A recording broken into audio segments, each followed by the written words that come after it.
Chapter 1. Konoha Ninja Academy. Naruto Uzumaki was bored. He was sitting in the back of the classroom, listening to Irika-sensei drone on and on about the historical and geopolitical climate of Kanagakur, the hidden leaf village, and the founders of the village Hashirama Senju and Madara Uchiha. Naruto was not a fan of history. He enjoyed science, math, ninjutsu, and chakra theory, as he spent many hours sitting in the Konoha library reading books on these subjects. But these subjects at the academy were so boring, he wanted to do something fun. It had been a year since the Sandaime Hokage, Hiruzen Sarutobi, enrolled him in the Ninja Academy. The Sandaime had told him it would be the perfect place for him to become strong, as it was the place where all the strong ninjas in the village had gone. After being in the academy for over a year, Naruto started to doubt what the old man had told him. They hadn't even learned any jutsu or started taijutsu training yet. Naruto thought he'd have to improve his training regimen to have actual growth during his time here, rather than letting his brain rot from learning a bunch of useless nonsense over the next couple of years. But right now, he was stuck in this boring lesson with no way to escape. He glanced at his two friends, Choji Akimichi and Shikamaru Nara, who were sitting next to him. They looked just as bored as he was. Choji was munching on some chips, while Shikamaru had his head rested on the table in front, trying to get some sleep, as Irika continued with the lecture.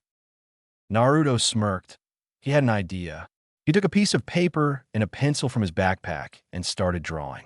He drew a picture of Irika-sensei, with a big lip, squinted eyes, and a pair of donkey ears. He added some details, like a speech bubble that said, "I love ramen," and a heart-shaped sticker that said, "Hokage-sama is my senpai." He chuckled to himself. He was proud of his masterpiece. He showed it to Choji, which caused him a laugh, who then showed it to Kiba, who was to the right of Choji, who also laughed. Their fun was short-lived as Irika, noticing the laughter, turned around towards the boys and said, "Mind explain to me what's so funny?" The boys' faces paled up when they looked up to see their sensei staring at them. "Nothing as sensei," Choji said, trying to hide the picture. "Yeah, and nothing Irika-sensei," Naruto exclaimed with a dumb look on his face as he crumpled the drawing and threw it on the ground to get rid of the evidence. "Man, what a drag," Shikamaru mumbled as he put his head back on the desk. "By how loud you were laughing, there is something you find funny," Irika said as he walked to the trio. "You need to focus. This knowledge is necessary to become a great shinobi of the leaf." He faced them as they were seated. "This is no time to be fooling Arrow." He saw a crumpled-up piece of paper under the desk. "What's this?" Irika picked up the ball of paper and began to straighten it out as Choji, Kiba, and Naruto looked at him with apprehension. Irika took a couple of seconds to register the image before a massive tick mark appeared on his forehead. "Which one of you did this?" Irika exclaimed as he held up the rendition of himself. Many students saw the picture and started to laugh amongst themselves. "We don't know sensei. We found it on the ground. I swear," Naruto shouted, afraid of what would happen to him if Irika found out who was behind this. "How did it conveniently end up over here? I didn't see it before and sure as hell didn't hear anything being thrown." Irika yelled back at him. Just as he was about to continue his tirade, the bell went off, signifying the end of class and the end of the school day. "Thank God," was the collective thought of Naruto, Choji, and Kiba as they used this opportunity to escape the clutches of their sensei. "Oh, no, you don't," Irika said as he grabbed the three fleeing children by their shirt collars. "I still have to figure out who was behind this. The rest of you are free to go home." The rest of the students left the room, feeling sorry for whoever was responsible. The three boys were placed in front of Irika as he held up the drawing. "It has to be one of you. The paper was near your desk, and no one else had seen anything on the ground. So, whoever it was, come forward," he said with a stern face. Choji and Kiba looked at each other before pointing a finger at Naruto, who sat between them. "Sensei, why don't we stop the hunt for the culprit?" Naruto said as he shot his hand up. "So, it was you, Naruto," Irika said as he punched Naruto on the head. "Ouch, That hurts, sensei, Naruto said as he rubbed the top of his head, feeling the pain from Iruka's punch. He looked over at his left and right to see Choji and Kiba laughing at him. Come on, Naruto. If you want to be a ninja, you need to focus, Iruka shouted. Maybe if your lectures weren't so boring, I would pay attention, Naruto refuted. Who cares about history? It's so boring. When can we get to the good stuff and learn cool jutsu?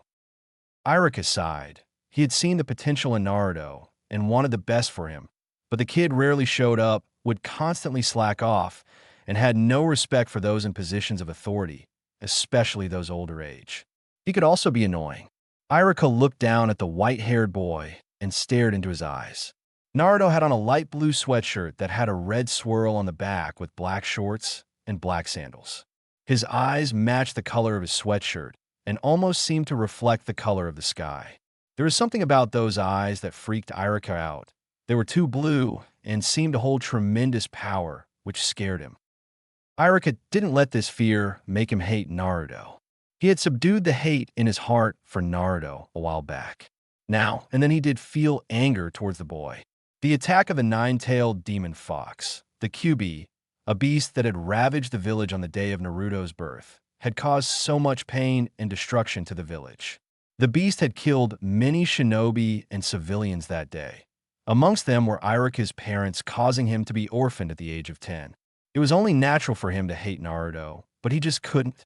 How can he blame a boy who was born on the same day for the destruction inflicted by the Nine Tails?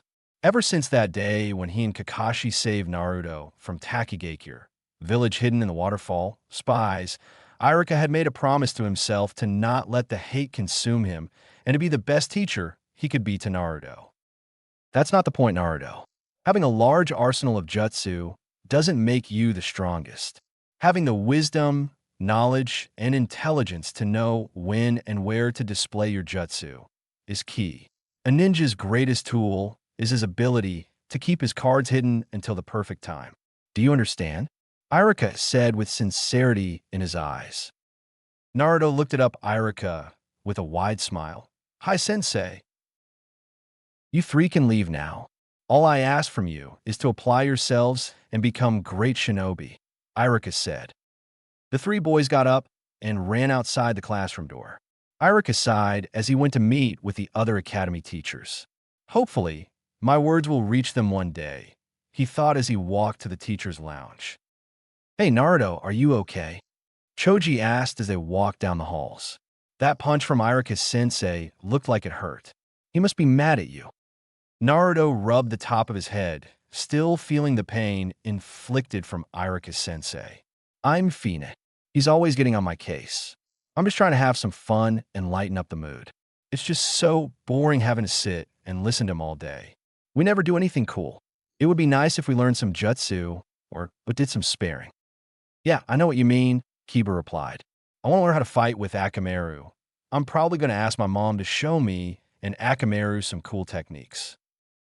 Shikamaru sighed. You guys are so troublesome. Why can't you just follow the rules and listen to him? It wouldn't make sense for students 1 year into the academy to learn the flashy stuff. Besides, ninjutsu and taijutsu are not as easy as you think. They require a lot of chakra control, stamina, and intelligence. You have to learn the basics first, before the more advanced stuff. I suppose you're right, Naruto responded. It's just that he makes class so dull. It would help if Iruka cracked a joke once in a while. Suddenly, a brilliant idea popped into Naruto's head. He dashed ahead of them and exclaimed, You know what? One day, I'll become a teacher in the academy and make learning fun again. I'll make sure my students laugh and have fun and make prank pulling mandatory. You'll see. Naruto grinned, his blue eyes sparkling. Shikamaru rolled his eyes. Yeah, whatever. Keep on dreaming, Naruto. He put his hands behind his head. Also, what made you want to be a teacher? And much less believe that you have the traits to be a good one, he asked. Naruto winked at him. I feel the desire burning in my soul. It's my destiny. Secondly, who wouldn't want to be my student? Naruto said, as put his arm over his friend. My charismatic nature and unwavering good looks would win any student over. Right, Choji? he said as he glanced at Choji, who was dying of laughter from his charades. Shikamaru shook his head. You're hopeless, Naruto. You don't have a clue about what being a teacher means. It's about being responsible, patient, and wise. It's about guiding the next generation and passing on your knowledge and skills. Shikamaru stated in a serious tone.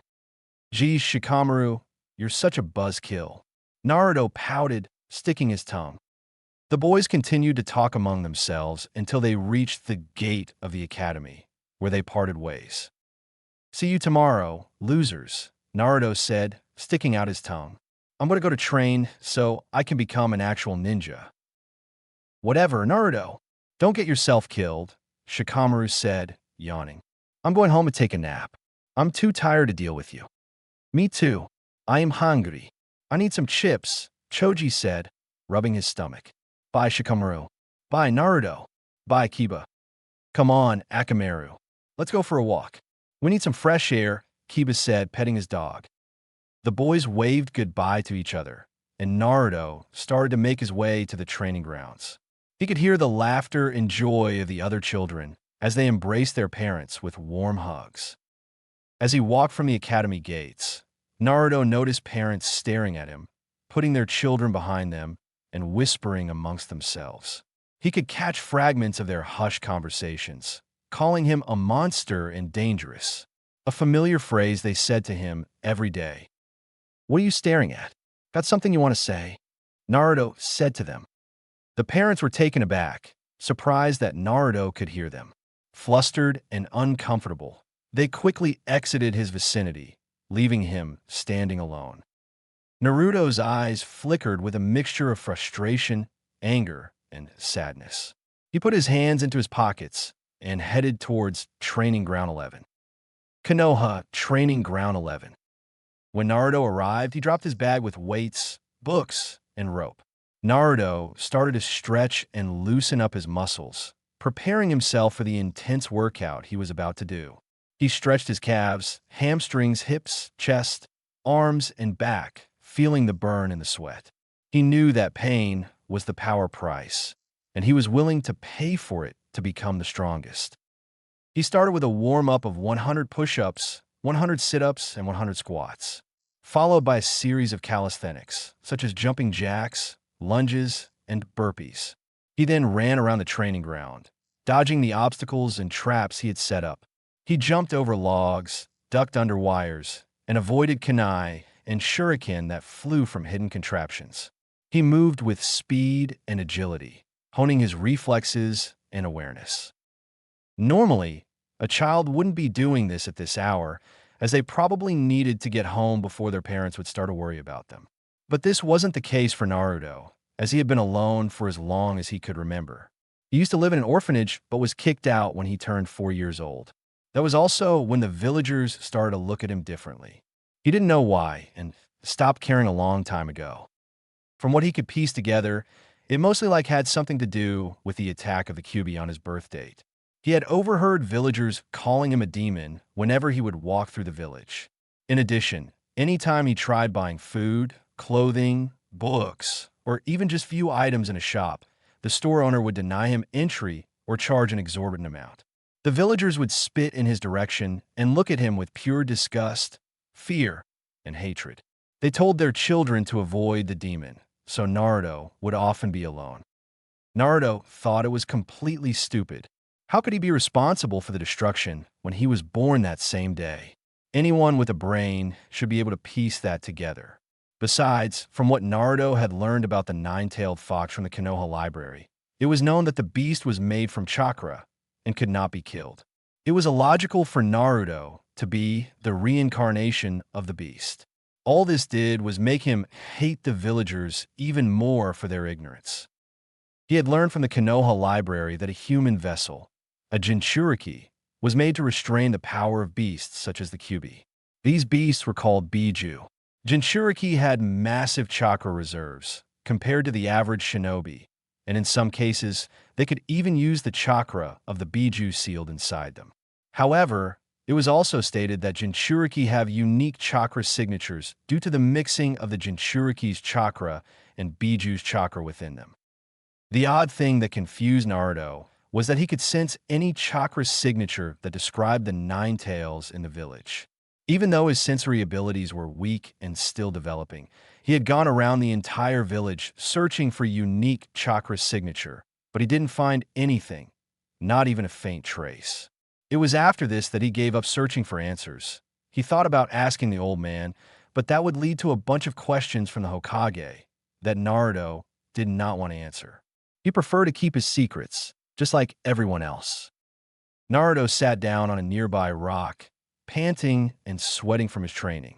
He took out a bottle of water from his bag and drank it, feeling the cool liquid soothe his throat. The sun hadn't set yet, so he had enough time to sit and rest before he headed back to his apartment.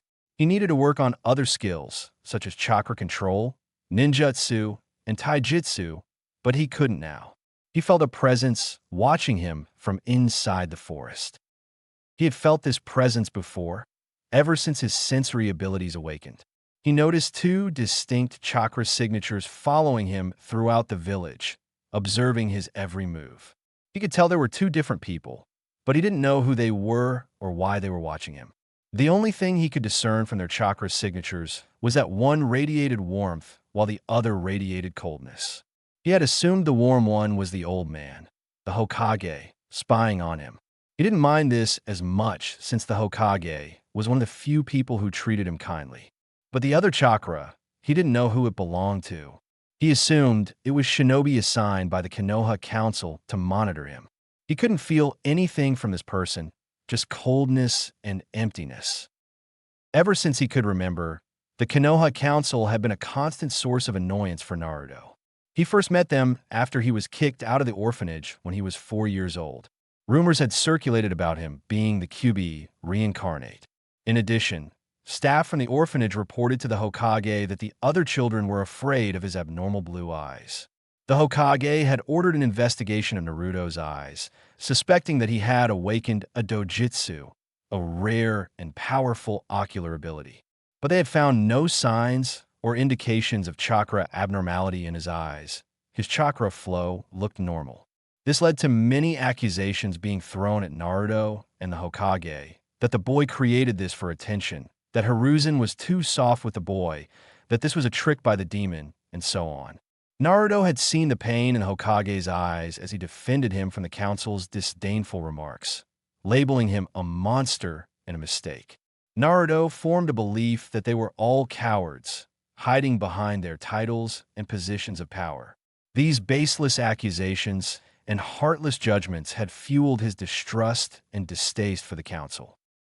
The Konoha Council was comprised of 3 sub-councils, the civilian, shinobi, and elder councils.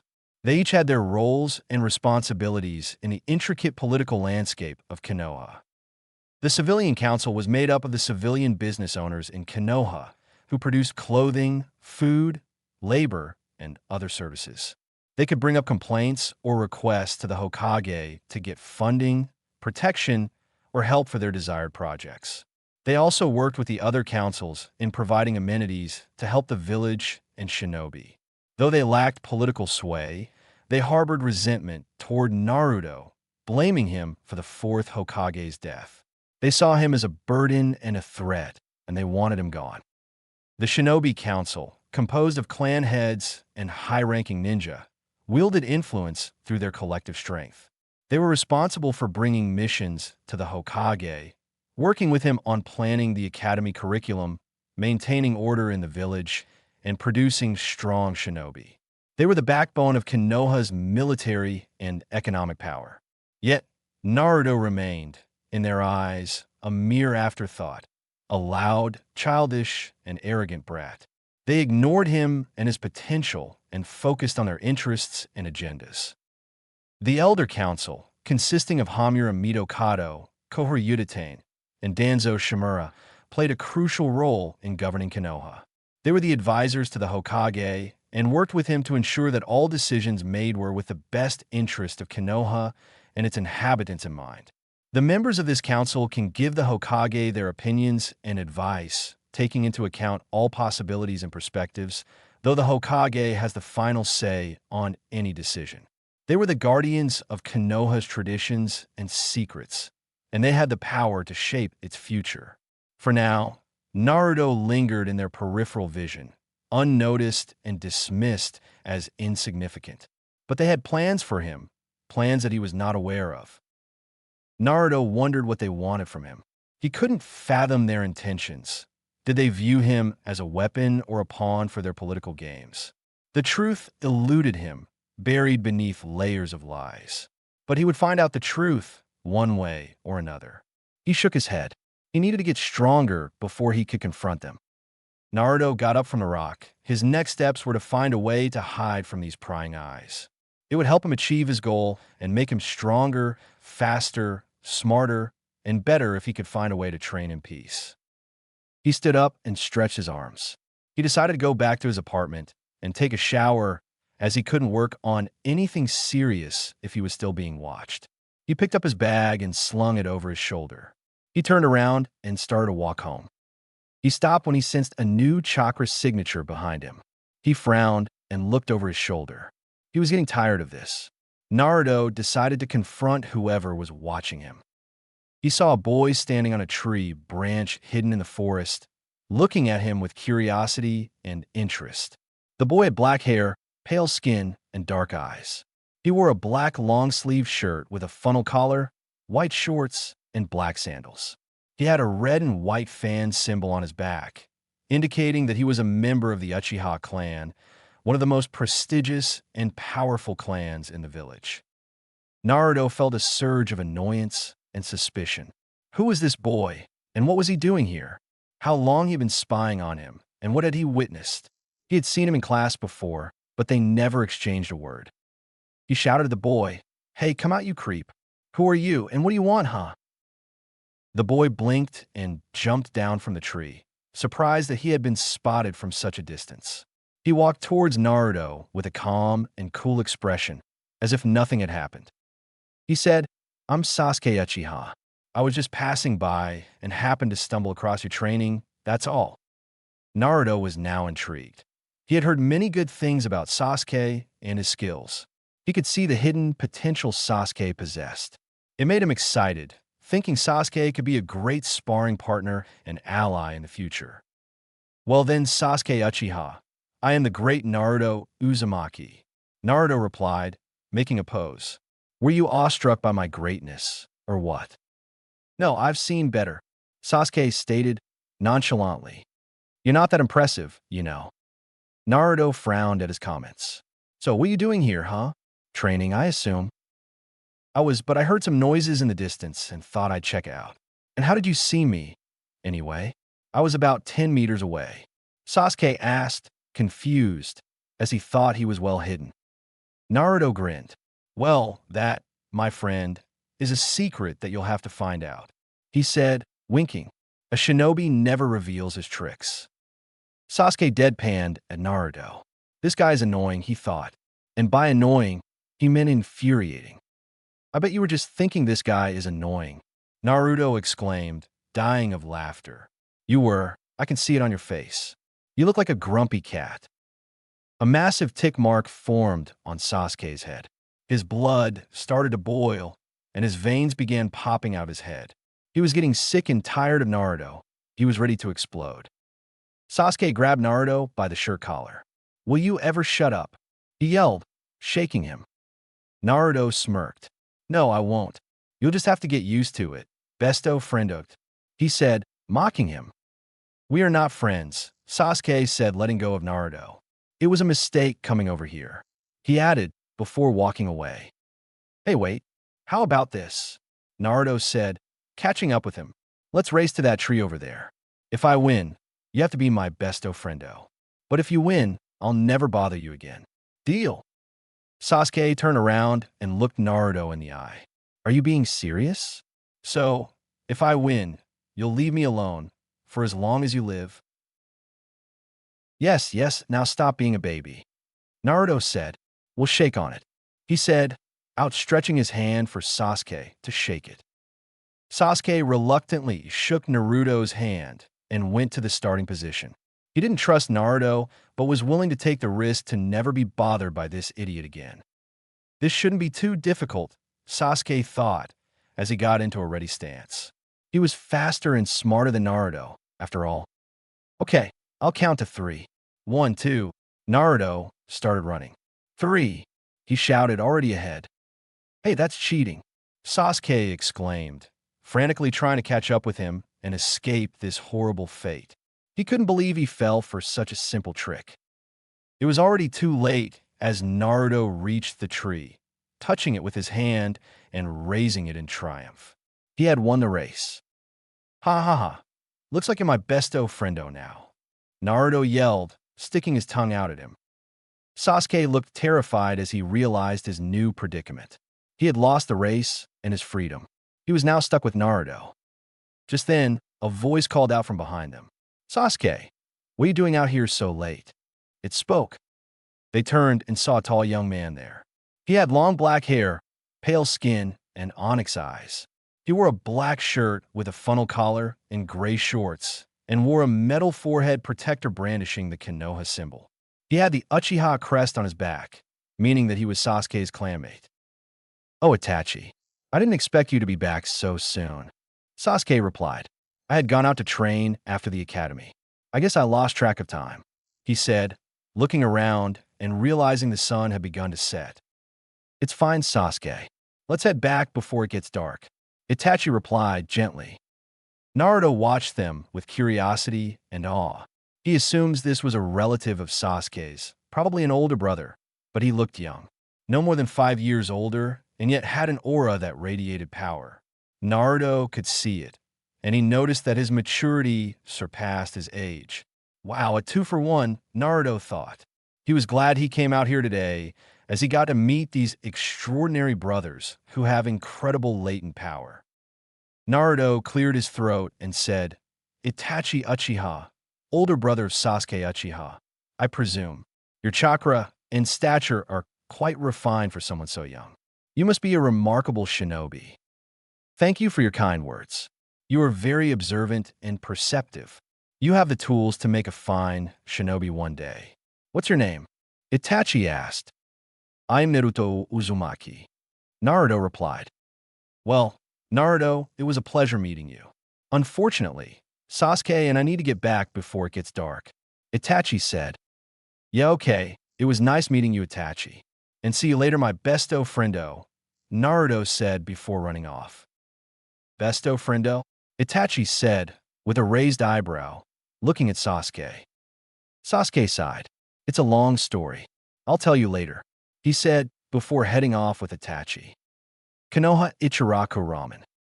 It had been a long day for Naruto. He had met some extraordinary people who piqued his interest. I wonder if there are more interesting people, he thought as he walked through the village. His stomach rumbled, indicating his exhaustion and hunger from his training. Naruto decided to walk into a ramen stand. There was no one in here at this time of day, which was good for him. He needed to replenish his energy, relax, and forget about the prying eyes. He took a seat at the counter and waited. After a short while, the owner emerged from behind the counter, a welcoming smile on his face. Hello, how are you do? Tucci, the shop owner, began, only to stop short when he saw the young white-haired boy sitting down at the counter. Naruto, bracing himself for the usual suspicion, shot back with an irritated tone, What do you want, old man? Tucci, taken aback by the boy's defensive stance, quickly recovered.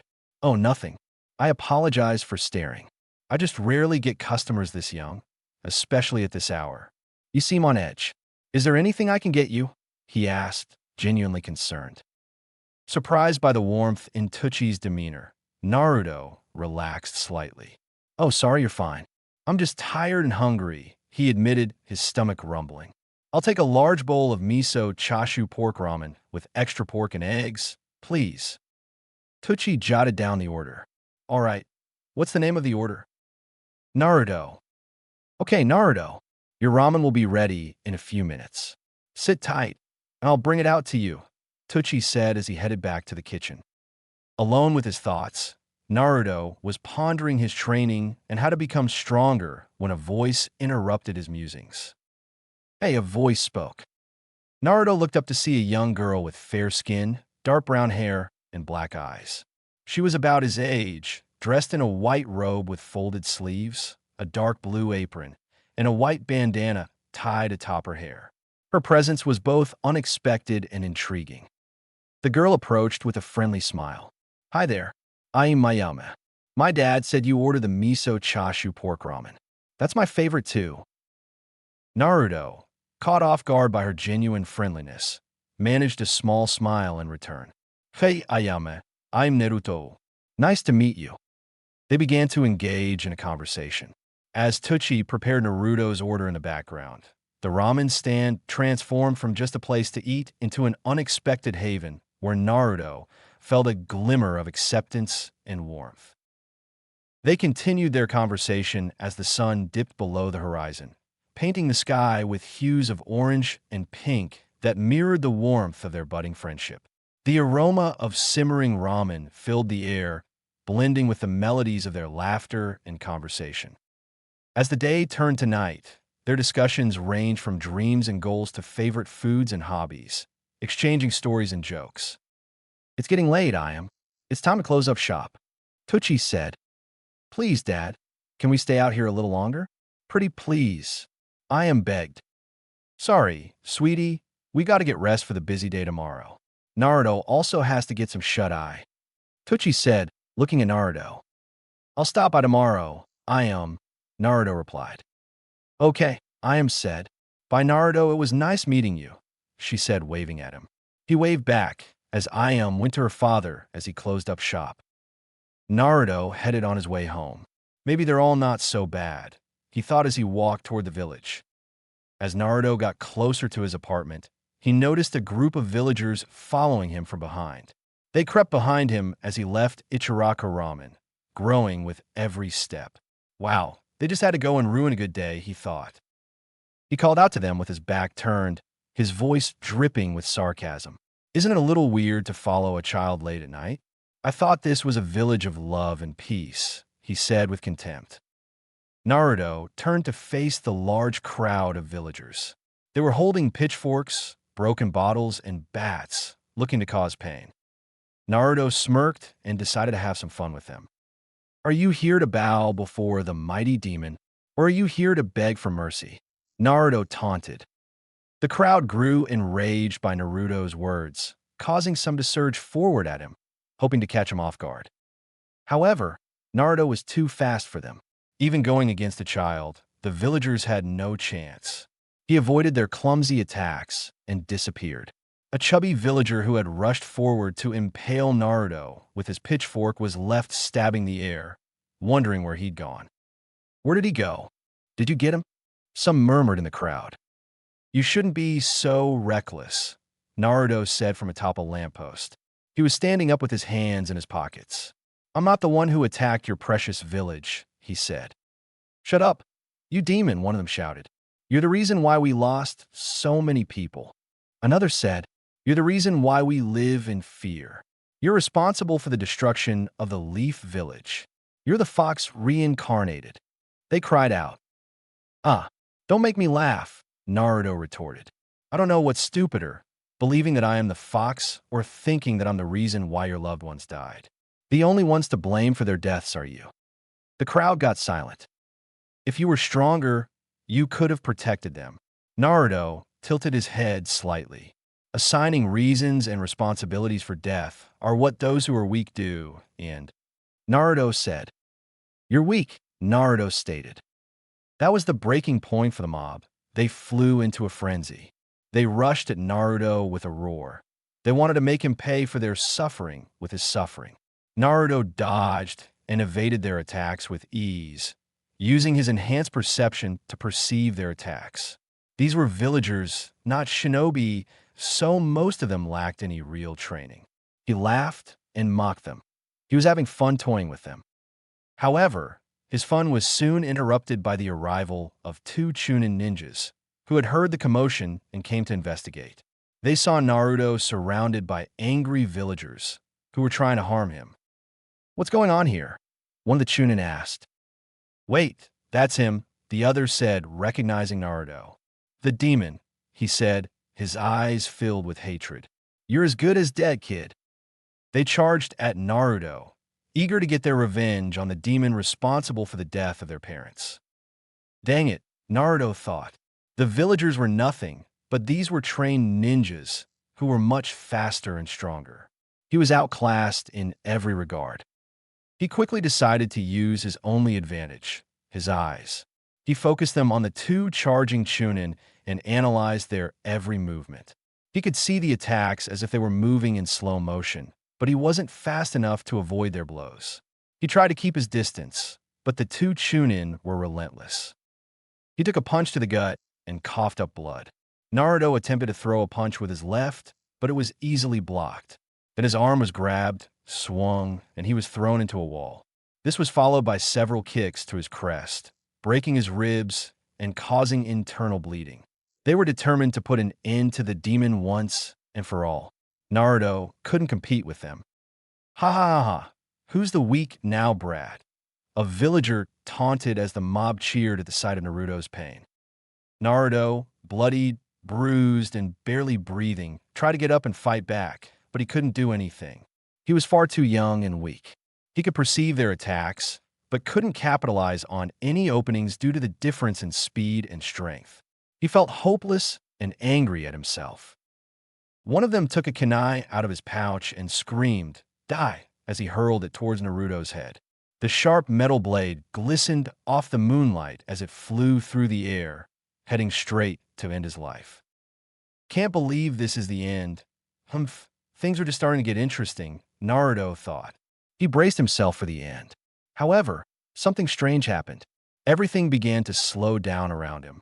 He had normally possessed enhanced perception, but this was different. Everything was frozen and he could see, hear, and feel everything around him. This was the first time this had happened to him. Just as this was happening, a voice echoed in his head. "Is this how you want your story to end?" It spoke. Naruto looked behind him and saw an older man with long white hair, with his fringes just reaching his eyes. He had a scar on the right side of his lip and wore a dark-colored haori. The old man had a stature that radiated confidence, dominance, and power. The old man looked at Naruto, revealing that he had the same eyes as him. "Show them your power," the old man commanded, his eyes glowing. At that moment, Naruto felt a surge of information flood into his mind. He instinctively formed a hand sign, being the half-tiger/ram seal. A wall was generated from Naruto, slowing down the kunai as it approached him. The speed of the kunai was infinitely decreasing the closer it got to Naruto, to the point in which the kunai looked as if it was suspended in the air. He was extremely shocked. Is this the power he was talking about? Naruto wondered. "Good," the old man said. "Use this power in your eyes to become the strongest," he said before fading away. Before Naruto could think about what happened, he felt a wave of exhaustion and dizziness. He had overexerted himself and drained his chakra from using this ability. He collapsed on the ground, unconscious. The villagers and the Chunin were shocked and terrified by what they had witnessed. They had never seen such a power before, such a power that defied logic and reality. They were frozen in fear and awe. Before anyone could do anything else, an Umbu squad arrived on the scene in a flash of smoke. They wore black cloaks and animal masks to conceal their identities. The Hokage had sent them as he felt a sudden spike in Naruto's chakra, indicating that the boy was possibly in danger. He ordered his Umbu to see what was happening and protect Naruto if necessary. The squad arrived to find Naruto lying on the ground, bloodied, beaten, and unconscious. They saw the two Chunin and the mob of villagers with their weapons in hand. The leader of the squad dog stepped forward and said, "Tiger, grab the boy and take him to a private ward in the hospital. I'll report to the Hokage and meet you there." He looked at the remaining squad members and said, "Arrest the villagers and take the Chunin to the intelligence division to be interrogated." "Hi, Captain," they replied before carrying out his orders. Tiger picked up the unconscious Naruto and held him in his arms. Not before using Shunsen no Jutsu, body flicker technique, and disappearing in a swirl of leaves before reappearing in Konoha Hospital, where Naruto would receive medical attention. Dog questioned some witnesses to get their testimony disappearing in a swirl of leaves, headed to the Hokage's office and inform him about what had transpired. Chapter 2.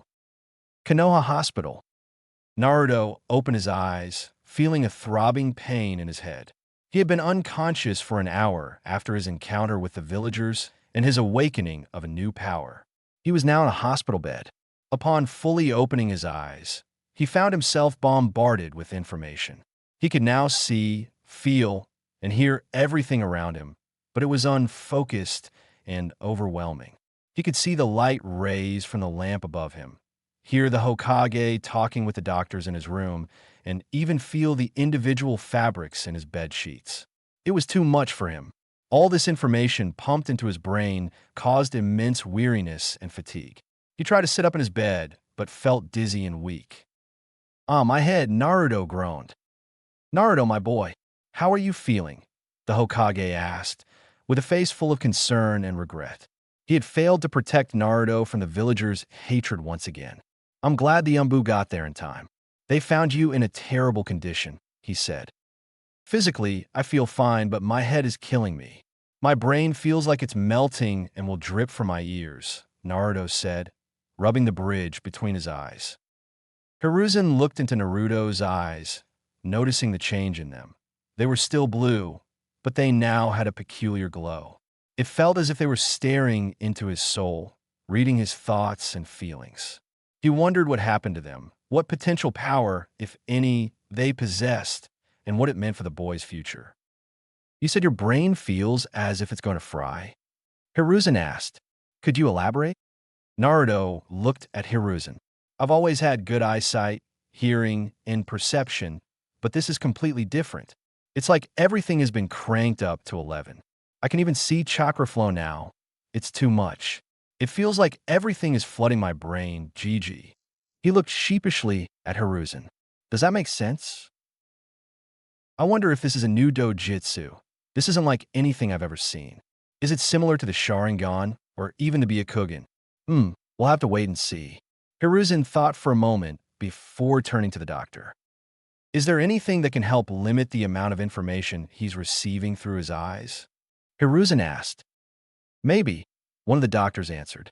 "I think I have something that can help. Excuse me as I go retrieve it," he said before leaving the room.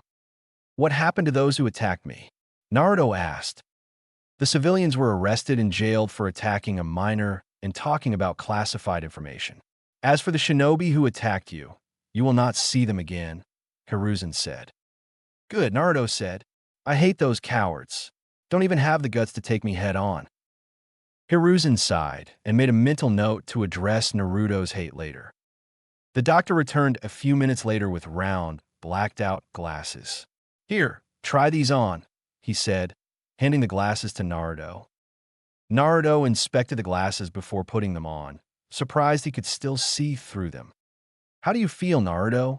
Hiruzen asked, curious and hopeful. "Great. I feel not as tired as I did without them," Naruto replied, smiling in relief. "But can you see?" Hiruzen asked. "They are completely pitch dark after all." Naruto looked at the old man. He could see the chakra flowing throughout his body. It was large in quantity, and he could see his tenketsu points as well. Naruto could also vaguely make out 5 different types of chakras flowing through the old man. "I can't really see you, but I can see your chakra flow. I can also make out 5 different chakras flowing through your body. You got a lot of chakra too." Naruto smiled. "You really are strong, Gigi." "I see," Hiruzen said. So, even though his eyes are covered, he can still see chakra similar to the Byakugan and also see the amount of chakra someone possesses. He could also make out my elemental affinities. These eyes of his are truly fascinating. "Thank you," Hiruzen said to the doctor before signaling them to leave. "Get some rest, Naruto. We'll talk in the morning," he said before leaving. Naruto removed his glasses, placing them on the nearby counter before surrendering to sleep. Naruto awoke to the sound of birds chirping outside his window. He changed into his clean clothes and grabbed his glasses before heading out. He walked to the hospital entrance to see Hiruzen waiting for him. He wondered what this talk would be about. "Good morning, Naruto." Let's go on a little walk, shall we? Hiruzen said before leading the way. Where are we going, Gigi? Naruto asked as they walked out of the hospital. If it's to the report to the council, then you can forget it, he said, getting slightly agitated. Hiruzen laughed. I know how much you enjoy those meetings, but no. I was going to walk with you back to your apartment. I don't plan on telling the council of your recent developments. I wanted to talk with you on a more serious matter, he said sternly. That piqued Naruto's interest. A serious conversation with the old man. That was something new. Okay, but if we're going to have this talk, we should probably do something about the guy who's been following me, Naruto said. Hiruzen's eyes narrowed as he continued walking, avoiding any actions that might raise suspicions of the stalker. How long has this been going on? He asked. Since I was 4. I started to sense this weird chakra trailing me. It was cold and empty, but I never knew who it was. Naruto replied nonchalantly. I assumed it was someone assigned by the council to spy on me. Do you know where he is? Hiruzen. Naruto lowered his glasses below his eyes. He scanned the area, looking for the familiar chakra signature. He's about 10 to 15 meters away, wearing one of those umbu masks with a black cloak. I can't tell, but this feels like the same person. Understood, Hiruzen said. He signaled for 2 of his umbu, watching in the shadows, to take care of it. They received the signal and disappeared. After a few moments, the threat was neutralized. They reported to the Hokage that the man had been taken in for interrogation. Now that's taken care of, what did you want to tell me? Naruto asked as they continued walking. I'm sure you are aware of the attack of the nine-tailed fox 6 years ago on your birthday, Hiruzen said. Yes, how could I not? The villagers remind me every day, Naruto said bitterly. Yes, regrettably. But regardless of that, you know that the fox is made of pure chakra and cannot die. If killed, it would eventually reform after some time. So, the only other option is to seal the beast inside someone, making them eye, Hiruzen stated. A Jinchurik, yes, I know the fox is sealed inside of me if you were getting to that. Naruto interrupted. Hiruzen's eyes widened, showing a shocked and curious expression. How did you? I've been trying to find a fox's chakra signature since I was 4. I gave up after a year of searching, but last night I met him in his cage.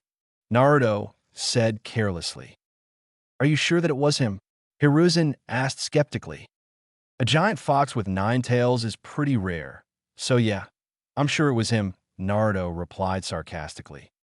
Did he say or want anything? Hiruzen asked anxiously.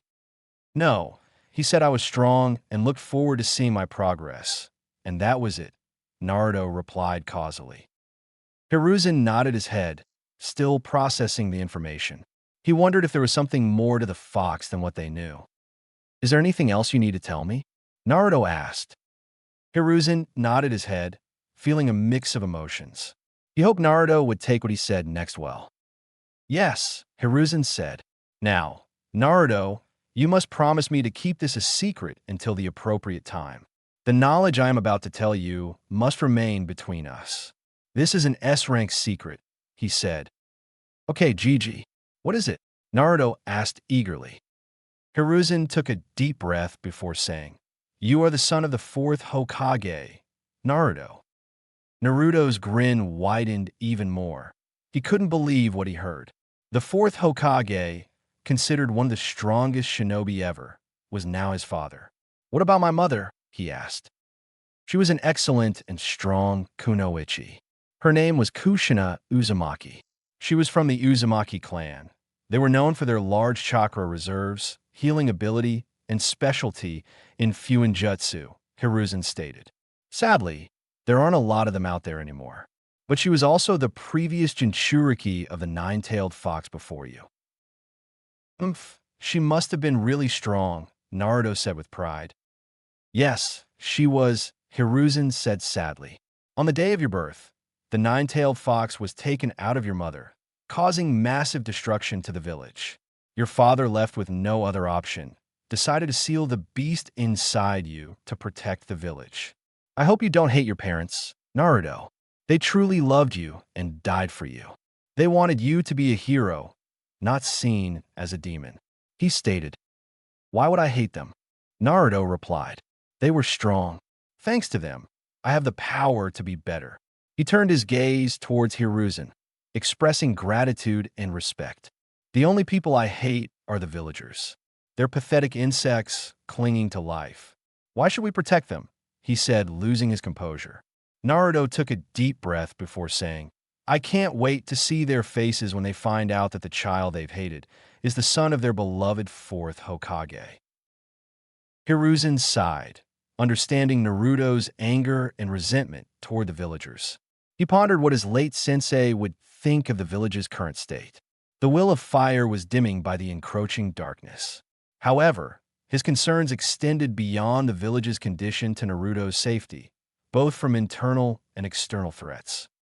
No, Naruto, this revelation must remain a secret until the time is right. Disclosing this information would only make you a bigger target, especially now with the recent development of your eyes. You'd face endless pursuit if your true heritage were to be exposed, he cautioned. You need to be careful. You know, Gigi, Naruto pouted. So what's the plan then? He asked. As you continue to grow and develop, hide your abilities from the public eye, fellow shinobi and superiors, even me. From what I can see, there's a breach in security, so anything you tell me may be at risk.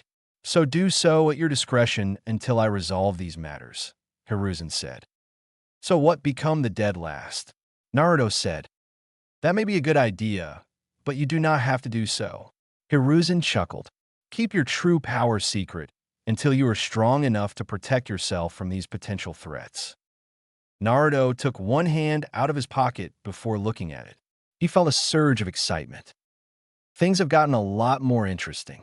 He looked at Hiruzen. Thanks, Gigi. I appreciate you telling me all this, even though you didn't have to. I mean it, he said sincerely.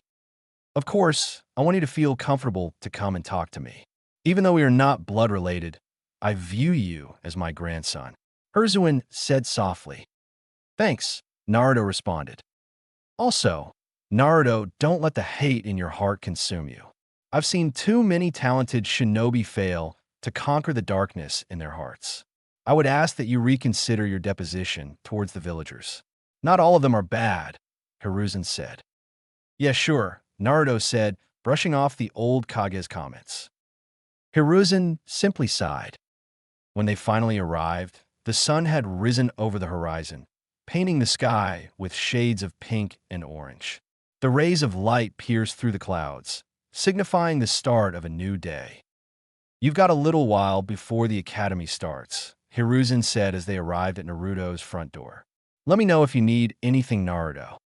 Yep, see ya, Gigi, Naruto said. Goodbye, Naruto, he responded before Puffing in a cloud of smoke. Konoha Ninja Academy. Naruto jolted awake, realizing that he had overslept. Exhausted from his conversation with Hiruzen, he had opted for a nap before the academy, but forgot to set his alarm. He quickly put on a black long-sleeved shirt and gray shorts, grabbed his glasses, and left his apartment. He was about to start running, then realized that it would be a waste to do so. Naruto chose to take the scenic route to the academy and did so at his own pace. He walked through the academy gates whistling, indifferent to his tardiness, strolling through the corridors, occasionally stopping to chat with kids in the hall. Upon reaching his classroom, he slid the door open. As soon as he entered, he felt all eyes on him. He looked around and saw the shocked and curious expressions of his classmates. He wondered what was wrong until he remembered that he was wearing his new glasses. They completely hid his eyes, giving him a mysterious and cool look. He also looked more mature and handsome as the glasses heightened his facial features and snow-white hair. The girls in the class were especially stunned by his new look. They felt their hearts skip a beat and their cheeks flushed. They couldn't believe this was the same Naruto they had ignored and mocked since entering the academy. They suddenly felt a new attraction and interest in him, wondering if he had a girlfriend. Naruto decided to have some fun with this. He slightly lowered his glasses, revealing his stunning blue eyes. Naruto-kun. The girls squealed in delight, captivated by his stunning looks. Sit next to me, Naruto-kun. No, sit next to me, they chorused. Naruto. Irika's voice thundered across the room. What the hell are you doing? And why are you an hour late? Naruto casually lifted his glasses, meeting his sensei's stern gaze. Take it easy, sensei. I'm just catching up on some beauty sleep. No big deal, he replied, waving his hands in a carefree manner. Irika sighed. This kid, he thought as his eyelids twitched. Just take an open seat, Naruto. As Naruto scanned the classroom, he couldn't help but notice the boys sharing surprised glances, their envy visible as he basked in the attention. Amused by their reactions, Naruto burst into laughter, finding the situation utterly hilarious. He got even more looks with some of the students thinking he'd lost his mind.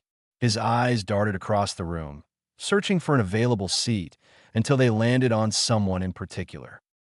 "Oh, Sasuke," Naruto exclaimed, striding purposefully toward the Uchiha.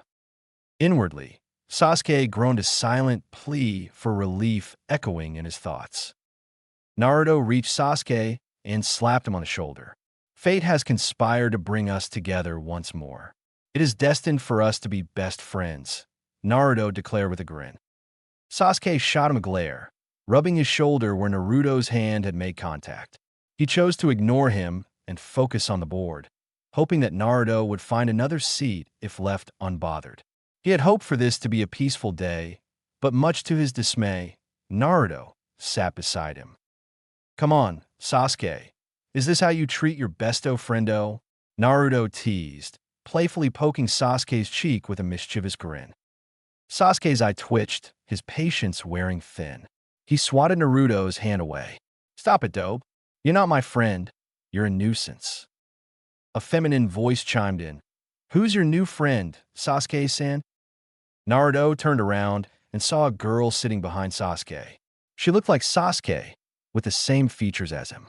Her hair was long and silky, reaching her waist. She wore a black short-sleeved dress with brown shorts underneath. She had a confident and graceful posture, her eyes beaming with curiosity. She had a friendly and cheerful smile on her face. She waved at Naruto. Naruto slightly lowered his glasses and looked at her. "You're Kiyomi Uchiha, twin sister of Sasuke Uchiha and younger sister of Itachi Uchiha," he said. How does he know this? Sasuke thought, first with Itachi and now with her. "You're strong, just like your brothers." "I can see it," Naruto said, getting excited. Kiyomi laughed. "Itachi was right when he described you. It's nice to meet you. I heard that you tricked my brother the other day. Well, I'm sorry to tell you this, but I'm the only one who can mess with him," she said, pulling on her brother's cheek. "No, he's mine," Naruto said, playful as he pulled Sasuke's arm. Sasuke was caught in a tug-of-war between his sister and Naruto as they laughed at him, having the time of their lives. Things were not looking good. He already had to deal with Kiyomi's antics, but now adding on Naruto, it was going to get a lot worse. After the class ended, Naruto turned towards Kiyomi. "How about the three of us get some ramen?" he said. "Ramen? That would be awesome.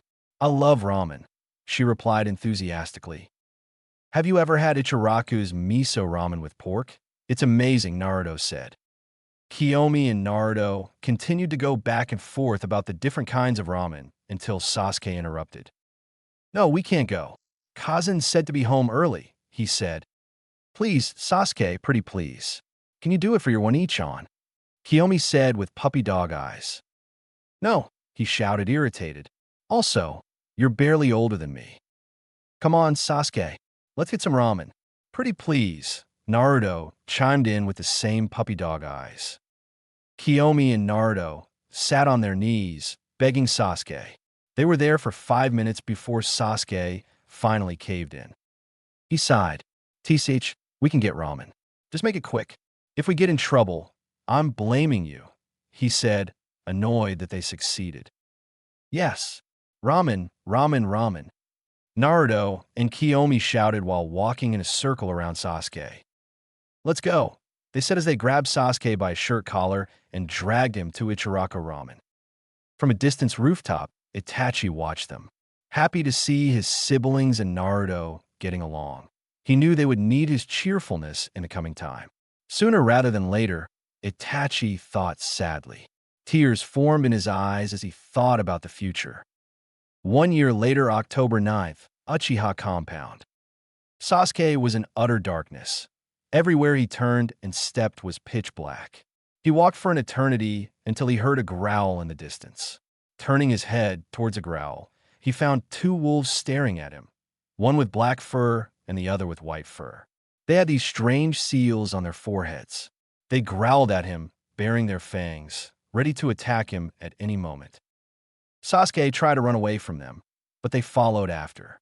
He ran in the darkness until he stumbled across an enormous cocoon. The cocoon was suspended in the air by string and contained some massive creature within it. Sasuke felt a chill run down his spine as pure horror and dread filled his heart at this sight. What is this? He thought as he turned around to see the two wolves and other creatures staring at him. He saw a giant snake, a monstrous toad, and an owl with a white mask, to name a few. They surrounded him. As they approached, the cocoon started to burst open, revealing an ungodly sight. A creature with no eyes, instead having 4 wings protruding from its eye sockets and a tail-like appendage extending from the back of its head. It had an 8-handled wheel, a dharma chakra above it. The creature grabbed Sasuke by the throat, squeezing hard. Sasuke's consciousness was fading. He tried to fight, trying to cry out for someone to save him, but no one came. Sasuke! Sasuke! Sasuke! A voice cried out, echoing through the darkness as he sank into unconsciousness as everything went black. Sasuke awoke to see his sister shaking him. Sasuke, she shouted, it's time to get ready for school. I've been trying to wake you for the past 5 minutes. Are you fine? She asked with concern in her eyes. Sasuke sat up in bed, putting a hand on his head. It's nothing, just a bad dream, he said. We're leaving in a few minutes. Just letting you know that Oka-san made breakfast, she said. Sasuke nodded. He got dressed, still processing the nightmare, wondering what it meant. He headed downstairs, running into Itachi, who was about to head out. Ni-san, I thought you'd be gone by now, Sasuke said. Itachi turned to face his younger brother. I was about to leave. I have a busy day ahead. Itachi responded coldly. Can you help me with shuriken training after school today? Sasuke asked. Itachi got up and walked towards Sasuke. He poked his brother's forehead, a gesture he commonly did. Sorry, Sasuke. Maybe another time, he said before leaving their home. Sasuke, a little irritated at Itachi, walked into the kitchen where he saw his sister and father eating breakfast while his mother was washing the dishes.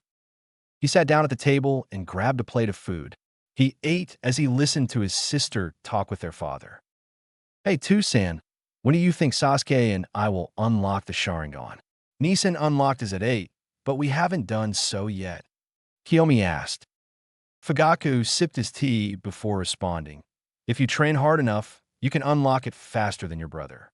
But remember, Itachi is extraordinary, a prodigy among prodigies.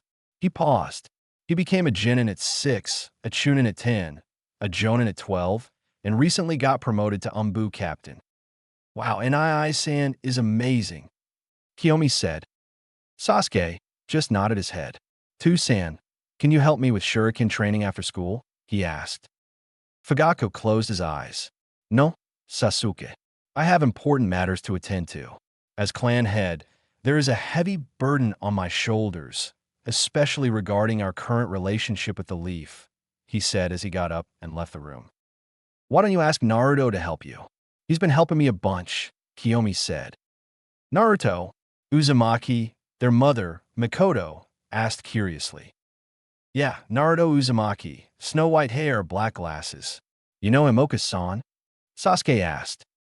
No, I never personally met him, but I knew his mother, Mikoto said with a smile. She was kind-hearted and loyal to those who called her friend. Can we meet her? Kiyomi asked innocently. Mikoto saddened. No, it wouldn't be possible. There was a long silence in the room. But it's nice that you all seem to be getting along, Mikoto said, breaking the silence. I think it's time for you to head out so you're not late. She grabbed 2 bags and handed them to her children. Here's your lunch, she said, kissing them on their foreheads. And Sasuke-kun, I can help you with your training after school. Kyo-chan, make sure to watch over him. I love you both, she said. Love you too, Oka-san, Kiyomi replied, hugging her mother. Sasuke said nothing as he held his lunch. So, you don't love me, Sasuke-kun, she said, teasing her son before going up to him and tickling him. Say you love your Oka-san, she said playfully. Sasuke eventually gave in. I love you, Oka-san, he said tenderly. Oh, look at Sasuke-chan holding his sweet Oka-san, Kiyomi said, teasing her brother.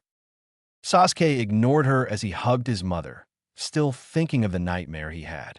The two headed out the door, waving to their mother as they journeyed to the academy.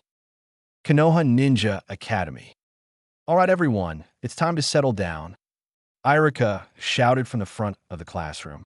Today, we have a math test. You'll have an hour to complete it. You may start once you receive a test from instructor Mizuki. Mizuki handed out the exams to the students. Where's Naruto? Kiyomi asked as she looked around for her friend. Probably slept in again. He's always late to class, Sasuke replied. They received their exams and got started. With 10 minutes left of the exam, Naruto finally showed up. Irika promptly yelled at him as Naruto ignored his words. He then grabbed a test and went to take a seat. This idiot, Sasuke thought as he watched Naruto sit down. This exam was difficult. It took him the entire time to finish 13/15 questions. He had to hurry if he wanted to finish. However, what Sasuke did not prepare for, or anyone else in the class, was for Naruto to fill out his test in 2 minutes, get up, hand the test back to Irika, and leave the room. Was the collective thought of everyone in the class as they watched Naruto walk out. He didn't look stressed at all. It was as if the test was a joke to him. There's no way he got any of them right. These problems are too long. He must have given up, Sasuke thought. He pushed these thoughts away and continued with his remaining time. All right, pencils down. The exam is over, Irika said as Mizuki collected the exams. You'll have a short break as we grade these exams. We'll resume class after we finish grading. Everyone proceeded to head outside to decompress after the exam. Kiyomi ran up to her brother to talk with him about it. How do you think you did? She asked. It was tough and pretty long. I don't remember learning about the stuff on the exam. I'm lucky if I got a 70 on it. It was rough, but I think I did fine, Sasuke replied. You thought that was hard? A voice called out from above. The twins looked up to see Naruto lying on a tree branch with his hands behind his head. That was easy, Naruto said as he got up and jumped down to face the siblings. I honestly should have showed up later, he yawned. Sasuke glared at Naruto as he stood before them. He wondered how someone so lazy and irresponsible could be so arrogant and bashful. He had spent the whole hour struggling while Naruto had breezed through it in minutes. How was that possible? There's no way you passed that test, Naruto, Sasuke snapped. You probably did terrible. You couldn't have finished that quickly. We didn't even learn most of the stuff on there. Naruto laughed a loud and annoying sound that echoed in Sasuke's ears. We'll see, Sasuke. I'm the smartest in the class after all, he responded, mockingly. Sasuke deadpanned at Naruto's statements. He was delusional as always. Naruto rarely showed up to class. The only times he did was if homework was due, an exam, or a class trip. Before their conversation could continue, Mizuki called the students back to class as they had finished grading the exams. He followed Naruto and Kiyomi back to the class. He was sure that he had done well despite the difficulty of the test. He was confident in his intelligence and skills. He was certain that he had got the highest score in the class. All right, everyone, settle down, Irika said, holding a stack of papers. We've graded your tests. The purpose was to see how you would do when confronted with challenging topics. We haven't addressed more than half of the concepts on this exam, but by the time you've graduated from the academy, these questions should be easy. Most of you did poorly, but a few did good, he said. Mizuki passed the graded exams back to the students. Students of note who did well were Hinata Hyuga, Shino Aburame, Sakura Haruno, and Ino Yamanaka. Sasuke looked down at his test as he got 75%, not bad, as the closest score to his was 65%. Kiyomi looked at her test, seeing a 60%. Ah, I thought I did better, she said, saddened by her score. Cheer up, Kiyomi, Sasuke responded. We hadn't learned most of this, and you got a score in the top 10, he said encouragingly. Kiyomi brightened up a bit from her brother's words. She turned to Naruto and asked, What did you get? Naruto said with a grin, I got a 100, loud enough for the entire class to hear. I told you, I alone am the smartest one. Everyone in the class started to murmur. Naruto, a 100? There's no way, he's dead last and never shows up on time, they said. He must have cheated. No, he didn't, Irika said, dispelling the murmurs. Congratulations, Naruto. You got a perfect score. You did an amazing job. Sasuke couldn't believe it. He looked at Naruto, who was grinning from ear to ear, waving his test in the air, celebrating his victory. He looked at Kiyomi, who was clapping and cheering for her friend, proud of his achievement. The whole class was confused. How could this be? All right, that's enough, everyone. We still have work to get done today, Irika said. Who is he? Sasuke thought as he watched Naruto continue to boast about his achievement. After the academy ended, Kiyomi, Naruto, and Sasuke headed outside. Hey Sasuke, do you want to train with us? Kiyomi asked her brother. No, I'm going to go practice by myself, he responded. You sure you don't want instruction from the greatest student? Naruto chimed in. I don't want your help, Dobe, Sasuke responded. See ya, Sasuke-san, Kiyomi said as she waved goodbye to her brother before heading off with Naruto. Sasuke observed the two engaged in conversation with irritation etched across his face. He disliked how close the two were getting. He couldn't stand Naruto's antics, and the sight of him with his sister made his blood boil. Suppressing these thoughts, he headed off in the opposite direction to practice his shuriken jutsu. Sasuke aimed and threw another shuriken at the wooden target, this time hitting the bullseye. A proud smile crept onto his lips, relishing this small achievement. As he reached for another shuriken from the ground, the silver glow of the moon captured his attention, signaling that night had arrived. Wondering why no one had come to get him, he swiftly packed his shuriken into his bag and dashed toward the Uchiha district. I hope Kiyomi made it safely, he pondered as he sprinted through the village. As Sasuke neared the entrance of the Uchiha district, an abrupt chill sent shivers down his spine. He glanced upward and caught sight of a mysterious figure perched on a nearby utility pole, staring intently at him. Sasuke blinked, and in an instant, the enigmatic presence vanished into thin air. What? I thought I saw someone, he thought. That is when he noticed the corpses of his clan members lying on the streets. He smelled blood and fire, feeling a sudden surge of fear and confusion. What was going on? Was there an attack? Who was attacking his clan? He ran faster, hoping to find his family safe and sound. He kept coming across bodies that had been burned, stabbed, and even mutilated. He saw familiar faces twisted in pain and terror, but he also saw unfamiliar bodies. There were bodies with animal-like masks and black cloaks scattered around. He didn't know who these people were. Sasuke kept running. He saw blood splattered on the walls and the ground. He saw flames engulfing the houses and the shops. He saw destruction and death everywhere. He felt his heart sink and his stomach churn. He wanted to vomit. He wanted to cry. He couldn't believe what he was seeing. He couldn't understand who would do such a thing and why.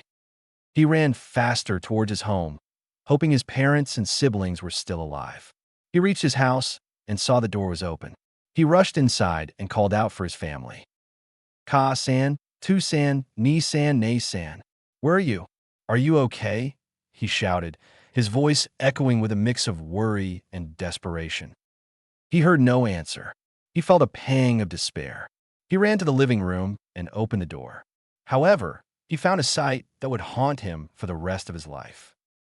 He saw his father on one knee, badly beaten, bloodied, and bruised. Sasuke heard footsteps and looked up.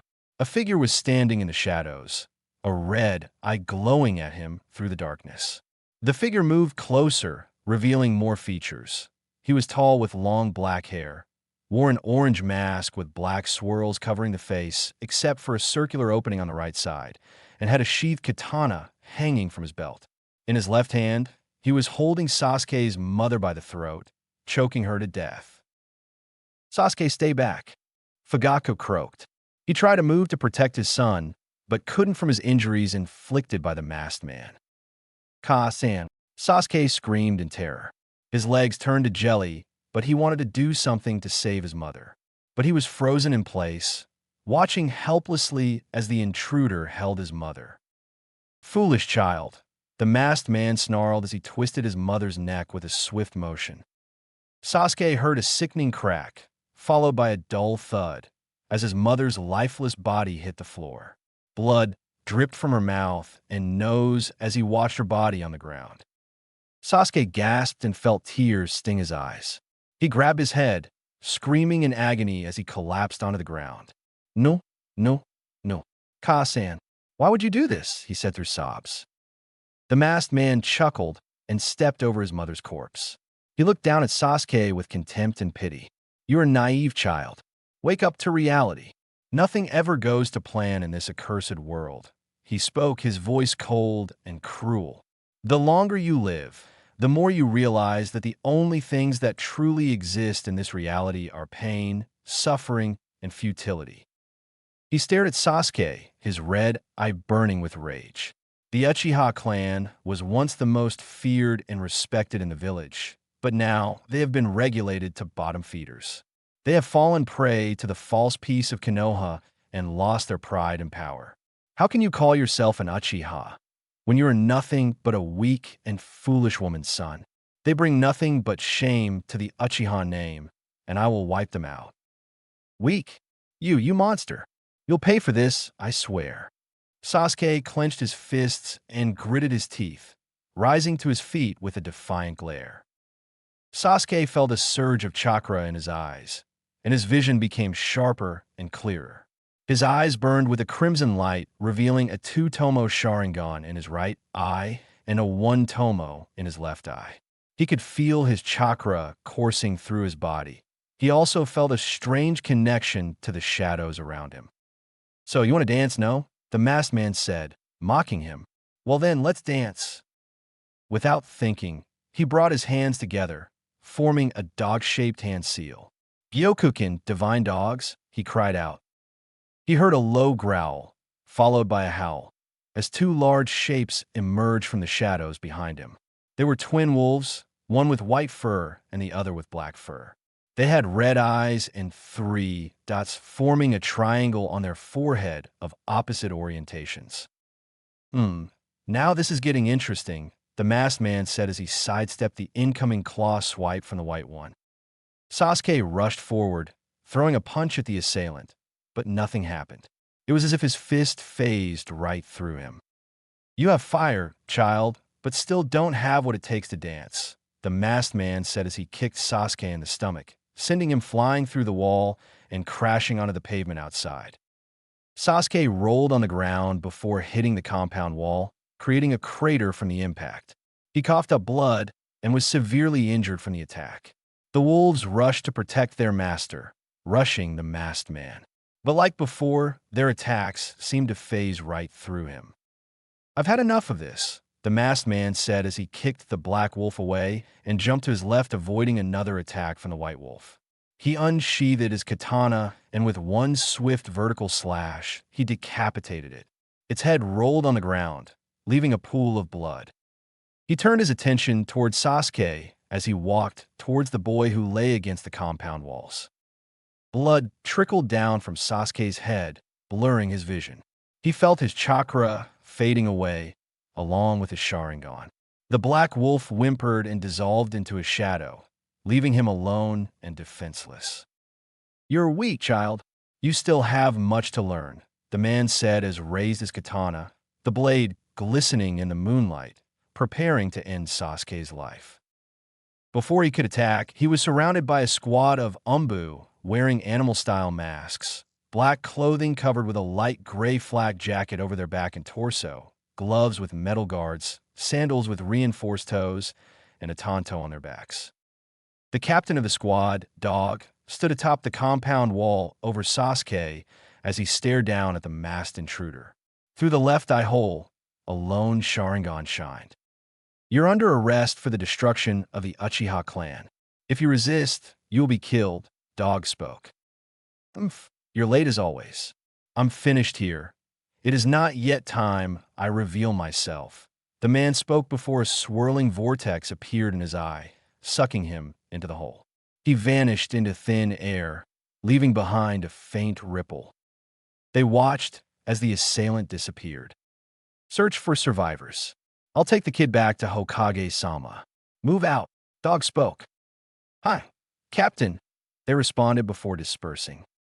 Dog grabbed the now unconscious Sasuke and headed towards the village. Konoha, Training Ground 11. Naruto trudged through the dark forest, the moonlight barely piercing through the thick canopy. He carried Kiyomi on his back, her chest rising and falling softly. She had fallen asleep after their training, too tired to walk. Naruto felt her breath on his neck as he continued to walk. This was new to him. He didn't know what to think or feel about this. However, Naruto was pulled out of his thoughts as he sensed someone approaching at a rapid pace. It was a similar chakra to the man who followed him before. It was cold and radiated emptiness. Just before the unknown figure reached Naruto's position, he slowed down. It was as if he was toying with him, trying to scare Naruto and induce fear. Naruto had enough and called out to him, "Hey, you coward! Come out and face me. Or are you too scared?" A man in a black cloak with an animal-style mask stepped into the moonlight, a kunai in his left hand. "I'm here for the girl. Give her to me and I won't hurt you," he said emotionlessly. Naruto laughed. "Hurt me? You?" he said before glaring at the man. "How can you hurt me when you're already dead?" The cloaked man barely had time to register Naruto's words before he felt a sharp pain around his neck. He gasped, dropping his kunai and clutching his throat. As he fell to the ground, he saw a tall figure with black hair and blood-stained clothes standing over him. The figure's eyes glowed red. It's you," he said before choking on his blood. The figure, without turning his head, spoke to Naruto, "Protect my sister," before vanishing into the night.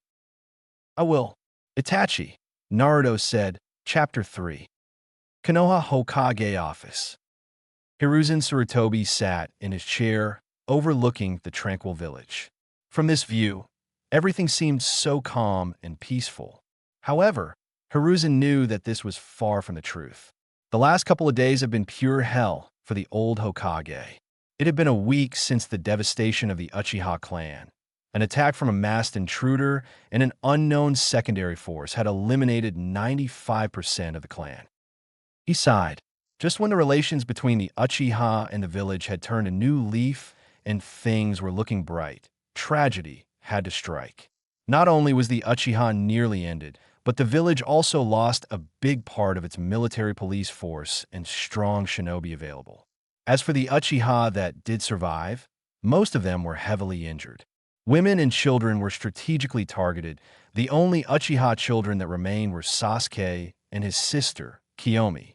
The clan head, Fugaku Uchiha, had survived his injuries, so there was still leadership in what remained of the clan.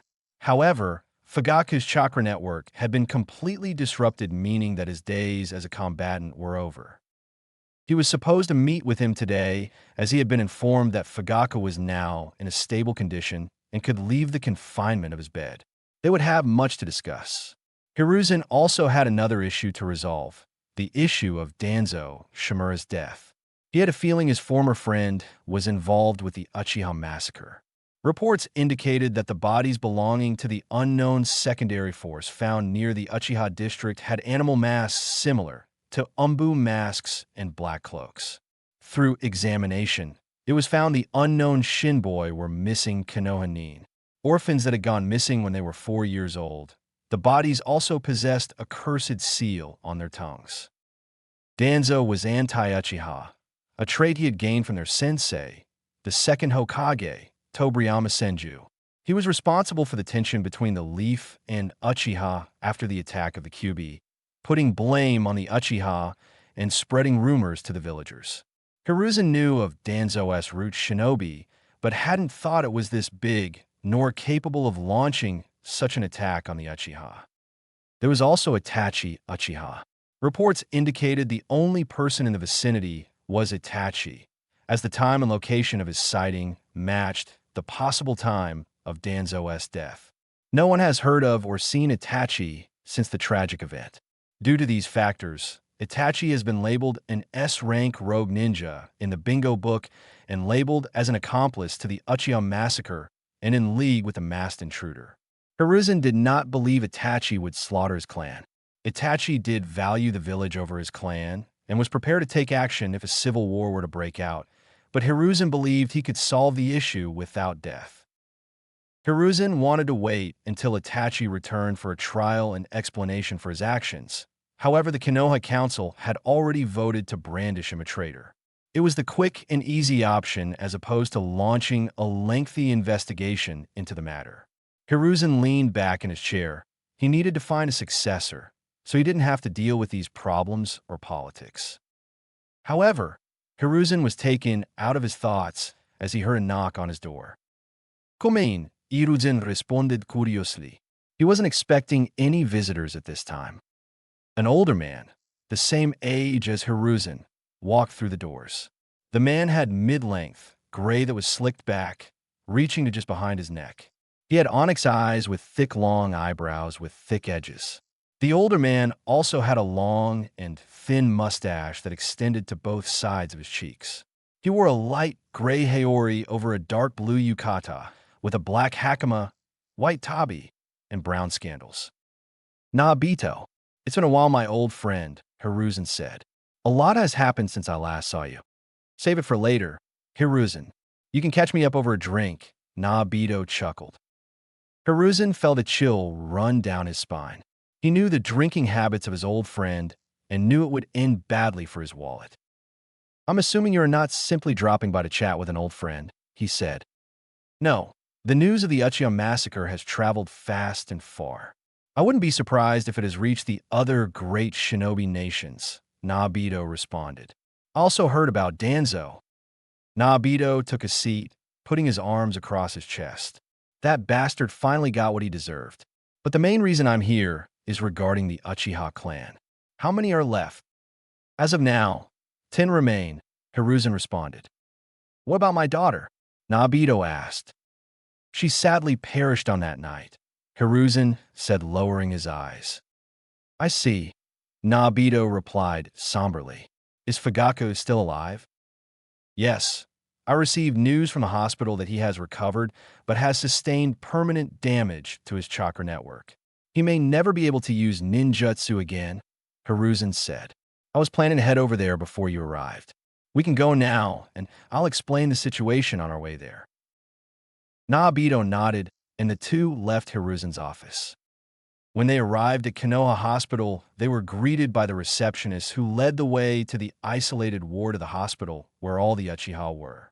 Hiruzen placed a large number of umbu to guard the entrance and the corridors. Outside of Fugaku's room were 2 umbu. Hiruzen greeted them and asked them to open the door. They complied, and Hiruzen and Nabito entered the room. Fugaku sat upright on his bed as nurses were moving around him. He looked at Hiruzen and Nabito as they entered the room with a neutral expression. "Hokage-sama," he said with a monotone voice. "Fugaku, how are feeling?" Hiruzen asked sincerely. Nabito said nothing and simply leaned against a wall with his arms crossed. He gave a big yawn and looked uninterested. "I'm fine, Hokage-sama," he said as he got up. "We have more important matters to discuss." Hiruzen felt a pang of guilt and regret. He believed that if he had been more vigilant as the Hokage, this tragedy wouldn't have happened. He cleared his throat. "Yes, we do." Silence filled the room until Nabito spoke. "If you two are done, here is our proposal. The remaining Uchiha will be moved to a compound closer to the village and the police force building, preferably near the Hyuga clan compound. This way, The Uchiha clan can be seen by the villagers rather than being this mysterious group of people who arrest them. Additionally, due to the proximity between the two clans, we can establish a relationship between the two-inch Hiruzen chimed in. What about the political power of the Uchiha? Our image and strength have taken a massive hit, Fugaku inquired. Yes, boy, we know. That is why I will be replacing Danzo on the Elder Council. This will balance out the political power and build back good favor in the village, Nabito said.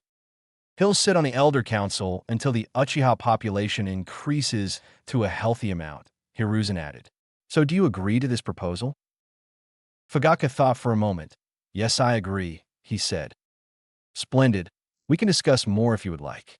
I know you're going to grab your children from the academy, and I'll come with, Hiruzen said.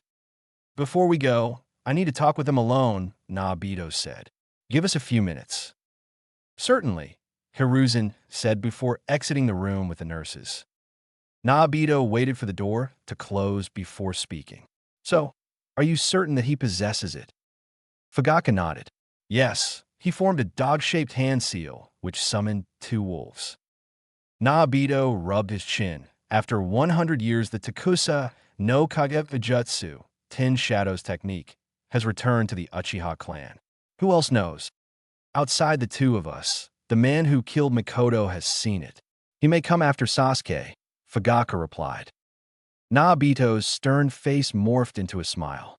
Things are sure getting interesting, he said. Fugaku simply nodded, thinking about all that had transpired. Konoha Ninja Academy. Okay, class, today we'll be doing combat exercises and evaluations. Meet me outside, Iruka said. As everyone was getting up, Naruto walked in. He grinned and waved at his classmates, but no one smiled back. They all looked tense and nervous, as if they were walking on eggshells. Joe, Iruka-sensei, I heard we were doing some training today, he said excitedly. Iruka's eyelid twitched. Yes, Naruto. Now head outside, he said. The students headed outside, but stayed silent, whispering among themselves. Naruto noticed the change in atmosphere. He had no idea why the mood was so dreadful. He knew of the tragedy and hated to see such a strong clan get reduced to a small amount. But it had nothing to do with him or anyone not Uchiha. There was no point in being this gloomy. He thought everyone would have moved on by now, but apparently not. Naruto looked around the room for this source. He spotted a gloomy chakra radiating from the Uchiha twins. He could see it permeating off Sasuke. It had affected everyone in the class. It also plagued his sister. Naruto frowned. He did not understand why Sasuke was acting like a baby. He decided to head towards the Uchiha twins and get a better read of what was happening between them. Hey Kiyomi-chan, Sasuke, how are you doing? He said. Hey Naruto, we're doing all right, she said. Sasuke said nothing and walked past Naruto. Naruto watched Sasuke as he walked away from them. I guess he's still sulking around, he said as he turned towards Kiyomi. Yeah, he doesn't speak to anyone anymore. Not even me. Kiyomi hung her head. He shut me off. I can't even talk to him. I want to help. He's not the only one in pain, she said with tears forming. Naruto felt a pang of sympathy for her. He reached out and placed his hand on her shoulder. I'll knock some sense in him. Don't you worry, he said with a grin, giving her a thumbs up. He put his hands in his pockets as he walked towards Choji and Shikamaru. A smile appeared on Kiyomi's face. Thanks, Naruto-kun, she said. When everyone made it outside, Iruka and the other instructors went around to ensure they had the correct number of students. All right, out here is where we'll be doing combat exercises. These exercises will be on the graduation exam. We will track your performance and improvement as you progress through the years, Iruka said. There will be ninjutsu training, ninja tool training, taijutsu training, and individual battles against your classmates. Hokage-sama will also be watching your performances. Be sure to do your best today. Got it, Iruka added. Hi, sensei, the students replied. All right, that's the spirit. Now get into 4 equal rows in single file order, he said. The test began, and the students showed their skills and abilities. Naruto, however, had other plans. He saw an opportunity to sneak away when the teachers were busy with the other students. He wanted to have some fun and take a nap since he was feeling sleepy. He quickly ran toward the nearby tree and sat down on a tree branch hidden. He watched the students go through the various tests. He took mental notes of who did well. As expected, the Uchiha twins were exceptional in taijutsu, ninjutsu, and jinjutsu. Sasuke did well on the shuriken throw, while Kiyomi struggled to hit a single target. Hinata Hyuga looked promising so far, but looked timid and not assertive. Shikamaru half-assed his way through the exams, barely giving effort. Shino Aburame looked impressive across the board as well. We got some talent in this class, Naruto thought. Meanwhile, Iruka was calling Naruto's name for the shuriken throw. Naruto Uzumaki, come forth, Iruka said. Nothing. Naruto Uzumaki, come forth. Iruka repeated, no response again. Everyone looked around. They had just seen him a few minutes ago. Where could he have gone?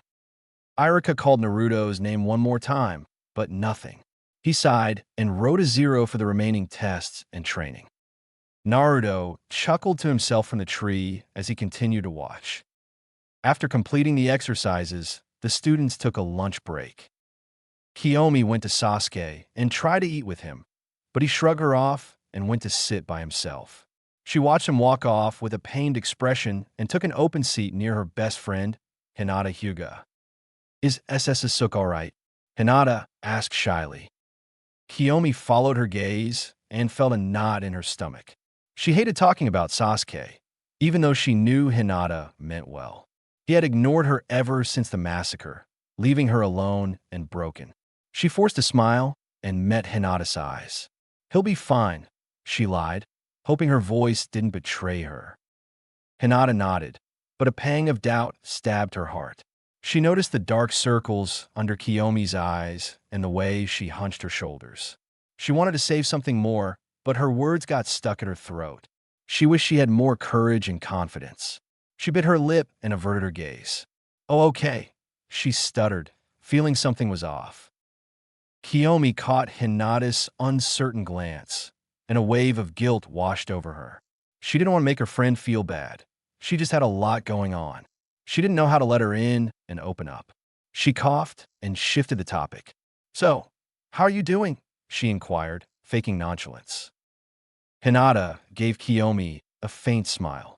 She nodded and lied. I'm fine, hoping her voice didn't tremble. She cared for her friend and didn't want to overstep. They ate in awkward silence, avoiding each other's eyes. Kiyomi felt a lump in her throat, wishing she could say something to break the tension. Hinata felt a flutter in her chest, wondering if she should say something to ease the pain.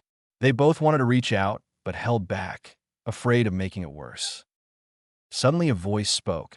Hey ladies, what's cooking? They both jumped, startled by the intrusion. They turned to see Naruto, with his signature glasses, sitting at the table, munching on dango. And Naruto? Hinata gasped, her face turning red. Naruto, Kiyomi said, getting a little flustered. Where have you been? Where did he come from? I could have sworn no one else was sitting here, she thought. Around. I got bored and decided to take a quick nap, Naruto yawned. So what are you two doing? Having fun, he asked, taking another bite of his dango. He acted like he was oblivious to the atmosphere, but he was aware of it. He sensed the sadness between them, but also saw an opportunity. He wanted to shake things up and make them talk. He had a plan, and he was ready to execute it. So, Hinata, I saw you at Ichiraka the other day. You've got good taste, he said. Hinata blushed. TT Hanks and Naruto, she said. Wait, you like Ichiraka ramen, Hinata? Kiyomi asked, getting excited. Why yes, it's my favorite place to eat, Hinata responded. Oh my gosh, I love Ichiraka ramen, Kiyomi said with stars in her eyes. They proceeded to get into a conversation about their favorite ramen. Naruto quietly slipped away, whistling to himself. Onto the other, he thought. Naruto walked over to where Choji, Shikamaru, and Kiba were sitting. Hey Naruto, where have you been? I tried to find you when Iruka called your name. Sadly, he gave you all zeros, Choji said, shaking his head. Naruto brushed him off with a dismissive gesture. Don't sweat it. I'm fine, he retorted. He got closer to Shikamaru, who had his back facing him. Oi, Shikamaru, Naruto shouted as he slapped Shikamaru's back hard. Shikamaru choked on his food and sprayed it all over Ino, who was sitting next to him. Choji and Kiba burst into laughter, while Ino glared at them. Shikamaru wiped his mouth and sighed. Naruto, you're troublesome as always, he said, rolling his eyes. So, you finally decided to return? He asked, raising an eyebrow. Yeah, I got bored after my nap. Thought I'd come back and see how you did, Naruto said, grinning.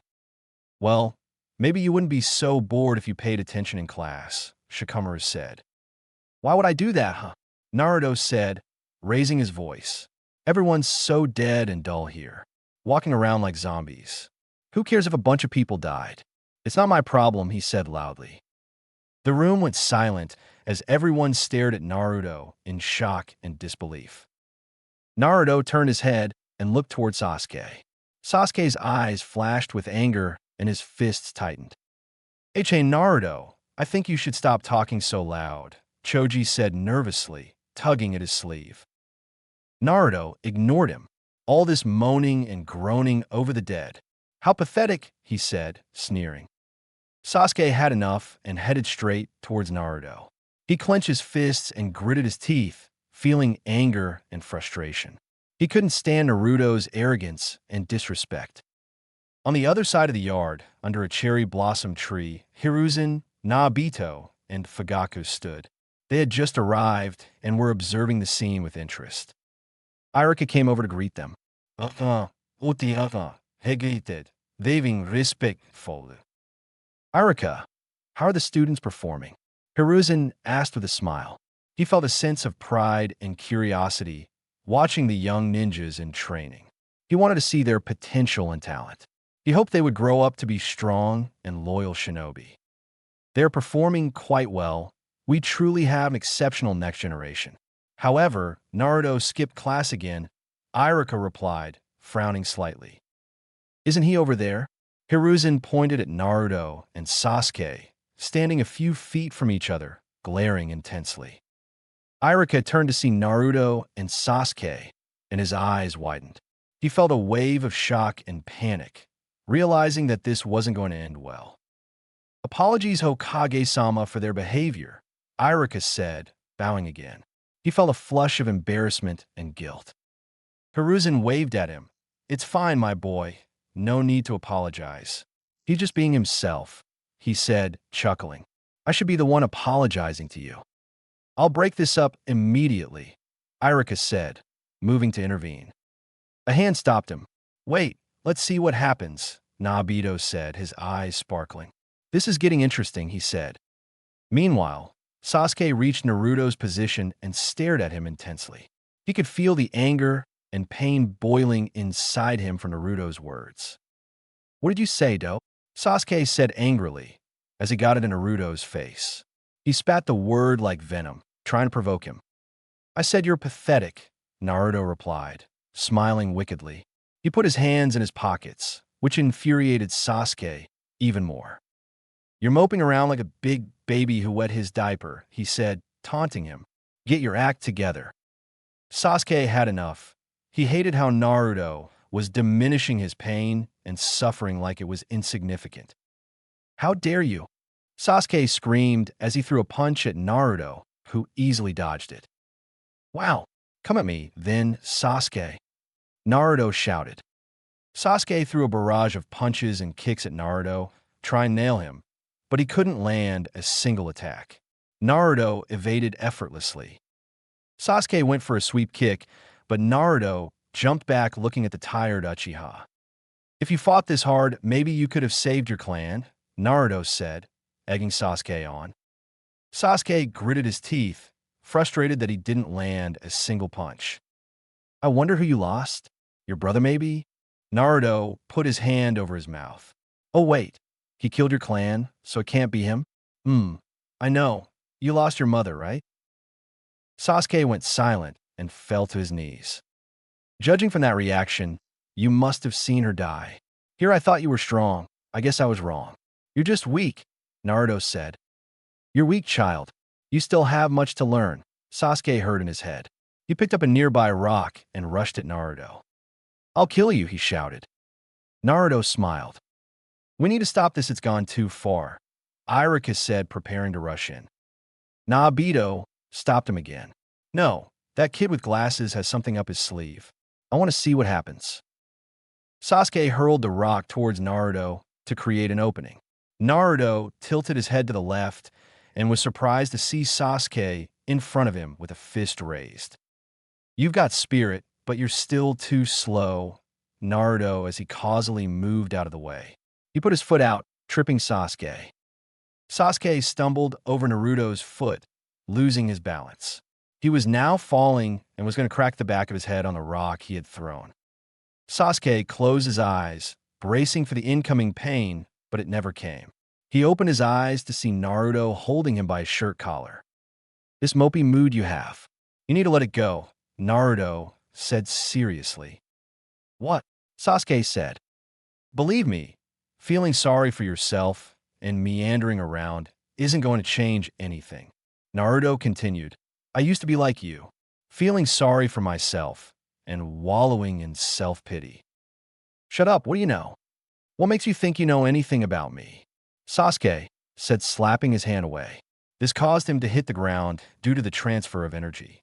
He fell on his butt, staining his shorts. I know that you blame yourself for your mother's death. I know that you feel like you failed her. I know that you feel weak, Naruto said. Sasuke sat there in silence, replaying her death in his mind. He hated himself for not being stronger. Naruto bent down to his level.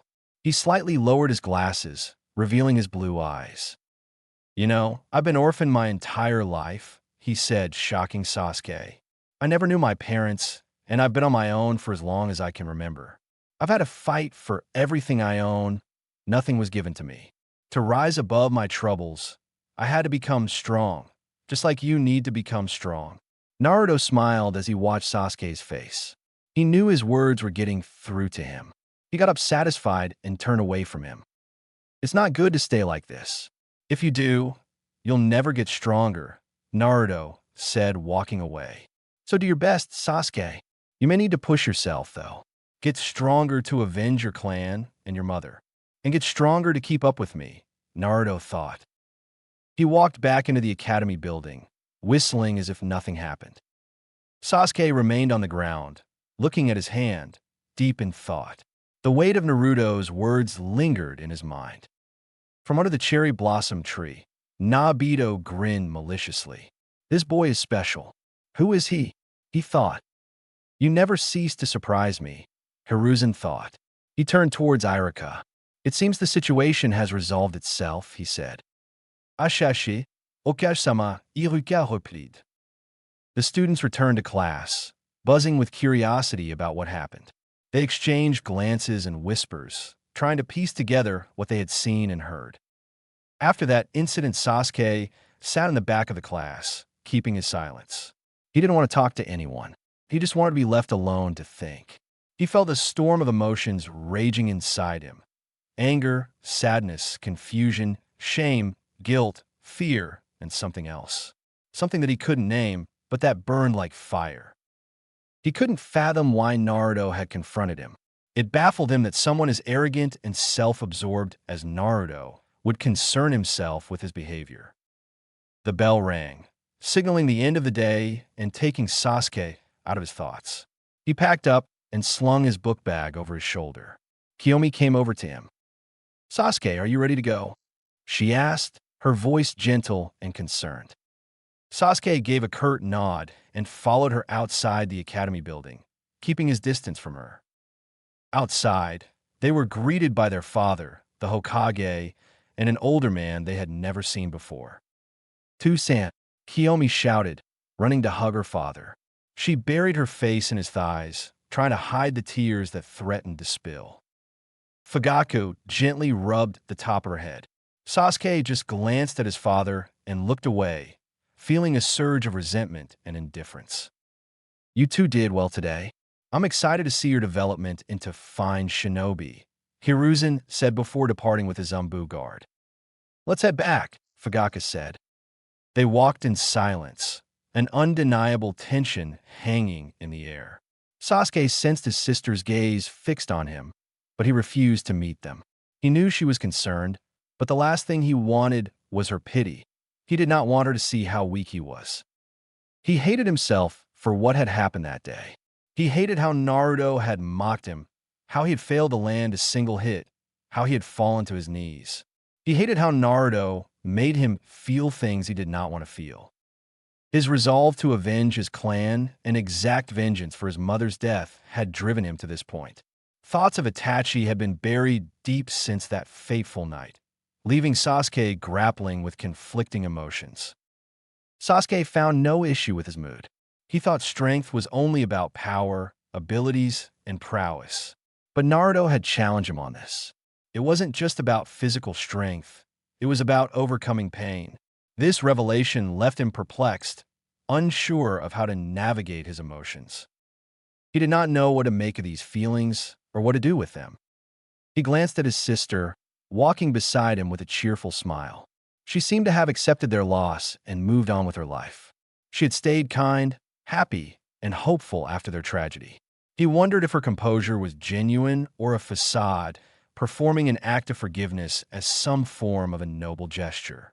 Anger and resentment surged within him, feeling as though his sister betrayed their clan, their mother, and him.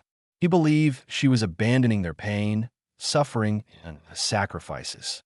It felt like she was disregarding everything he was feeling.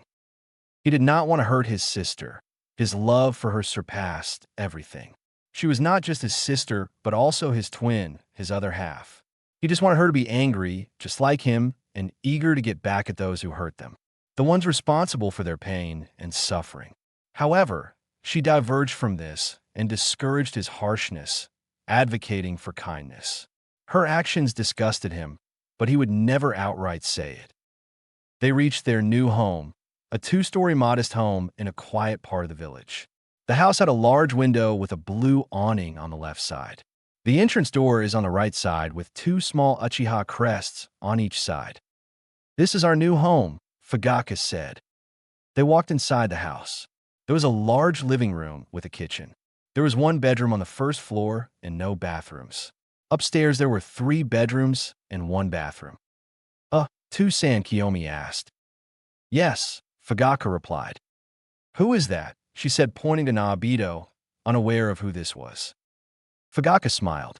That's your Ojaizen, he said. Oh, Ojaizen, she said, turning to face Naobito. She looked him up and down before running to him and hugging him. Ojaizen, she said, her voice full of enthusiasm. Naobito picked her up. You're beautiful. You look so much like your mother, he said, placing her back down. He'll be living with us for the time being, Fugaka said. Kiyomi, go to your room upstairs. It's the first one on the right. Sasuke, I need to talk to you. Kiyomi nodded and went upstairs, leaving Sasuke with the 2 older Uchiha. When you fought that man, you summoned something. Show us, Fugaka said. Sasuke formed a dog-shaped hand seal. Gyokukin Kan Divine Dog, he said. Sasuke's shadow started to extend. However, instead of 2 wolves, a large bipedal, werewolf-like creature arose from his shadow. The werewolf had black fur besides a white undercoat, feet, and forearms. It had a strange symbol on its forehead, similar to the 2 wolves, but this symbol seemed like a combination of the 2 ones before. The werewolf was also massive, almost standing the same height as Fugaku. However, the werewolf did not stay for long as it dematerialized as Sasuke collapsed to the floor, extremely exhausted. Fugaku caught him before he hit the ground and set him on the nearby couch gently. You said there were 2 before and 1 died, right? Naobito asked. Yes, Fugaku replied. There was one with black fur and the other with white. The white one was decapitated and died. If I remember correctly, that is an innate trait within the ability. If one of his Shikigami persists, its traits would be fused into a remaining one. Naobito said. Gyokukin Kan Divine Dog. Totality, I? The 2 waited until Sasuke regained consciousness. He woke up half an hour later. He opened his eyes to see his father and Nobito deep in a conversation. He sat upright on the couch, rubbing his head. "Here's some water, Sasuke," Fugaka said, giving his son a cup of water. Sasuke drank it in quick succession. Nobito spoke up. "You have a powerful technique, boy. A Kekkei Jinkai not seen in the Uchiha clan for over 100 years." Sasuke said nothing. "You've something on your mind, boy. Speak," Nobito said. He looked up at Nobito. "Will it help me kill that man?" he said. Nobito closed his eyes. "Possibly, but you're still too weak to use it to its fullest capabilities. That brat from earlier was right. You are too dreary." Sasuke clenched his fists, getting angry again. He was about to lash out, to unleash his fury and pain, but he felt a gentle touch on his shoulder. He looked up and saw his father's face, calm and sincere. "But you can be strong, Sasuke. I believe in you," Fugaka said softly. Sasuke blinked, stunned. Was this the same man who had always been cold and distant? Who never praised or comforted him? Who always compared him to Itachi? He felt something wet on his cheeks. Tears. He tried to wipe them away, to hide his vulnerability, but they kept falling. "I know you must hate me for letting your mother die. I hate myself too for not being strong enough. But she wouldn't want you to be like this. She'd want you to be strong, strong enough to look over your sister. You two may not get along, have fights, and have disagreements, but at the end of the day, she is your twin. As her brother, you must protect her," Fugaku continued. Sasuke's tears turned into sobs. He couldn't hold them back anymore. He couldn't hold anything back. He felt a wave of emotions crashing over him. Grief, guilt, anger, fear, love, longing. He felt them all, and he let them out. "I know I haven't been the best father, but I promise you from this point on, I will do everything in my power to protect you and your sister and make you two the strongest Uchiha. Even stronger than your brother," Fugaka said. "Do you understand me?" Sasuke nodded, unable to speak. He buried his face in his father's chest, feeling his warmth and his heartbeat. He hugged him tightly as if he was afraid to let him go. Fugaka smiled and wrapped his arms around his son.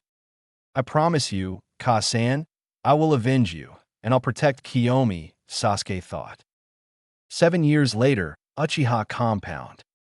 7 years had passed since the Uchiha massacre, and the morning sun cast a warm glow upon the Uchiha residence. Sasuke stirred in his bed as the light pierced through the window curtains. Today marked the academy graduation, where he would become a genin and take one step closer to accomplishing his goals. He sat upright on his bed, pulling his covers back and slipping into his house shoes. He went outside his room and walked down the hall to his sister's room. "Kiyomi, wake up," he said, knocking on her door. He heard mumblings indicating she got up, so he carried on downstairs. He found Nobito on the couch, snoring loudly and drooling on the cushion. He reeked of sake and sweat. Sasuke ignored his grandfather and proceeded to the kitchen where his father, Fugaku, was engrossed in clan documents. Even with the compound rebuilt, there was a lot he needed to handle and plan for the future. Sasuke exchanged a nod with his father, a silent acknowledgement of the day's significance, and went to prepare a light breakfast. Sasuke had 3 eggs, a sausage, and toast with no jam. After his meal, he took a quick visit upstairs for his oral hygiene and skincare rituals. Returning to his room, Sasuke donned his new attire, examining his physical changes reflecting his growth and the passage of time. Examining himself in the mirror, he observed his sharper angles, facial features, and spiky, shortened hair. He wore a dark blue top with a high collar, buttons, and the red and white Uchiha crest. He also wore loose gray pants with black shinobi sandals. He stood an impressive height of 5 feet 9 inches, taller than most boys his age. Satisfied with his appearance, Sasuke grabbed his bag and headed to see if his sister was ready to leave. Before he could knock, the door creaked open, revealing a room transformed over the years. Posters adorned the walls, each showcasing Kiyomi's eclectic taste. There were Ichikaru ramen vouchers, homework, and empty boxes littered around. The room had an air of organized chaos, reflecting her vibrant personality. "Kiyomi, we're leaving," Sasuke called. The door opened wider, revealing an older Kiyomi. Her once childish features had given way to a graceful maturity, emphasized by the confident glint in her eyes. Her long black hair cascaded beyond her waist, framing her face and drawing attention to the Uchiha crest earrings. She wore a stylish ensemble, a black top paired with a dark blue skirt featuring straps over her shoulders. Two bands adorned each of her arms, and thigh-high black socks seamlessly connected to her black sandals. She stood at 5 feet 8 inches, quite tall for a girl her age. "Ototo-chan," Kiyomi exclaimed, embracing Sasuke in a tight hug. "Are you excited? Today is the day we become genin." "Yes, I know. Can you let go of me?" he asked, irritated. Kiyomi frowned as she released her brother. "Do you always have to be such a buzzkill? Can you try being a little more positive?" she said. Sasuke said nothing and headed downstairs with Kiyomi following him. They came across Naruto, still passed out and blissfully unaware of the world. "Looks like someone had a good time last night," Kiyomi remarked. Naruto snorted in his sleep, muttering something unintelligible. "Should we wake him?" she said, mischief in her eyes. Sasuke shook his head. "No, he'll be in a poor mood, and we don't have time to deal with his antics." As they were about to head out, their father came out from the kitchen. "Good morning, Tusan," Kiyomi said. "Do you know who our sensei is going?" she asked. Fugaku shook his head. "You will know who your sensei is after the exam. That is if you two are on the same team." Kiyomi got a little nervous. She had been expecting to be on the same team as Sasuke. Sasuke raised an eyebrow as he also expected them to be on the same team. "Wait, so there's a chance Sasuke and I won't be on the same team?" she asked. "Yes, it is possible. Genin squads are typically constructed with to be well-rounded and versatile for any mission," he said. "Depending on your skill set, you may be a team with a sensor, medic, or even sealing-type shinobi. With the Sharingan, we are naturally better at taijutsu, ninjutsu, and genjutsu. Your teammates will be able to counter your deficiencies," Fugaku added. Kiyomi's head dropped. "Well, that's a bummer," she pouted. Fugaku smiled. "Don't worry. I believe whatever team you two are placed on, you'll do well and represent the Uchiha with pride." Kiyomi brightens up at her father's comments. "Hi, Tusan. We'll do our best," she said with a smile. The two departed their house, waving goodbye to their father, and journeyed to the academy. As they walked through the new compound, they spotted some Uchiha hanging around. There was Tekka, Yakumi, and Naka Uchiha, who were the other remaining Uchiha males outside of Fugaku, Naruto, and Sasuke. Naka married a female Uchiha survivor, Naori, and they had a son on the way. They were headed to the hospital. Tekka was getting ready to go on patrol. He was young and single, but he primarily worked in the Konoha military police force as a lieutenant. Yakumi, on the other hand, had married a village girl and moved away from the clan compound. This was due to an incident involving him and Sasuke, where Sasuke nearly beat him to death for trying to make a move on his sister when she was 13. As they headed towards the compound gate, they heard a familiar voice cry out to them. "Hey, Sasuke-chan, Kiyomi-chan." The twins turned around to see Izumi Uchiha, a 20-year-old with long brown hair going past her shoulder. She wore a long-sleeved, high-collared purple shirt with the Uchiha clan symbol on the back, baggy blue pants, a shuriken hostler on her right leg, a red armband on her left arm, and a long purple fingerless glove that ran nearly the length of her arm. She also had on a Jonin flak jacket. "Izumi-chan," Kiyomi cried out, hugging her. "Off to the graduation exam, I assume," she said. "Yes," Sasuke replied. "Are you going to be our teacher, Izumi-senpai?" Izumi was one of the few remaining Uchiha who liked the twins. However, she was also avoided by the remaining clan members due to her close connection with Itachi. Luckily, not many villagers knew of her connection, so she avoided hate and glances from them. "Who knows?" she said playfully. "It was nice seeing you too, but I have a meeting to attend to. Good luck," Izumi said before disappearing in a swirl of leaves. After they reached the gate of the clan compound, they spotted Hinata heading out as well. The Uchiha and Hyuga clan compound gates met at an intersection. Hinata was being escorted by branch members of the Hyuga clan. "Hey, Hinata-chan," Kiyomi called out, waving to her best friend. Hinata smiled and waved back to her friend. She also saw Sasuke give a brief wave towards her, causing her to blush and turn red. Sasuke was confused by this action, while Kiyomi just sighed. In a short while, they reached the academy gates and saw their classmates and parents crowding the entrance. Everyone was excited to finally become a real shinobi and take on missions. Sasuke stood still, looking at the entrance, bracing himself for the next steps in his journey. Kiyomi turned to her brother. "Are you ready, Sasuke?" she asked. Sasuke looked at her. "Yeah, let's become shinobi," he said, walking towards the entrance. Chapter 4. Konoha Ninja Academy. Okay, everyone, settle down. I know you're all excited to become genin, but I want to take some time for a few words of encouragement, Irika said. Regardless of how you do on the written and practical examinations, I want to say that I am proud to have been your teacher for these past years. Seeing your growth and development has been an amazing experience. Regardless, if you did not pass, don't worry. There will be more opportunities for you to become a genin in the future. With that out of the way, let's begin, Irika said before being interpreted by the opening of the classroom door. "I'm Hurt Iruka-sensei. How could you start without me?" a voice said. Irika turned to see a tall figure, standing at 5 feet 10 inches, wearing a pair of black glasses that hid his eyes. He wore a sleek, all-black outfit that accentuated his slender frame. His jacket had a high collar that fastened with a gold button and had a red swirl on the back. He wore loose black pants and black sandals. He kept his hands in his pockets, projecting a casual confidence. His white hair was spiky and unruly, contrasting with his dark attire. Irika sighed. "Naruto, I'm glad you decided to show up on time for once in your life. You're lucky.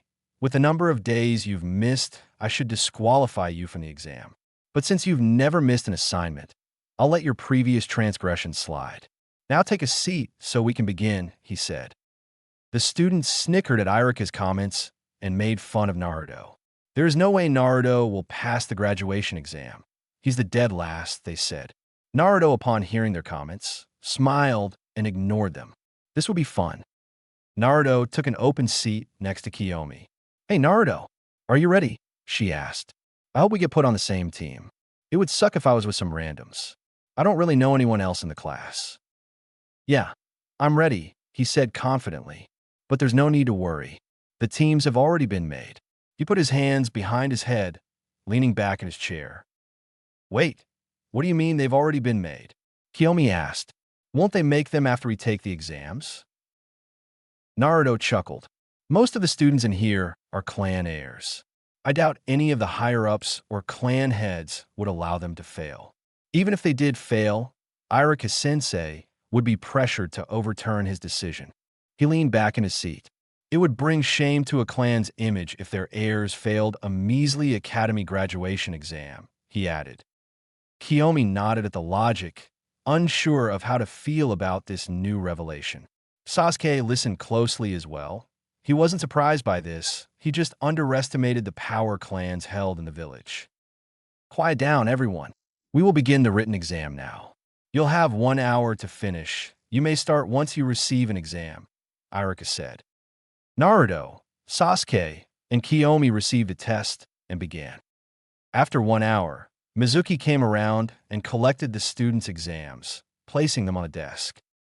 "Okay, everyone, that concludes the written portion of the exam. Now we'll move on to the practical examination. We'll head outside for this portion," Irika said. Once the students made it outside, Irika told them what they would be doing. "We'll be doing a shuriken test and ninjutsu test. For the shuriken test, your goal is to hit as many wooden targets as you can. There will be 8 targets in total.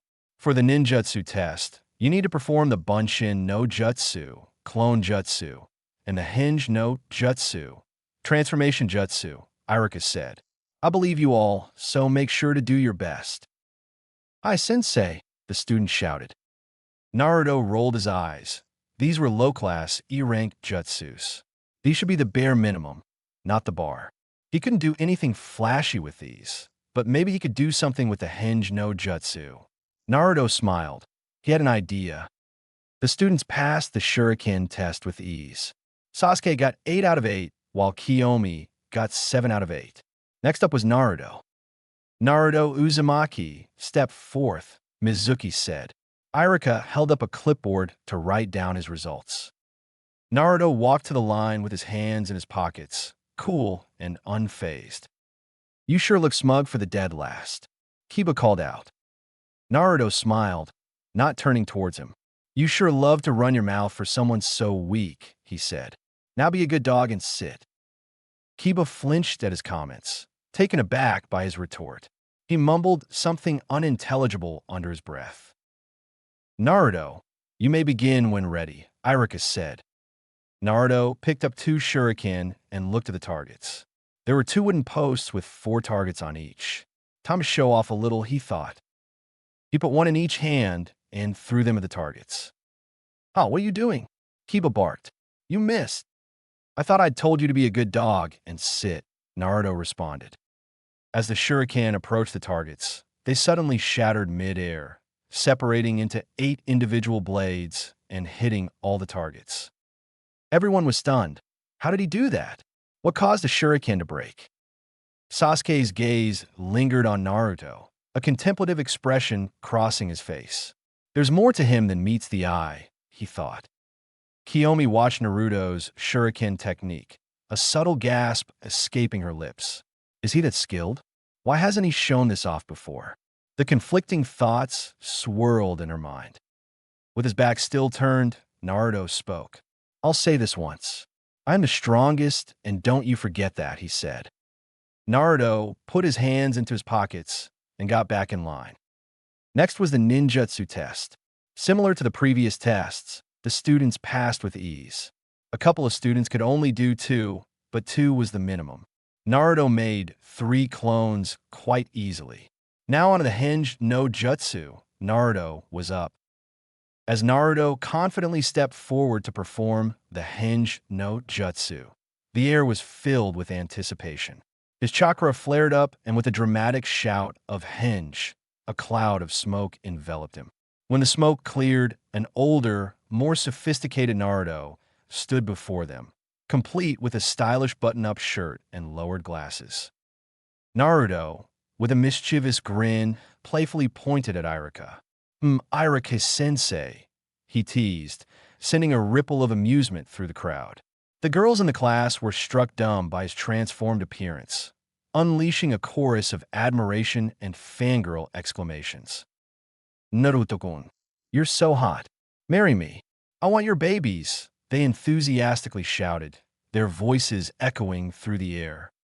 Oh my, don't worry, ladies, I'm all yours, he responded. The fangirls shrieked even louder. Kiyomi's eyes fixated on Naruto's transformed figure, causing a pink tinge to appear on her cheeks. She felt her heart pounding with a mix of irritation and something she couldn't quite put her finger on. She averted her gaze, pretending not to care, but her fists betrayed her, clenching involuntarily. Meanwhile, Sasuke and the other male students exchanged incredulous glances, completely bewildered by Naruto's theatrics. Sasuke, sensing something amiss, turned to his sister Kiyomi, who was clenching her fists with an intensity he had never seen before.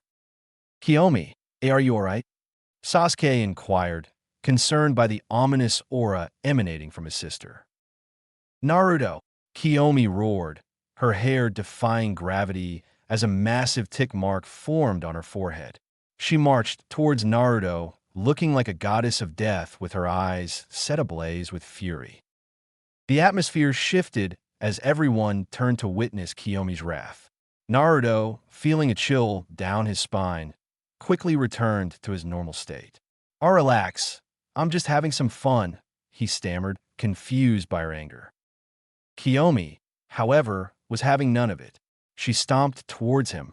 her rage reaching unprecedented levels. "What the hell are you doing?" she said. Naruto, for the first time in his life, felt genuine fear. Attempting to escape. Fae pleaded.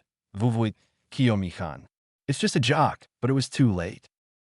With lightning speed, Kiyomi grabbed him by the collar, unleashing a relentless barrage of blows that pounded him into the ground. The male classmates, witnessing the spectacle, felt a mix of sympathy and awe. The onslaught continued for what felt like an eternity, until Kiyomi finally relinquished her hold, leaving behind a bloodied and beaten Naruto in a crater. As the dust settled, Irika awkwardly announced, and that concludes the graduation exam. We'll take a short 30-minute break. When we come back, we'll hand out forehead protectors and team assignments to those who passed." Irika and Mizuki exchanged glances before picking up the broken Naruto and carrying him off to Konoha Hospital amid the stunned silence of the onlookers. Konoha Hokage's office. The Sandaime Hokage, Hiruzen Tsurutobi, sat behind his desk, gazing thoughtfully at the assembly of Jonin senseis standing before him. In this elite group lay the responsibility of sculpting and guiding the next generation of shinobi. Through the lens of Hiruzen's crystal ball, they observed the graduation exams unfold. The teams were already decided, a result of the Shinobi Council's heavy influence, manipulating connections and relationships. An attempt to halt Naruto from taking the exam had been swiftly quelled by Hiruzen himself. It annoyed Hiruzen how much involvement the Shinobi Council had when constructing the teams, using leverage to put certain students together. Hiruzen's eyes followed Naruto return to the class with an ice pack on his head. Naruto made the wise decision to sit away from Kiyomi after pulling his provocative stunt, and chose the open seat next to Shikamaru Nara. "Naruto, you always have to be the center of attention," as usual, Hiruzen thought. He cleared his throat. "Does anyone have questions or concerns regarding the team assignments?" "Hi, Hokage-sama," a young black-haired kunoichi with red eyes said. "Why pair the Uzumaki with the Uchiha? I understand tradition dictates he joins the team with the best male and female students due to him being dead last. But won't his presence stagnate their development?" Understanding her doubt, Hiruzen responded with a reassuring smile. "I appreciate your concerns, Kurenai, but rest assured, there's more to Naruto than meets the eye. With Kakashi as his teacher, he will be able to match their pace. Hopefully, they can keep up with him," he thought. Kakashi nodded in agreement. His assignment wasn't a surprise. The Uchiha twins were now under his watchful eye. Consideration for Izumi Uchiha had been dismissed due to her complex history with Itachi Uchiha. Kakashi, due to his possession of their formidable bloodline and superior skill, was deemed a better fit. The file on the Uchiha twins was pretty extensive. Naruto, however, remained an enigma. Perfect scores, yet an academy life marked by absence, naps, and a reluctance to showcase his abilities. Kakashi would have to figure out his sensei's son.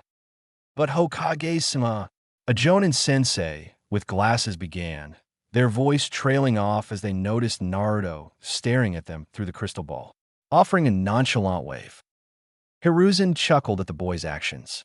Naruto would surely him more pain and amusement as he continued as a ninja. "Well then, any more questions?" he inquired. Silence prevailed. Kakashi took a mental note of Naruto's detection skills. "Is he a sensor? I'll have to wait and see," he contemplated. Konoha Ninja Academy. Shikamaru stared at Naruto with confusion as he saw him wave at the ceiling corner. "Are you good? I think you got hit too hard in the head," he said. It's nothing. Don't worry about it," Naruto said, getting comfortable in his seat. "Man, what a drag," Shikamaru thought to himself. Irika and Mizuki returned with a box full of forehead protectors. "If you hear your name called, come to the front and retrieve a Hittai-8. For those who did not receive one, make sure to come to class tomorrow to learn about future opportunities," Irika said. Once all the forehead protectors were distributed, Irika began to listen out to the teams.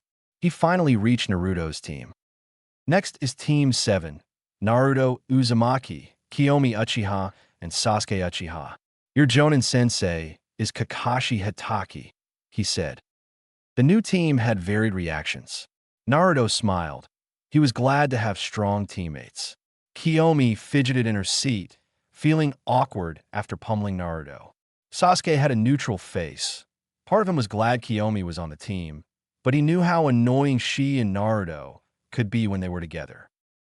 No, were the simultaneous shouts from both Naruto and Sasuke fangirls. Hinata looked at where Sasuke was sitting. So, I'll be in a different team from Sasuke-kun, she thought.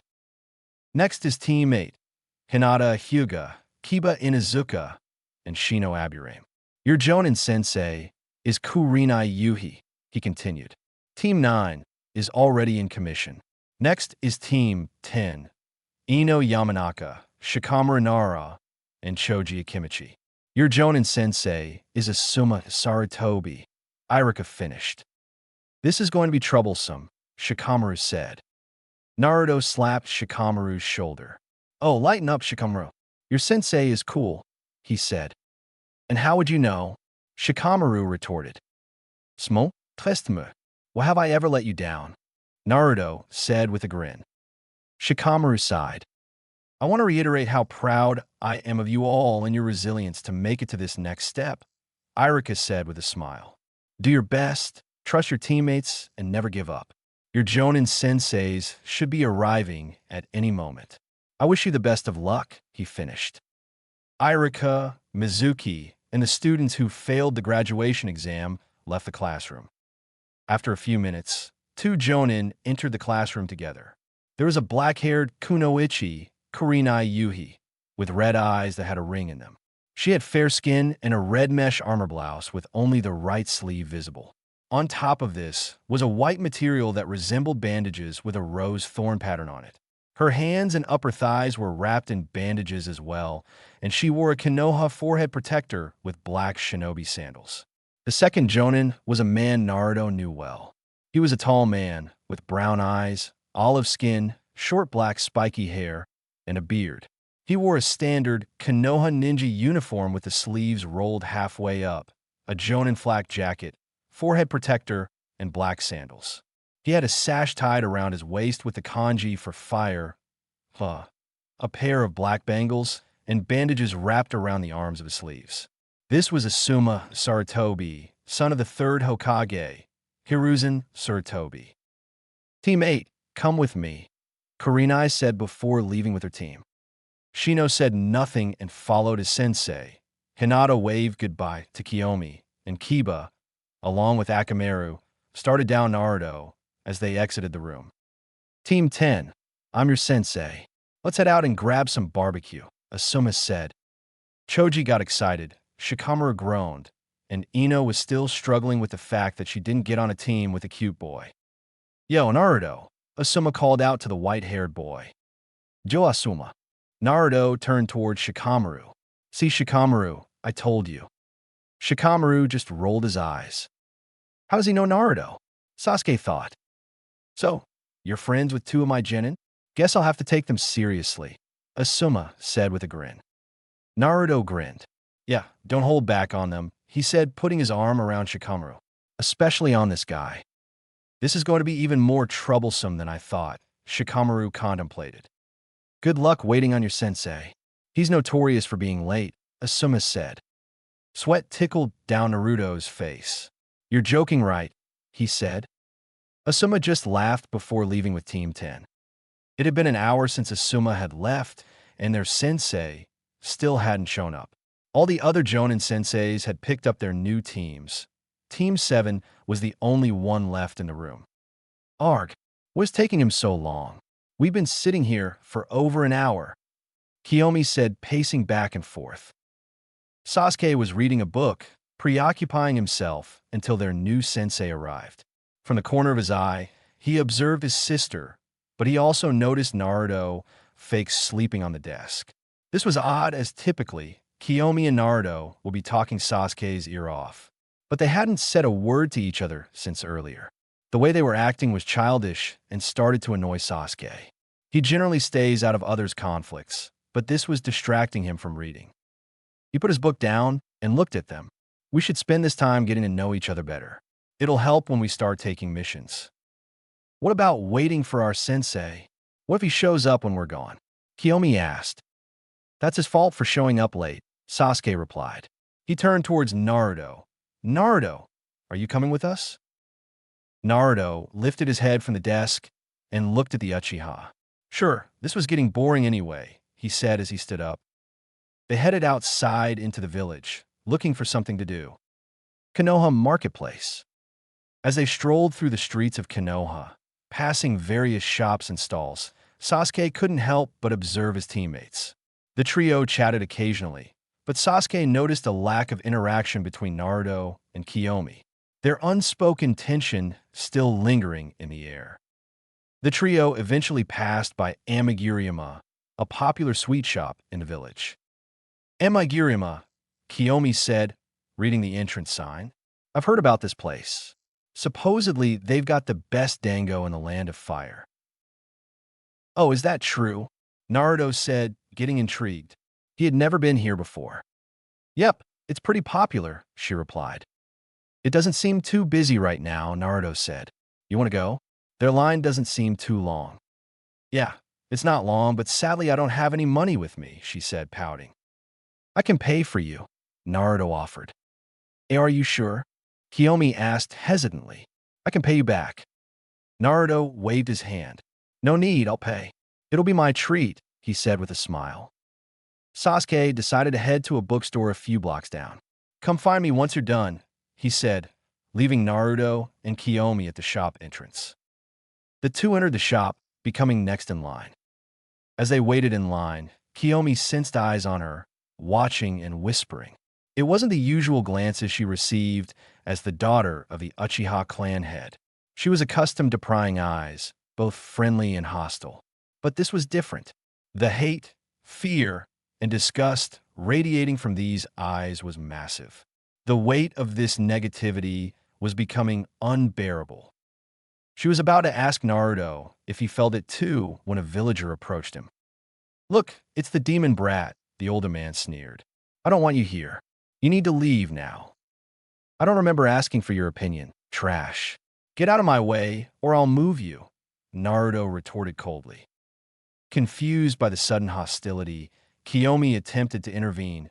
Naruto, I think we should… Did you hear me, demon? I said get out, the villager interrupted, noticing Kiyomi beside Naruto. Oh, it seems the demon has a bit… Suddenly, the man's nose started bleeding profusely. Blood flew out, and Kiyomi, perplexed, saw Naruto seemingly unaffected. The blood was suspended in the air and clumped together as it hit a wall. It did not touch Naruto. I thought I told you to move, Naruto said, grabbing the man by the face and slamming him into the ground. He then put his hands in his pockets and placed his foot on the man's face. A crowd had formed from the commotion, met with the daunting sight of Naruto standing over the man. Everyone was both applauded and frightened. Naruto's showcase of power, strength, and speed left them in awe and terror. You don't look too great, Naruto said, stepping down harder. Apologize, he demanded. PPLE's I am accessory, the man sobbed. Come on, I didn't hear you, Naruto said manically, applying even more force. The villager screamed out in pain as his face was being flattened. A young girl emerged from the crowd. "To-san," she cried out. Kiyomi, noticing the distressed girl, tugged at Naruto's sleeves, causing him to turn towards her. As he looked into her eyes, worry and concern were visible. Naruto removed his foot from the man. The young girl raced to her father, crying and calling for medical aid. Naruto walked out of the shop with Kiyomi following, but her eyes were focused on the sight of the bloodied man and the crying girl. As they were leaving, the shop owner emerged from the back of the counter and approached them. "Wait," she cried out, causing them to turn around. "I want to apologize for this customer's actions. Please accept this as a token of forgiveness," she said, bowing frantically. With sincerity in her voice, she handed 2 boxes of dango to them. Naruto said nothing, his expression unreadable as he took a box. Kiyomi bowed back, a mix of gratitude and unease in her eyes as she accepted the other box. The young girl continued to weep by her father's side, and Kiyomi couldn't shake the heaviness in her chest as they left the scene. Outside the shop, the two ate their dango in silence. Kiyomi looked over at Naruto, his eyes hidden behind his glasses, but she could sense shame and guilt emanating from his face. She decided to break the silence. Hey, and Naruto, she said. Naruto looked up from his dango box. Kiyomi fidgeted with her hands. I want to apologize for hitting you earlier. I don't know what possessed me, she said. Naruto grinned and rubbed the back of his head sheepishly. You don't have to apologize. I was trying to have some fun, but I might have overdone it, he said. They briefly locked eyes before returning to their dango. Kiyomi spoke up again. Naruto, why did that man call you a demon? Because he hates me, Naruto replied. Yes, but why? Did you do anything to him? She asked. Naruto put his dango down and turned towards her. Do you know what happened to the village 14 years ago? Kiyomi pondered before answering. I believe the village was attacked by something. Yes, it was attacked by the Kyuubi, he said. The giant fox with 9 tails, she said. Yes, that's the one. The Kyuubi attacked the village, destroying many homes and buildings. Many people, shinobi and civilians, died that night. Even the 4th Hokage. However, before the Kyuubi killed him, the 4th sealed the beast inside a newborn infant to save the village, he said, taking a pause. I was that newborn infant. Kiyomi's eyes widened at this revelation. So, that's why everyone was staring at you, calling you a demon and monster, she said. But why did you attack him? He didn't hurt you. Naruto took a long pause before he spoke. When I turned 4 years old, I was kicked out of the orphanage and had to defend myself for a long time, he said. Someone must have leaked my status to the people, because before then, no one treated me poorly, without any reason. But after I got kicked out, everyone seemed to hate me. Everywhere I went, the villagers would call me names, throw garbage at me, and beat me. They would raise the prices in their shops and block me from entering their stores altogether. I had to fend for myself, getting what I could and barely making it by. They hated me, and I learned to hate them back. These weak and pathetic people would blame a child for so much death and destruction. To be such a coward that you would take your pain out on someone who couldn't defend themselves. Naruto laughed. This village loves to preach about the will of fire and all that other crap.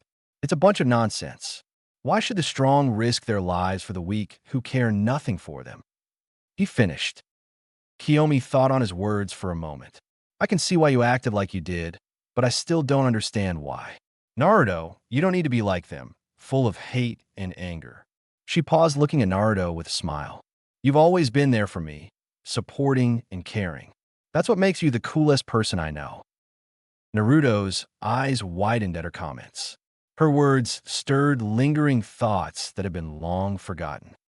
If I have the time to hate someone, I'd rather spend it thinking about those precious to me, she said. Forgiving people isn't necessarily a bad thing. Naruto remained silent, his mind processing her words. A brief pause hung in the air, filled with the weight of his thoughts. It felt like an eternity for Naruto, but only a couple of seconds had passed in the outside world. After a brief moment, he looked at her.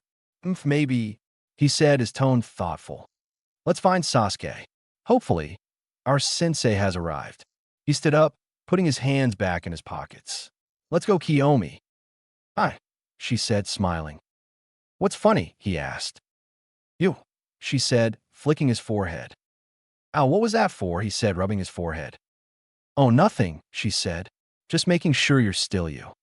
The two walked away from the shop, the atmosphere lighter, as they teased each other and had a carefree conversation. Unbeknownst to them, behind a curtain, sitting down in the shop was their Jonin sensei, Kakashi Hitaki. The joys of being young and in love. How sweet, he thought. He flipped to the next page of his favorite book, giggling like a child every so often. They eventually found Sasuke. He was paying for his book after he handed the cashier the money, and he walked up to them. It seems you two settled your differences. You were starting to get more annoying than usual, he said. Kiyomi blushed slightly at his comments, a tinge of pink spreading across her cheeks. Let's head back. Hopefully, our sensei is there, Sasuke said, walking in the direction of the academy. We're too far away. I don't want to walk back, Kiyomi said. How else are we supposed to get back? Sasuke said. You two are in luck as I am on your team, Naruto said, striking a pose. Sasuke looked at Naruto. What are you talking about? He asked. I can get us back to the academy in a few short seconds, Naruto replied. I just need you two to touch me. Kiyomi placed her hand on Naruto's right shoulder. Come on, Sasuke, she said. I don't buy it. Also, why are you just going to believe what he says? Sasuke said. I don't want to walk back, and if he says he's got a way to get there in seconds, I'm all in, she replied. I'm hurt. Sasuke, I'm your best friend, Naruto said, fake crying. I would never trick you. Sasuke gritted his teeth. Yeah, sure. He did not trust Naruto. Come on, Sasuke. I won't bite, Naruto pleaded. TCH, Sasuke said. He had a feeling he was going to regret this. He put his hand on Naruto's right shoulder. See, that wasn't so bad, Naruto said. Sasuke closed his eyes. Just hurry up. You may experience a slight discomfort or your body may get ripped apart and you'll die slowly. This is my first time doing it with other people, Naruto admitted. What? The twins yelled. Here goes, he said. Wait, Naru, Sasuke said, but it was too late. Naruto clasped his hands together and the three vanished from their position. A short few moments later, they appeared in their classroom. See, that wasn't so bad, Naruto said until he saw Sasuke throwing up in a trash can while Kiyomi rushed to find another bin. She frantically rushed to the door, trying to find a place to empty her guts. Just as she reached the door, it slid open, revealing a tall man with gravity-defying, silverly white hair, a mask covering most of his face, and a Konoha forehead protector covering his left eye. Joe, I'm your new Jonin sensei. Sorry about the wait. A black cat crossed my path. Before he could finish a sentence, throw up shot out towards Kakashi, getting all over his body and hair. Kiyomi wanted to apologize, but moved past the still Kakashi, confused about what was happening as she continued on her journey to find a trash bin. Kakashi scanned the room through his visible eyes, slapping off chunks of dango from his clothes. He saw Sasuke in the corner, hurling his lunch in the corner, and Naruto laughing at him, hunched over and holding his stomach. This group was going to be interesting, he thought as he picked up some dango in his hair. Konoha Ninja Academy roof. After everyone got cleaned up, the team met on the roof for proper introductions. Kakashi had his hand on his chin, standing before the three genin who were seated on the steps. How should I put this? He closed his eyes. As for my first impressions of you guys, well, I hate you. Hey, don't blame us. You should have moved out of the way, Naruto said. Man, I wish I could have got a picture of that. It was glorious, he said. Sasuke and Kiyomi said nothing as they sat trembling, holding their stomachs, still feeling the effects of Naruto's teleportation. Kakashi observed his new team. He had heard a lot about the Uchiha twins. Kiyomi was vibrant and cheerful while her twin was more stoic, calm, and rational. However, he observed that Sasuke could be rather aloof and distant from people. It was hard to get a good read on him. He'd have to spend more time with the two of them for proper analysis. And lastly, there was Naruto Uzumaki. He looked at the white-haired boy with dark glasses. For those who knew Minato, it was easy to see that Naruto was his son. They had the same facial and body structure. The only difference was hair color. Not much was known about Naruto besides the typical. His profile was that of a loudmouth, arrogant, and bashful kid who made fun of everyone. However, information regarding his abilities and skills was limited. Heck, Kakashi couldn't even find out why Naruto wore those glasses. Kakashi never saw his eyes, and this piqued his interest. What was Naruto hiding underneath them? Anyway, why don't you introduce yourselves? He asked. Say your likes, dislikes, dreams, and hobbies. Why don't you go first, Sensei? Kiyomi said. Well, I'm Kakashi Hitaki. My likes are my likes. My dislikes are my dislikes. My dreams for the future. Kakashi trailed off. As hobbies, I have a few. Weird old man, Sasuke thought. He didn't say anything besides his name, Kiyomi thought. Naruto just smiled. Now you guys are up, Kakashi said. We'll start with you, he said, pointing to Kiyomi. My name is Kiyomi Uchiha. My likes are my family and close friends. I don't dislike anything really, but my dream is to support my family and represent my clan to the best of my abilities. As for hobbies, I like to eat ramen, watch sunsets, and hang out with friends, Kiyomi said. That's nice, Kakashi said, giving her a nice smile. Okay, for eyes, you're next. I'm Naruto Uzumaki. I like candy, cakes, dangos, and anything sweet. It helps stimulate my brain. As for dislikes, I hate cowards and the weak, he said. As for hobbies, don't have any. I'm too good at anything I pick up. But my dreams. Naruto paused for a moment, his gaze drifting to the horizon. I don't have any dreams. Who needs them? He said, regaining his normal attitude. The only thing that matters is strength. Kakashi observed Naruto closely, sensing there was more beneath the surface. He could see a flicker of something in Naruto's eyes, a hidden pain that contradicted the cheerful exterior. This boy, he's seen more than he lets on. Kakashi thought. He knew Naruto was an orphan, similar to him, and experienced hardships. At least Kakashi had his father for the beginning of his life. He couldn't imagine the loneliness Naruto dealt with. Kakashi decided to share a piece of his own experience. You know, Naruto, even in a world filled with pain and suffering, connections with others can be a source of strength, Kakashi said, his tone carrying a hint of understanding.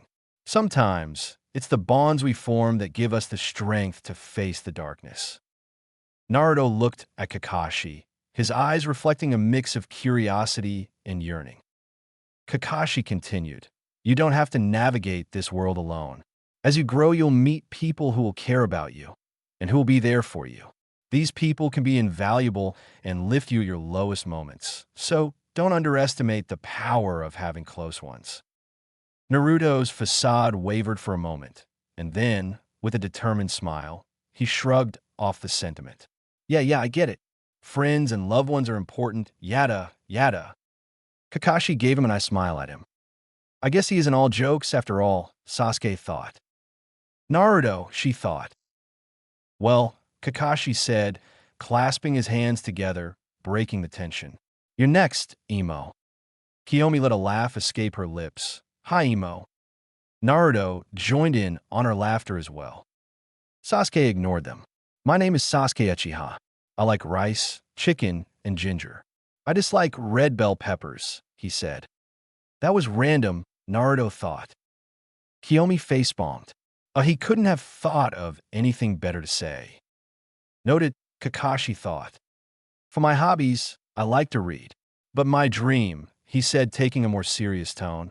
No, my goal is to avenge my clan and to kill a certain man. I assumed Kakashi thought. Kiyomi lowered her head. Naruto nodded his head in approval. Okay then, that was nice. It's good that we all know each other. Hopefully, you three will be good friends after getting sent back to the academy, he said, his tone carrying an air of nonchalance. Wait, what do you mean, sensei? Kiyomi asked, her confusion evident. Didn't passing the graduation exam make us genin? Sasuke and Naruto exchanged intrigued glances, equally puzzled. You're technically not genin. The graduation exam is just to sort out those with the potential. Your Jonin sensei has the final say on whether or not you become an official genin. You three will have a survival test to determine if you'll be on my squad. Kakashi explained, a hint of mystery in his tone. If you fail, you'll be sent back to the academy and have to try again to become a genin. There's no way. You have to be joking, Kiyomi said nervously. Kakashi shook his head. So, with that all said, meet me at Training Ground 7 at 5 in the morning. Also, you'd best skip breakfast. Otherwise, you'll throw up. Bye, Kakashi added before vanishing in a poof of smoke, leaving an air of mystery behind him.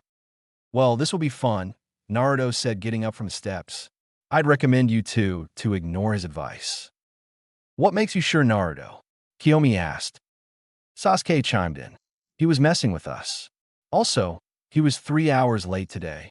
What makes you think he'll be there at 5 in the morning? Oh, I see, she said. I'm off, Naruto said.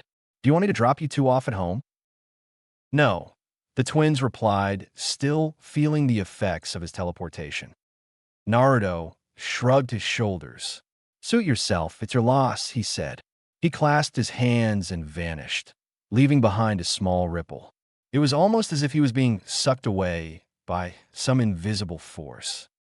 Let's go, Kiyomi, Sasuke said to his sister. Kiyomi nodded and followed him home, worried about if she could pass the test.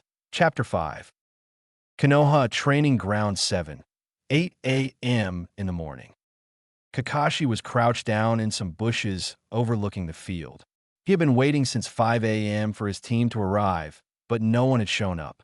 His statement of starting that earlier was a ruse. He wanted to see if these genin possessed the ability to see underneath the underneath. It was a good plan, however. He probably should have shown up on time yesterday, so it wasn't so obvious that he was messing with them. He heard voices approaching from the distance. He peeked through some foliage and saw the Uchiha twins walking to the open field.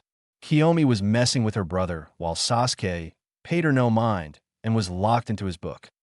Kakashi did not see or sense the white-haired boy. Kakashi sighed. What a shame. He had heard Naruto had so much potential but never applied himself. Little did Kakashi know, Naruto sat half a kilometer away, watching his sensei and the Uchiha. Kakashi decided that it was time to reveal himself and begin the exam. He walked over to the two with a casual stride. He tilted his head and raised an eyebrow as he asked, I see you two finally showed up. Now, where's Naruto? Kiyomi glanced around nervously, looking for a friend. She shrugged and said, I don't know, sensei. We haven't seen him since yesterday. We'll have to begin without him, Kakashi said, pulling out 2 bells from his back pocket. He held them up and jingled them slightly, making them shine in the morning sun. Your objective is to take these bells from me before noon. When you hear that alarm go off, he pointed to an alarm clock on top of a wooden post. Come back here. Any questions? Sensei, why are there only 2 bells? Kiyomi asked. Kakashi, I smiled at her. For those who fail to get a bell before noon, you will be sent back to the academy. If you two can get these bells, you'll have passed, but since Naruto isn't here, he'll be sent back to the academy, he said. However, that doesn't mean you automatically pass. He clipped the bells on his left hip and crossed his arms. Whoever gets a bell before noon passes, but if only one you do, the other will be sent back along with Naruto. Kiyomi looked nervous. She wanted to become a genin, but she didn't want to be sent back to the academy, nor did she want Naruto or her brother. She looked over at Sasuke, studying his reaction. Sasuke had a neutral expression. He didn't like Naruto, but he also didn't want him to be sent back to the academy. It was Naruto's fault as he did not show up, but Sasuke had this unnerving feeling in his gut. As much as he hated to admit it, he didn't want Kiyomi to be sent back either. He met his sister's gaze and nodded slightly, indicating that they would work together. Kakashi, satisfied with their reactions, continued. Come at me with the intent to kill. You may use traps, shuriken, kunai, or whatever you may like. We'll begin on my mark. Sasuke put his book away and assumed a ready position. He felt a rush of adrenaline and determination. He was determined to acquire those bells. Kiyomi gulped, then positioned herself as well. She felt both nervous and scared, but she was ready at the same time. She was going to get a bell. Ready, go, he spoke. The twins vanished from their previous spot and took refuge in the forest. Good. It is essentially for a shinobi to conceal their presence and hide effectively, Kakashi thought. They're hidden pretty well. Now, what's your next move? While he waited for them to attack, Kakashi pulled out his favorite book, Aika Paradise, and began to read it. He giggled like a schoolgirl as he flipped through the pages. Oh, so you're a pervert, eh? Naruto thought, laughing out loud to himself. He focused his attention back on the Uchiha twins. I wonder what they'll do. He hoped they would put up a good fight. From a tree overlooking the field, there perched Sasuke and Kiyomi, looking at their sensei, giggling to himself. "What's he doing?" Kiyomi whispered. She felt confused, irritated, and insulted. Was he mocking them? "He's reading and has his guard down," Sasuke said, looking at his sister. "Let's make a plan of attack before we jump down. We can't beat him one-on-one without a strategy." Kiyomi nodded as they devised a plan to take the bells from their sensei. Kakashi stood in the middle of the field, still reading with a hand in his pocket. That was until a storm of shuriken was flung towards him from within the forest. He dodged the shuriken with ease, grabbing two with his free hand and spinning them on his fingers as he continued to read. Behind him, he heard a poof and saw from the corner of his eye Kiyomi standing by the river weaving the dragon, tiger, and hair-hand seal. A C-rank water release technique? Naruto mused. Water release?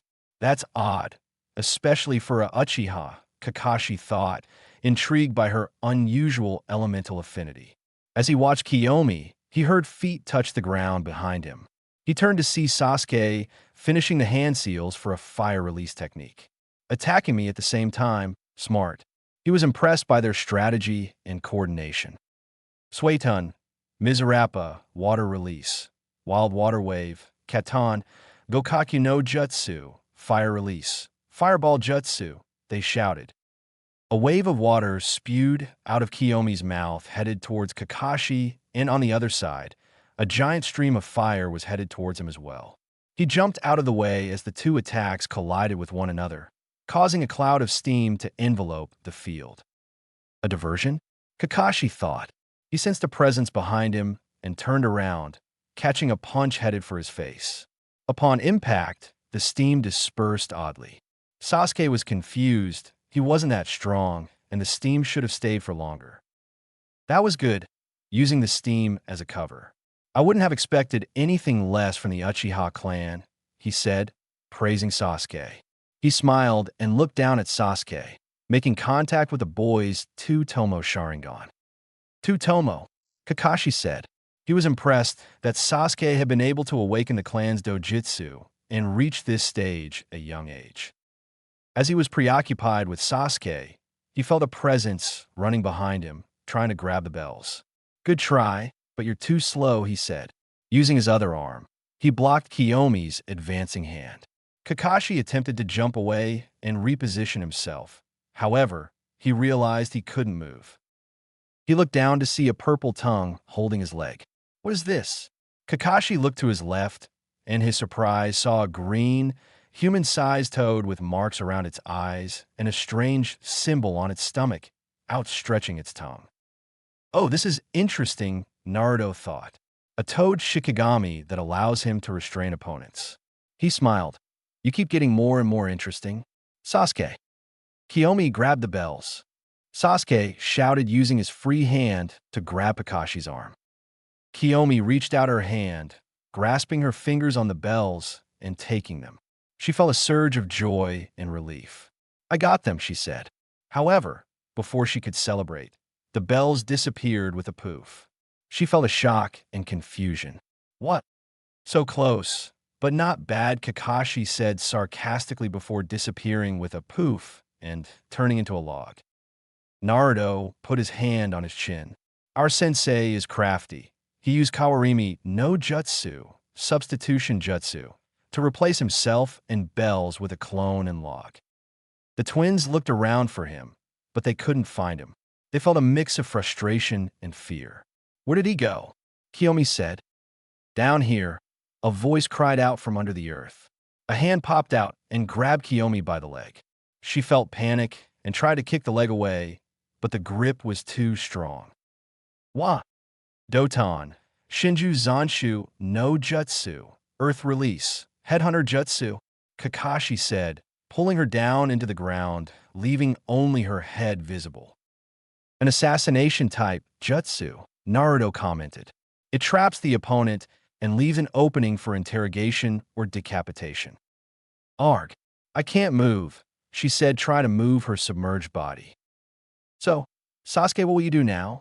You should probably just give up." It won't be long before it's noon, Kakashi said, jumping out of the ground. Tsh, Sasuke said. He dissolved the toad back into the shadows. He made a hand seal resembling a bird. New. Sasuke's shadow started to expand and take shape, revealing a large owl-like creature with orange feathers and a white mask-like skull. It had large wings, 2 sets of talons, and human-like teeth. Naruto smiled. So that's how his technique works. He can summon unique Shikigami using his shadow as a medium. They can aid him in battle.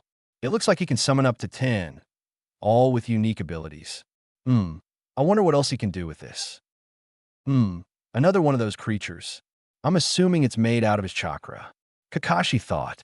He was amazed and curious by Sasuke's shadow technique. Sasuke rushed at Kakashi, throwing a barrage of kicks and punches while Nu flew at Kakashi, trying to snag the bells. Kakashi avoided the creature's swan dives, moving his head and body out of its way. Sasuke went for a sweep kick, but Kakashi jumped back into the river behind him. I got you now, Sasuke said, making a one-handed seal with index and little finger extended and the ring and middle finger held down by his thumb. Nu. Inazumajeki lightning strike. Nu's wings started to conduct purple lightning and it dived towards Kakashi. Kakashi's eyes widened as he realized what was happening. Nu divided into the water, discharging its electricity into the river, stunning Kakashi. Kakashi cried out in pain before falling over, face first, onto the surface. Sasuke panted. He was exhausted from using the Sharingan and his Shikigami in tandem. He released Nu, deactivated his Sharingan, and walked over to Kakashi's floating body. He wasn't dead, just unconscious. He felt triumphant. He had done it. He had beaten their sensei.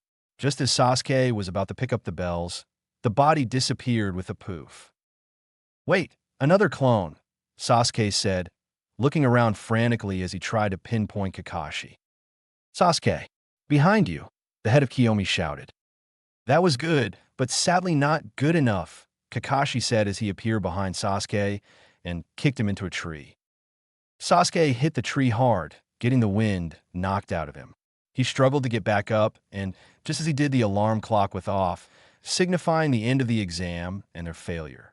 Sasuke was on his knees and slammed the ground, disappointed in himself. Kiyomi lowered her eyes. You two put on a good show, but unfortunately you didn't get the bells, Kakashi said.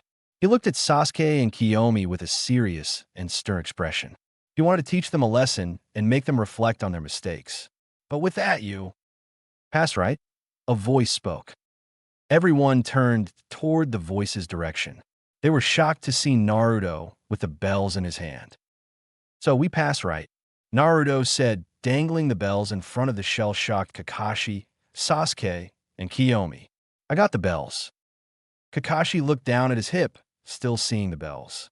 He was amused at Naruto's confidence, but the boy still had much to learn. He picked up and held them, but not for long, as they disappeared with a poof. How did you, eh? Kakashi said, flabbergasted. Snag these? Naruto replied, his grin widening. Caught you off guard in the steam and chaos. Swipe the bells right from under your nose. I replaced them as I wanted to see your fight carry on a little longer. That's why the steam cleared so fast, Sasuke thought. Wow, Naruto, I knew you were smart, but not this smart, Kiyomi thought. But how far away were you? And how did you slip in and out unnoticed? Kakashi inquired, leaning casually against a tree. Ah, Sensei, a true shinobi never spills secrets prematurely. Perhaps I'll let you in on a mystery one day, he said, grinning playfully. And speaking of mysteries, your reputation precedes you, Kakashi Hitaki, the infamous copycat ninja. Kakashi's posture straightened, his visible eye narrowing in response.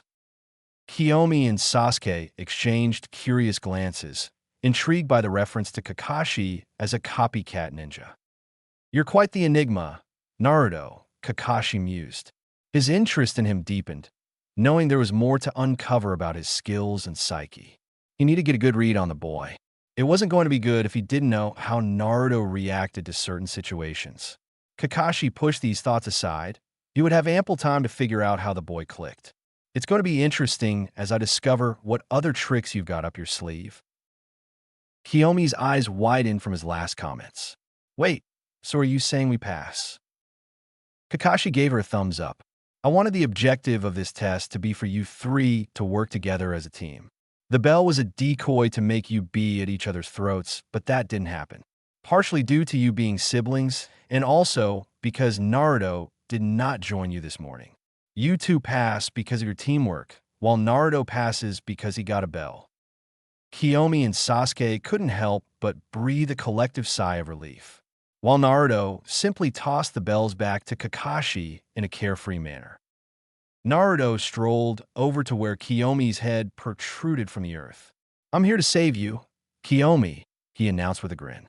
Leaning down, he teasingly asked, Are you crying? Kiyomi's frustration turned into pure indignation. I'm not crying, she snapped, determinedly trying to free herself. Where the hell were you? We were fighting for our lives trying to pass, and you were just watching. Naruto chuckled. Didn't I already tell you? The teams were already made. You weren't going to fail. The only one here who could have failed was me. The higher-ups and clan heads despise me. Will you shut up about that? I was fighting with everything I had, she retorted, irritation etched across her face. I didn't have time to think. They went back and forth until Kakashi intervened with a sigh. Will you stop arguing like an old married couple? As much as I enjoy your camaraderie, I have something to show you three. So, Naruto, help her up and follow me, he said, turning and walking in the opposite direction. They exchanged glances before Naruto pulled Kiyomi from the ground. Sasuke noticed that Naruto didn't grab Kiyomi's shirt, but just put his hand on her head. Strangely, the rocks seemed to levitate around them. He kept this to himself and walked in the direction of Kakashi. After a fair bit of walking, they reached a memorial stone in the middle of the clearing. Look at this. There are many names engraved into this stone, Kakashi said with his back facing them. Many shinobi have died, and many more will. You did get the bells, but the purpose of this exam was to show you the importance of teamwork. In every mission, you put your line on the line. Yes, a ninja must indeed develop their skills individually, but teamwork is much more important, especially for you genin. Kakashi turned towards them. In the ninja world, those who break the rules are called scum. That is true, but those who abandon their friends are worse than scum. Remember this as we begin our journey as Team 7. He gave them a thumbs up. We start missions tomorrow. I'll walk with you back home. The genin nodded and followed Kakashi back to the Leaf Village. As Team 7 made their way back to the village, the high sun painted the sky in warm hues, casting long shadows across the familiar streets of Konoha. They made their way through the streets and could barely see the entrance gates of the Uchiha compound. Kakashi led the way, reading his book as his team conversed amongst themselves. Wait, Sensei, let's stop here, Naruto said, turning toward Sasuke. I've got something to say.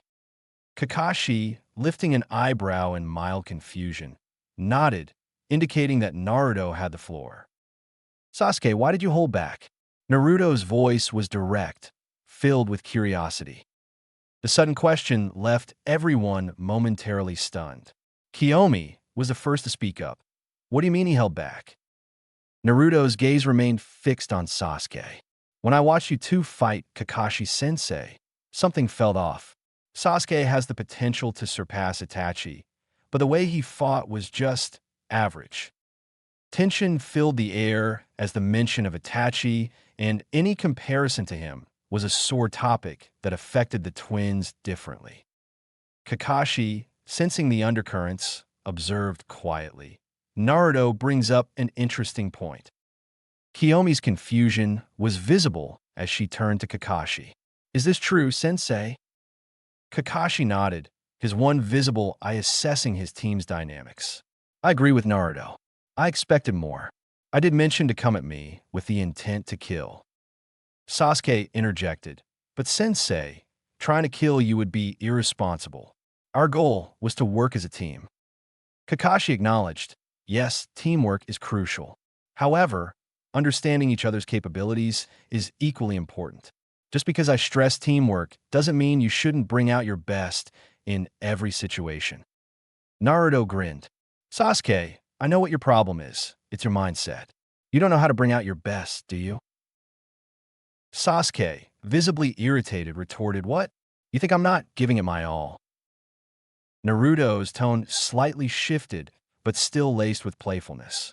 I'm not saying you aren't giving it your all. I'm saying you can't. Take, for example, the bell test.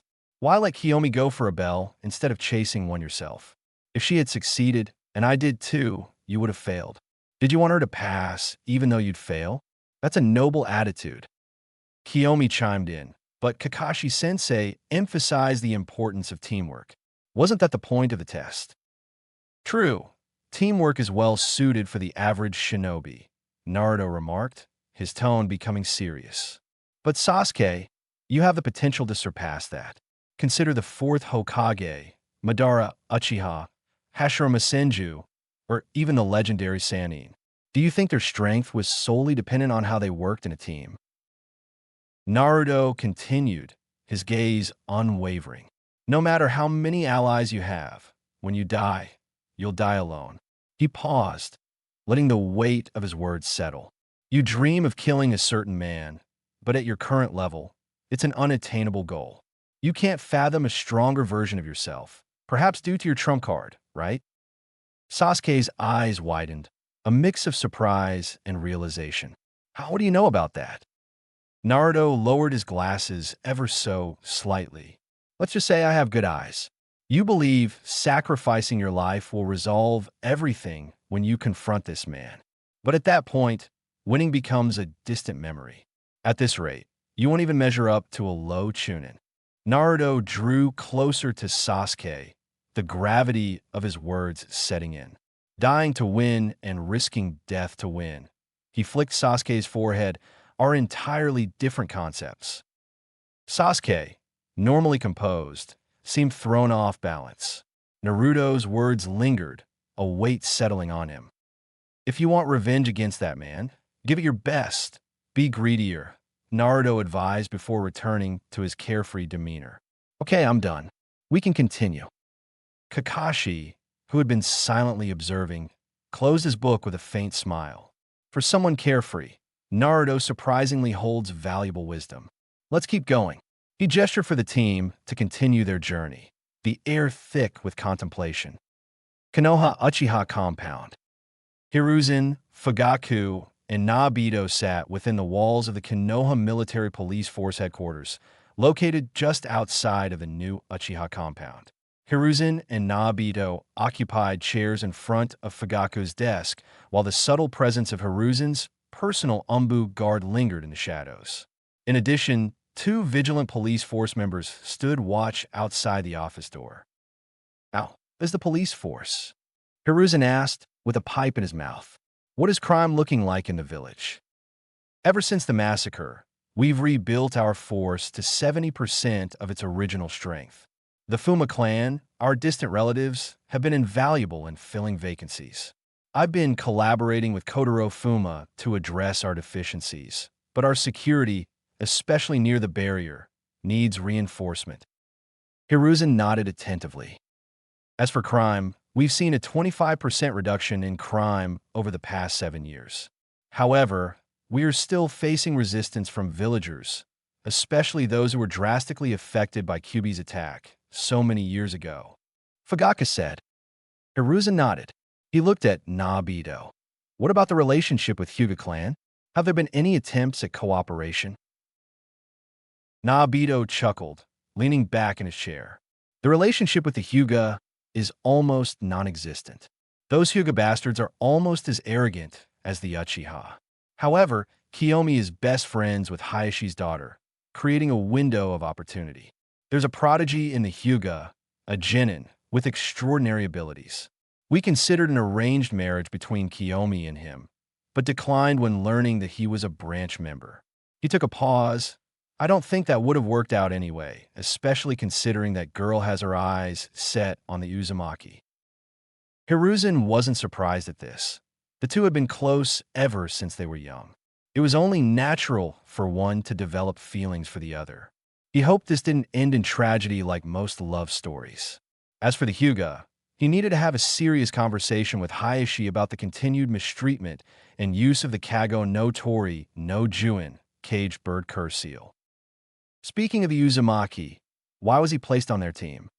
Fugaku inquired. His academy file indicated no combat record. Are you not worried he will get killed when they start doing missions? Fugaku was never friends with Minato.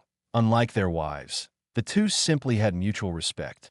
He was curious about his son and wanted to see his abilities, especially after he learned about Kiyomi's infatuation. This means admiration. Sorry for using a big word. With him. Hiruzen understood Fugaku's concerns. I believe he can offer a challenge and push them to great heights. Naruto is extremely gifted, with higher academy scores than even Itachi. Hiruzen smiled. Naobito leaned back in his chair. Oh my, that is impressive. This brat must be something special to have outdone Itachi in test scores. Fugaku nodded. He truly is that man's son.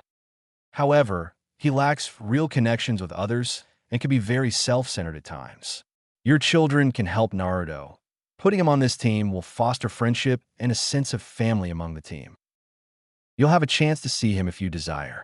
I told Kakashi to bring them to the compound gates after he finished their test. Hiruzen said.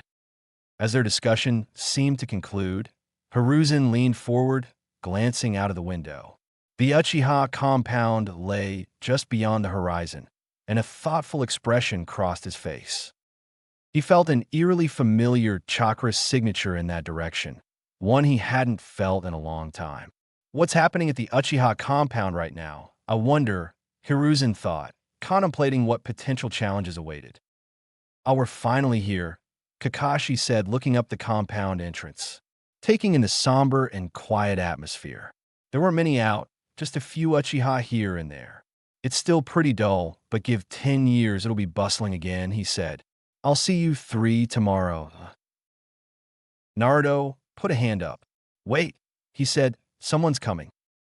Kakashi, Sasuke, and Kiyomi became alert. Kakashi, in particular, focused his senses. After a couple of tense seconds, nothing happened. Just as Kiyomi was about to speak, they felt it. Guess it's showtime. Naruto's voice cut through the tense air. As the colossal chakra enveloped them, a sudden scream echoed from above. Wee!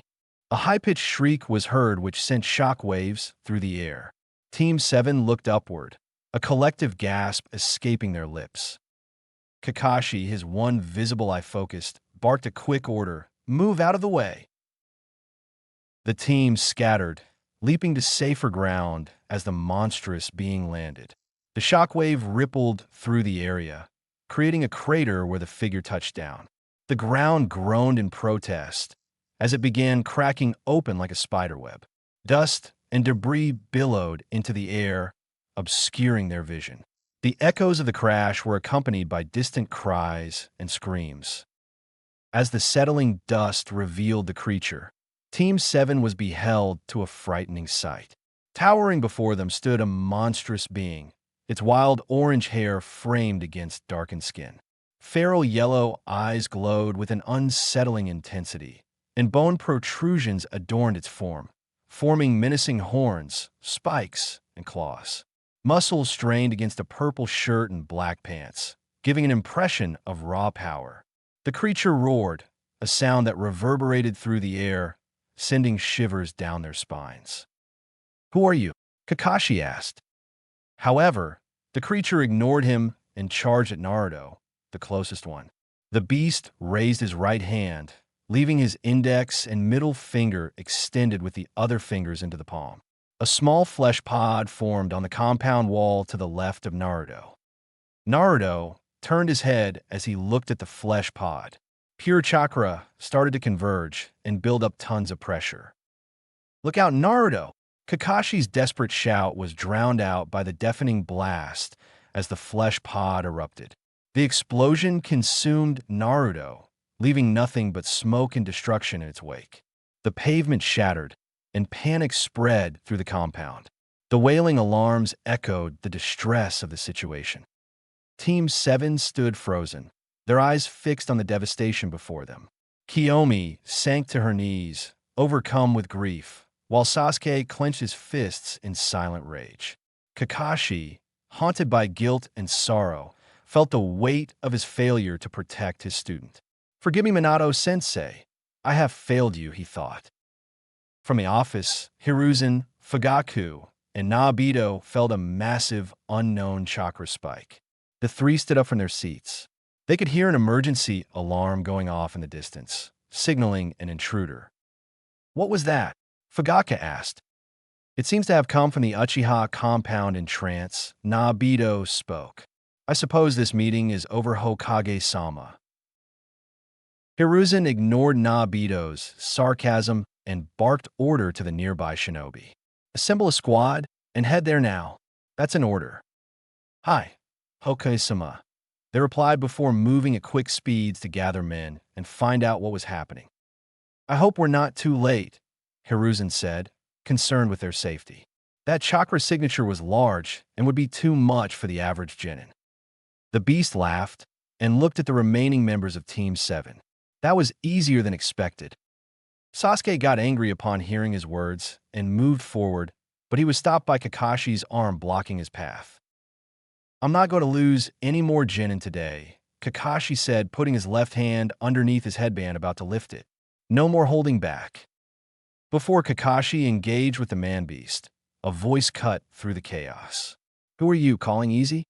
The smoke cleared, revealing Naruto standing tall, his right hand forming a half-tiger/ram seal. The beast surprised growl brat. Naruto's thoughts raced. He can talk. That blast was pure chakra. It also had something else in it. Sage chakra, maybe? It wouldn't be unlikely. This guy is pulling in a lot of chakra from the surrounding nature. Kakashi, torn between relief and confusion, spoke up. "Naruto, step aside. I'll handle this. You can't win against him." "Nah, sensei. I'd win," Naruto replied with a confident smile, turning to face the man-beast. "Let this be my makeup since I missed the bell test this morning. Phew, I'm starting to find this fun." He stretched his legs out and then cracked his knuckles, ready for the unexpected battle ahead. Kakashi looked attentively at Naruto. He loosened up and put his hand down. "All right, Naruto, show us what you got. If it looks like you're in danger at any moment, I'm stepping in." "Wait, Naruto, it's not safe," Kiyomi said with dried-up tears. "Don't worry, Kiyomi-chan. I will win," Naruto replied.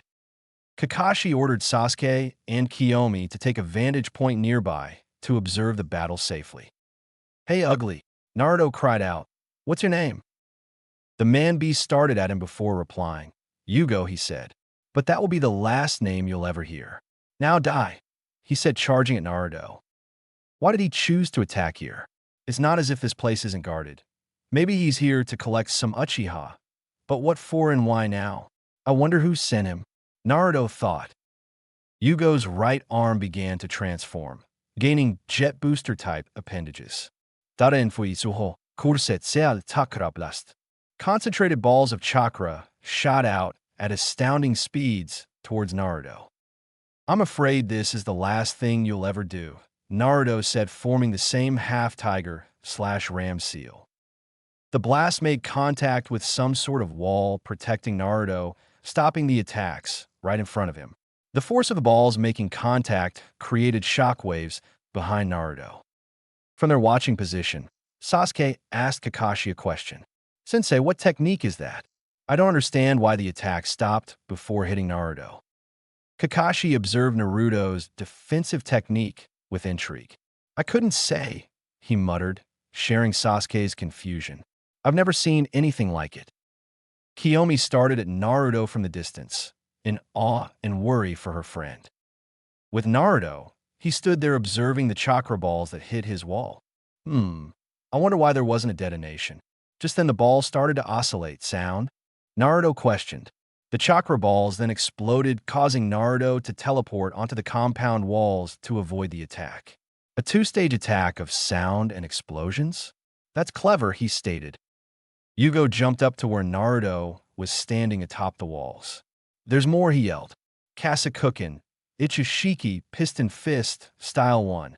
Yugo's left arm was transformed into the same jet booster appendages and blasted Naruto again, releasing a massive chakra blast. Debris and smoke filled the air, leaving Team 7 momentarily uncertain about Naruto's fate. Kiyomi, on the edge of panic, turned to Kakashi. Sensei, is Naruto? No, I don't believe so, Kakashi reassured, though he couldn't help but feel a sense of doubt at Naruto's resilience. Sasuke activated his Sharingan, studying the battlefield with a focused intensity. The red glow reflected his determination to comprehend the unfolding events and understand Naruto's technique.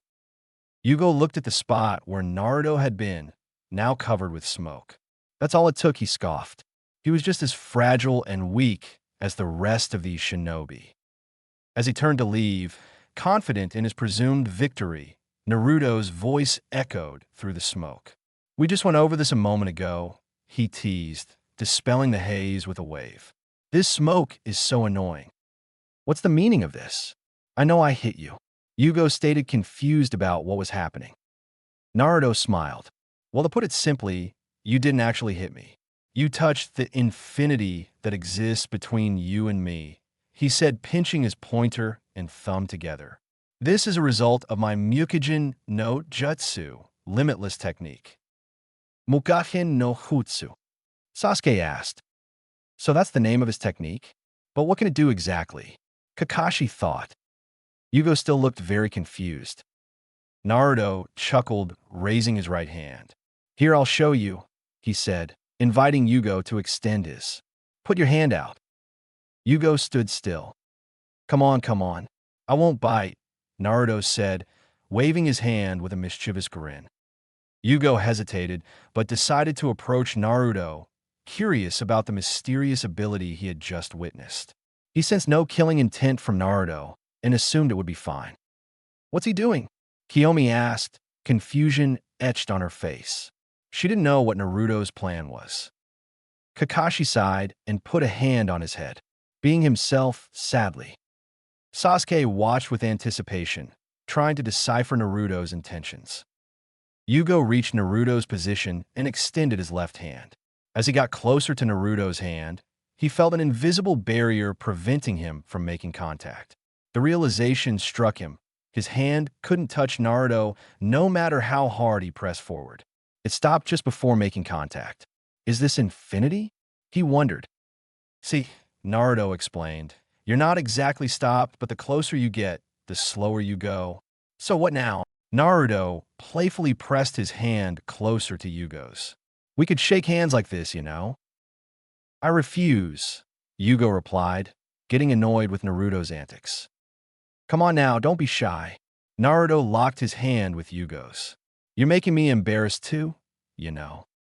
Yugo couldn't tolerate the situation any longer. You damn brat. Let go, he shouted, frustration evident in his voice. Without warning, Naruto delivered a swift and powerful palm strike to Yugo's abdomen.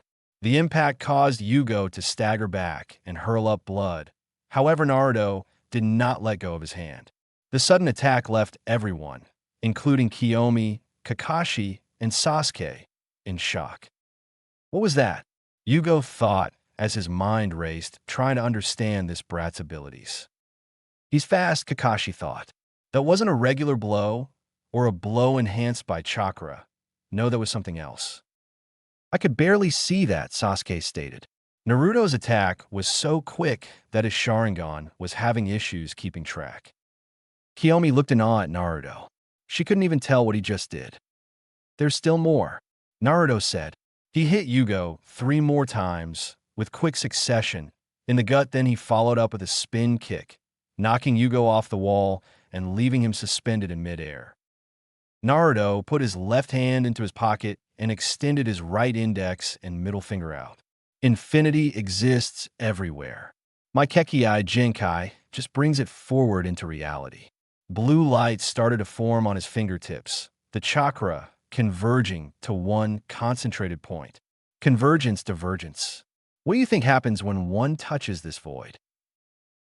He pointed his fingers toward Yugo, making a spirit gun. Mukujin no jutsu.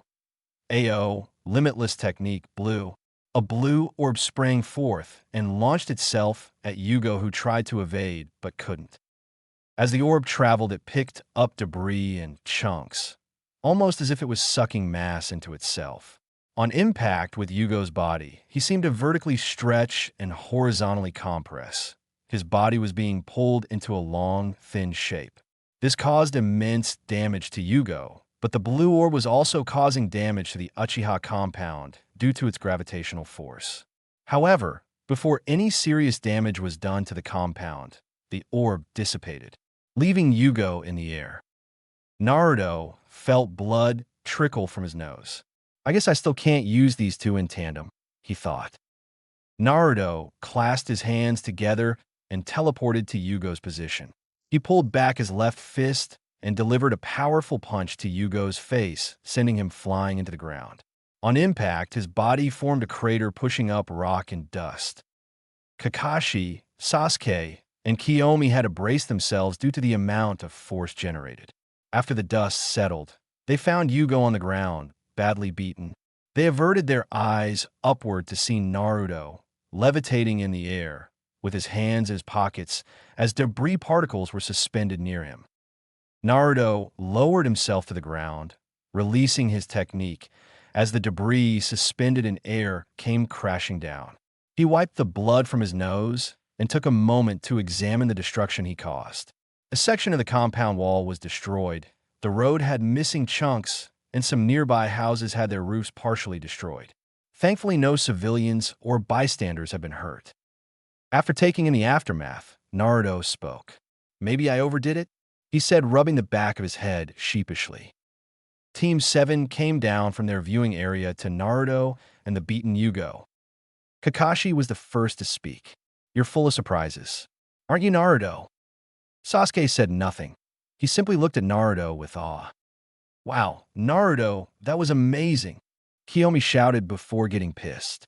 She slapped Naruto onto his head. "Why didn't you tell anyone about this?" I mean we thought you died." Naruto rubbed his head. "Well, I'm glad you were worrying about me," he said, smiling at Kiyomi. She blushed before mumbling unintelligible words. "Naruto, did you kill him?" Sasuke said, interrupting the two. "Oh yeah, he's not dead yet. Most of his organs have been crushed, and he has a lot of internal bleeding." Naruto turned toward Kakashi. "Sensei, what should we do with him?" Before Kakashi could respond, dozens of shinobi arrived on the scene, prepared for a fight, including Hiruzen, Nobito, and Fugaku. They were shocked to see the destruction. Hiruzen ordered the men to attend to the civilians, apprehend the assailant, and clean up the damage. Kakashi turned around and bowed. "Hokage-sama, Uchiha-sama," he said. "Kakashi, it seems our meeting will have to be pushed back." Hiruzen chuckled before getting a serious expression. "What happened here? What took you so long?" Naruto interjected. "I guess old age is finally catching up to you." Nobito laughed at Naruto's comments. "I like this kid," he said. "Naruto, don't be so rude." Kiyomi spoke. Sasuke said nothing, as he was too invested in his book. "Apologies, Hokage-sama," Kakashi said. He would have to correct Naruto's behavior and attitude. Hiruzen smiled. "No need to apologize."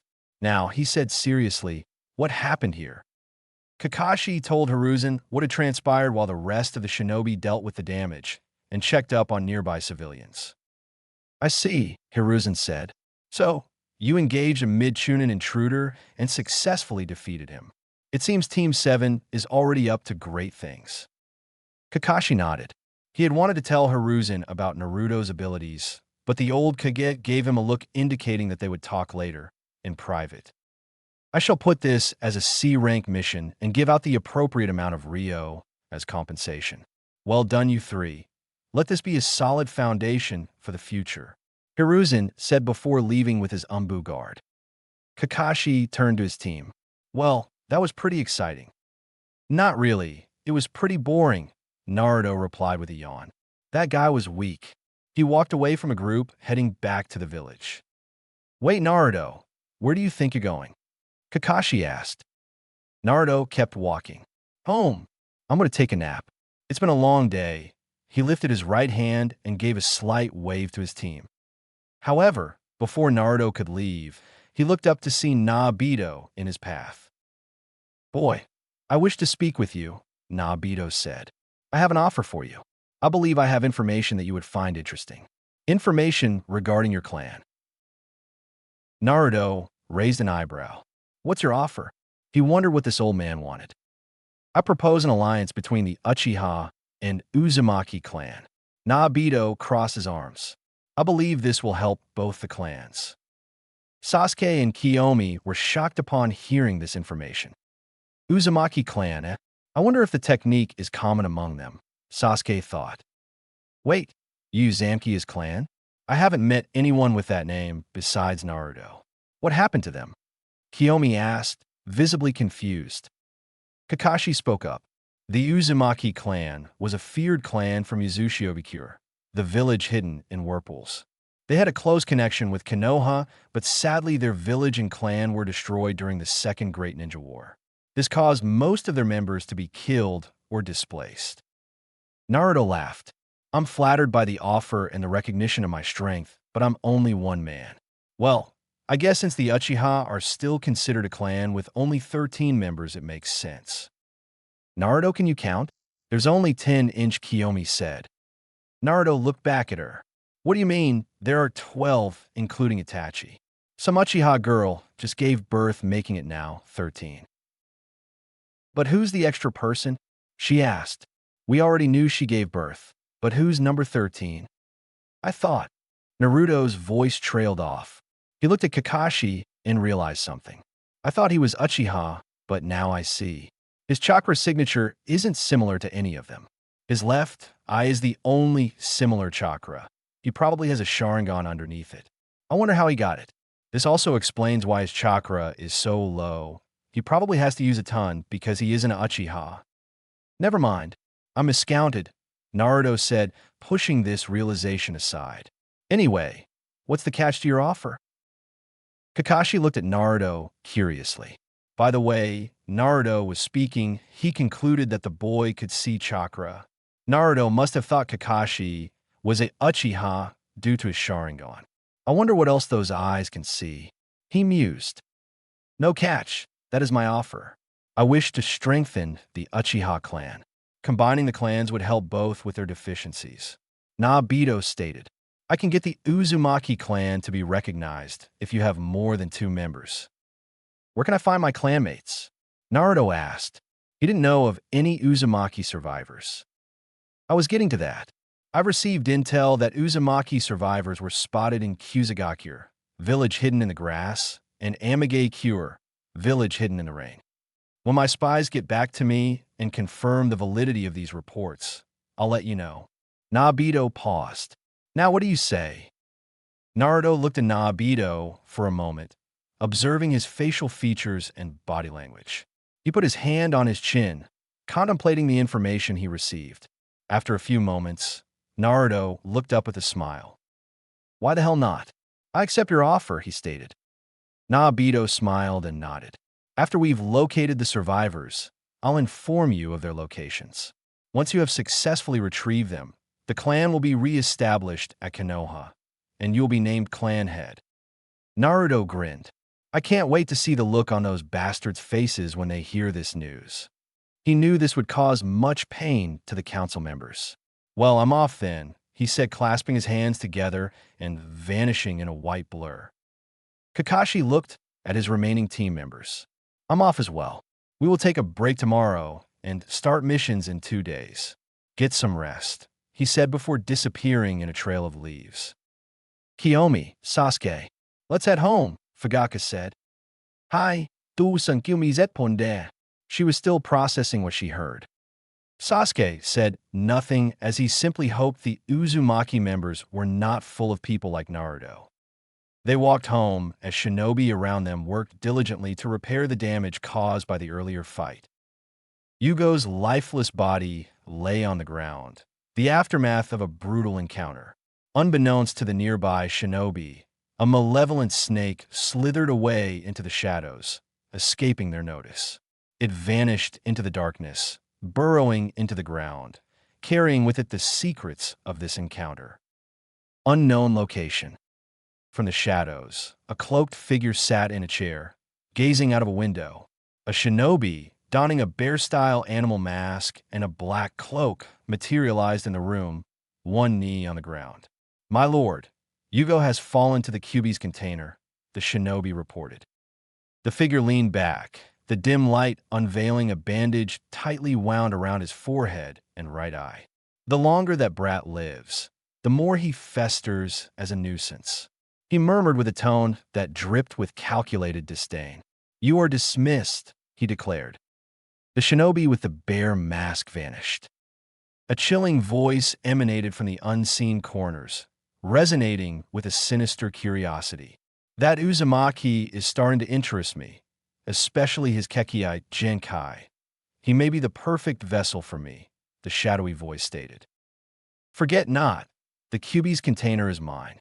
In exchange for my assistance with acquiring the Sharingan, you will assist in the annihilation of Konoha," the figure with bandages responded. "I'm also allowing you to kill Sarutobi."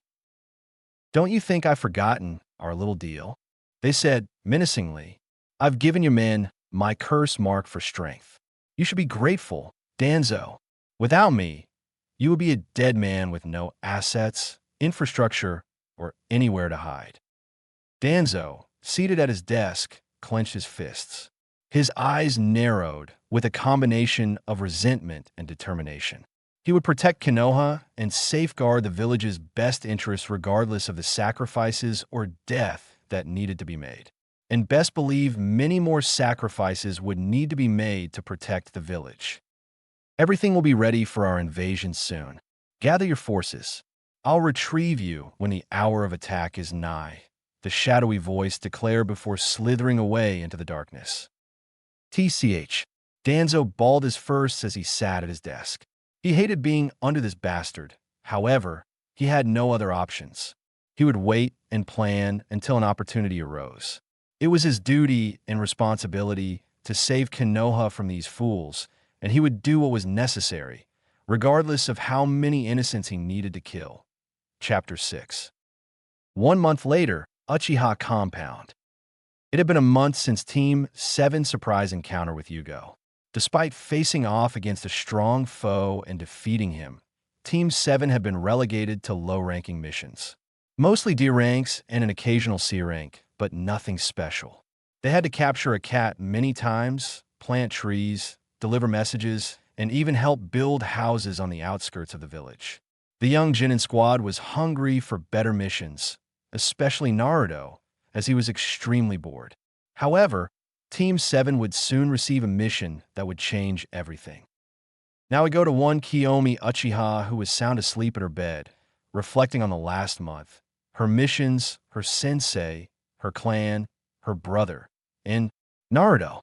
She often thought about him, especially recently due to them being on the same team. Kiyomi wanted to know if he thought about her or felt the same way she felt. She had had a crush on him ever since they were kids, but she was on the fence about revealing her feelings as she didn't know how he would respond. Naruto acted like a goofball most of them, but he would have moments of sincerity, tenderness, or seriousness, but those moments were rare. Another reason why she was hesitant to tell him how she felt was a fear of ruining the dynamics of Team 7. Kiyomi didn't want it to be any more awkward. She and Sasuke already had a strained relationship. She didn't see Hinata often, and her father wasn't the best to talk with on these subjects. Her mother was someone who she could confide in, but she wasn't here anymore. Kiyomi had already lost so many loved ones and was barely holding it together. She didn't want to lose anyone else. As Kiyomi wrestled with her thoughts, she was rudely awakened by the sound of footsteps near her bed. Groaning, she rolled over, ready to give Sasuke a piece of her mind about using his Shikigami, or whatever they were, to wake her up. "I thought I told you to stop," Kiyomi began, but her eyes widened in surprise when she saw Naruto crouching beside her bed, peering at her through his glasses. "Oh, you're awake," Naruto said casually, as if it were perfectly normal to find himself in her bedroom. Get ready. The old man summoned us for a mission.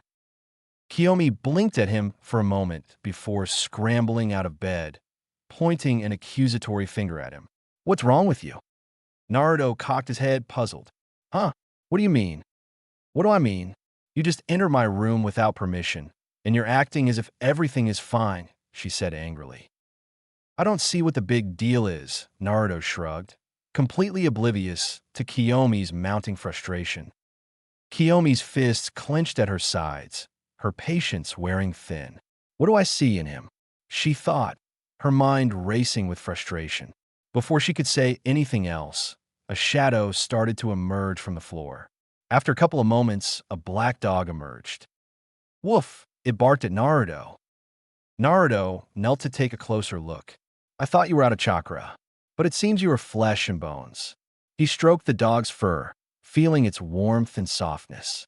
The dog wagged its tail and licked his face, making him laugh. Good boy, he said, scratching the dog's ears. Kiyomi was open to yell for Naruto to leave her room until the down slid open, revealing Sasuke. Kiyomi, it's time to wake up. He stopped upon seeing Naruto petting his divine dog. What are you doing here? Naruto looked up at Sasuke. Getting you too. The old man has summoned us for a mission. The two continued to engage in their conversation while Kiyomi stood with a puzzled but angry look. Don't they realize they're in my room? She thought, her frustration reaching its all-time peak. However, at this moment, she gained true awareness of her surroundings, in particular, what she was wearing. She looked down at her loose pajamas, and her face started to turn bright red. Her embarrassment was now turning into anger. She clenched her fists and yelled, AGRH. Veins started to appear on her forehead, and an ominous glow started to radiate from her. You two enter my room without my permission, interrupt my sleep, and continue to be a pain in my ass. Huh, said both boys, completely taken aback by Kiyomi's sudden outburst. Get the hell out of my room, she shouted, her voice echoing through the house as she slapped Naruto and Sasuke in quick succession, causing the two to fall on the floor with their faces smoking. She glared down at the divine dog with narrow eyes. The dog whimpered before he pulled his master and Naruto out of Kiyomi's room, leaving her seething with anger as she slammed the door shut. Team 7 walked through the bustling streets of the village, Kiyomi leading the way with determined strides while Naruto and Sasuke trailed behind, still feeling the sting of her slap on their faces. Naruto rubbed his cheek sheepishly, shooting a glance at Sasuke, who was doing the same. Man, she packs quite a punch, doesn't she? Sasuke grunted in agreement, his expression a mixture of annoyance and amusement. You could say that again. Kiyomi turned around. What did you say? Even though most of her anger had been subsidized, she was still pissed. Oh, nothing, Naruto quickly said as Sasuke looked at him nervously. I thought so, she replied, turning back around. Naruto leaned closer to Sasuke. She's been in a crappy mood lately. What's her deal? He said with a whisper, hiding his mouth. I couldn't tell you. She's been like this ever since the bell test with Kakashi-sensei, Sasuke responded. Naruto nodded, his eyebrows furrowed in thought. Oh yeah, he stopped whispering. Speaking of Kakashi-sensei, we need to get him before we head to the old man. Where are we supposed to find him? Sasuke asked. I'm surprised you don't know where he lives considering you love to appear at people's houses uninvited, Kiyomi interjected. Yeah, anyway, Naruto said, rubbing the back of his head. I have an idea where he lives, but haven't pinpointed exactly. Our sensei is crafty and uses a lot of deception to throw me off his trail. Even my eyes can't detect where he is. Kiyomi rolled her eyes. Why don't we just wait for him in the Hokage's office? That would be the boring option. Come on, aren't you a little bit curious about his personal life? He never shares anything, Naruto said. I have always wondered, Kiyomi confessed. Their sensei was laid back, but also extremely secretive. She didn't even know what type of food he liked. Sure, let's go find him. She gave a genuine smile. All right, that's more like it. He looked at Sasuke. So what do you say, Sasuke? Sasuke looked at Naruto and Kiyomi before shrugging his shoulders. Why not? Naruto grinned. All right, he said. Let's split and look for him. Don't bother trying to sense his chakra. He uses Kage Bunshins, shadow clones, to confuse you. Wait how he will signal if we find something. Kiyomi asked. Sasuke made a dog hand seal, summoning his black divine dog. This is how. He can alert me once you've found something. Once he disperses, I'll be alerted and head over to you.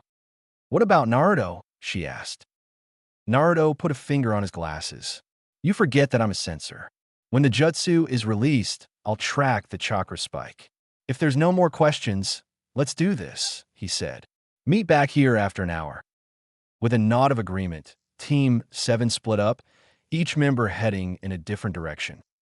Naruto jumped from rooftop to rooftop, surveying the village, trying to find his sensei. He had come across a few shadow clones, but couldn't find the real Kakashi. As the hour drew near, Naruto was about to give up until he saw something. One of the nearby Kakashi's shadow clones disappeared with a poof, meaning the clone had been dismissed. Naruto's eyes widened as he realized what this meant. He drew a wide grin. I've got you now, he said, clasping his hands together and teleporting away. Naruto arrived at the meeting where he saw Sasuke and Kiyomi sitting around. I'm assuming you two didn't find him, he said. The twins nodded. Fear not, Naruto said, making a pose. I know where he is. How? Kiyomi asked, intrigued. When I was going around the village, I came across one of his shadow clones disappearing. How is that helpful? Sasuke asked. I was getting to that before I was rudely interrupted. Now, when a shadow clone disperses, the clone's chakra returns to the caster. Using my eyes, I tracked the clone's chakra and pinpointed the location of the source. Naruto pointed his finger in the direction of Konoha's residential zone. Let us journey onward. Yeah, let's do this, Kiyomi responded. Despite their excitement, Sasuke remained calm. Is it really necessary to hunt him down like this? He questioned. Kiyomi chimed in. Oh, come on, Sasuke. Don't you want to know what Kakashi-sensei does outside of missions? No, I highly doubt he does anything interesting, he replied, unimpressed. It's a waste to do this. I'm going to the Hokage office to wait for him to arrive. Sasuke turned and started walking away. Naruto scratched the back of his head, contemplating how to convince Sasuke to join them. Wait, Sasuke, he called out, his voice laced with mischief. Are you going to pass up this chance to gain some leverage over Kakashi-sensei? Sasuke turned around, intrigued by Naruto's words. Leverage, he said, raising an eyebrow. Naruto nodded enthusiastically, his grin widening. That's right. Imagine Sasuke. Our sensei values his secrets, and if you get a hold of one, the possibilities are endless. Think of it as retribution for all the times he's messed with and embarrassed us. Naruto puts his hands out with his palms facing up. You would have so much power over him.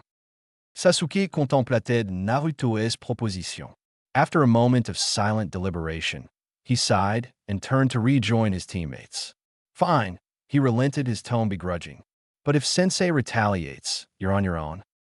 Naruto flashed a thumbs up, his grin reaching ear to ear. You won't regret it, Sasuke. All right, let's discover the secrets of Kakashi-sensei. The trio walked until they came across a secluded house nestled amidst the trees. It was an old, rustic house with wooden architecture and a dark, tiled roof, but it looked full of life. The house had two distinct sections, one with a slanted roof and another with a gabled roof. A wooden fence surrounded the property and a small garden outside. Is this it? Sasuke asked. Kiyomi examined the home with fascination. It's so quaint. She tried looking through the windows to see if anyone was home. She couldn't find anyone. It doesn't seem like anyone is at home. Naruto rubbed the back of his neck. It looks like we just missed him. The residual chakra in the area indicates he was here.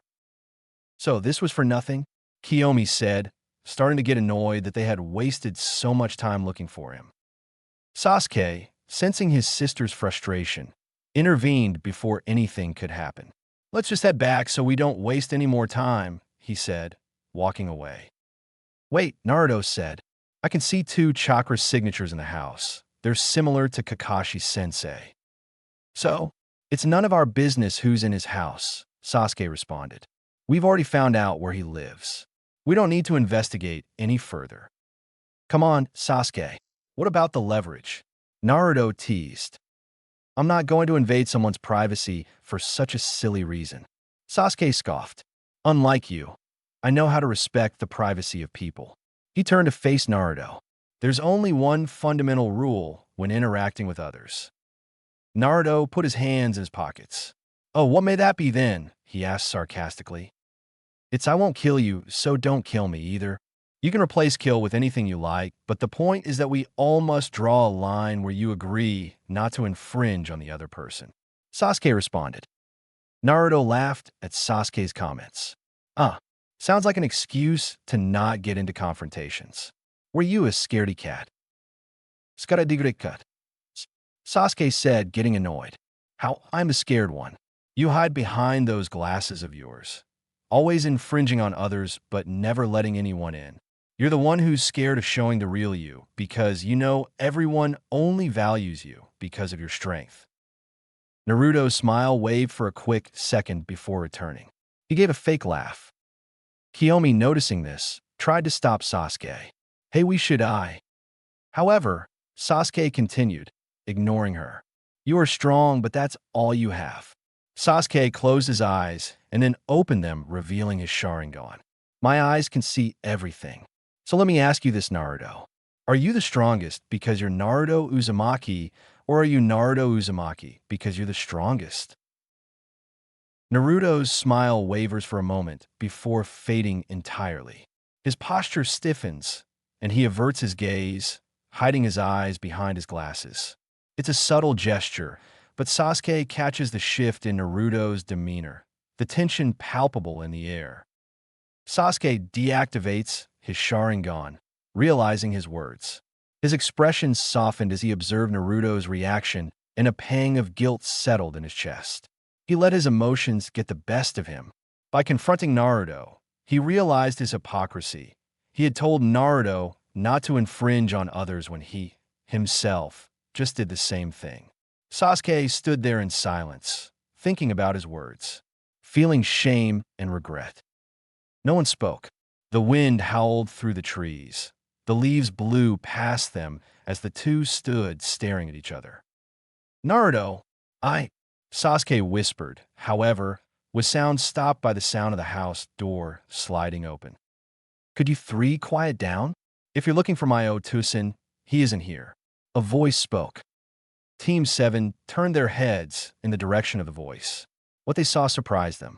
They were greeted by a boy with the same spiky, silverly white, gravity-defying hair as Kakashi. He also had onyx eyes and looked to be about 7 years old. The boy stood at 4 feet, had gray shorts, and a long-sleeved black shirt on. The trio was stunned. They never imagined their sensei of all people to have a wife, and no less a son. Kiyomi gasped. Her eyes widened in disbelief. Wow, Kakashi-sensei has a son? She never thought any woman who'd marry a pervert like him. He looks just like him, minus the mask, Sasuke thought. The kid rubbed his eye. He looked like he had just woken up from a nap. "Who are you? Also, what's with that weird face?" he asked, pointing at Naruto. Sasuke and Kiyomi turned their heads to see Naruto's shocked face and wide-open mouth.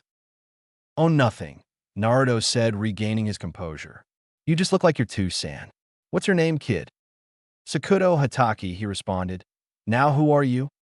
Naruto readjusted his glasses. "Well, Sakuto, we are Team 7.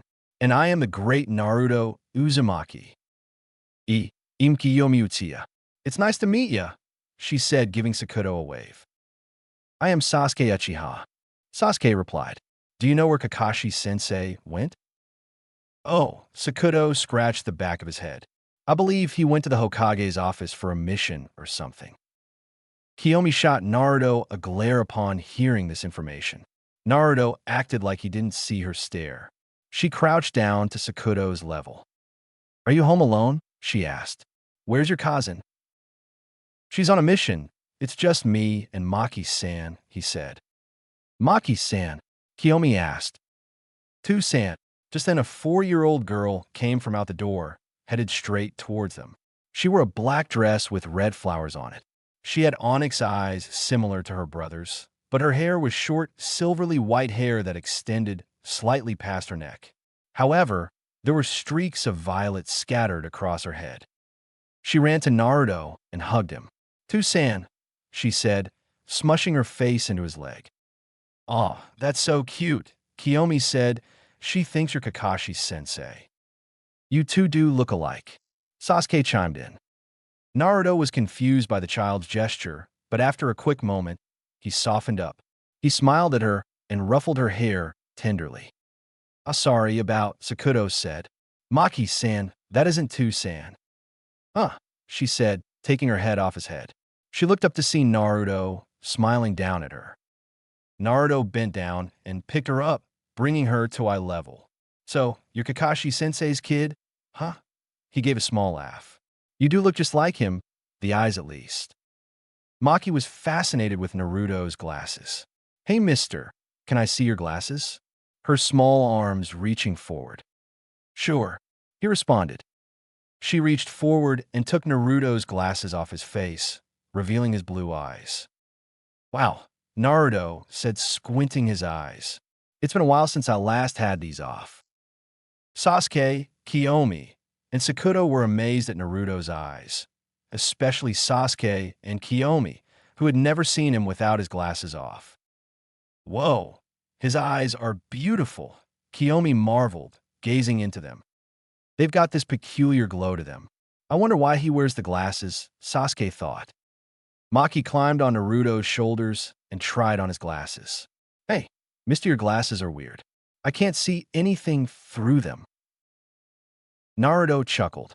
"Well, there's special glasses for people with special eyes." "Ah," she replied. "I wish I had special eyes." Naruto's smile softened, touched by her innocence. "You don't need special eyes to be amazing, Maki-chan. You're already amazing." Maki's eyes lit up at his words, and she threw her arms around Naruto's neck in a spontaneous hug. "Thanks, Mr. Naruto. You're the best." Naruto just laughed at her gesture. Kiyomi looked back at Sakuto. "So how is Kakashi-sensei at home? What's he like?" He doesn't say much and isn't super strict. The only thing he is serious about is his stash of books. He's always protective over them and told me to make sure I don't touch them or let Maki near them." Sakuto put a hand on his chin. "Now that I think about it, he and Kazan are always giggling every time they read this orange book. I don't understand what's so funny." Naruto, Sasuke, and Kiyomi deadpanned over his statements. So his wife's a pervert too, Kiyomi thought. Sasuke facepalmed his head while Naruto just laughed. Maki returned Naruto's glasses, and he gently set her down, shooting Sakuto a mischievous grin. "Hey, Sakuto," Naruto began, his tone mischievous. "You know that orange book your parents always seem to enjoy reading? Well, it's actually poor." Before Naruto could finish his sentence, Kiyomi swiftly elbowed him in the side, causing him to wince and halt mid-sentence. "Oof, what was that for?" Naruto exclaimed, rubbing his side and shooting Kiyomi a bewildered look. Kiyomi responded with a forced smile, her eyes flickering with a hint of panic. "Oh, nothing," she said, her voice strained with urgency as she glanced nervously at the children. "Just a little, friendly reminder to watch our language around the little ones." Sakuto looked at Team 7 with a puzzled expression. "These three are weirder than 2-san. Anyway, do you need anything else?" he asked, oblivious to the exchange between Naruto and Kiyomi. "No," Naruto responded quickly, his smile strained as he tried to recover from Kiyomi's interruption. "It's time we head off." He patted the top of Maki's head. "Bye, Maki-chan." As Team 7 began their departure towards the Hitaki residence, Maki's sudden cry stopped them in their tracks. With her small figure racing towards them, her plea echoed in the quiet surroundings. "Wait," she cried out, her voice filled with urgency. You three need to promise to protect my two-san. Sakuto's sigh resonated with a sense of resignation, acknowledging the routine interruption. However, Naruto's response was swift and reassuring, his demeanor untroubled as he crouched down to Maki's eye level. Don't worry, Maki-chan, he assured her with a genuine smile. We'll protect your two-san. Maki's smile in response was radiant, a reflection of her innocent trust before she returned to her brother's side, waving goodbye as Team 7 resumed their journey toward the Hokage's office. Naruto's soft voice broke the silence, his words carrying a hint of sadness tinged with admiration. They're a nice group of kids, he remarked, his gaze lingering on the fading figures of his siblings. They haven't been exposed to the pain of this world. Kiyomi's agreement was accompanied by a wistful sigh, her thoughts drifting to a longing for simpler times. I wish I could go back to when I was younger, she admitted softly, and not know anything about reality or suffering. I honestly wish we could create a world without pain, without suffering. Sasuke's addition was measured and somber, his voice tinged with bitterness as he reflected on the harsh realities of their world. The difficulty in creating such a world is that suffering is a part of life, he acknowledged. We all suffer. So many innocents have been robbed of fairness by the actions of evil people. Yet these evil people run amok, and the innocents forgive them. It makes me want to vomit with how they go around forgiving them.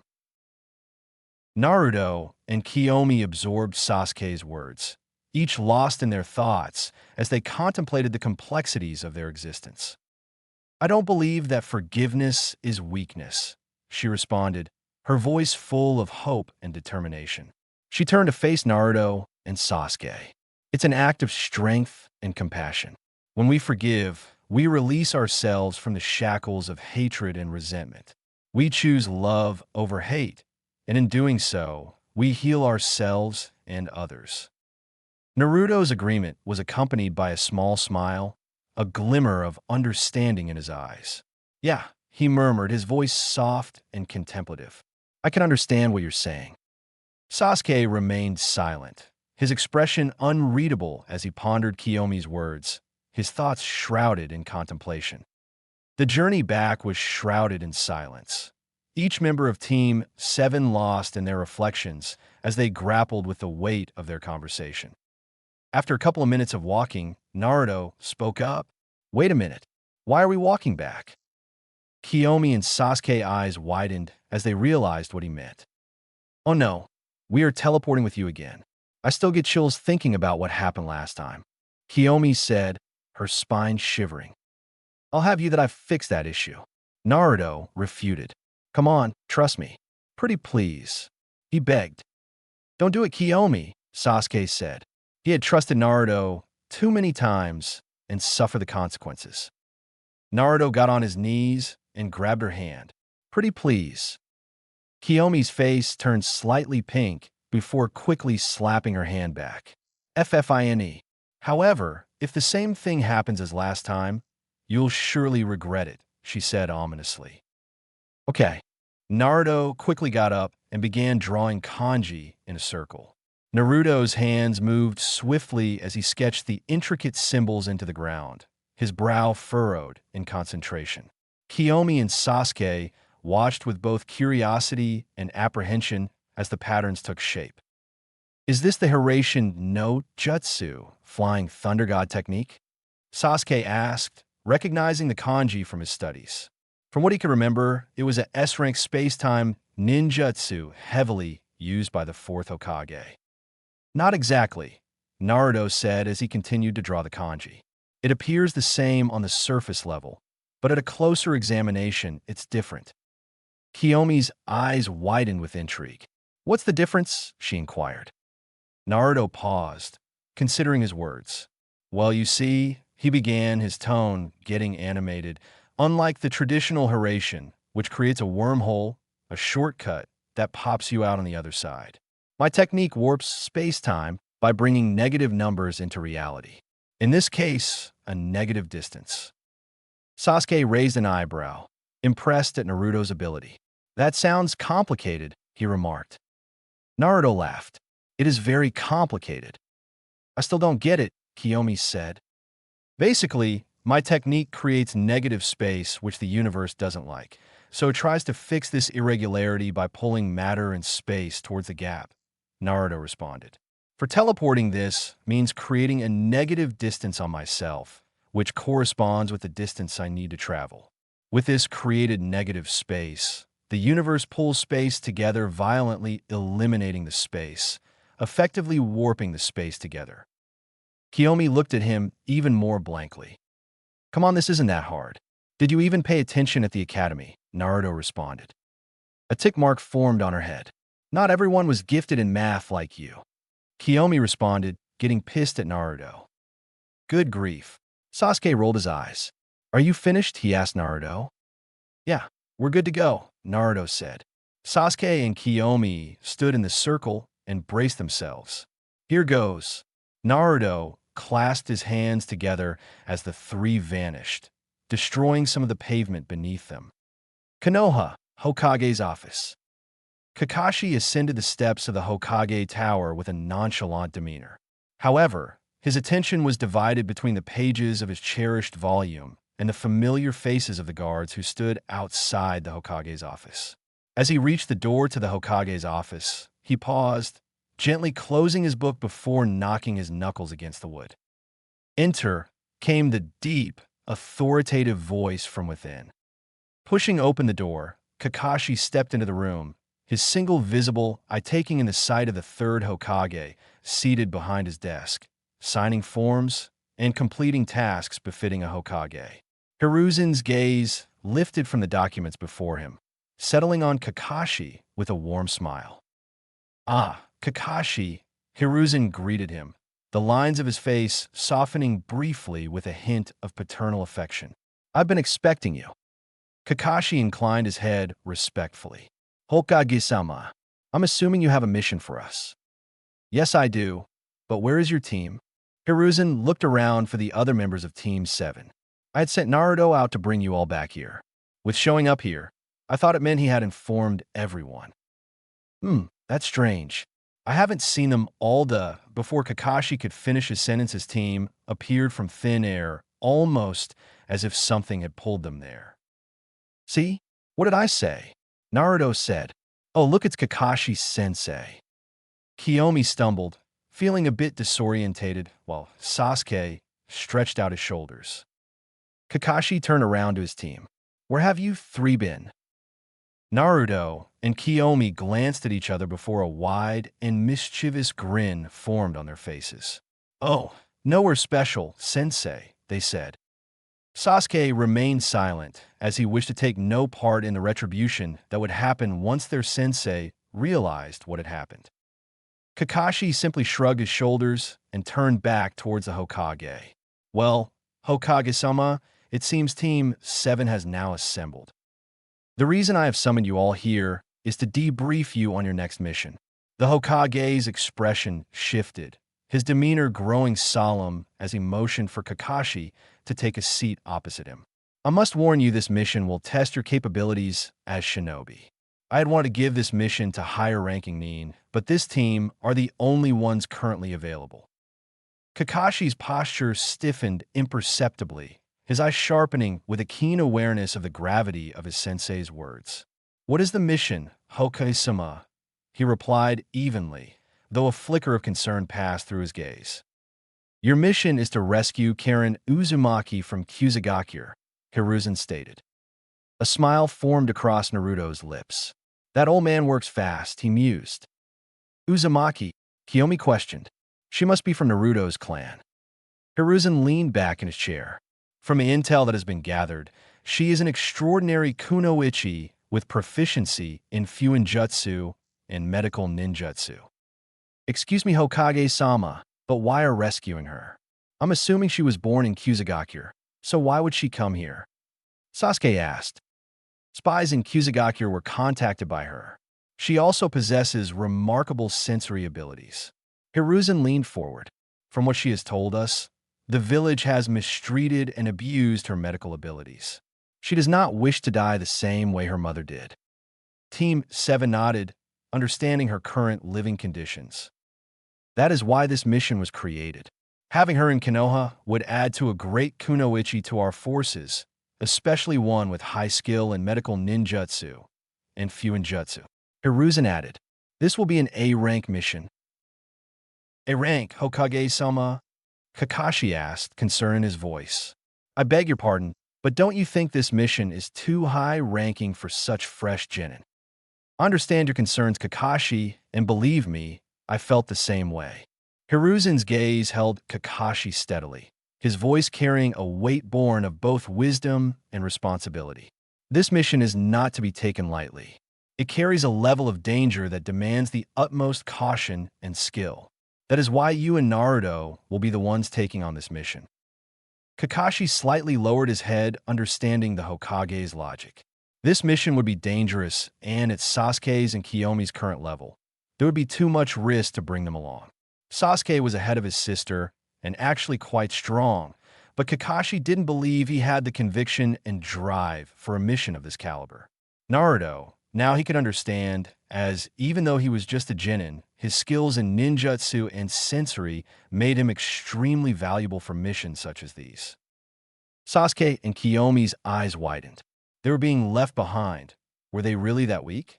Kiyomi lowered her eyes while Sasuke clenched his fists. Naruto, upon his teammates' frustration, spoke up. "Nah, Gigi, Sasuke and Kiyomi will be fine. Let them come on the mission." "Are you sure, Naruto?" Hiruzen asked. "I'm confident. They may not look ready, but they are. Out of the available teams you have, we're the strongest." Naruto responded confidently. The twins were surprised by Naruto's words. So Hiruzen looked at the twins. "Do you two accept this mission?" Sasuke and Kiyomi glanced at each other before looking back at Hiruzen. "Hi Hokage-sama." "Well then, Team 7, you have your mission. You are dismissed." Hiruzen spoke. "Hi." Team 7 responded before leaving out of the Hokage's office. As the sun pierced through the clouds in the late morning, the rays of light coating the village, and the birds chirped, Team 7 emerged from within the Hokage Tower.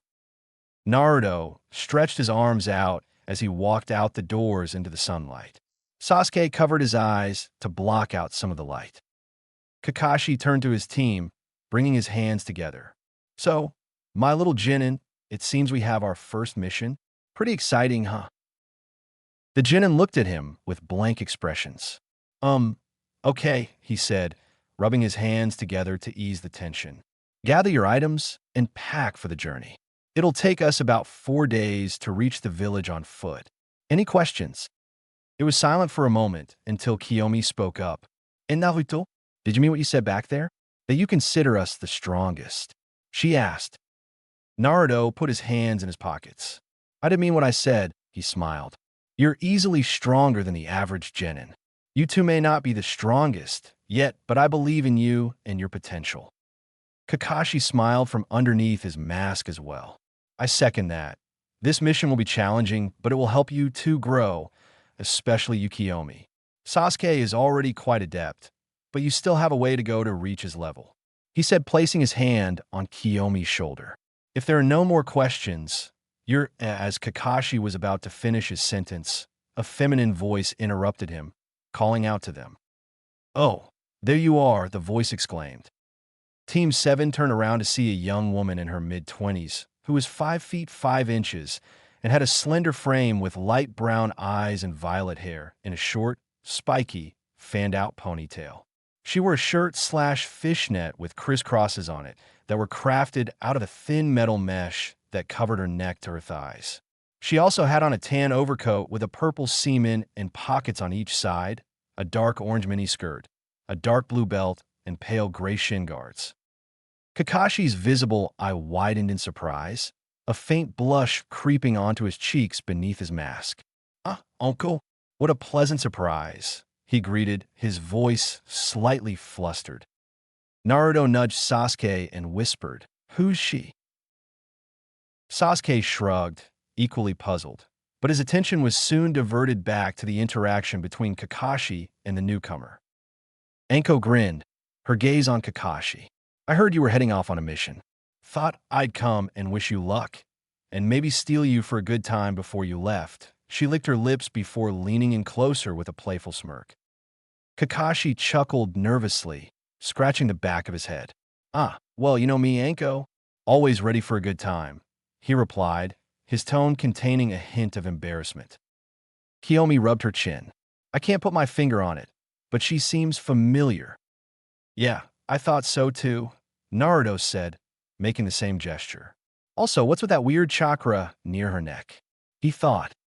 Sasuke rolled his eyes at the two, but also couldn't shake the feeling of familiarity from the woman before them.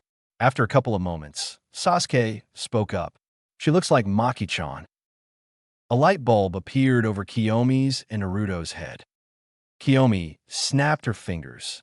I knew it. That's why she looks so familiar. Naruto smiled. I can't believe Kakashi-sensei was able to bag such a hot. He caught a death glare from Kiyomi. I mean, such a respectable and graceful woman. Naruto corrected himself with sweat dripping down his face. Let's have some fun then. Oh, sensei, Naruto called out with a wide smile, interrupting their conversation. You mind introducing us to your friend? Kakashi cleared his throat, shooting Anko a warning glance before turning to his team. Right, of course. Team 7.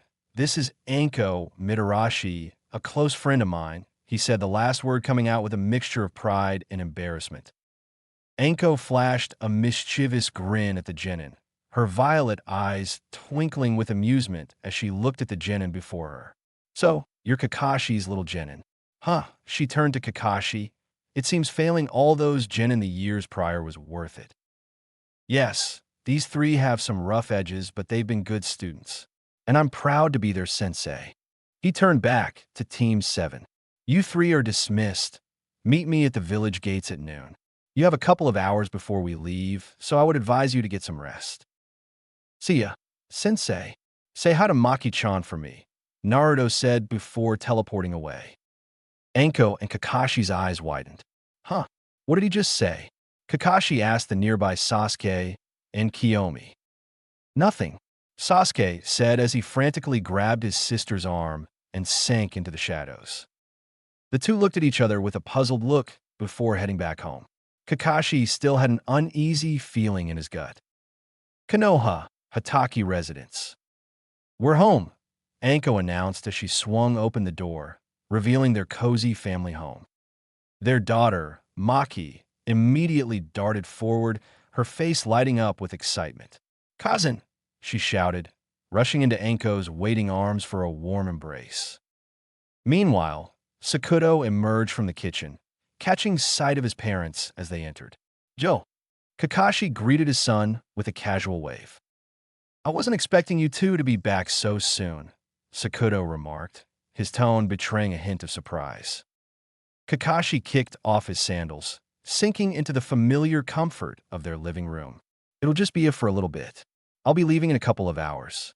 New mission, he explained as he settled onto the couch, letting out a tired sigh. Oh, I guess that's why your team came over here, Sakuto deduced. Kakashi's interest peaked instantly.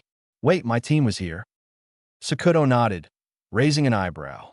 Oh yeah, an annoying white-haired kid with glasses, a loud girl, and an emo stopped by, saying they were looking for you. A sense of dread washed over Kakashi as he realized that Naruto and Kiyomi had likely discovered Anko's identity as his wife. He had wondered why they were giggling and gossiping amongst themselves. He had left the carefully guarded secret slip away, and now Naruto knew where he lived. This wasn't going to end well. Tusan, are you all right? Sakuto piped up, concern evident in his voice. Kakashi grumbled a vague affirmative, his mind racing with the implications of his team's visit. Anko entered the room, Maki in tow, her expression curious as she noticed Kakashi's dejected demeanor. What's wrong with him? Anko inquired, her confusion palpable. Sakuto shrugged, equally puzzled by his father's unusual behavior. Kazan, I need to tell Tusan something, Maki interjected, her small voice breaking the tense silence. Anko smiled encouragingly at her daughter. Of course, sweetie, she said, leading Maki over to where Kakashi sat on the floor, lost in thought. Perched on her father's lap, Maki hesitated for a moment before speaking up. "Tu-san," she began, her tone earnest. "Yes, Maki-san," Kakashi responded eagerly, his attention finally shifting to his daughter. "I want to marry Naranai," Maki announced innocently, her words hanging in the air. "Nairuni," Kakashi echoed, his mind struggling to process her unexpected declaration. Anko couldn't contain her laughter at their daughter's candid confession, her eyes sparkling with amusement. Finally, the realization dawned on Kakashi, and he bolted upright, a mixture of disbelief and panic flooding his features. "Narruto," he bellowed, his voice echoing through the Ataki household. Meanwhile, Naruto sat at Ichiraku Ramen, enjoying a bowl of his favorite dish, when suddenly he sneezed. "Achoo!" he exclaimed, startling Ayam, who was serving nearby. "Naruto, are you okay?" Ayam asked, her concern evident in her voice. Naruto chuckled, grabbing a napkin to wipe his nose. "Yeah, I'm fine. Just had the weirdest feeling, like someone was shouting my name," he mused, shrugging it off. "Must have been the wind," he concluded before diving back into his meal. Chapter 7, Land of Grass, Part 2, Departure. Konoha South Village Gate. Team 7 gathered at the village gate, prepared for their mission. The sun cast a warm glow as travelers bustled around them. Despite the promising start, their sensei was notably absent. Sasuke leaned casually against the gate, absorbed in a book. Kiyomi paced nervously, her anxiety palpable. Meanwhile, Naruto lounged on the ground, sipping a soda. "Where is Kakashi-sensei?" Kiyomi fretted, her nerves fraying. "He should have been here by now." "Relax, Kiyomi-sen," Sasuke replied, not looking up from his book. "He'll show up soon enough." "You two are too calm," Kiyomi snapped, her frustration mounting. "This is an A-rank mission, not some ordinary task." Naruto, facing away from them, took a leisurely sip. "Chill, Kiyomi-chan," he teased. "You're gonna blow a fuse." "Easy for you to say." Kiyomi shot back, her agitation clear. "This is serious. Now that I think about it, I may have to take this mission seriously." Naruto's grin widened mischievously as he turned around facing her. "We might encounter a Biju," he said, faking seriousness. "A Biju?" Kiyomi's voice quivered. Naruto got up and gestured wildly at her. "Oh yeah, a big, hungry chakra monsters who just love snacking on humans." Kiyomi's eyes widened in horror. "They eat people?" Naruto's grin widened even more. "Of course, and to make it better, their favorite humans happen to be young women." Kiyomi's expression turned to one of pure horror, and she started shaking at this revelation. Sasuke, seeing that Kiyomi had fallen for Naruto's trap, approached the two. He swiftly struck the top of Naruto's head. "You're not helping, Naruto," Sasuke reprimanded, his patience waning. "You're no fun," Naruto pouted, rubbing his head where Sasuke had smacked him. Kiyomi, realizing she'd been pranked, simmered with anger. "Naruto, you jerk!" Before she could retaliate, Kakashi materialized in a puff of smoke, finally arriving. "Sorry for the delay, everyone," Kakashi apologized sheepishly. "Lost track of time." Kiyomi rolled her eyes, skepticism evident. Naruto, however, noticed something amiss. "Sensei, you're fly," Naruto pointed out with a smirk. Kakashi blushed, hastily adjusting himself. "Ahem, family goodbyes. You know how it is," he muttered awkwardly. Naruto and Kiyomi exchanged amused glances, understanding the situation perfectly. "Sure, Sensei," Naruto replied, stifling a laugh. "Right, because family farewells take ages," Kiyomi added sarcastically. Sasuke sighed, closing his book. "Can we focus on the mission now?" "Ah, yes." Kakashi cleared his throat, eager to move past the embarrassment.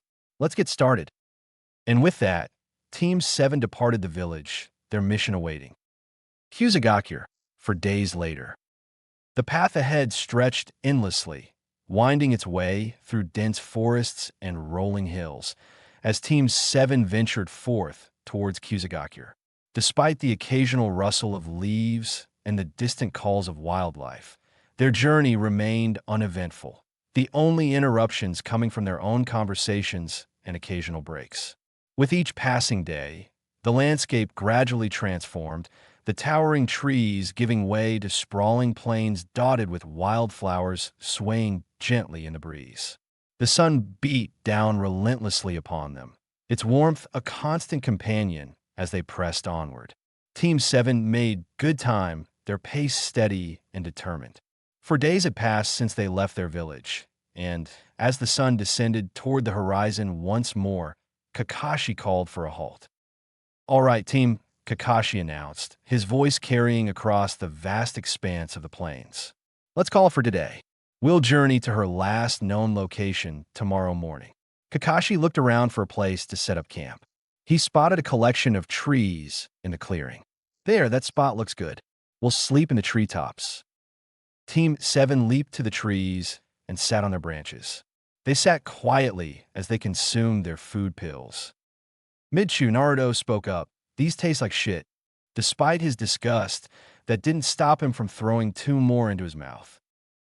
Kakashi smiled from underneath his mask. "My old teammate used to say the same thing, but you'll get used to it eventually." Silence returned to the group as they sat there for a few minutes until Kiyomi spoke up. "Sensei," she began tentatively, her voice soft yet filled with genuine interest, "why do you cover your face?" "To hide it, of course," Kakashi replied, messing with the student. Kiyomi deadpanned at her sensei. Okay. But why do you cover your left eye?" Sasuke and Naruto leaned in to hear better.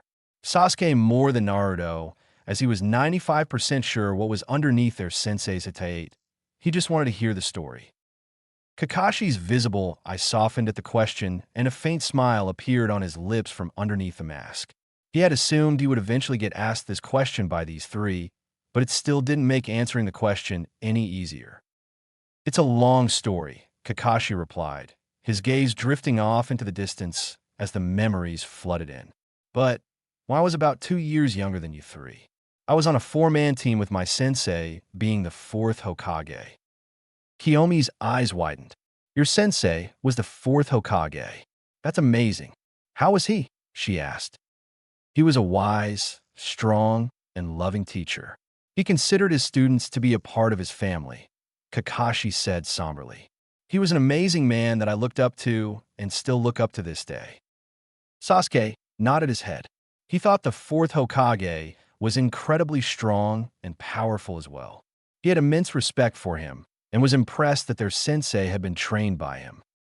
A grin spread across Naruto's face. "Ironic, isn't it?" Sasuke raised an eyebrow. "What do you mean?" he asked, confused. Kiyomi had a puzzled look as well. "Never mind me. Continue your story, Kakashi-sensei," Naruto replied, waving off their glances. Kakashi looked at Naruto, wondering if he knew of his heritage. They'll have to ask him privately at another time. Our team was quite similar to this one, but regardless, during the Third Great Shinobi War, we were sent out on a mission to destroy Canopy Bridge. During that mission, one of our teammates, Rin Noera, was captured by IWA Shinobi. I elected to abandon her and complete our mission while my other teammate, Obito Uchiha, disagreed and went to save her. The three genin nodded attentively, listening closely to their sensei's story. During the rescue mission, I lost my left eye and Obito got crushed by a falling boulder intended for me. As a final gift, he gave me his Sharingan to watch over Rin and protect the village. Naruto leaned back against the tree, nodding his head in understanding. "So that's why you emphasize teamwork." "What happened to Rin, your other teammate?" Kiyomi asked. "Is she still around?" Kakashi paused for a moment.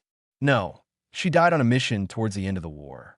He trailed off with a pained expression. "I'm the only one left." The genin stayed silent, reflecting on their sensei's story, the mood turning somber. Kakashi, sensing this dreariness, tried to lighten up the mood before it got too depressing. So, you got any dark secrets, Kiyomi-chan? Since you're so interested in mine, he said, giving her an eye smile. Or maybe you would like to tell us about the boy you like? Huh, Kiyomi said, her eyes bulging as she turned bright red. Wadash. Kiyomi stuttered. Kakashi got closer to her. So, who is it? He asked again, knowing full well who it was. Ah, Kiyomi-chan's got a crush, Naruto teased. I wonder who it is. Sasuke and Kakashi almost fell off their tree branches. Was Naruto really this dense? Anyway, Kakashi said, regaining his composure. Don't worry, Kiyomi-chan. Your secret is safe with me, he said, giving her a thumbs up. Ah, come on, Kakashi-sensei. Naruto begged. Who is it? Let's say it's someone you know, Kakashi replied, letting out a small laugh. Kiyomi mumbled something unintelligible under her breath as she regained her previous composure. But since you're so interested in her secrets, what's up with the shades for eyes? Kakashi asked. I just assumed you were trying to copy my look, but failed miserably. A tick mark formed on Naruto's face. Kiyomi let out a laugh while a small smirk formed on the corners of Sasuke's lips. As if, Naruto scoffed, I could say the same for you. Mid-laugh, Kiyomi asked, Are you two related? No, they replied in unison. Oh, sorry for asking, she responded, turning her away in embarrassment. Kakashi turned back to Naruto. Now, Naruto, don't try to dodge the question. What's with the glasses? Are you blind or trying to hide your ugly eyes? I'll have you know my eyes are beautiful, Naruto said. And no, I'm not blind. He removed his shades, revealing his blue eyes. As I've said, my eyes are special. Are they a dojutsu? Like the Sharingan or Byakugan? Kiyomi asked. Naruto smiled. My eyes are stronger than both. They are called the Rakugan, 6 eyes. Ervikugan. Kiyomi said, but wait, why do you wear the glasses if your eyes are stronger than the Sharingan and Byakugan? Well, you see, unlike the Sharingan and Byakugan, I cannot deactivate my eyes. They're always on. Naruto responded. Kakashi raised an eyebrow. How come you don't burn through your chakra reserves from having them always on? Naruto touched his temple. My eyes don't require chakra to use, but they can cause fatigue from overstrain. When my eyes are not covered, I can see everything. Think of them as high-definition cameras. While the normal person has 20/20th vision, I have 70/20th vision. Naruto closed his eyes. But this does have a drawback, as due to my extra sensory perception, my brain is constantly fed information. So, to prevent my brain from frying, I wear blacked-out shades to limit the information I take in, he said, opening them. Kakashi, Sasuke, and Kiyomi nodded in understanding of what he told them. So how do you see with the shades on? Kiyomi asked. You said the shades limit the amount of information you receive, but how can you see through them? Good question. I can see by examining chakra flow. All living things have chakra within them, so that's no problem. The hard part was trying to differentiate the non-living from the living. Naruto smiled. It was a pain, but eventually I got the hang of it. Wait, Kiyomi said, so when you have your glasses on, you can't see people like physically?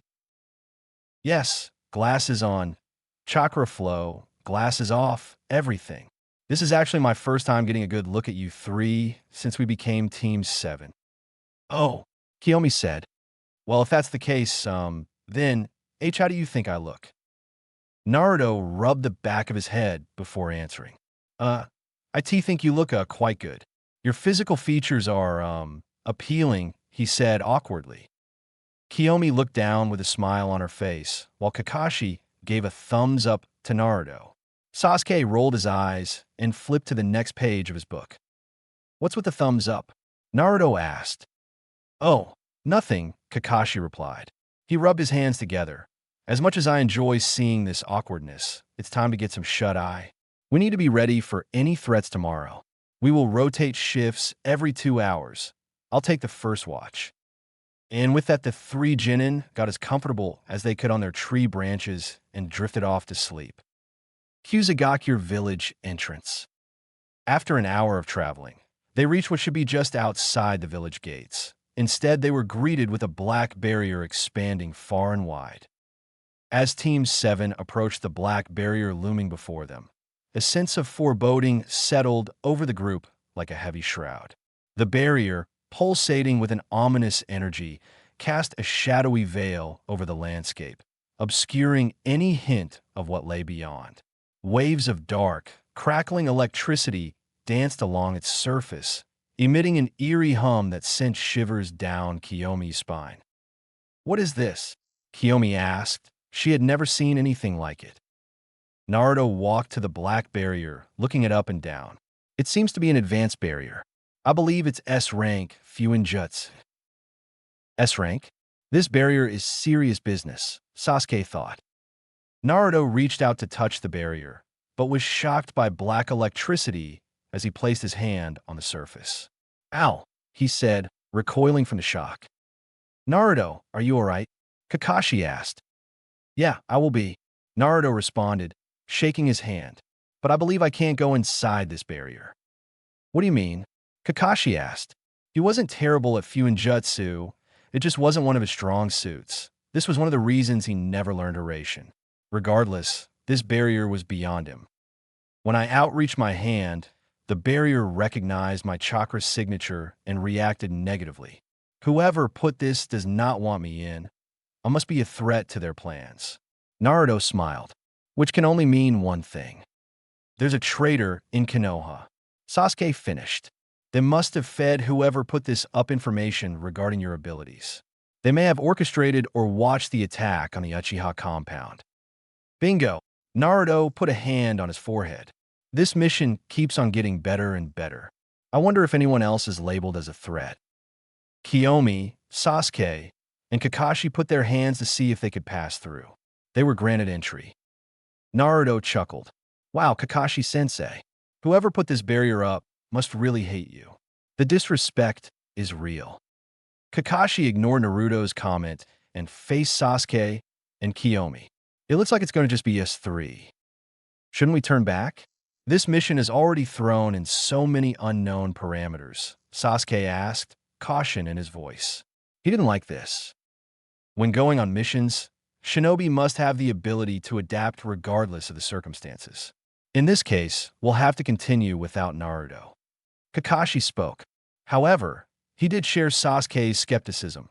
First, a Genin squad is assigned an A-rank mission and now encounters an S-rank barrier.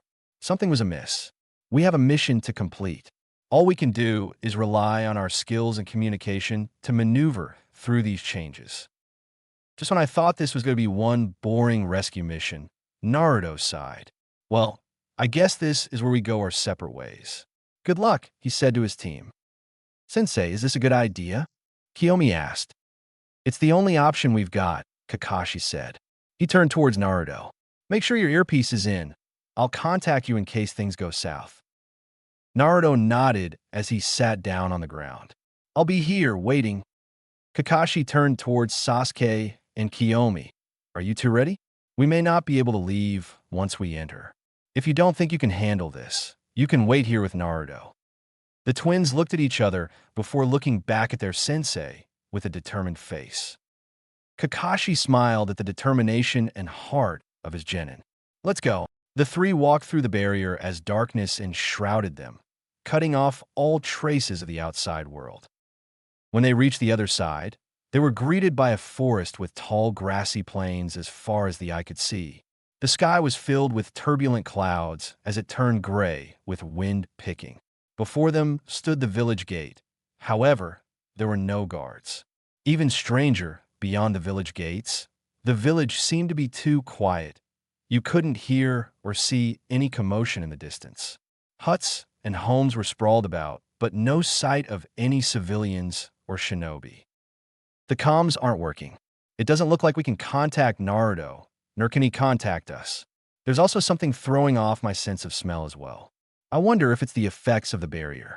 Kakashi weaved hand signs before saying, "Kuchios no Jutsu," summoning Jutsu, slamming his palm on the ground. A poof of smoke appeared, then gave way to a miniature pug wearing a blue shinobi outfit. Pakin, I need your help for a rescue mission. Kakashi pulled out a strand of red hair from his pack. I need to find Karen Uzumaki.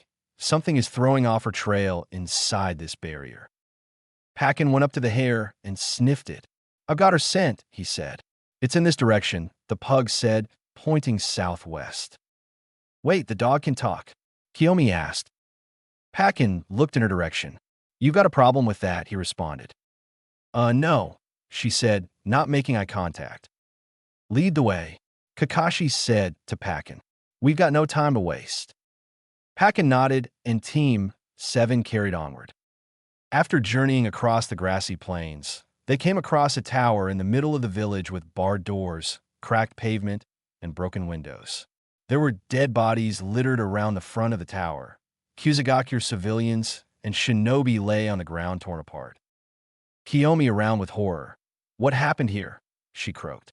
The surrounding area was devastated with burnt homes, blood trails, and broken pavement.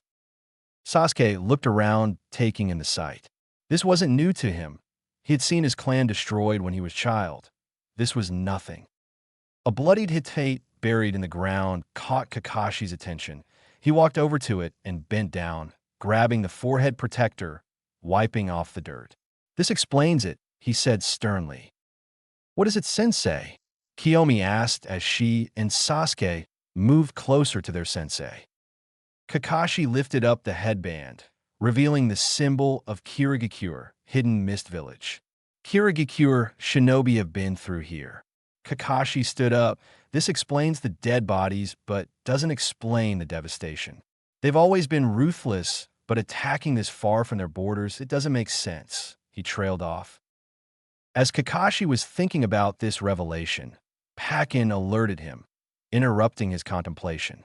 Kakashi, we've got a group approaching us. No 5 shinobi coming at rapid speed, he barked. Damn, this barrier is really messing with my senses. Kakashi looked at his genin.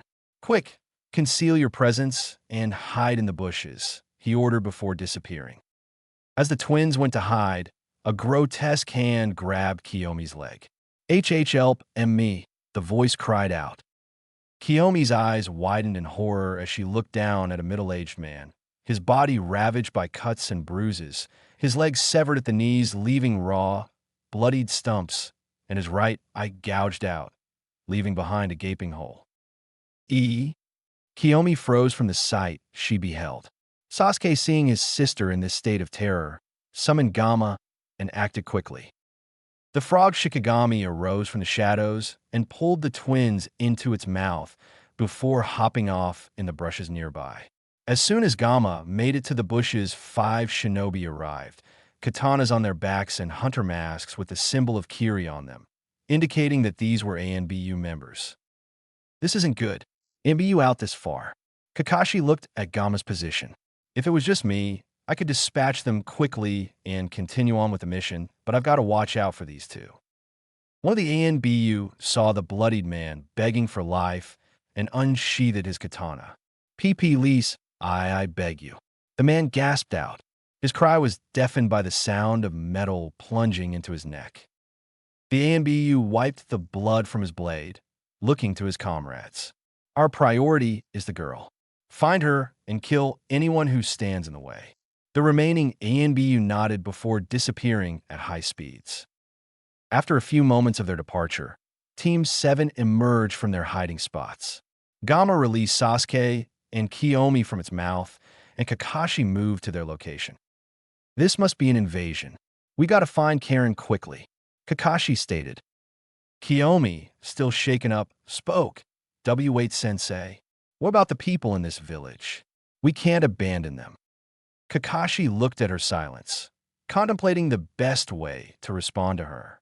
Kiyomi was full of hope and naive. However, sometimes you can't save everyone. Innocents died every day and many more would die. This was the way of the shinobi world. Before Kakashi responded to her, Sasuke interjected. Our mission is to locate and rescue Karen Uzumaki. Sasuke spoke coldly. What happens to this village is not our responsibility. What? Kiyomi looked at her brother. How can you say that? We have to save people. That's what shinobi do. Sasuke closed his eyes. Shinobi do not save people. We complete missions, and that's it. He opened his eyes, staring into his sister's. I have no intention of risking my own life to save people I had no intention to save in the first place. Kiyomi grabbed her twin's shirt collar. What do you mean? These people are innocent. Sasuke looked at his sister calmly. Do you know why we were sent on this mission in the first place? This village has been abusing Karen, taking advantage of her medical ninjutsu and using her as a tool for their own personal and twisted gains. Kiyomi's grip softened a bit. I know you want to save them, but these people are not good. Kiyomi retightened her grip. It doesn't matter if they aren't good people. Everyone's made mistakes in their life, but we all can do good. To be forgiven for our crimes. If I turned evil, you would try to save me, right? She shouted back. The twins looked at each other intensely. That's enough, Kakashi commanded, feeling the tension between the two. We need to stay together as a team. We've already encountered things that were not a part of the original mission parameters. We need to stay vigilant for anything else unexpected. Kakashi's lone eye widened. At that moment, Team 7 felt a sinister presence. The killing intent, the bloodlust, and the pure evil they felt was immense. What is this? Kiyomi asked, her legs shaking as if they were made out of jello. Sasuke looked around. What the hell? He hadn't felt a presence like this since the night of his clan's destruction. Kakashi narrowed his visible eye as he stared intensely at the new figure that arrived at distance in front of Team 7. Ah, your sensei's right, you know. A slithery voice spoke. The twins turned their heads in the voice's direction. They saw a malevolent figure before them. You never know who you'll come across. The voice spoke, extending its tongue out and licking blood off his face. As long as darkness thrives, I will always be lurking in the shadows, waiting to claim what is rightfully mine, he said with a chilling smile, his snake-like eyes staring into their souls. And right now, you two are mine. Naruto impatiently kicked at rocks as he waited outside the barrier. The dense forest behind him pulsated with life. Sunlight filtered through the canopy, casting shifting patterns on the forest floor, while the rustling leaves and distant stream murmurs filled the air. His team had been gone for over 30 minutes, and his attempts to break the barrier proved futile. The seals were too complex for him. Whoever put this up was better than him at Fuinjutsu. Ark! Naruto shouted, causing nearby birds to fly out of the trees. This is so boring, he said, sinking back onto the ground with a pout. But just as hopelessness loomed, a subtle disturbance in the air caught his attention. His lips curled into a confident smile. Finally, without warning, dozens of deadly projectiles hurled towards Naruto from all directions. Reacting swiftly, he formed a hand sign. Mukujin no Jutsu. Mugen, limitless technique. Infinity, he exclaimed, halting the projectiles mere inches from his exposed back. Suspended in midair, the lethal array of weapons formed a field between him and his unseen assailants. Rising to his feet, Naruto turned to face his attackers, getting ready for the fight. 3 Kirigakure ANBU materialized in the treetops before him. So Naruto Uzumaki, one spoke. We've heard you're strong. Let's test that, shall we? They said, drawing their katanas. A grin spread across Naruto's face as he confidently strode through the suspended field of kunai and shuriken. I'm down for that, he called out, excitement in his voice. But let's set a rule. With a casual flick of his wrist, he brushed aside stray kunai. The ANBU exchanged puzzled glances. A rule. I don't want to get yelled at by my sensei for making a ruckus. This is an infiltration mission after all. Naruto explained, his grin widening. If you cry and apologize for your pathetic attempt, I won't kill you, he said sinisterly. That's our rule. TC this damn brat. The ANBU jumped down and without hesitation charged at Naruto, who chuckled, cracking his knuckles. Now this'll be fun, he responded giddily. Kusagakure Hospital. Hurry up and heal him, you brat. A tall Kusagakure shinobi yelled to a red-haired kunoichi not before sending a furious backhand. A loud thud was heard as brown glasses went flying and a body hit the floor hard. The girl looked up at the man with hate in her eyes as she reclaimed her glasses. She had long red hair that extended past her shoulders. She wore a brown jacket with a chainmail shirt underneath, black shorts, long black thigh-high stockings, and black shinobi sandals. The Kusagakure shinobi looked at her with disgust. You should be grateful, Karen. We took in an outsider like you and gave you home. Karen looked around the hospital. There were many injured. The village had been attacked by Kirigakure without warning. No one knew where they came in from or how they got in unnoticed. It was as if they were transported here by someone or something. She had secretly hoped the attackers were the Kanehagakure shinobi that had been promised to rescue her, but much to her dismay it wasn't. It had been many days since she contacted their spies. She was starting to lose hope that she would be rescued and freed from this hell. Anywhere was better than here. Now heal him, or your glasses will be the last thing you'll have to worry about, he spat. Karen stood up from the ground, her gaze flickering briefly to the injured man lying in a hospital bed. With a deep breath, she repressed her tears, steeling herself for what she was about to do. She extended her arm towards him, offering herself for him to bite, a grim acceptance of her role as a healer in this brutal village. But before the man could make contact, the door to their wing exploded inward with a deafening crash. Karen's heart leaped into her throat as the chaotic sounds of battle flooded the room. Screams pierced the air as the Kirigakure Yinbu mercilessly cut down anyone in their path, their cold efficiency sending a shiver down Karen's spine. In the midst of the chaos, the tall Kusagakure shinobi was nailed with a kunai and dropped dead. Seizing the opportunity amidst the turmoil, Karen scrambled underneath a nearby bed, her mind racing with desperation. She wasn't a fighter, but she knew she had to find a way to survive this carnage. If she did, she would be free.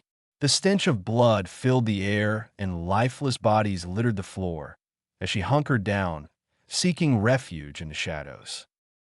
But her brief respite was shattered in an instant as the bed she was hiding under was violently thrown aside. Karen shrieked, and her heart pounded louder as she protected her ears from the sound of the metal frame hitting the wall. She looked up, her breath catching in her throat at the sight of the bloodied mask of a Kirigakure Yinbu looming over her. A bloodstained hand reached out to grab her. No, not again. The hand inched ever so close to her face. Please, someone save me, Karen thought. She closed her eyes and tensed her body, preparing for the worst. But nothing happened. After a few moments, she opened her eyes to see a white-haired with black glasses staring at her. Oh, you're alive? Thought I'd lost you there, the boy said, smiling at her. He slightly lowered his glasses, revealing his blue eyes. Karen's eyes widened. Her mind flashed back to a distant memory, a time when a kind soul had helped her. It was when she had been sent to the North Fortress during the bloody war with the Kagaya clan. On her way to heal Kusagakure troops, she had been captured by members of the clan who planned to have their way with her, but she was saved by a boy 2 years older with similar white hair. She couldn't shake the feeling of déjà vu as she stared into the boy's blue eyes. There was a familiarity in his gentle gaze, a flicker of warmth that stirred a long-buried memory within her. Karen was taken out of her thoughts as a hand waved across her face. Hello, anyone home?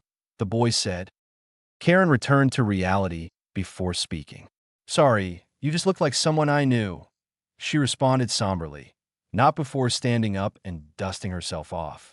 I'm assuming you're from Konoha?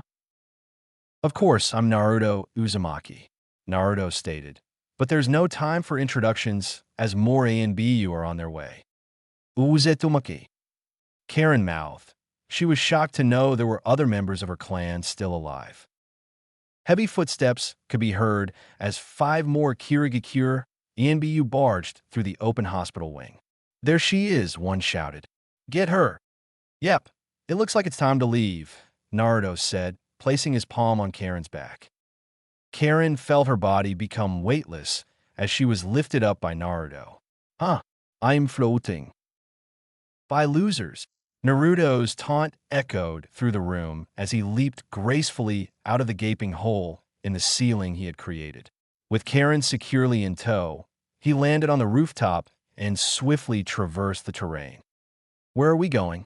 Karen's voice cut through the rush of wind as they sprinted across the rooftop, her expression a mixture of fear and curiosity. Naruto spared her a quick glance, a smirk playing at the corners of his lips. To meet my team, he replied, his tone brimming with confidence. Without hesitation, he vaulted over the edge, descending graciously to another section of the hospital rooftop. As they touched down, Naruto's senses sharpened, alert to the presence of their pursuers. 5 ANBU materialized atop the surrounding rooftops, their stark black-clad figures contrasting against the bright sky. One positioned near Naruto's location, 2 flanking them further back, and 2 more directly in front, forming a barrier of opposition. Geez, you guys don't know when to give up, do you? Naruto's voice cut through the air, laced with a hint of amusement despite the gravity of the situation. The ANBU captain stepped forward, his demeanor unwavering. Hand over the girl. If you don't, we will have no choice but to kill you, the ANBU captain said. The other ANBU braced themselves, their weapons at the ready, eyes fixed on their target. Naruto's smile widened, a glint of defiance in his eyes. Like hell, I'll hand her over, he declared, his tone laced with determination. With a swift motion, he raised his hand, channeling his chakra into his technique. In an instant, the ANBU positioned north and south of Naruto were ensnared by an unseen force, hurtling towards each other with alarming speed. The sickening sound of their necks snapping echoed through the air as their bodies collided and crumpled to the rooftop, lifeless and unmoving. What was that? Karen thought in awe of the power displayed by Naruto. She had never seen anything like this. The ANBU captain tensed up. What did you just do? He asked, panic spreading through his body, but not shortly after he calmed himself. We don't need an explanation to kill you. He spoke, signaling to the 2 other ANBU to attack. They jumped down from the positions, landing viciously, before moving at high speeds at Naruto with the intent to kill. Don't be so sure of yourself now, Naruto responded, maneuvering Karen out of harm's way as she let out a cry of discomfort. The ANBU reached the boy's position, targeting his neck. However, their attacks stopped before they could deliver a crushing blow. What the hell is this? One of the ANBU asked as he tried to move his weapon closer, but was unable to. It's infinity. Achilles and a tortoise to be exact. Naruto peered at them, confusion etched on their faces. It's important to study, you know? 2 swift and precise punches connected with their faces, rendering them unconscious as their bodies fell to the ground with a thud. With a graceful motion, Naruto brought Karen down from her elevated position, her eyes wide with astonishment at the speed and efficiency of Naruto's technique. Wow, that was so fast. I could barely see those attacks, Karen thought. Naruto peered at the ANBU captain. It's a shame, really. I can see that you possess a powerful Kekkei Genkai, Futon, boil release, but you're still weak. The ANBU captain gritted his teeth. How do you know what my Kekkei Genkai is? He asked, perplexed by this boy's abilities. This was beyond what information they had been given. Naruto removed his glasses. Unfortunately for you, I have good eyes, applying his technique to suspend his glasses above his palm. You see, my Kekkei Genkai is like a convergent series of infinite numbers. Anything that approaches me grows slower and slower, and ultimately, it fails to ever reach me. When I amplify my Mugikin no Jutsu, limitless technique, I get what you might call a natural negative number. It creates a single imaginary apple. Though it is surprisingly inconvenient, he added. I can't create a reaction too large near myself, and if I start worrying about the vectors, it becomes a mess. 3 kunai sliced through the air, aimed at Naruto. The AMBU captain had hoped to catch Naruto off guard, but they did not breach his Mugen. TCH, he said, retreating in the opposite direction. He's revealed how his technique works. It'd be best to withdraw and report this to the Mizukichi. Naruto let the kunai drop as he placed his glasses back on, watching the captain disappear behind the adjacent building. But that's all just the proper operation of the technique. Naruto, he's getting away. Karen asked, perplexed by his actions. Why did you explain your technique? Naruto smiled down at her. You'll soon see, he said, turning towards the direction where Captain had retreated to and extending his right arm. Cover your head. Karen hesitated, but obeyed, placing her hands over her head. Suddenly, they were propelled through the building in an instant. The sound of shattering glass filled the air as they glided amidst broken window frames and splintered furniture. The unsuspecting ANBU captain found himself ensnared in the suspended field of debris. He looked bewildered, taking in the sight of a cowering Karen and a wide-eyed Naruto, his grin carrying a hint of mischief, his right palm still extended. This next move is the divergence of infinity, Naruto announced, shaping his hand into a toy gun. My reversed chakra technique, Jyakyuten Mugiken no Jutsu, aka reversed limitless technique, red. A crimson radiance filled the space as a concentrated red sphere materialized on Naruto's fingertips. The glow intensified, casting its hue across the faces of those nearby. Its luminosity increased until the entire room was red. The AMBU captain closed his eyes, bracing for the worst. Still, as swiftly as the red glow appeared, it began to dissipate until it vanished entirely, leaving Naruto, Karen, and the captain suspended in midair. After a short moment, the captain slowly opened his eyes, realizing that he was still alive. He breathed a sigh of relief. I thought it was over, he muttered. Well, it was worth a shot, Naruto said, sounding disappointed. But this isn't over. With that, he delivered a swift, powerful punch to the captain's face, sending him crashing to the ground along with the glass and debris that had been suspended moments before. Naruto grinned. With that settled, let's track down my team. Karen glanced at Naruto, her eyelid twitching. He was one interesting individual. Could you, set me down? Floating like this is making me queasy. Can't do that, sorry, Naruto replied. We need to head to my team. They stumbled into a barrier, probably baited with your scent to ensnare them while keeping me out. As Karen absorbed his words, realization dawned on her. So that's why they had me set it up. I must have been exposed when trying to contact your spies, and they sprung a trap to draw your team in.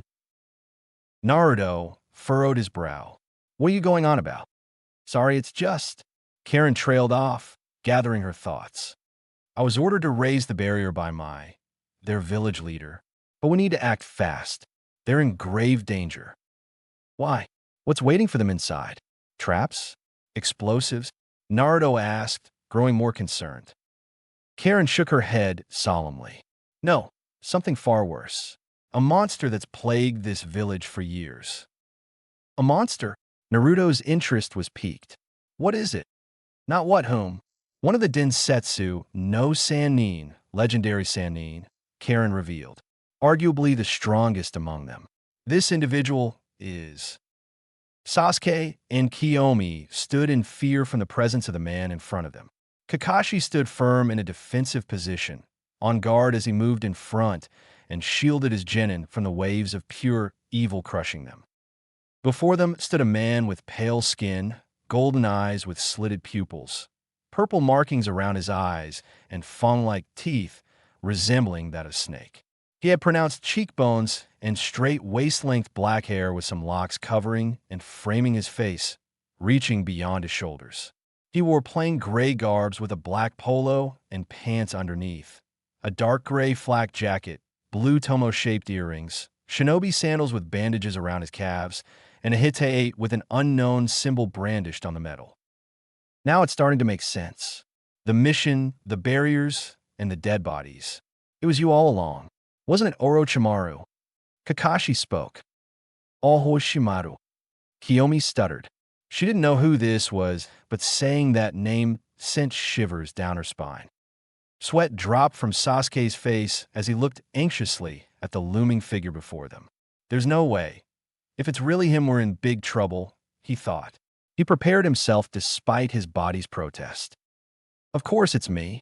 You've made my job so much easier that I thought I'd show myself and reward you. Orochimaru spoke, his voice cold and menacing. And now that I've found them, I'm afraid your little life is forfeit. He chuckled darkly, taking a step closer to the trio. But before I end you, Kakashi, I have one thing to ask. He paused, letting the weight of his words seep. How's my dear Anko? I've known you two have grown closer over the years. His golden eyes bored into Kakashi's soul, reading his thoughts. Kakashi furrowed his eyes at Orochimaru and felt his heart skip a beat. He looked at the man before him with a fierce intensity. It's a shame, really, that she would choose to be with a man such as yourself, Orochimaru taunted, trying to provoke Kakashi. He could see his frustration and hate rising. I guess I'll have to pay her a visit, he said with a wicked smile. Kakashi violently clenched his fist, his nail breaking as blood trickled down his hand. He looked to his genin and saw fear and panic in their eyes. Their frightened sight and the way this bastard talked about Anko brought about an unprecedented anger. The fear he had was being replaced with rage. He would protect his family and his students no matter the cost. Kakashi lifted up his headband as his Sharingan whirled to life, its 3 tomos spinning. He widened his stance, his arm falling downward as electricity started to converge in his palm. The ground beneath torn apart from the violent and unruly currents. The Sharingan stared deep into Orochimaru, burning with a crimson glow. Orochimaru raised an eyebrow, seemingly amused by Kakashi's bravado. Oh, really? You're going to fight me? My, you have grown since our last battle, he sneered. At least this time you've got the guts to stand up and fight, he said, releasing more of his bloodlust. The wave of killing intent almost brought the Uchiha twins to their knees. It felt as if there were hands squeezing around their throats. They saw visions of themselves being killed. Sasuke looked at this sensei, and Orochimaru locked in their standoff. So this was what it feels like when 2 powerful shinobi are standing off. Their killing intent is off the charts. Can Kakashi-sensei win? Should I? Sasuke thought. He didn't want to stand by and let his sensei fight alone, but he knew joining in would only slow Kakashi down. Additionally, if he summoned him, it would make the situation worse. He looked over to his sister. Kiyomi's legs were trembling, and her breathing was ragged and uncontrollably as she felt the killing intent. This pressure, this bloodlust, it's enormous. I can't breathe. If I make one misstep, I'll die. She began to sweat profusely as her body began to move on its own. It believed the only way to escape this intensity was to kill herself. She unconsciously pulled out a kunai and raised it to her neck. Kiyomi, Kakashi called out, his voice breaking Kiyomi out of her trance. She looked in horror to see a kunai in her hands, inches from her throat. She went numb as the kunai fell to the ground with a metallic clang. Don't worry, I will protect you too. I refuse to let my comrades die. Kakashi stated defiantly. Pakin, get them out here. He turned to his team. Sasuke, I'm assigning you as team leader. It's up to you to complete the mission and protect your teammates. Sasuke's eyes widened at his sensei's words. He clenched his fists in anger. He hated how weak he was. He thought he'd gotten stronger, but it still wasn't enough. Was Naruto right? Could he simply not envision a stronger version of himself? Shaking these thoughts off, he looked at his sensei and nodded. Kiyomi, we need to leave. Kiyomi tried to protest, but the look in Sasuke's, I told her everything. She looked at Kakashi with worry in her eyes, but her sensei gave her a comforting smile. With this, Kiyomi joined Pakin and Sasuke as the 3 departed, leaving behind Kakashi and Orochimaru in the field near the tower. Ah, you're going to make my heart melt. Orochimaru mocked with a sinister laugh. This is pointless. You know what, I'm feeling generous today. If you step aside, I'll let you live, he stated with a smile. I'm giving you the chance to return to your family, unharmed. Orochimaru did not fear fighting Kakashi. He just rather not at this moment. It would be more tiresome for them to fight.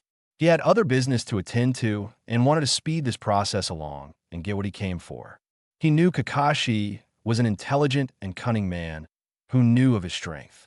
Orochimaru concluded that this offer would be impossible for Kakashi to resist. For a split second, Kakashi considered the possibility. The crackle of lightning ceased, but then he felt the words of his former teammates flood into his brain. Those who abandon their comrades are worse than scum. Minato-sensei, Kushina-sensei, Rin, and Obito, please lend me your strength.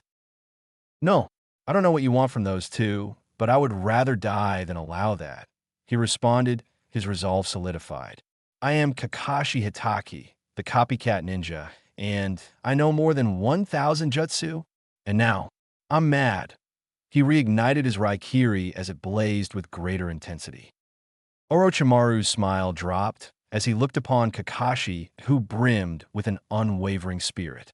He got into a fighting stance, readying himself for Kakashi's attack. Well then, show me your jutsu. Kakashi charged forward, his Raikiri crackling with raw power. Raitan, Reiju Tsuga, lightning release, lightning hound, he shouted. The electricity took shape, forming a hound that surged forward at high speeds, its red eyes growling at Orochimaru. Orochimaru met this advance with eerie calmness, effortlessly sidestepping the beast. In a blur of movement, he countered with a swift kick aimed at Kakashi's ribs, but the copy ninja dodged, flipping over the kick and landing a distance away. Orochimaru heard the crackle of lightning as he turned to see the hound charging at him with more ferocity. He smiled, amused at Kakashi's attempt. Futon, Daitapa, wind release, great breakthrough. A powerful gust of wind was sent towards the hound, blowing it apart, as well as catching Kakashi in its path of destruction as well. Kakashi ripped through the forest as the nearby trees were obliterated and ravaged. The sound of bones breaking could be heard as he flew through many bushes until slamming against a tree trunk.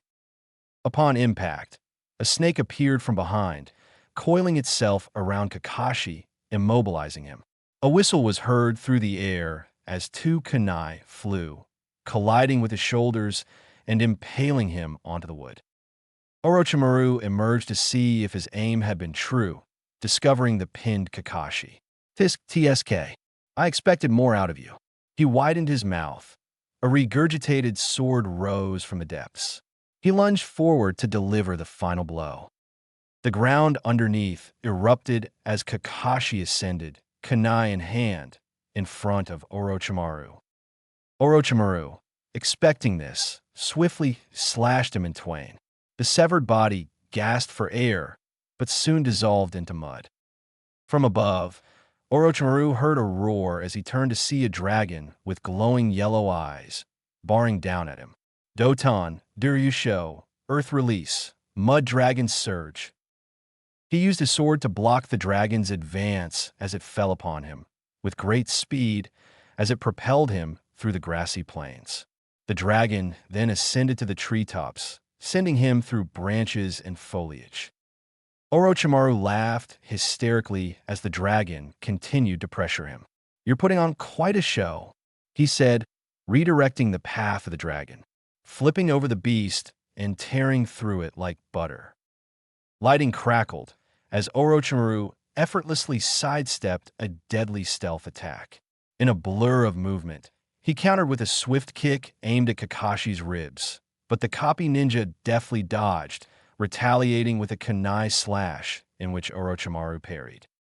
The sound of metal could be heard as their battle raged on throughout the submerged heavens. Sparks flew, the branches fell, the birds scattered in fear, and destruction was left in their wake.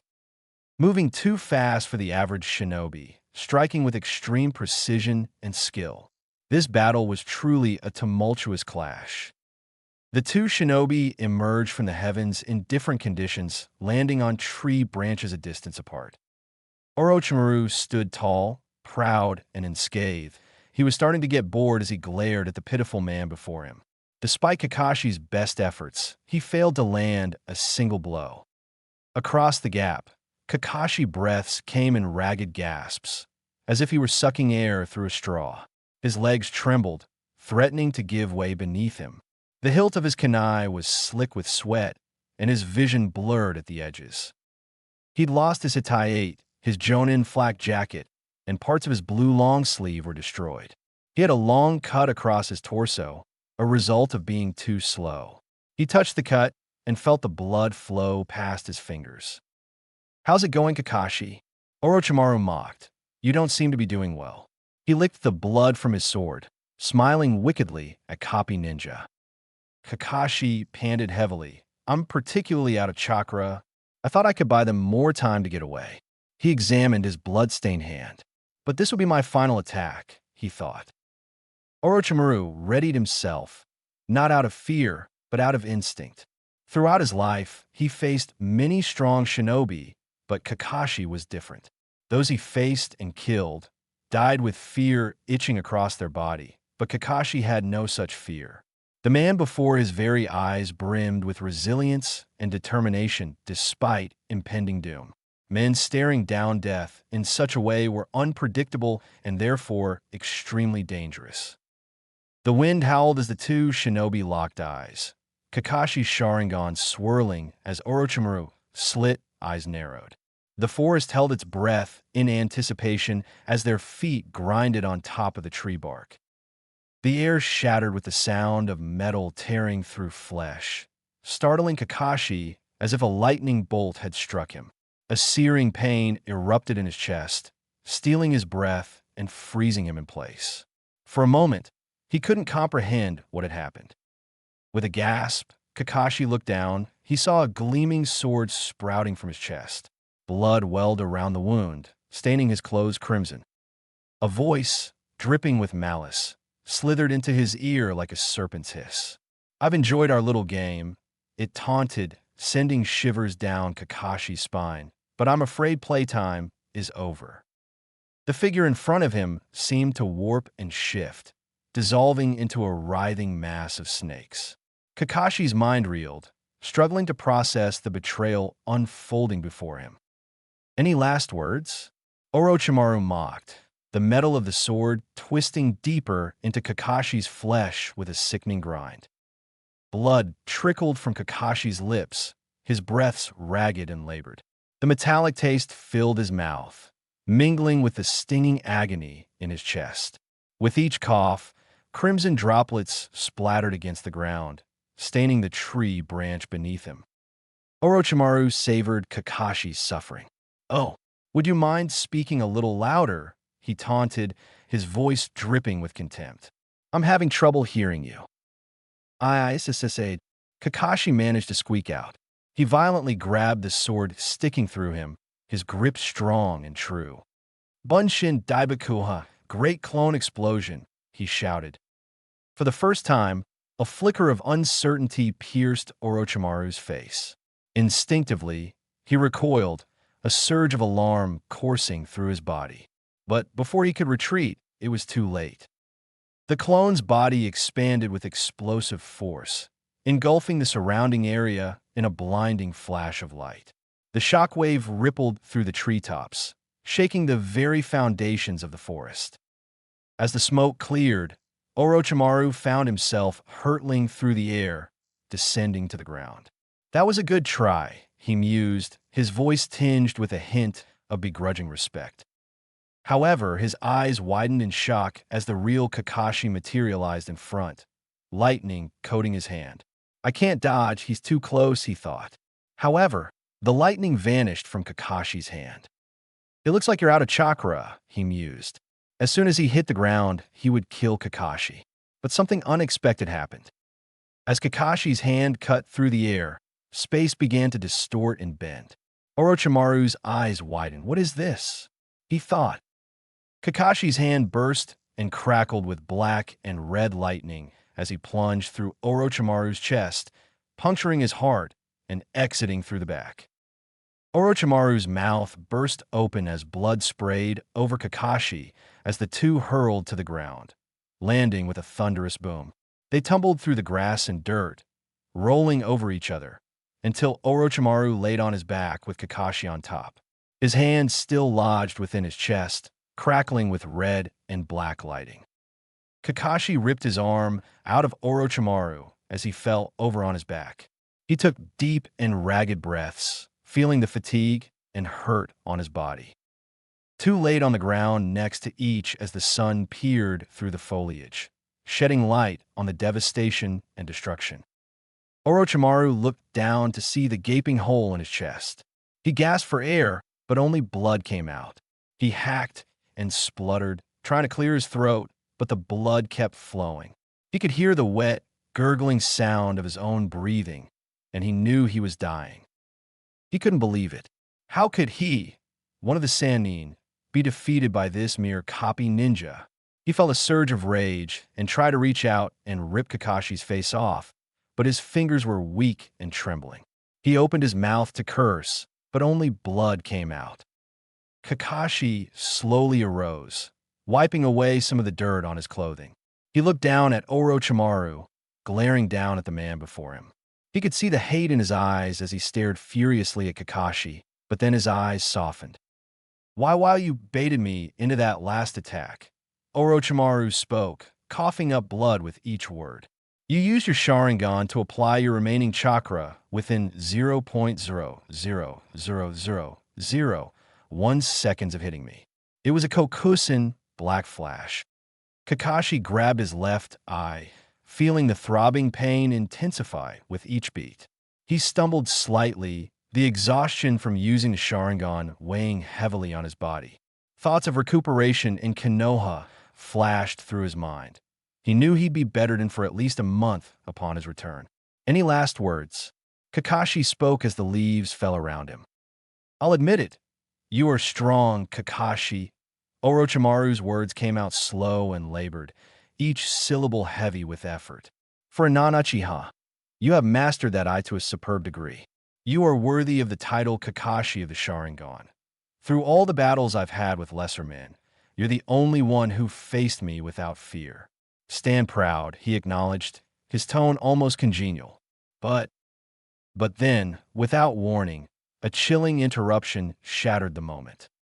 In an instant, Kakashi's eyes widened in shock as a katana burst through his chest, blood spraying across the ground.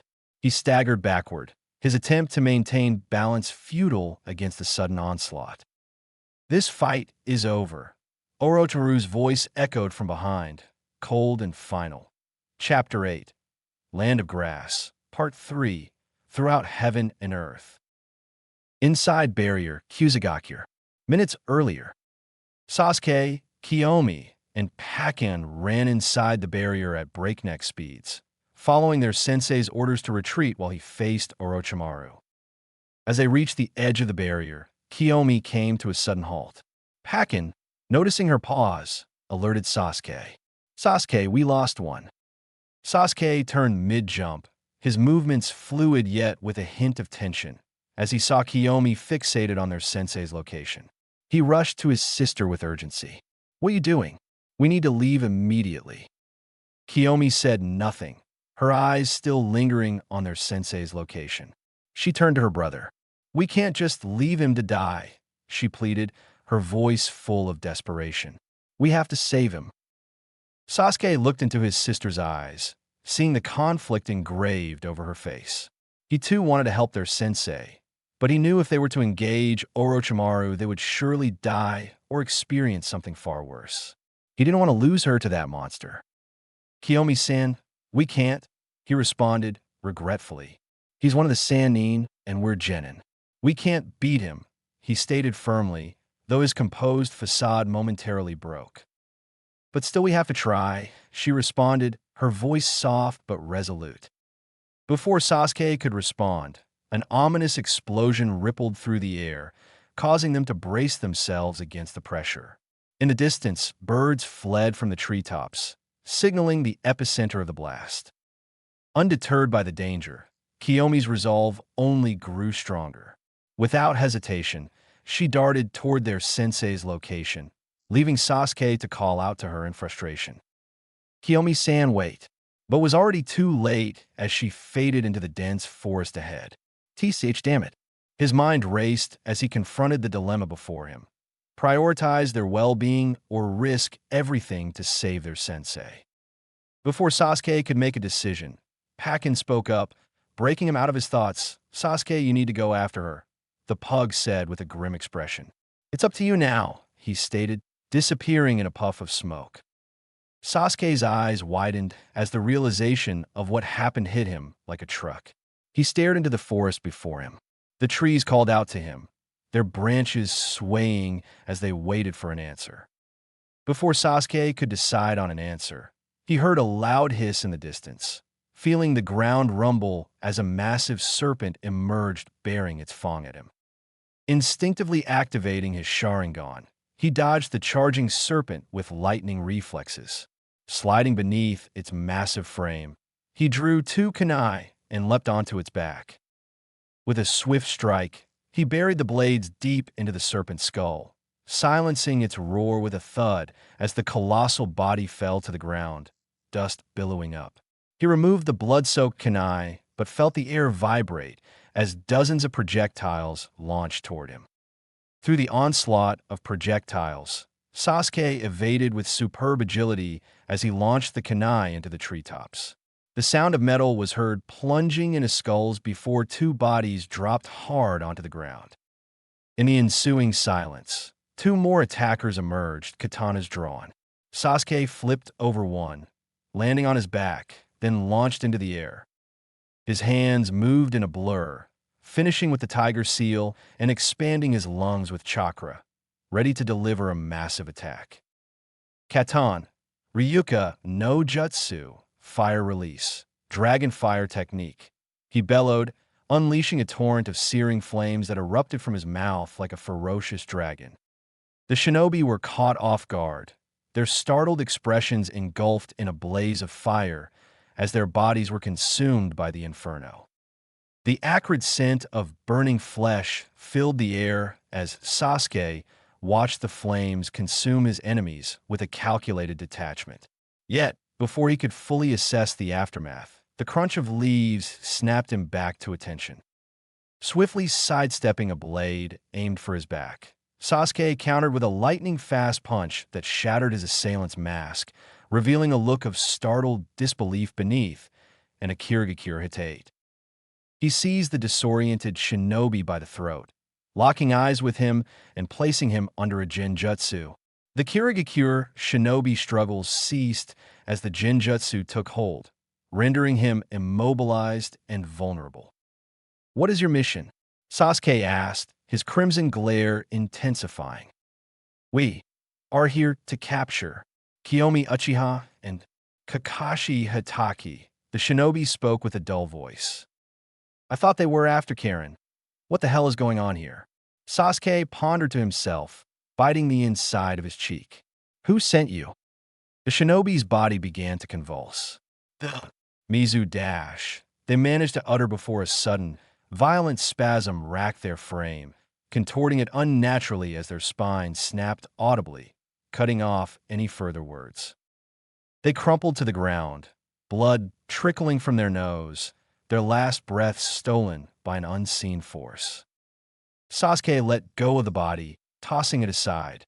"The Mizukage?" he spoke aloud. "What does he want with them?" He pondered trying to solve this mystery. However, the sound of waves crashing shocked him out of his thoughts. He looked up, noting the direction the sound came from was the direction Kiyomi headed in. "Damn it, I wasted too much time here." "No," he called out, summoning his Shikigami. The owl-like creature materialized from his shadow, grabbing Sasuke with its talons and lifting him into the air, plunging them into the depths of the forest. Inside barrier, Kusagakure, present. The battlefield seemed to freeze as Kakashi stumbled forward, a searing pain erupting from his chest. He glanced down in disbelief, his eyes widening in horror as he beheld a katana protruding from his torso. The blade gleamed in the light as blood trickled from the wound, staining his clothing as darkness threatened to consume him whole. "You put up a good show, but this battle was over the moment you decided to face me," Orochimaru said coldly. Kakashi's breaths came in ragged gasps, his strength waning with each passing moment. "Why come here?" he managed to croak until realization dawned upon him. "You're after the Uzumaki girl, aren't you?" Orochimaru's chuckle sliced through the thick air like a hot butter knife. Insightful to the last breath, Kakashi. I guess I'll tell you. It'll be my last gift before you leave the world of the living," he replied, his tone dripping with condescension. "That Uzumaki girl possesses a rare gift, the ability to use reverse chakra." Reversed chakra? Kakashi wheezed, struggling to grasp the significance of Orochimaru's words. He knew little of this mysterious power, only that it was rare and formidable. Indeed, Orochimaru continued, his eyes gleaming with intense passion. While ninjutsu, taijutsu, and genjutsu draw upon negative energy, reverse chakra utilizes positive energy. It grants the wielder extraordinary abilities, healing, regeneration, and much more. Only a select few, like Hashirama Senju and my dear old teammate, have ever mastered it. A cruel grin twisted Orochimaru's lips as he envisioned the possibilities. With reverse chakra, one could become truly immortal and unstoppable. They would be a god among men. That is precisely why I desire her and the Uchiha. With the Sharingan and reverse chakra, I would be unstoppable. Every jutsu, every Kekkei Genkai, and every nation would belong to me," he shouted as he began to laugh uncontrollably, shaking the air as the surrounding animals fled from his madness. After many moments of laughter, the snake Sannin regained his composure, returning to a sane state. "Unfortunately for you, Kakashi, you won't live to see such a world." A SCH click noise was heard as the katana was slowly removed from Kakashi's chest. Kakashi stood still as the blade exited his chest. He tried to move his body, to push past his limits, but he couldn't. With a desperate gasp, Kakashi collapsed to his knees. The world around him started fading into darkness, his consciousness slipping away as he fought to cling to life. Just as Kakashi was about to slip from this plane of existence, he heard a cry pierce the air, its voice filled with desperation and sorrow. "Kakashi-sensei." Turning his gaze, Kakashi's breath grew ragged as he looked upon his student, standing before him with a grief-stricken expression and tears in her eyes. "Oh, I wasn't expecting you so soon, but I'm so glad you could join us," Orochimaru sneered. "You've saved me the trouble of having to go out and find you." Kakashi's mind raced with regrets and unfinished business, his heart heavy with sorrow as he reflected upon his life. He touched the hole in his chest, feeling the cold blood on his fingertips. He knew this was the end, but he didn't know what to say to his student. He didn't want her to be afraid. He wanted her to be strong and carry on. He looked at her, putting on a smile underneath his mask, despite his fading vision. "I believe in you, Kiyomi-chan. You are strong." He pushed out with his last bit of strength.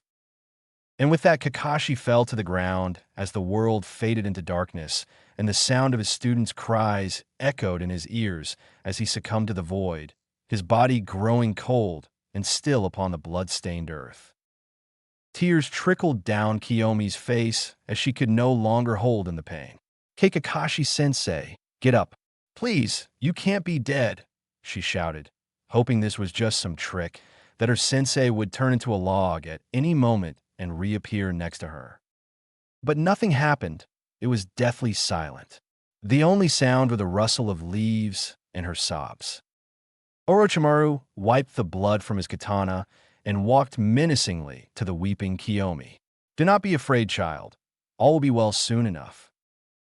Kakashi-sensei. Kakashi-sensei was all the disheartened Uchiha could think about.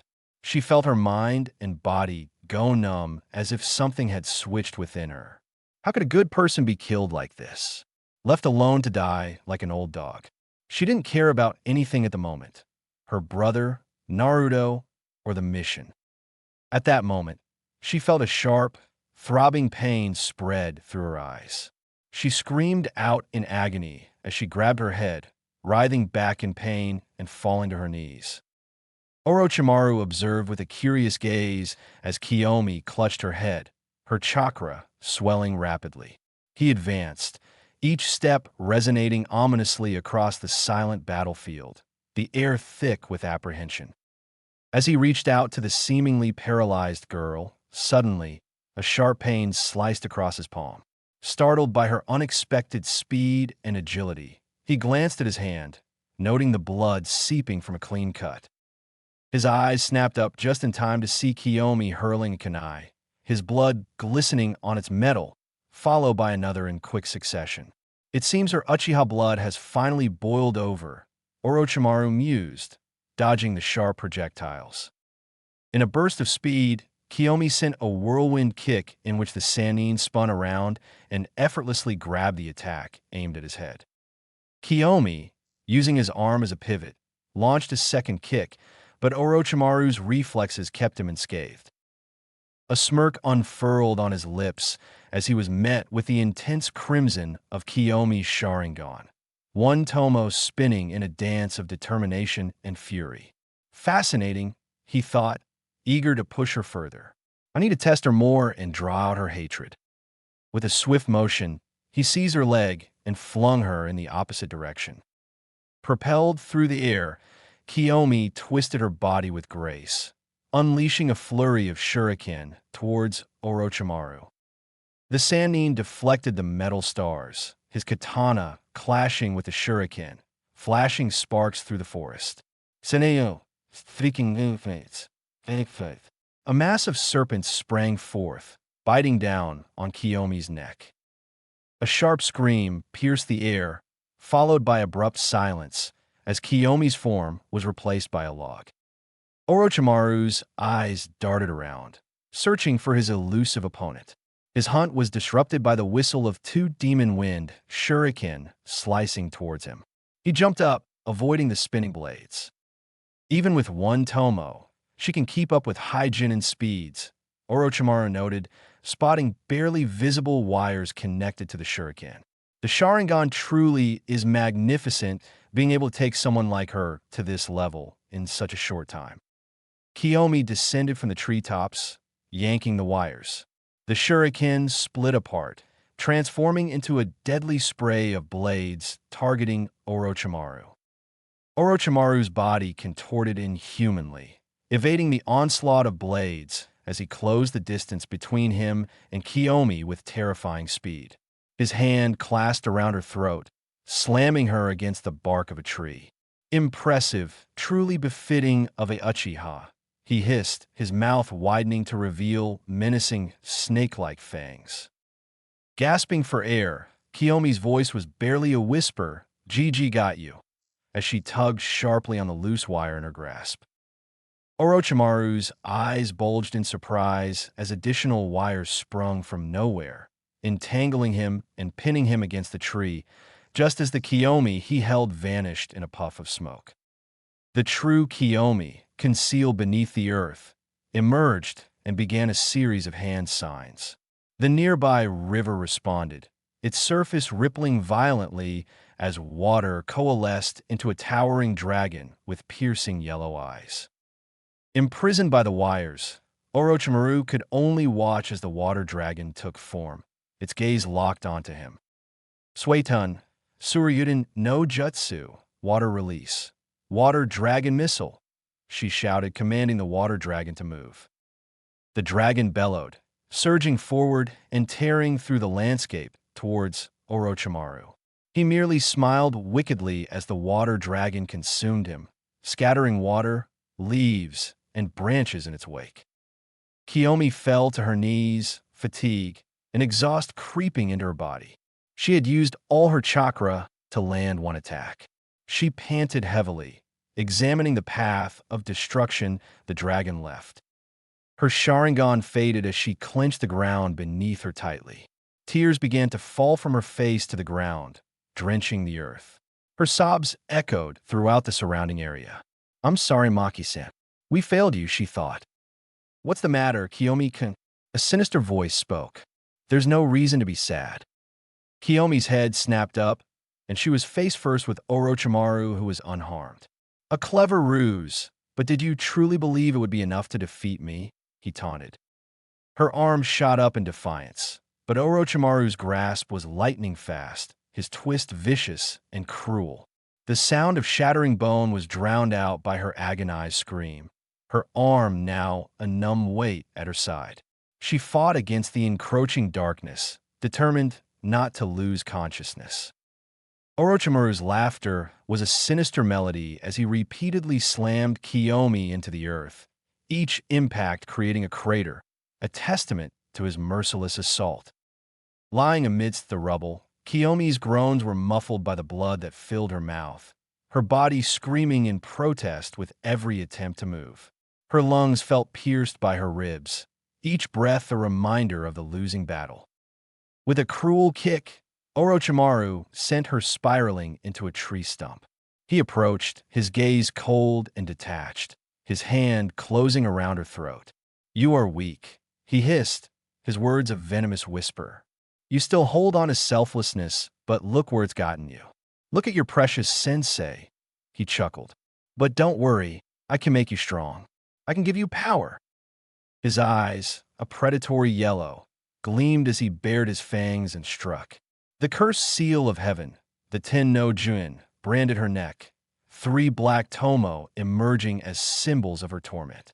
Kiyomi's cries filled the air, her body writhing in agony until, at last, she succumbed to darkness, her form collapsing to the ground, silent and still. The forest echoed with Orochimaru's maniacal laughter, a sound that spoke of victory and malice. "One down, one more to go," he mused, though his triumph was short-lived as he sensed an approaching presence. With reflexes honed by countless battles, Orochimaru dodged as a sharp claw grazed his cheek. He had no time to ponder the identity of the beast as it relentlessly pursued him.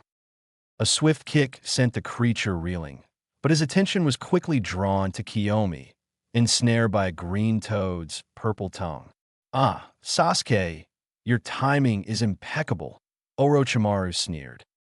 Sasuke looked at the situation before him. In the distance, he could see his sensei's lifeless body in a pool of blood. "I am Sora sensei. Maybe if I wasn't so hesitant I could've," he trailed off, the weight of guilt heavy on his shoulders. But as he glanced back at Kakashi's still form, a flicker of doubt crept into his mind. Could there still be a chance? No. He shook those thoughts away and turned his attention to his sister. She was badly injured and barely breathing, but still hanging on. He knew there was no point in fighting the Sannin. It wouldn't make a difference. A distraction was all he could hope for, a chance for escape. Commanding Gyokukin Khan, Divine Dog, Totality, Sasuke launched his attack. The beast's ferocity caught Orochimaru off guard, its speed and agility a blur of motion that refused to relent. Orochimaru's voice cut through the chaos, a thread of weariness lacing his tone. "I'm getting tired of this," he declared, sidestepping the beast's attack and aiming a precise strike. But the creature dissolved into shadows before the blow landed, piquing Orochimaru's interest further. Sasuke's technique was unfamiliar, a puzzle he was determined to solve. Sasuke, amidst forming intricate hand seals, called forth his jutsu. Takusa no Kagabujutsu, Saidishirizu, 10 Shadows Technique. The Well's Unknown Abyss. Nuegama, Nu plus Gamma, he intoned. Winged green toads materialized, their tongues shooting out to secure Kiyomi.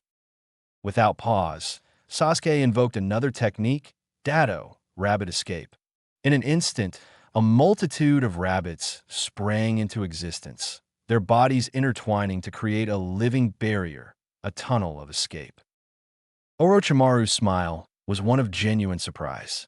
"Now, this is a first," he remarked, his gaze sweeping over the sea of rabbits. Sasuke seized the moment, darting through the rabbit-formed passage with Kiyomi, secured on his back. With the sheer amount I've summoned, that should give us enough time to get away. Hopefully, Naruto found a way in, he thought. His thoughts were interrupted as suddenly a massive chakra signature erupted, and a deafening hiss reverberated through the air. A colossal snake burst through the protective barrier, shattering the rabbit's formation. Sasuke's heart raced as he locked eyes with Orochimaru, who stood imperiously atop the serpent. "I see you," Orochimaru stated, just as the rabbit tunnel reformed around them. Damn it! How could he sense where we were? He thought, running even faster, but then Sasuke's eyes fell on a horrid sight as he saw the curse mark branded on his sister's neck. What the hell is that? Is he tracking us with this? The Uchiha pushed these thoughts aside as he kept moving. He emerged from the rabbit field on top of the treetop as he moved at high speeds. Briefly looking behind, he saw the white dome of rabbits. Good. That should keep him busy, Sasuke reassured, a momentary sense of relief washing over him. But the respite was brief as a monstrous snake erupted from the earth below, its jaws wide in a silent promise of death. Sasuke's reflexes saved them, but the serpent's lung tore his left arm sleeve and sent him tumbling from the canopy with Kiyomi clutched tightly in his arms. They crashed to the forest floor, Sasuke's body absorbing the brunt of the impact. Pain flared, but no bones were broken. He pushed through the agony, determined to protect his sister. Orochimaru appeared once more, riding the serpent with a look of disdain. "Amusing, but futile," he taunted. "That was decent, but I expected more from you." Sasuke's reply was feigned ignorance, even as he tasted blood from biting his cheek. He had hoped for more time. Orochimaru's laugh was cold. "You think I wouldn't notice your little deception?" Sasuke slowly arose as Kiyomi and the rabbits dissolved into the shadows. His plan was revealed. He used Dado as a diversion, while Nuegama took the bodies of Kakashi-sensei and Kiyomi to the entry point. Using Saidi Shurizu, the well's unknown abyss allowed him to combine Shikigami without the risk of them being permanently destroyed. He knew that Orochimaru was after him and would make chasing him a priority, leaving the toad Shikigami free to carry Kakashi and Kiyomi away. The giant snake vanished in a billow of smoke, and Orochimaru advanced towards Sasuke with a taunting stride.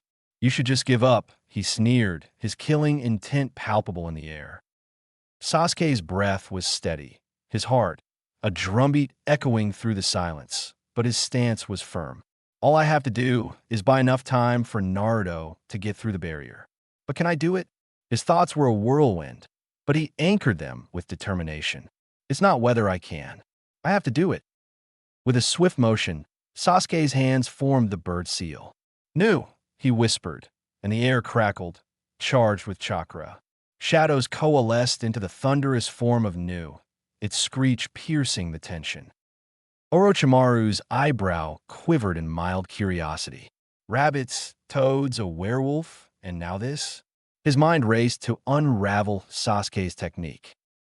As Nu lunged with a screech, a blur of speed and fury, Sasuke mirrored its charge. They struck as one, a coordinated assault of beast and shinobi. Orochimaru stood unfazed, his expression one of bored amusement. With a fluid grace, he evaded their attacks, his movements a mere blur. A casual flick of his wrist sent Sasuke reeling, the young Uchiha's body skidding across the ground, his teeth gritted against the surge of pain. "Pathetic," Orochimaru hissed, venom dripping from every syllable. "Even your sister struck me, and she's weaker than you. I expect more, Sasuke-kun." Despite his words, Sasuke's spirit remained unbroken. Rising to his feet, he formed a serpentine seal, channeling his chakra. The earth trembled, and with a bellow that shattered the silence, a colossal white snake with a tan underbelly and stark black markings burst forth. Orochi, Sasuke summoned, and the behemoth emerged with a night-piercing hiss. In a swift, unexpected motion, Orochi struck. Its fangs aimed for Orochimaru, who was momentarily caught off guard. The Sannin was hoisted into the air, ensnared by the snake, directly into the path of the waiting Nu. The Shikigami duo launched their assault in perfect sync. Orochi, the colossal serpent, swung Orochimaru around, while Nu's wings crackled with a fierce purple lightning, aiming to electrocute the Sannin. But the attack was futile. Orochimaru emerged unscathed, his eyes flashing with a mix of intrigue and fury. "Are you mocking me?" he roared. In a swift, brutal motion, Orochi was ripped apart, its remnants scattering across the battlefield. Sasuke's eyes widened in shock as Orochi's form was obliterated. His shock, however, was fleeting. A sudden pull at his jacket snapped him back to the grim reality. Orochimaru's grip was iron-tight. "Let me show you how futile your resistance is," the Sannin hissed venomously. "You and your sister will be mine." With a forceful heave, he flung Sasuke, sending him hurtling through the dense forest. Sasuke careened through the forest, a human missile tearing through the trees, ascending above the canopy. In a desperate bid for safety, Nu caught him, forming a shield against the onslaught. It's not just a matter of ninjutsu. His speed and power are on a different level. Sasuke's thoughts raced, blood streaming down his face. The Sannin was relentless, descending upon them with a malevolent grace.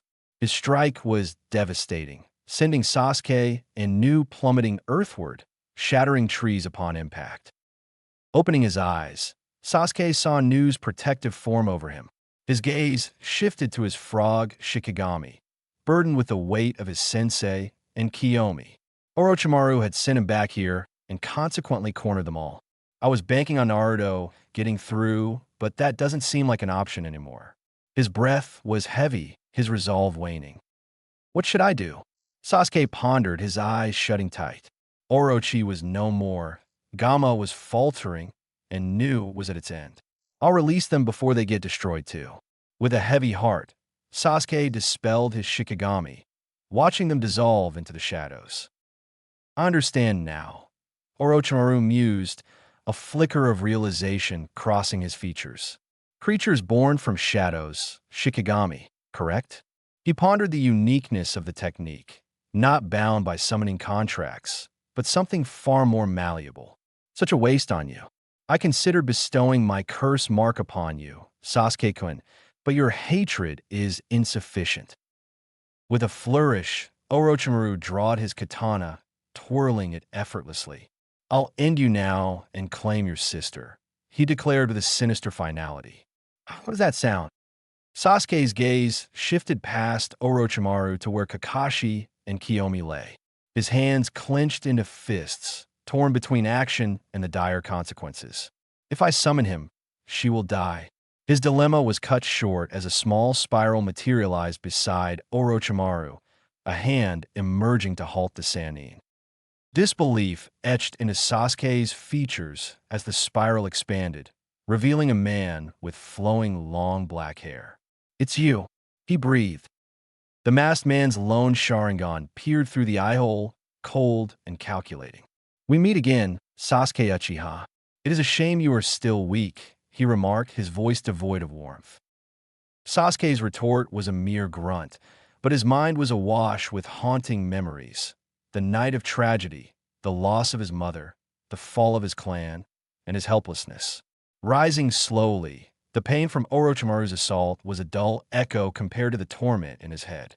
"You are weak, child," the masked man's taunt echoed, fueling his defiance. "What are your intentions?" "Who are you?" he demanded. "My plans."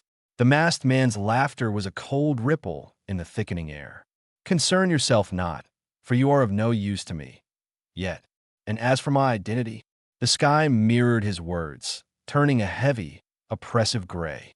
"I am Mura Uchiha," he declared, his voice a blend of confidence, authority, and an undeniable aura of power. "Emadura Uchiha?" Sasuke stammered, grappling with the revelation. The very notion defied belief. Madara was a legend, long dead, a figure of fear revered across the 5 great shinobi nations. Madara's gaze shifted, dismissing Sasuke as he turned to the prone figures of Kakashi and Kiyomi. "Orochimaru, It seems you've neglected our agreement, he stated, his voice a commanding growl. They are mine. The slight twitch of Orochimaru's composure did not escape Sasuke's notice. How strong is Madara to make this monster flinch? He wondered. Approaching the bodies, Madara knelt by Kakashi, whispering unheard words. Our business here is concluded, he announced, standing tall once more. I am taking the girl and the copy ninja. Do what you wish with the boy, but if you brand him, I will kill you. I can't win, but I won't let him take their bodies. Sasuke adopted a ready stance, extending both of his arms forward with his fists closed, placing one on top of the other at a slight angle.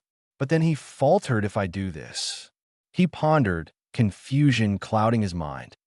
The two shinobi observed him, a flicker of interest in their eyes. A chakra rivaling that of a Biju, Madara noted internally. Orochimaru's thoughts were a mix of surprise and anticipation. I was mistaken, Sasuke-kun. Perhaps you are worthy after all. Sasuke, drenched in sweat and resolve, began an incantation. With this treasure, I summon, but halted, sensing a shift above. Madara and Orochimaru also turned their attention skyward as the barrier fractured, a blinding light piercing through. As the light subsided, a figure stood atop the heavens. Naruto Uzumaki, suspended in midair, his presence an unspoken judgment, his blue eyes ablaze with an ethereal glow. In one hand, his glasses, in the other, Karen. Naruto surveyed the scene before him, his Rikugen pulsating with information. He could see Kakashi's lifeless form lying on the earth, his heart still and his chakra extinguished. Kiyomi, too, was in a dire state, her chakra network ravaged by an insidious curse mark. Dark tendrils of malevolent chakra snaked through her body, threatening to consume her from within. Sasuke stood nearby, wounded and drained of chakra. Naruto's jaw clenched, processing the information as he teleported, arriving next to Sasuke in an instant. Sasuke met Naruto's gaze, momentarily surprised by the sudden appearance of his teammate. He noticed Naruto's discarded glasses nearby and a red-headed girl at his side. That must be Karen. Naruto, Kakashi-sensei, Sasuke began. Is dead, Naruto interrupted, his voice heavy with sorrow. And I can see that Kiyomi's been ensnared by that pedo's curse mark. Karen, heal him. Then, both of you leave, he commanded. With a gentle touch, Naruto released Karen, who immediately moved to Sasuke's side. White chakra enveloped Sasuke as he felt relief wash over him, restoring his strength and vigor. Naruto, you can't win. They're too powerful, Sasuke protested, his voice laced with dread and concern. Naruto chuckled, though there was steel in his voice. You've hurt my feelings, Sasuke. But don't worry, he said, his confidence unwavering. Allowed his cut through the air as a snake lunged toward the trio, its fangs bared and its speed catching Karen and Sasuke off guard. Yet, in the merest heartbeat, it lay flattened, its lifeblood painting the earth. Beneath it, the ground bore the imprint of an unseen force, the serpent reduced to a crimson smear. Karen and Sasuke stared, wide-eyed, as Naruto stood, hand outstretched, eyes ablaze with an otherworldly glow. I will win, he vowed. Turning to his friends, he urged, now leave. I'll return once I've retrieved their bodies. Reluctantly, Sasuke rose to his feet, his worry evident, but his trust in Naruto's abilities superseded his doubts. Let's go. Karen, he said, determination flickering in his eyes. Karen nodded, and the two darted across the landscape, disappearing as they raced to safety. Naruto analyzed the two foes before him, one of Densetsu no Sannin and a masked man claiming to be Madara Uchiha. This will be interesting, he thought. Oh my, you're gonna fight us, Naruto-kun. Orochimaru's voice slithered through the air, a mix of amusement and malice. Why fight when you can be mine? Naruto scoffed at the suggestion, his tone dripping with disdain. Nah, I'll take a hard pass on that. I'm just going to kill you, he taunted, putting his hands in his pockets. Can't let any more of you child-liking weirdos keep breathing. Don't you think it's weird to go after an underage girl? He mocked. Well, I guess with your looks, it will be difficult to find a woman who would want to be with you. A deep chuckle rumbled from the masked man, Madara, relishing in Naruto's jab at Orochimaru. Orochimaru's smile vanished, replaced by a steely gaze fixed on Naruto. I'm going to enjoy killing you, he vowed. Naruto laughed in the face of Orochimaru's threat. We'll see, he retorted. But inwardly, Naruto's mind raced with analysis. Madara was an enigma, rumored to have rivaled the first Hokage and possessed two powerful Sharingan. But yet, here he stood, with only one eye and a body altered beyond recognition. This guy's got one Sharingan, and half his body is something else. I can't tell. Plus, his chakra natures are all over the place. Most Uchiha can use all chakra natures, but he's got something else. Mokuton? Naruto's eyes widened at the realization, his thoughts spinning with possibilities. This man couldn't be the true Madara Uchiha. Who the hell is he? He pondered. But also, he noticed that the man's Sharingan felt eerily familiar. Similar to wait, who? There's no way. Naruto pushed the swirling doubts aside. Damn it, there are too many unknowns. I'll worry about this after I get Kakashi-sensei and Kiyomi back. With a steely resolve, he prepared to engage, the weight of the unknown heavy on his shoulders. The Rakugan granted Naruto unparalleled processing speed, allowing him to analyze information in mere moments, while outwardly only a fraction of time passed. Who should I take out first? Naruto extended a finger, playfully taunting fate itself. Eeny, meeny, miny, he chanted, his finger oscillating between Madara and Orochimaru. Mo, he concluded, his choice falling upon Madara. In the next breath, Naruto was gone, only to reappear before Madara with a fist hurtling towards him. Madara's form began to ripple, but then the unexpected unfolded. The space around them warped and twisted, caught in a tug-of-war between opposing forces, the result of their colliding techniques. Both Naruto and Madara recoiled in confusion as they made contact, sensing the disruption caused by their spatial ninjutsu. This is an interesting development, Madara pondered, feeling his technique falter under Uzumaki's assault. Naruto, too, contemplated the anomaly. So, he can manipulate space-time as well. When we got close, it disrupted my Mugen. Oh, so it's a function of his Sharingan. Mangekyo, huh? Naruto surmised. He can render his body intangible for up to 5 minutes. A searing pain jolted Naruto from his thoughts as he felt the cold steel of a katana, slick with his blood, protruding from his chest. Orochimaru's voice slithered into his ears, dripping with venomous glee. A lapse in focus can be fatal. Naruto-kun, he taunted. Tsh, Naruto's eyes narrowed, a low growl escaping his lips as he thrust his palm forward, channeling his technique to send Orochimaru hurtling into the dense thicket. The blade slid from his flesh, a fortunate miss from his vitals. He spun around, seeking Madara, only to find emptiness where the masked man once stood. It was fun playing with you, but you still don't have what it takes to dance. Madara's deep voice reverberated from above. Naruto's gaze shot upward to see Madara, perched atop a tree branch, Kakashi slung across his shoulder, and Kiyomi held captive at his waist. Farewell, Naruto Uzumaki. Our paths will cross again. Anguish and fury coursed through Naruto as Madara delivered his final words. You're not going anywhere, you bastard, Naruto shouted, his voice laced with desperation and rage. But it was too late. The masked man vanished in a swirl of darkness, leaving Naruto alone in the aftermath of his failure. Orochimaru's laughter echoed, a sinister sound that seemed to darken the very air. The scent of damp earth clung to Naruto's skin as he clenched his fists. His voice slithered from the shadows, chilling and deliberate. Anger won't serve you here, Naruto-kun, he hissed. Your friends are beyond your concern now. His words hung in the air like a curse. Naruto's jaw clenched. Is that so? He roared, forming a hand sign with his left hand and extending his right out. Blue light erupted from his palm, debris swirling around him and hurtling towards Orochimaru.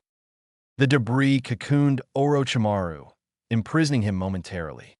But the Sannin burst forth, shattering the sphere and landing gracefully on another tree branch. Naruto was stunned by the speed displayed. He's fast, too fast. He watched as Orochimaru opened his mouth as a snake extended out before a katana hilt appeared. Orochimaru drew the sword of Kusanagi, a long, slender katana with a straight edge. Its blade, wrapped in white cloth, gleamed with black and gold accents. Naruto's instinct screamed, avoid that blade at all costs. It seems that sword can cut through anything, even ninjutsu. This is annoying. Orochimaru vanished, a blur among the foliage. Trunks became launch pads, gravity his plaything. Naruto's eyes widened. He could barely keep track of the snake's Sannin speed. In an instant, Orochimaru materialized behind him, blade unsheathed. The katana's edge gleamed like a crescent moon, aimed at Naruto's throat. But he suddenly became entangled within a gravitational field. Orochimaru hung, suspended, eyes wide. With his hand raised, Naruto turned, his Rikugen pulsating as he hurled Orochimaru backward, soaring and crashing into abandoned homes nearby. Structures groaned and dust billowed. As long as I keep him away, I should be good. Naruto's thoughts raced as he strode past the destruction wrought by their clash. Sorry to burst your bubble, but that little sword of yours won't work. I won't let it get close. His voice rang out, filled with bravado and determination. But as the echo of his words faded, a chilling realization settled in. Orochimaru was nowhere to be seen. Naruto strained to sense his opponent's chakra, but it was as if Orochimaru had vanished into thin air. Footsteps echoed ominously around Naruto, accompanied by the chilling melody of Orochimaru's laughter. Damn, he's just toying with me. Naruto's jaw clenched with frustration as he desperately scanned the area, searching for any sign of his elusive opponent. Let's see how he likes this. He weaved hand signs, channeling every ounce of his chakra. Mugiken no Jutsu, Shutsuryoku, Side-Eye, AO, Limitless Technique, Maximum Output Blue. A brilliant blue orb materialized before him, its energy pulsating with raw power as it gathered nearby debris, growing larger and more formidable by the second. Naruto launched the orb, unleashing its destructive force upon the landscape. Houses crumbled, trees splintered, and the very earth trembled as the orb tore through everything in its path. The air crackled with energy as the orb circled Naruto, expanding outward with terrifying force until it dissipated, leaving nothing but devastation in its wake. He stood amidst the ruins, his chest heaving with exertion, dust swirling around him like a shroud of chaos. Now, there's nowhere for you to hide, Naruto declared, his voice echoing through the desolate battlefield. This also means he can't launch any surprise attacks, he mused. But then a seismic shift, a chakra spike that rattled his bones. Naruto spoon, Rikugan ablase. His senses screamed danger. The forest whispered secrets, the hiss of scales, the slither of malevolence. In mere seconds, a tsunami of snakes surged, a primal force, jaws dripping venom. They swarmed, a living maelstrom, their eyes mirrors of Orochimaru's malice. They swarmed Naruto's position, filling into the crater around him. Now I really can't tell where he is. These snakes are masking his chakra signature, he thought as he searched the sea of snakes for the Sannin. They lunged, fangs snapping, venom sizzling against his barrier. Naruto stood firm, Mugen unyielding against the serpent's hunger.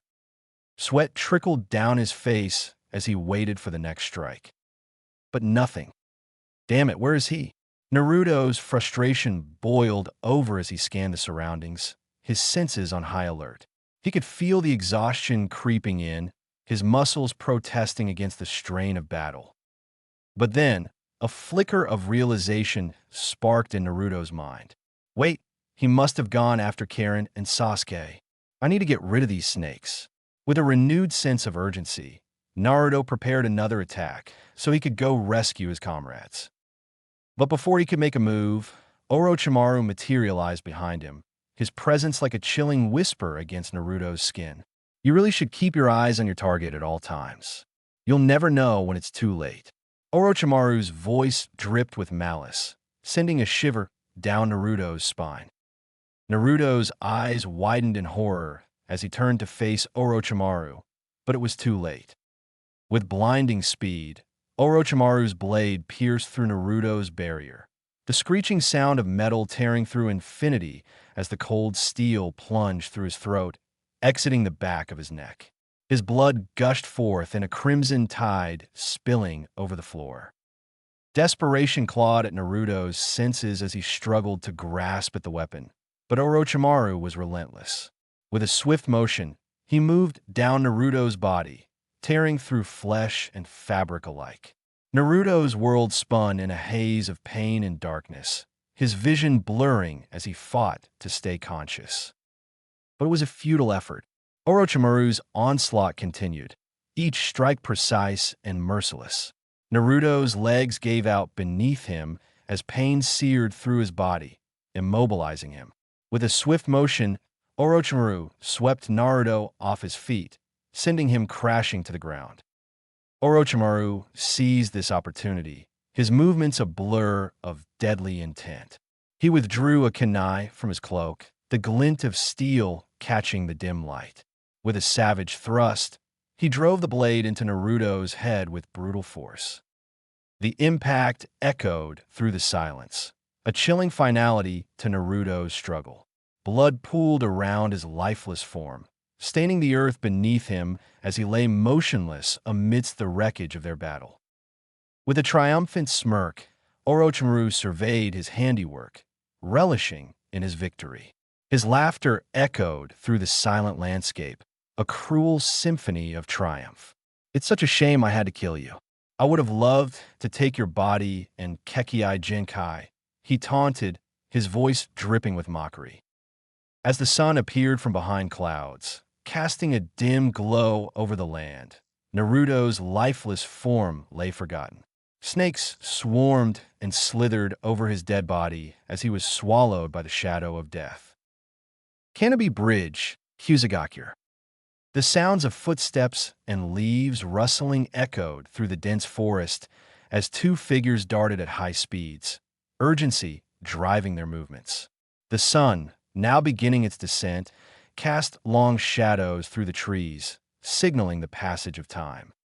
Emerging from the thick canopy, Sasuke and Karen reached a long and sturdy bridge, its ancient stones spanning a raging river below.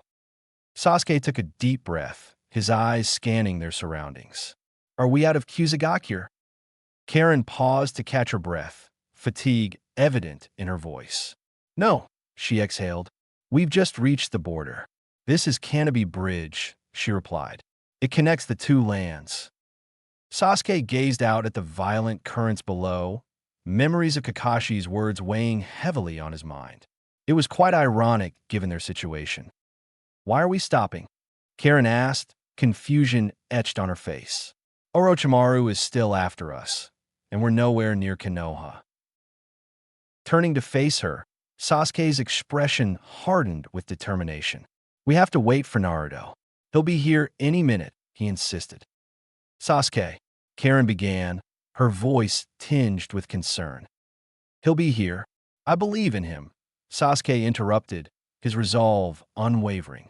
I owe it to Kakashi-sensei and Kiyomi. I can't leave him behind. Karen studied Sasuke for a moment, struck by the depth of his loyalty to his teammates. In her village, such loyalty was a rarity, and she couldn't help but wonder if everyone in Konoha shared the same bond.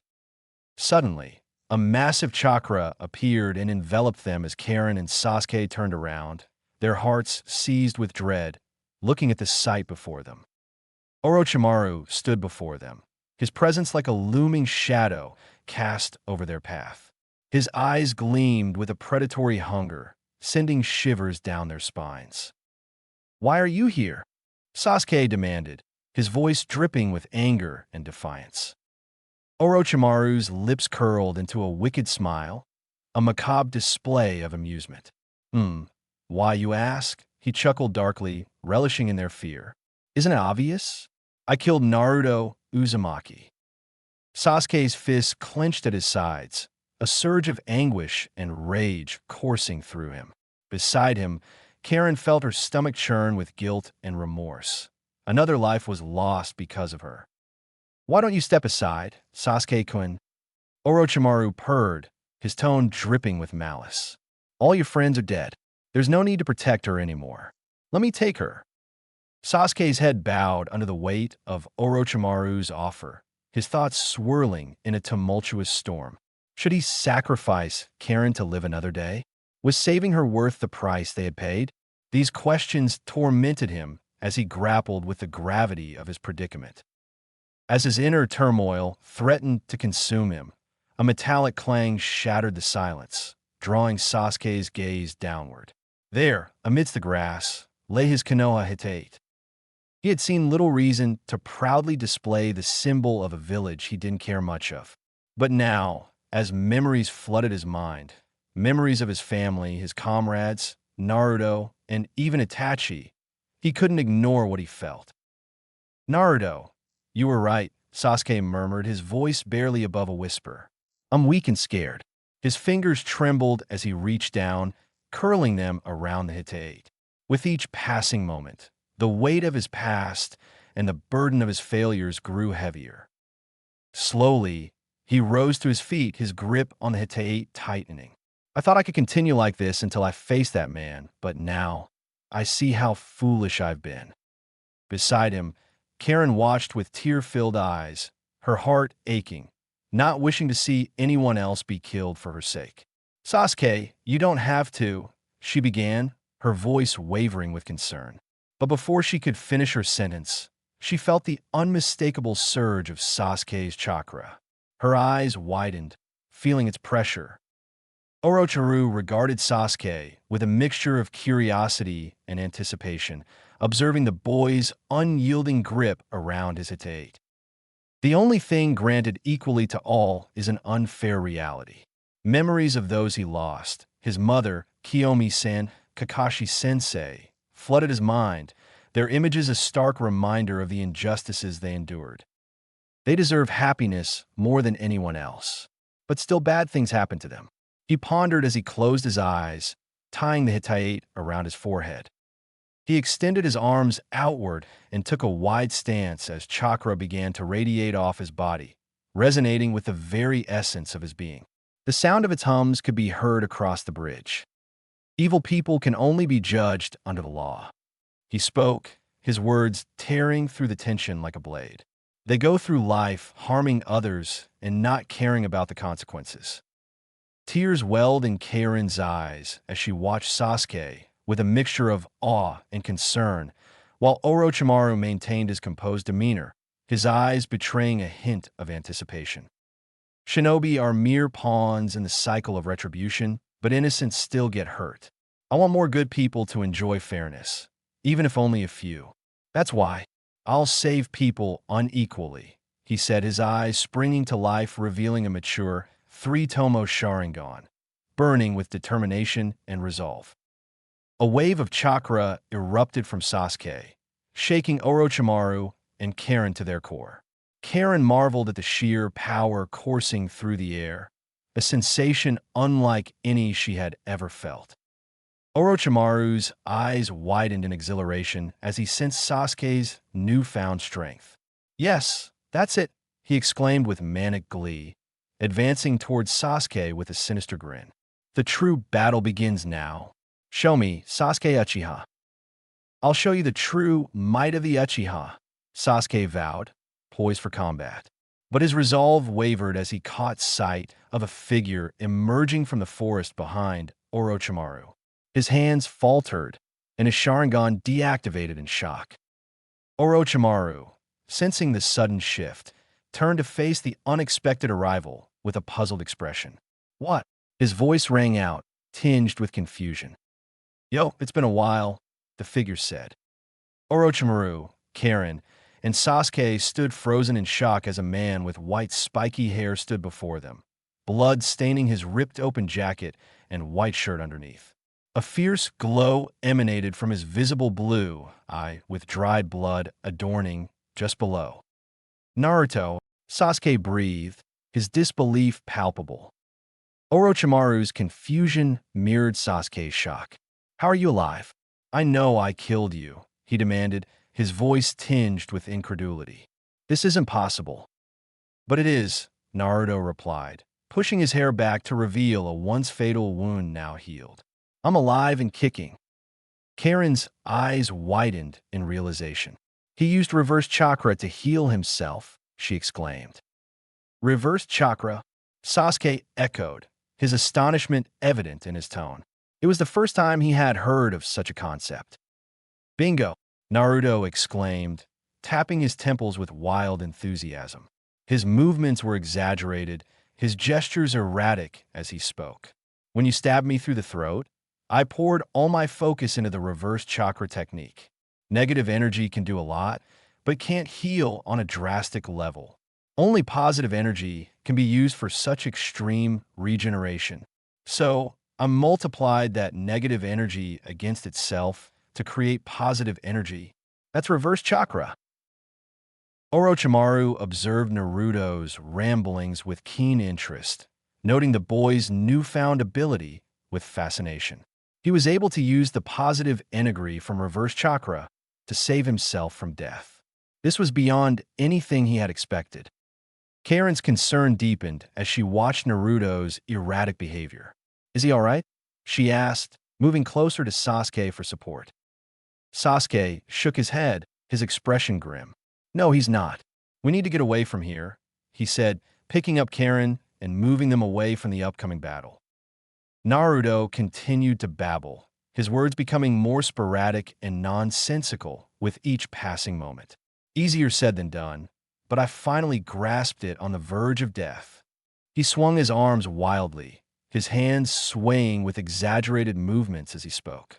The true essence of chakra. Ha ha ha ha ha. Now you're going to lose because you didn't cut off my head, you fool. Orochimaru unsheathed the sword of Kusanagi, readying himself for what promised to be an interesting battle. You're just as insane as I am, he remarked, a smile playing on his lips.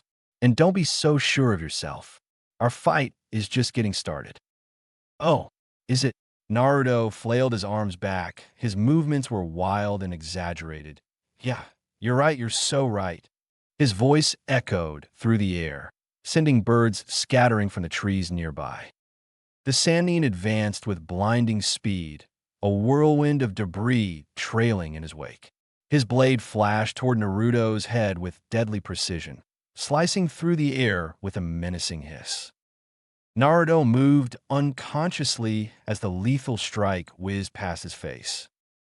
Orochimaru twisted the blade, counterattacking, but the young shinobi vanished before his eyes. All that remained was a swirl of dust, stirred by the force of his evasive maneuver. He turned only to see Naruto hanging upside down in midair as a mischievous grin spread across his face. Jyakyutin Mugiken no Jutsu, aka Reversed Limitless Technique, red. A tiny red sphere materialized on Naruto's fingertips, pulsating with raw energy. The sphere streaked through the air like a comet of searing red light, hurtling towards Orochimaru with alarming speed. Colliding with the sword of Kusanagi in a burst of power, shockwaves rippled through the surroundings, and the air crackled with energy. The impact was fierce. Orochimaru was sent hurtling backward, his body crashing through the stone walls with bone-jarring force as he flew through, skidding across the surface of the river below. His momentum was finally halted by a large rock, leaving him sprawled and disoriented amidst the flowing waters. Blood trickled down Orochimaru's head. No one's made me bleed this much in a long time, he pondered, chuckling to himself. Rising from his crouched position, he glanced up to see Naruto suspended in the air, his gaze fixed on the heavens above. A smile of pure bliss graced Naruto's lips, his body seeming to transcend earthly bounds. Orochimaru couldn't help but feel excited. This boy was truly a monster, wielding power that surpassed his understanding. Stepping atop the water surface, he stretched out his arms with a more serious expression. I may have to take him seriously. Humph, he grunted, acknowledging the gravity of the situation. Orochimaru analyzed the situation swiftly, pondering the nature of Naruto's abilities. The blast was a part of his Kekkei Genkai. He poured the reverse chakra into his Mugiken no Jutsu. He has the power to stop, Mugen, the power to attract, AO, and the power to repel, aka. Despite this realization, he remained undaunted. This changes nothing, he muttered to himself. Naruto was only a genin, and he was one of the Sannin. Yet, as Naruto's piercing blue eyes locked onto him, Orochimaru felt a sudden unease wash over him.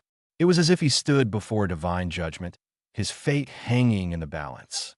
His heart skipped a beat, a rare moment of doubt flickering within him. No, he growled, shaking off the sensation. I will kill you.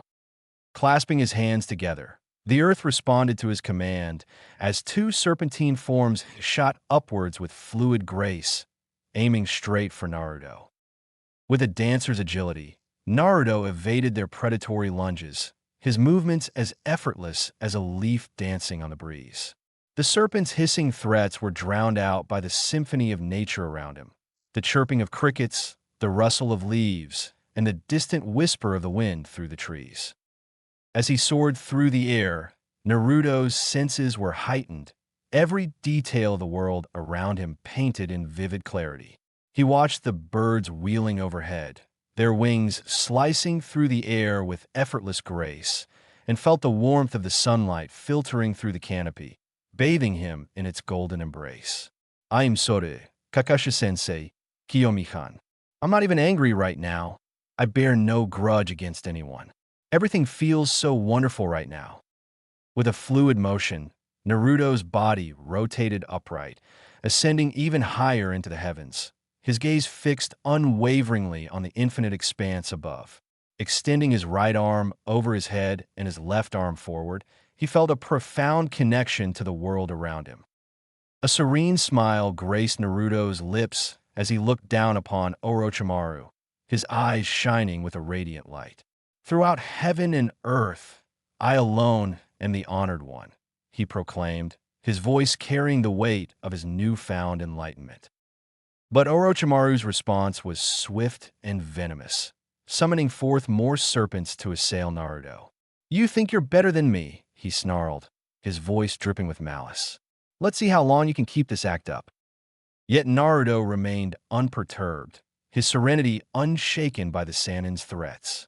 For in that moment, he had transcended the petty conflicts of the world, ascending to a higher plane of existence with complete and total understanding. He watched the snakes slithering towards him, their movements seemingly slowed in his heightened state of awareness. With each second that passed, he delved into the depths of his knowledge, seeking clarity amidst the chaos of battle. The Rasengan, a technique that molds and swirls negative chakra into a condensed point, Naruto mused inwardly. It's the cornerstone of my abilities. But there's more to it than meets the eye, Naruto continued inwardly, his face unchanged. The Rasengan draws inspiration from another source, a technique that harnesses both negative and positive chakra in perfect harmony. As the snakes closed in, Naruto's understanding solidified. He understood now, more than ever, the essence of his abilities. With full clarity, Naruto elevated his right arm forward, extending his pinky and ring finger with his index and middle being held down by his thumb. The attack I'm about to unleash, Naruto whispered to himself, his voice steady despite the impending threat, is akin to the Baijidama. The world seemed to stop as Naruto focused his chakra, merging and shaping it with his will.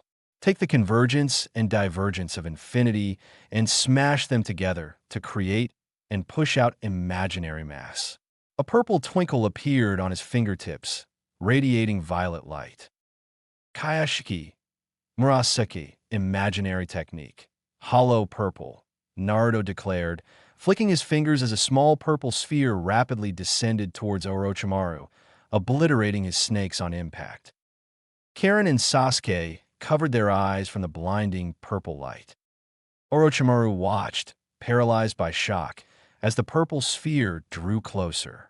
For the first time in his life, he felt true fear. And then the light engulfed him. The battlefield lay silent and still, a stark contrast to the tumultuous clash that had unfolded mere moments ago.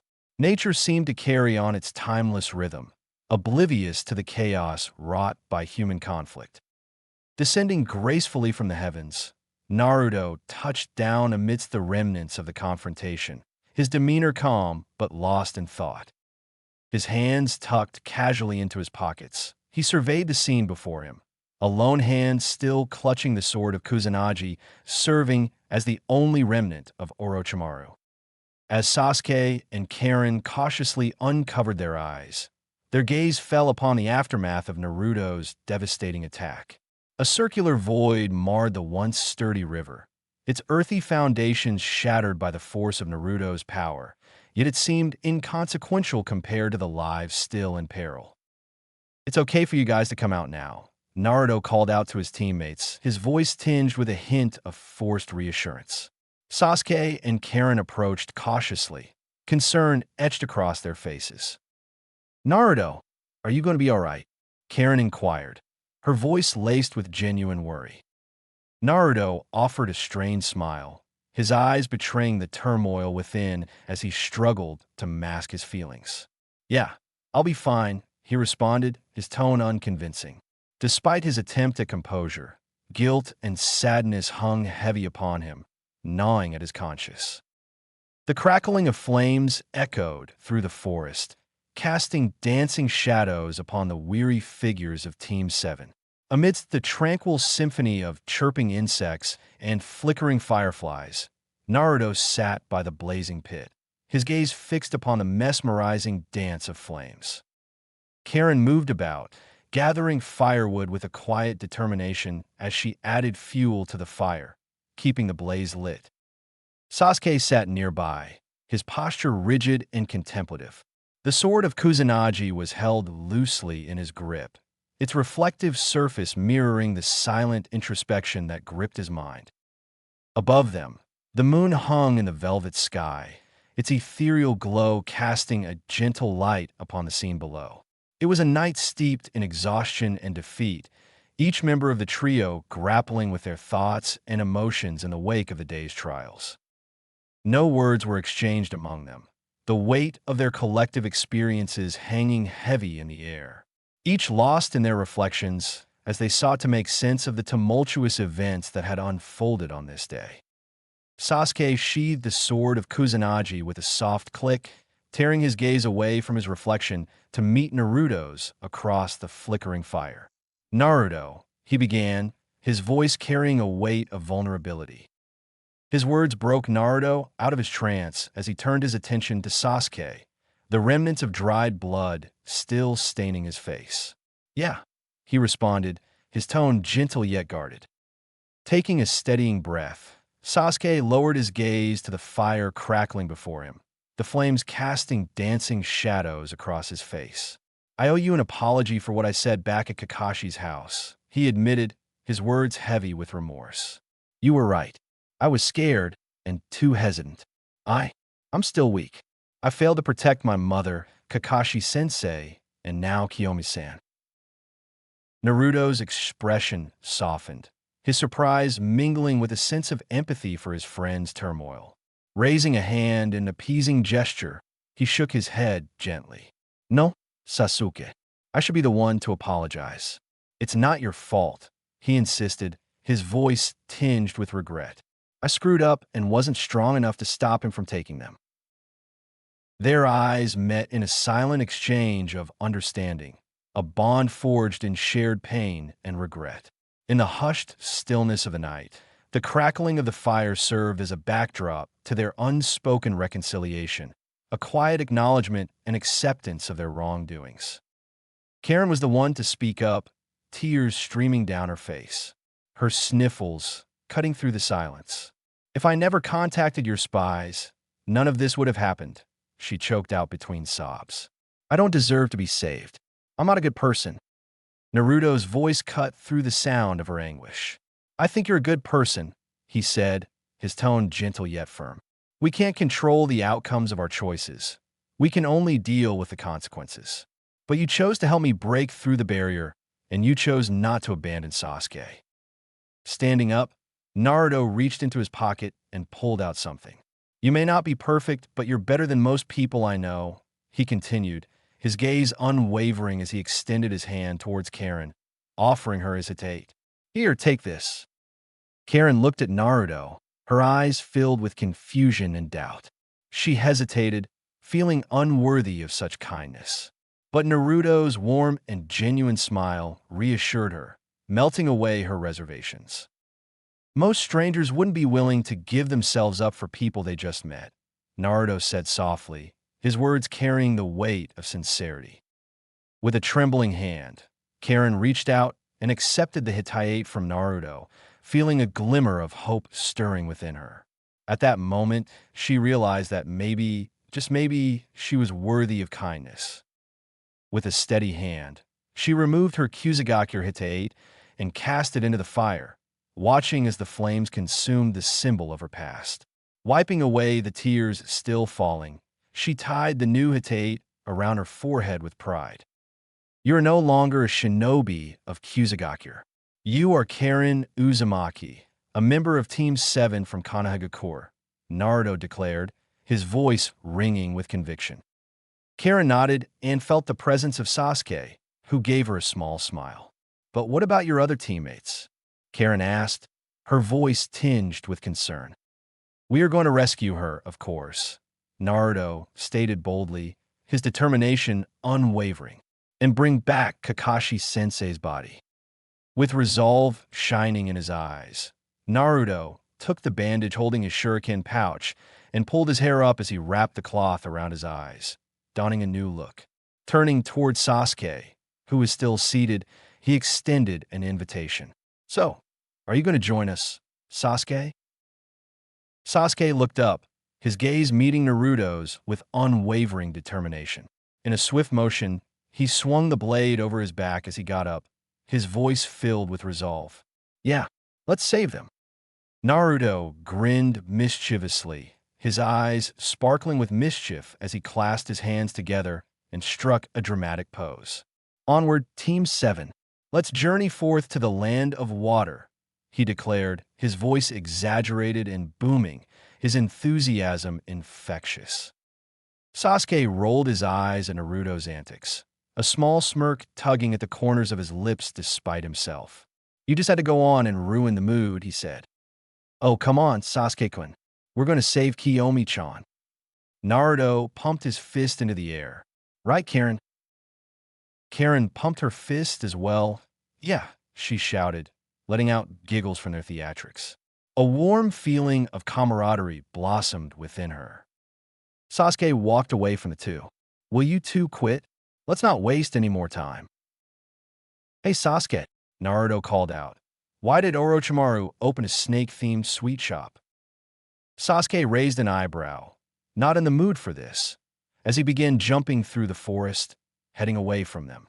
Karen followed pursuit as Naruto was the last to join, catching up quickly. "Because he wanted to serve his enemies a bite they'd never forget," Naruto replied.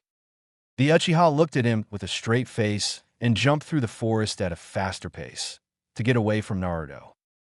"Hey, Sasuke, wait up," Naruto shouted, increasing his pace. "I've got another one. How many Uchihas does it take to kill a clan?" The wind cutting off his voice as he chased after Sasuke. Karen pushed herself to keep up with their pace. She wasn't going to let her new team down. She would do everything in her power to aid them in their rescue mission, even if it cost her. Sasuke moved along through the forest, flying through the treetops, but he had a smile on his face for Naruto's poor attempt at a joke. Despite the task before them, he had found joy in Naruto's silliness. It reminded him of how Kiyomi would constantly tease him. Maybe things will finally go our way, he mused. I swear I'll rescue you. Kiyomi-san. Chapter 9. Kirigakure, Part 1, Arrival. Kirigakure. The sky was cloudy, and the air was thick as two figures resided within an arboretum. One perched on a cliffside overlooking the village below, and the other taking shelter in the trees. The nearby waves crashed against the shoreline, and the smell of fresh rain, salt water, and an earthly fragrance filled the air. A heavy mist surrounded the area, blinding any onlooker from seeing what was underneath. The figure near the coastal forest was leaning against a tree as she rubbed her hands together, blowing breath onto them, trying to keep herself warm. "Where's that idiot?" she said, through chills. "He should have been back by now." The figure standing near the cliffside closed his eyes, sheathed the katana in his hands, and slung it over his back, making his way to the freezing girl. "Be patient, Karen," he said, his voice firm and calm. "He'll be back soon." Well, hopefully, he mused to himself as he looked back to the cliffside and birds flying in the sky, reflecting on their journey to this new land. It took them just over a week to reach the Nami no Kuni, the land of waves. There they had to hop aboard a ship to cross over the Kaizoka Sea, which was not a pleasant experience, and after a few days at sea, they finally harbored on the western side of the main island. This main island is the home of the country's capital, Kirigakure, their final destination. "Yeah, I know, Sasuke. I'm just worried about Kiyomi. I hope we can find her quickly," Karen responded nervously. Sasuke turned back to his comrade, seeing her worried face, and gave her a comforting smile. "We'll find her," he replied. But truthfully, he was also worried about Kiyomi and what would happen after they returned to Konoha. 1 week earlier, the three of them had made it deep into the land of fire, close to Konoha. However, when they reached a crossroads to head back to the village, Naruto elected to continue onward to Kirigakure. "We can't return to the village yet.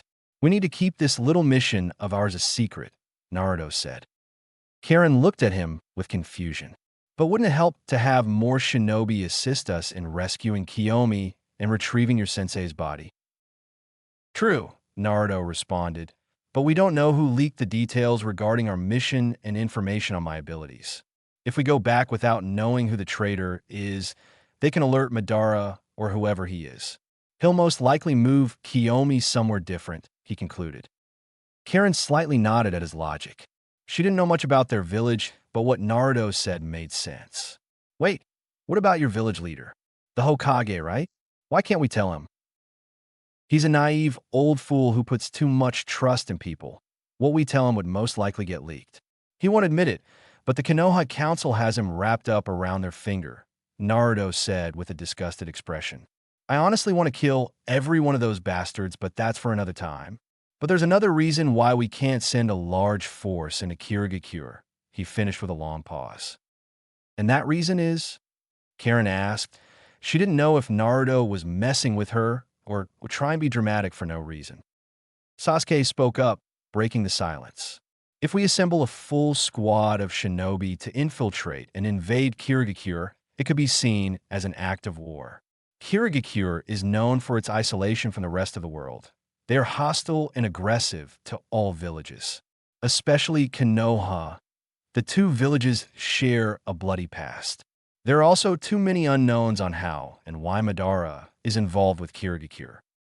Naruto shot a finger at Sasuke. "Correct. You are my emo friend," he said as Sasuke just looked at him with a stoic expression.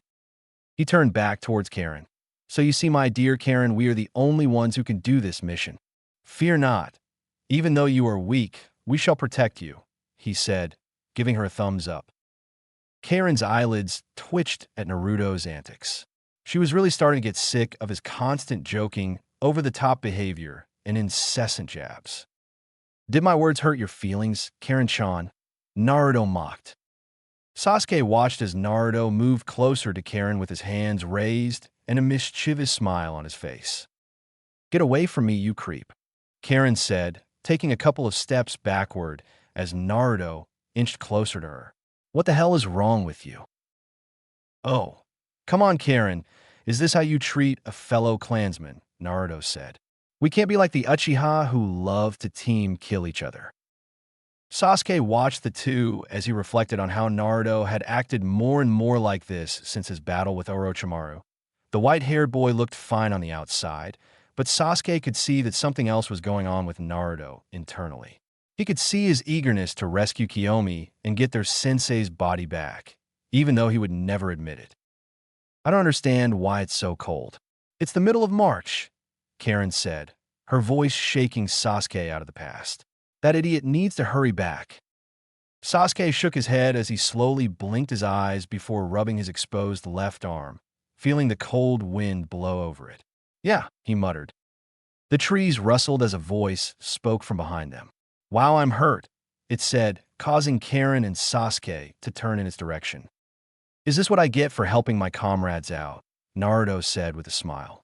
He had exchanged his bloodied clothing for a long black jacket with a high collar, dark black pants with bandages wrapped around his ankles, and still wore his black shinobi sandals. He got some new white bandages to wrap around his eyes that slightly pulled his hair upwards that also seemed to blend in with his snow-white color. Finally, what took you so long? Karen asked angrily. We've been waiting out here in the freezing cold. You better have gotten the right sizes. Naruto waved her off as he tossed a bag in front of them. Who do you think I am? Of course I got the right sizes. You know, a thank you would be nice, he replied sarcastically. Karen scoffed and quickly grabbed out a pair of navy blue pants as she quickly put them over her knee-high stockings and shorts. She felt instant warmth and protection from the cold weather. Oh, feeling good, are we? Naruto teased, pointing at Karen's beaming face. Oh, shut up and let me be, she quickly retorted back. Naruto laughed at her while Sasuke sifted through the bag, pulling out the items he requested: ninja tools, paper bombs, food pills, a gray flak vest, new shirts, and forearm guards. Sasuke took off his torn jacket and black shirt underneath, revealing his built upper body. Karen's face flushed pink and quickly turned away as Sasuke put on a black compression long sleeve before taking out some string and ripping off the Uchiha crest from his old shirt. He stitched the crest onto a new black shirt with a high collar, put it over the long sleeve, and then placed the gray flak vest on top. Finally, he donned the forearm guards, fastened their straps, and sheathed the sword of Kusanagi on his back. Naruto raised an eyebrow, impressed by Sasuke's stature. Wow, you look ready, he stated. Wouldn't you agree, Karen? Despite being flustered, Karen quickly gained her composure and cleared her throat. Yeah, he looks, good, she managed to get out. Aw, it looks like someone's got a crush, Naruto teased. I should have got some flowers to make the mood more romantic. A tick formed on Karen's head. Why you? She shouted, rolling up her arm sleeve to land a haymaker on Naruto. That's enough, Sasuke spoke with seriousness. We need to focus on finding Kiyomi-san and Kakashi's body. Karen reluctantly stopped her motion but shot daggers at Naruto while he sat down on a nearby rock and smiled at her. Naruto, have you been able to find any leads on either of them? Sasuke asked. No, this mist makes it impossible for me to track her signature. It's not natural and is laced with a dense chakra. I'm assuming it works as a defense mechanism against invaders. As for Kakashi, I haven't found his body in any of the cemeteries around. Due to him possessing the Sharingan, they most likely took it to some highly guarded prison. Naruto leaned forward in his seated position. We're going to have to venture down and gather intel. TCH, Sasuke replied. He'd hoped to avoid this. The more they stayed out of sight, the safer it was. A large-scale battle was not good, especially since Karen was a non-combatant. They had tried to show her some moves during their time aboard the ship, but she simply had no aptitude for combat. If something did happen, it would be difficult to protect her. Naruto, reading Sasuke's thoughts, spoke up. I know what you're thinking, Sasuke, but don't worry. You two will be going down there. Wait, why me? I can't fight, Karen said. Also, how are we going to communicate with you? If we go and you stay, someone could sneak up on you, which would be annoying to have to go rescue you as well. Besides, Sasuke isn't a censor. You are. I'll be close by, and we'll use. Naruto reached into his pockets before pulling out 2 earpieces. These to stay in contact, he said, tossing one to Karen and the other to Sasuke. Sasuke started to set up the earpiece while Karen looked at Naruto, dumbfounded. How are we supposed to be stealthy with these things in our ears? Naruto put his hand on his head and sighed. Do I really have to explain everything? You're a shinobi, aren't you? Use your brain.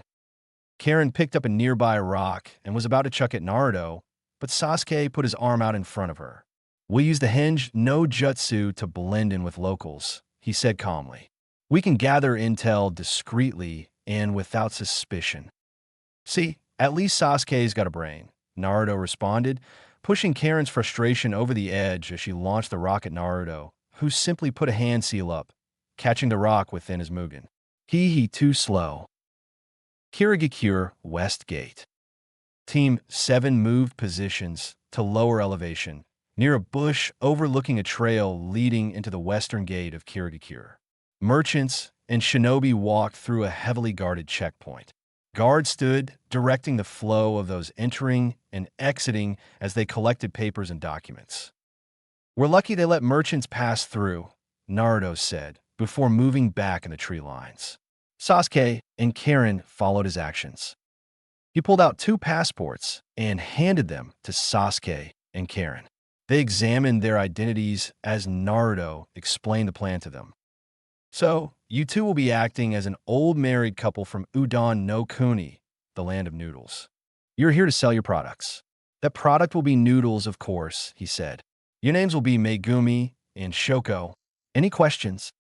Sasuke looked down at his passport and saw the face of an older man in his mid-60s with black hair that had gray streaks in it. Karen's disguise was an old woman in her early 70s with red hair, baggy eyes, and wrinkling skin. Why do we have these names?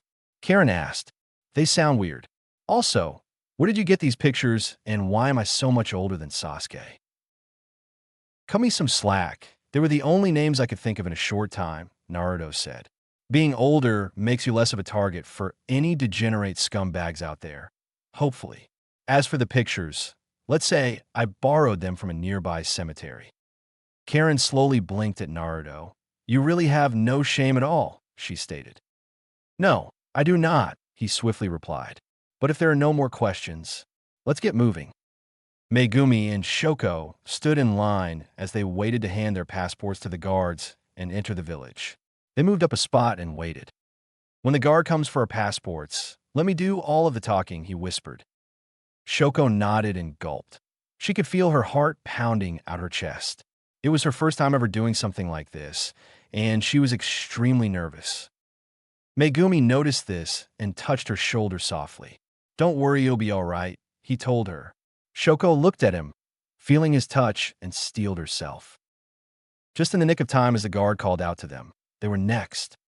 The two walked up to a tall Kirigakure Jonin, wearing all black clothing with a gray flak jacket and a Kirigakure Hitayate on his forehead.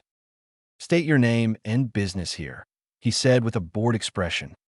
Megumi handed him his passport, and so did Shoko. My name is Megumi, and we are merchant from Udon no Kuni looking to sell our items for a profit. The shinobi raised an eyebrow. Udon no Kuni. That's a long way from here, old man. It is my child. We've fallen upon hard times and had to venture out beyond to make a living. It's a struggle, but I've still got some fire left in me, Megumi finished as he heard Naruto laughing through his earpiece. The shinobi chuckled. It must be troublesome since you've got to carry around this old hag with you, he said, pointing at Shoko. She's basically skin and bone. Ah, yes, my wife Shoko. Come here, dear, Megumi said as Shoko stood there unmoving. After a few moments, he looked back at the Kirigakure shinobi. My wife's hearing has been poor these last few years. The Kiri shinobi leaned against a post. But you said you're from Udon no Kuni? Where exactly? Megumi got a little nervous. We are from a small village in the south near the Kanashii Ocean, he said, hoping his answer would suffice. No kidding, my parents are from around there as well, the Kiri shinobi responded with a smile. Oh my, this surely is the work of fate, Megumi replied and began to answer more questions the Kiri shinobi threw his way. mostly about favorite foods, hobbies, and customs.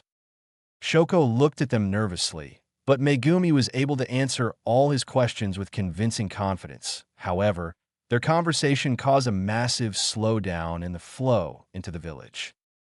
A disgruntled young man who had been waiting for over 10 minutes voiced his frustration. "Hey, would you two shut it? We got to get this line moving. People have got stuff to do," he shouted, getting the attention of the Kiri shinobi. "Wait 1 second, sir," he said to Megumi, getting up and heading down to the disgruntled young man. "What seems to be the issue?" The man's wife tried to stop him from speaking any further, but it was to no avail. "The issue is you taking so damn long. We've got shit to do," was the last thing he said before his head was cleanly removed from his shoulders and fell to the pavement with a thud. His wife screamed out in horror as blood sprayed across her face, and she dropped to her knees sobbing. 3 ANBU materialized around the woman and the decapitated man, blood spilling out from his neck and onto the ground. "Dump his body and take the woman to my chambers. She'll serve as a nice plaything," the Kirigakure shinobi said, wiping the blood from his sword and placing it back into the scabbard attached to his hip. The AMBU grabbed the body and woman and vanished from sight. Everyone nearby was extremely shocked and afraid. Shoko had to stop herself from shaking while Megumi looked on with a stone-cold expression. The Kiri shinobi returned with a smile. "Sorry about that." He took their passports and placed a stamp of approval on them. "Enjoy your stay in Kirigakure." The two nodded and headed into the village. The pair moved through the streets of Kirigakure, a stark contrast to the bustling energy of Konoha.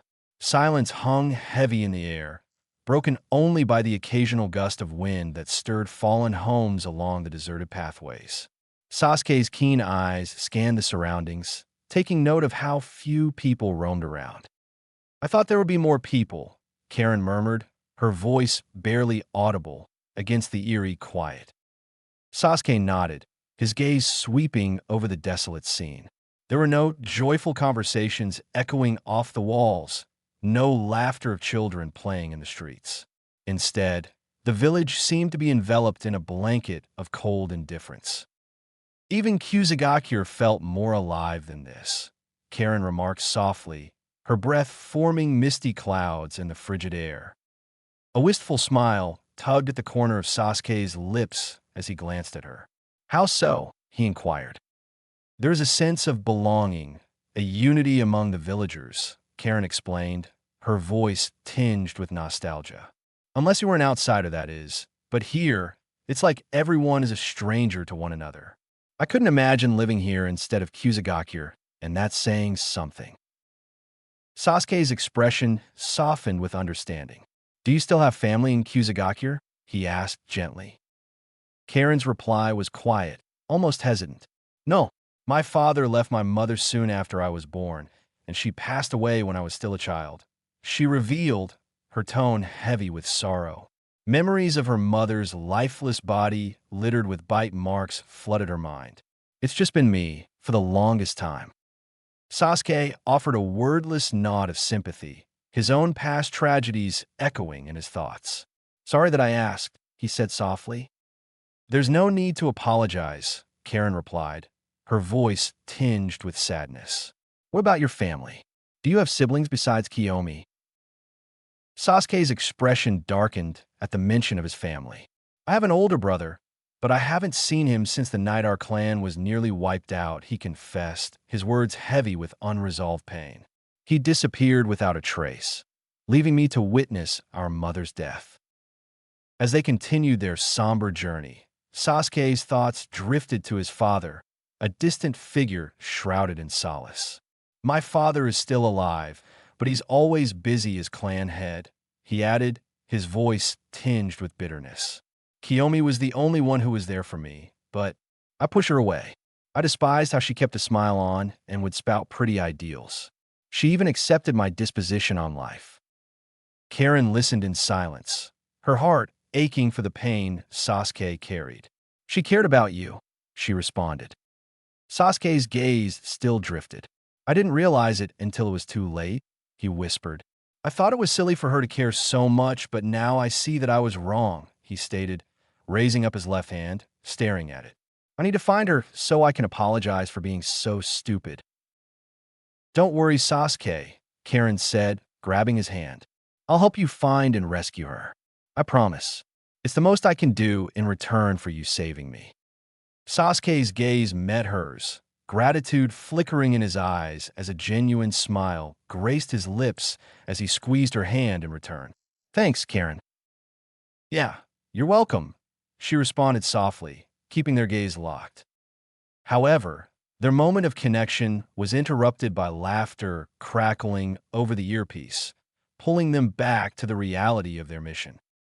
As much as I enjoy playing matchmaker, let's not forget we're on a mission here, lovebirds. Naruto's teasing tone was heard. Get a room after we're finished. Sasuke rolled his eyes. Let's keep moving, he said as he released Karen's hand and resumed his pace. Karen nodded, her own cheeks flushing with embarrassment. Right, she said, falling into step beside him as they continued their journey through the desolate streets of the village. Sasuke and Karen looked up to see a sign for a bookstore. They peered through the windows, seeing no sign of other people. This would be the best place to learn what was going on in this village and reduce the risk of them being discovered and outed as foreign shinobi. Upon entering, they were created with a dimly lit store with bookcases and shelves littered across the walls in a neat and timely manner. There were also spaces to sit down, drink tea, and eat food. The inside of the store looked extremely old, but had this aura of new and stable to it. A fair distance in front of them was a counter where they saw the shadowy outline of a man reading a giant book. It was hard to see his face and body as the light barely filled the room. The man ignored their presence and kept to his book, but Sasuke could tell he was watching from the shadows, waiting for their next move. Is he a threat or just suspicion of us entering his store? Sasuke thought to himself. However, his pondering was interrupted by the sound of the man's voice. Is there something you need? His deep and booming voice echoed across the room. Oh no, my dear. We're just looking around, Sasuke said, putting on his best impression of an elderly man. If you're just looking around, I ask you don't look in my direction, the man grunted. Sasuke nodded. Yes, it is hard to see this light, but I apologize. He looked at Karen, signaling her to gather information, potentially finding a map or something that they could use. She walked in the opposite direction as Sasuke began looking through the shelves for anything useful. As he walked through the aisles, he could feel the glare of the man. Slightly glancing over his shoulders, he could tell that the man wasn't really reading the book in front of him, but constantly watching the two of them. Especially Karen, she kept his gaze the most. Sasuke couldn't see his eyes, but he knew the man's stare wasn't one filled with lust, but it was a stare of remembrance and confusion. What does he want? He pondered, tensing up but then relaxed. He's been watching us since we entered. It's probably suspicious because of how this village is. I doubt people regularly stop here. Damn, we need to be quick before he acts. Underneath the transformation, he activated his Sharingan, scanning through the various books at high speeds until he came across History and Geography of Kirigakure on the top shelf. He was about to reach for it, but felt the eyes of the man behind the counter peer at him. Sasuke deactivated his Sharingan and called out to the man. Oh dear, would you help an old and decrepit man get this book? The man walked from behind the counter into the light as Sasuke could finally see his stature. This man looked as if he were in his mid-60s, about 64 years old. He was built, stocky, and of average height. He wore black shinobi sandals with bandages around his ankles, dark gray pants, and a loose long sleeve with bandages wrapped around his wrists. Sasuke could tell this man was powerful, regardless of his age. However, when he saw that man's face, he was shocked. The man had long blonde hair with a dark hat on top, brown eyes, and a scar underneath his right eye. But that's not what shocked Sasuke. It was the weird respirator underneath his nose, covering his mouth and most of his lower face that disturbed the Uchiha. As Sasuke looked at this man and took in his features, he couldn't help but feel like he'd seen this face before in one of the old Academy history books. The man reached up, grabbed the book, and handed it to Sasuke. "Ah, thank you. My old bones can't move like they used to," he said, trying to be convincing. The older man looked at him, saying nothing as he turned around, heading back to his position behind the counter. I didn't catch your name," Sasuke called out, trying to lose suspicion. The old man stopped, his back still facing Sasuke, and turned his head over his shoulders. "I've been called many names, but right now I'm referred to as Yaga." "Ah, Yaga. Well, thank you for your assistance, Yaga," Sasuke replied. His mind was still trying to decipher where he'd seen the man's face. Yaga simply turned his head back and walked to the counter, taking his former position. Sasuke carefully watched Yaga return to his place as he walked over to Karen, who was still searching for an intel, and whispered into her eye, "I found something that may be useful. Follow me." She nodded and followed him back to the seating area, where to begin to open the book and read its contents to learn more about Kirigakure.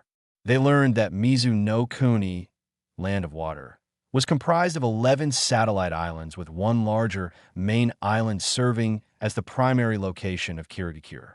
There was also Nagi Island and Ozu Island, but these larger islands were independent and too far away to be considered a part of the region. Each island had its own unique culture, politics, traditions, and clans. The major clans in the region were the Hashigaki clan, Hozuki clan, Karatachi clan, Funato clan, and one more. However, the name was scratched out. Sasuke could see you but couldn't make out the rest. Regardless, the mainland, Kirigakure, was divided into a western and eastern side. The sides were separated by a channel flowing into the Kaizoka Sea. The western and eastern parts of Kirigakure had a long history of a civil war, and it looks like they are in another one right now. At least that's what the book indicates. However, it is from 15 years ago, so they didn't fully know. "This doesn't have anything of value," Sasuke whispered, relinquishing his hold over the massive textbook. He took a deep inhale and exhaled as air flowed out of his nostrils rapidly, signifying his frustration. He clenched his fists in silent rage.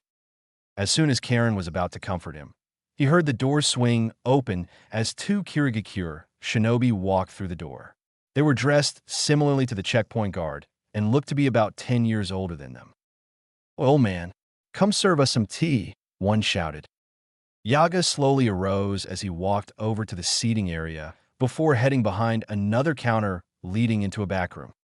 The two shinobi laughed at him as they leaned across the countertop a fair distance away from Karen and Sasuke. Karen tensed up at their presence, but Sasuke remained calm and locked eyes with Karen, uttering no words but saying they were leaving. However, as they were getting ready, Sasuke heard words that stopped him dead in his tracks. "You heard about that new girl that was recently brought in?" one of them said. The other gained a wicked smile. "Yeah, I heard. Got a beauty on our hands. Tall, fair skin, and has long raven black hair," he said. "Supposedly she possesses a strong Kekkei Genkai." "A powerful Kekkei Genkai," the other replied with a raised eyebrow. "Damn, I was hoping to have a shot with her, but it seems unlikely. I assume she was taken there." "Yep, but you may still have a chance. They're doing the drawing tomorrow morning to see who gets her," he responded. "The Mizukage will hand selecting the winner." Sasuke sat there as his mind raced at a million miles. Who are they talking about? Is it Kiyomi? What do they mean? Also, what is happening tomorrow morning? He shook his head. Too many questions and too many unknowns. All he didn't know was that tomorrow morning was their deadline to potentially save Kiyomi or learn who this girl is. He must have looked off, put as one of the shinobi noticed him and cried out, "Oi, old man, what's your problem?" Sasuke didn't respond as he was lost in thought over this newly learnt knowledge, analyzing a way to navigate these new waters. The other shinobi looked at his friend. Cat must have caught his tongue. The shinobi who called out headed over to Sasuke and Karen. Karen, seeing this, touched Sasuke's hand, breaking him out of his thoughts as the Kiri shinobi arrived at their table. The shinobi slammed his hand down, shaking the table, as he grinned at Sasuke. "Didn't you hear me, old man? I asked you a question." Sasuke rubbed his ear, apologizes, my boy. My hearing isn't quite what it used to be, he said, feigning ignorance. I don't think I've ever seen you two around here before, the shinobi asked as his friend joined him over at the table. Ah, yes. We are travelers from Udon no Kuni, and Sasuke started but was interrupted by another loud slam. I don't care where you are from. We don't like outsiders here, the shinobi said with a scowl. Sasuke looked at the situation before him. Why is this guy so aggressive? He inwardly sighed. I need to calm him down without blowing our disguises. We mean you no harm, my child, Sasuke said, raising his hands off the table. We are simply visitors. I don't think so, the shinobi said as he came up and took the book from their table. Oh, History and Geography of Kirigakure. Why would two travelers from Udon no Kuni need to know this? The shinobi moved behind Karen before quickly grabbing her and pressing a kunai against her throat. Unless your spies are from another village, he said with a sadistic smile. The two Kirigakure shinobi had them cornered, one in front of Sasuke and the other holding Karen hostage. Sasuke tried to keep his act up, but quickly realized he needed to do something else before things really got out of hand. Talking clearly didn't work. It just made them even more on edge. What should I do? He pondered. If he attacked and removed their cover, the village would be alerted to their presence. But if he did nothing, Karen would probably die or worse. Sasuke inwardly cursed for letting himself be put in a situation like this. Before anyone could make a move, a voice spoke out. Enough. The words echoed with authority, cutting through the tension like a knife.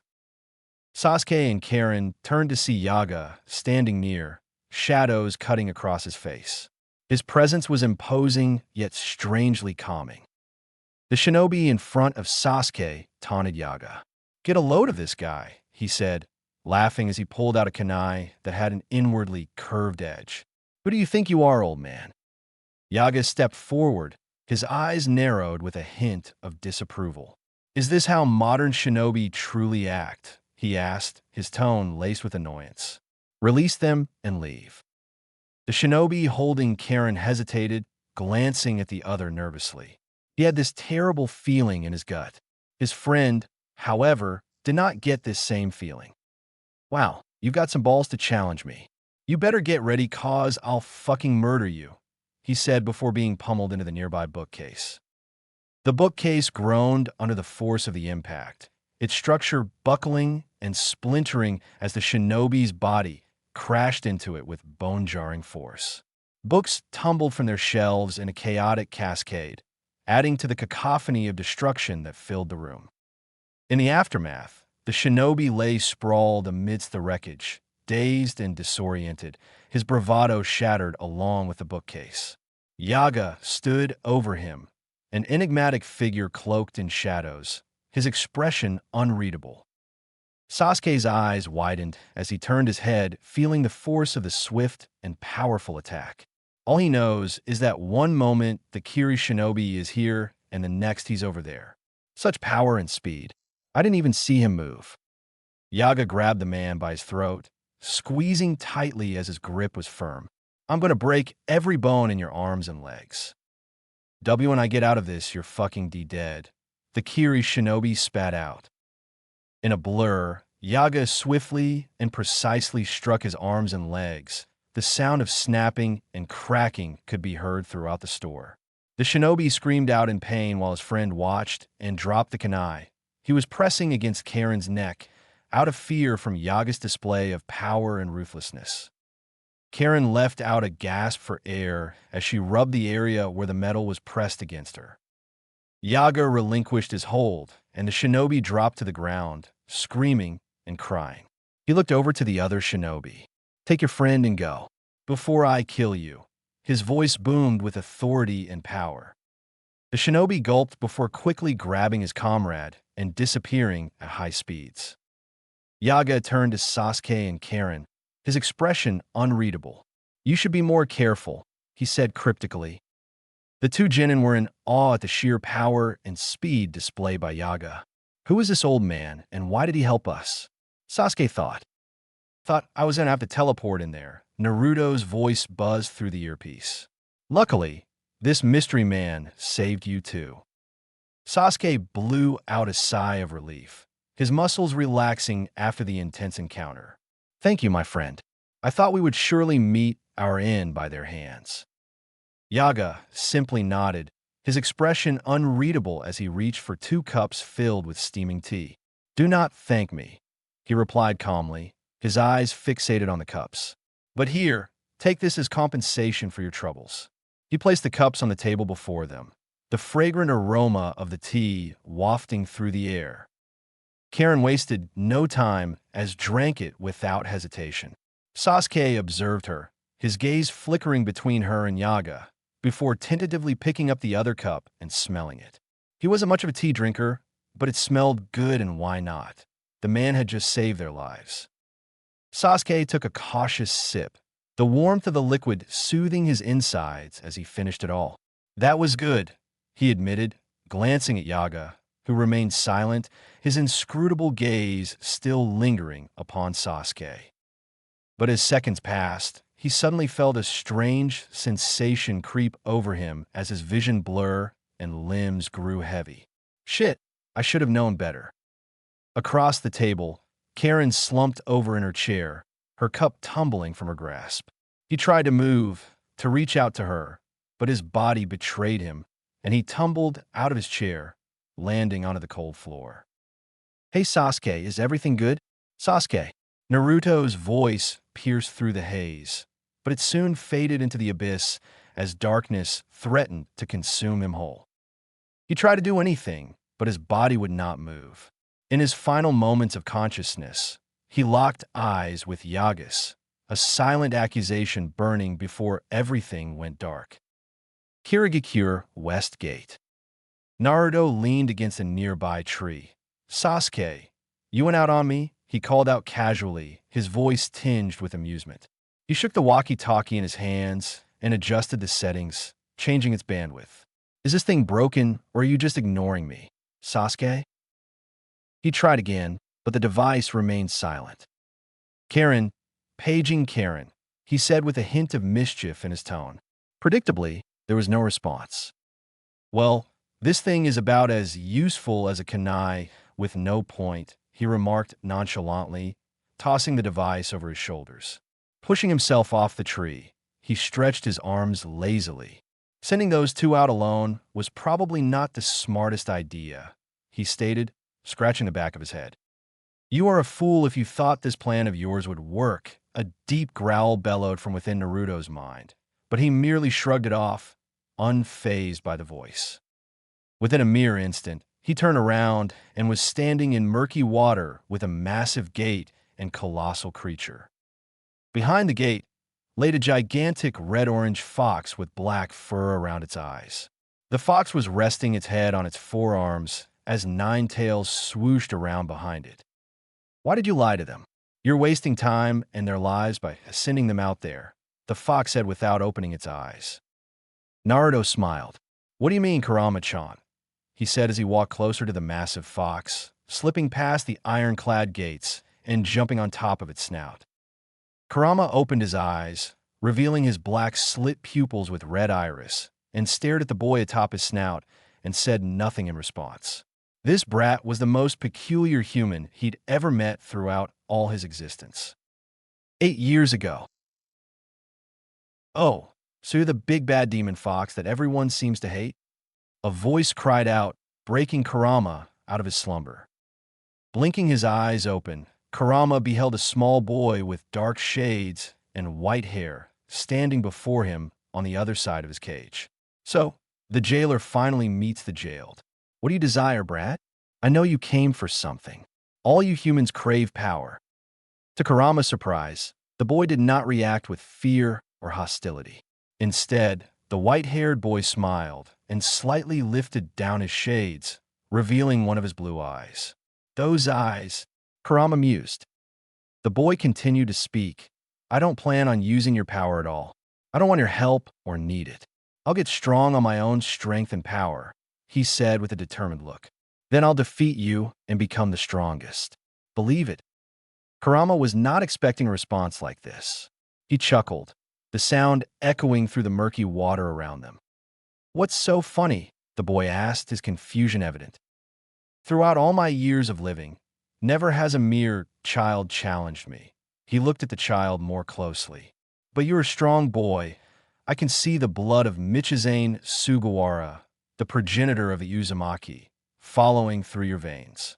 He too possessed the Kekkei Mora of the Mugiken no Jutsu and Rikugen. "Michi, what's his name? Who is that?" the boy asked with a confused expression.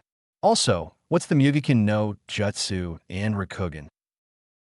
"A legendary shinobi who existed during the time of the Rakudo Sennin, sage of six paths, and fought alongside him. As for the Mugiken and Rikugen, I may tell you later, but what is your name, brat?" Kurama said. The boy gained a wide grin, and his eyes sparked as he exclaimed, "I am the great Naruto Uzumaki." "Well, Naruto, if you simply came here to state your desire to not use my power, then you may leave. You are disturbing my rest," Kurama said, closing his eyes and laying his head down. He waited for Naruto's presence to exit the mindscape, but to his surprise, it never happened. After some moments, he opened his eyes to see Naruto sitting on his snout with a grin. "You didn't tell me your name? You must have one, right?" Kurama sighed and reclosed his eyes. "Why would I tell you my name? You asked for mine, and I gave it to you." "That's not fair," Naruto refuted. Kurama scoffed. "What's not fair is being imprisoned inside another against your will. Regardless, there is no obligation for me to give you mine." Naruto jabbed a finger at him. "I think you're just afraid. You must have a dumb name if you won't tell me. It must be Shinji or something. Not wait, it must be Boruto. That's a terrible name. What is this brat babbling on about?" Kurama thought as he tried to ignore Naruto's antics and attempted to return to his slumber. "Come on, tell me your name." Naruto waited for a response, but got none. He sighed, but then an idea popped into his head. "I guess I'll have to just call you Kitsune-chan." Kurama immediately opened his eyes and narrowed them. "Do not call me that," he said threateningly and reclosed his eyes. Naruto laughed, ignoring his threat. "Oh, Kitsune-chan. Oh, Kitsune-chan," he repeated. "I won't leave until I learn your name, Kitsune-chan." He kept at this, repeating the name dozens of times as a small tick mark appeared on Kurama's forehead and grew larger and larger with every passing moment. After 10 minutes of Naruto's incessant chanting, Kurama had had enough. "Shut up," he shouted, sending Naruto flying outside of this cage. "If I tell you my name, will you promise to leave me alone?" Naruto landed on the ground, head first, and quickly got up and nodded. "Hee, yeah, it's a pinky promise. And to make it better, if you tell me your name, I'll free you from this cage." The QB got serious at that last statement, curiosity and hope flashing across his face, but he quickly shook it off. "You lie. If you free me, you shall perish." Naruto shook his index finger. "I don't think so," he said, taking off his shades. "Due to my eyes, the Rikugen, or whatever, my chakra control is perfect and is always balanced. Basically, my eyes have stopped our chakras from mixing." He put the shades back on. "You're lucky that I was born with these eyes. If not, you would have been stuck with me until death. Now come on, let's shake on it," he said, raising his little finger forward. Kurama looked at him with a perplexed expression. "You would truly do that for me? What about your village? I doubt they would allow me to roam free." Hesitation and doubt were heavy in his voice. Naruto waved Kurama's skepticism off with a dismissive grin. "I could care less about this village and those old fools. I think it would be funny if you just walked around a village or something and all the villagers in Gigi saw you. Their reactions would be priceless. So what do you say?" Kurama pondered the boy's offer for a moment. It seemed too good to be true, but the prospect of freedom after so long was tempting. He would be able to do as he pleased anyway from power-hungry tyrants and kind-hearted fools. With a reluctant, yet hopeful sigh, he relented. Come on, shake my finger," Naruto said, waving his little finger around. He looked at Naruto's little finger, and for the first time in a long time, he smiled, showing his sharp teeth and fangs. He reached out and, as gently as he could, shook Naruto's pinky. "You may call me Kurama." "See, that wasn't so hard," Naruto replied. "Thanks, Kurama-chan." Kurama rolled his eyes. "You are truly something, boy. To release me, you need to remove that paper tag and unlock the doors with a key. The key is with Jiraiya of the Sannin. Seek him to free me. As for knowledge around your techniques and Kekiai Mora, I would recommend searching your parents' scrolls. I know that you know who they are. If my memory serves me, your mother has scrolls with loads of knowledge pertaining to the history of the Uzumaki and their formidable Fuinjutsu. You may also find certain techniques of the fourth Hokage useful. One of Michizane's techniques works similar to the fourth Hokage's Rasengan. It is powerful technique. That bastard used it against me long ago." Naruto smiled at the Kurama. "Thanks, Kurama-chan. You've been extremely helpful." "Please stop adding the chan at the end of my name," Kurama replied with a sigh. "You're not using the honorific correctly." "What do you mean, Kurama-chan?" Naruto giggled. Kurama took a deep breath, realizing he'd have to deal with Naruto's antics for a time. "Just go get that key and leave me," he said, watching Naruto start to skip away from him and leave the mindscape. "Things have truly gotten interesting," he pondered. "It is no consequence that his boy was born with the Rakugan and Mugiken no Jutsu.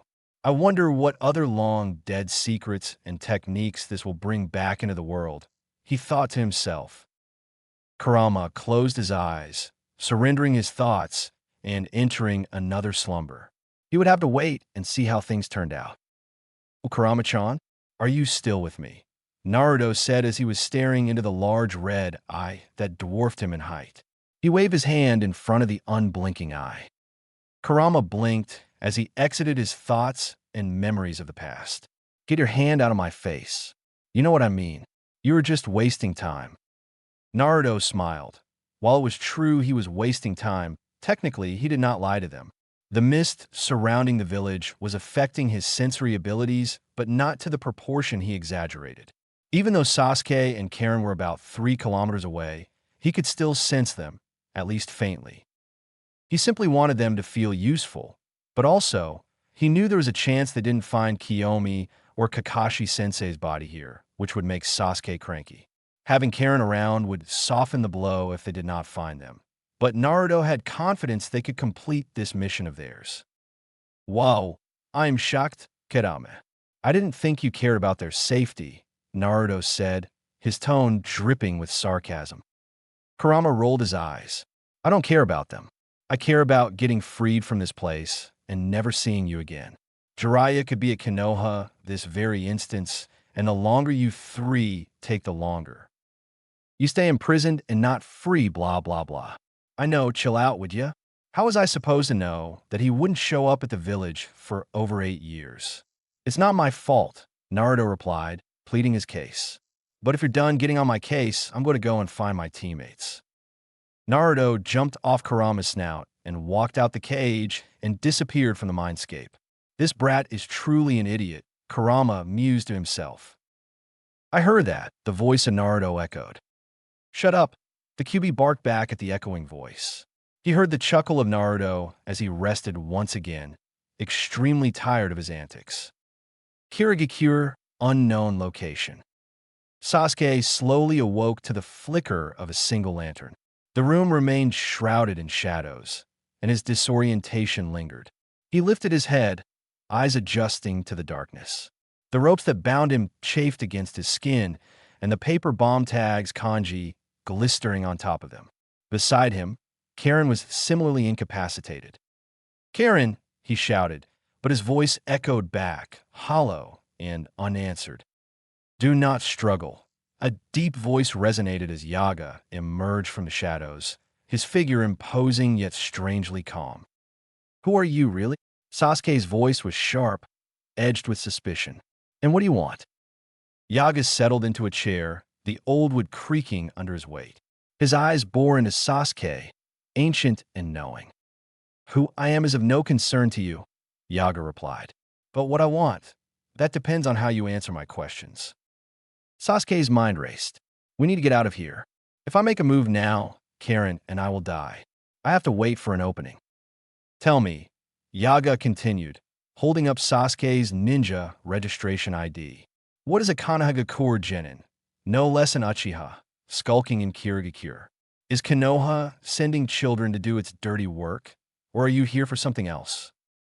Sasuke remained silent, confused by his statements, and still trying to come up with a solution to escape. Why does he think we're here to do dirty work? Who is he? Observing Sasuke's silence, Yaga leaned back, intrigued. You refuse to divulge information. Admirable. But tell me, where is the other member of your squad? Give me their location, and I'll release you and the Uzumaki girl. Despite the temptation, Sasuke met Yaga's gaze with unwavering determination. I won't betray my comrades. Yaga's expression softened with a hint of respect. Impressive. I'm glad you have courage in the face of death. Regardless, I don't see anyone here to save you. Do you even know where you are? Sasuke frowned, and he looked around. The floor was wooden, which meant they were not in some Kirigakure prison. You're home, but why haven't you turned us over to the Mizukage? Why indeed? Yaga mused, a glint of amusement in his eyes. You'll find out later. Sweat rolled down Sasuke's face. He was even more confused. Yaga chuckled, seeing Sasuke's confusion. The sound sent shivers down Sasuke's spine. Perhaps you don't recognize me. Or perhaps you're feigning ignorance to your true mission of silencing me. What are you talking about? Sasuke's confusion deepened. I don't even know who you are. Who would want you dead? Many would, and much more if they knew I was alive. But I guess I was wrong about you.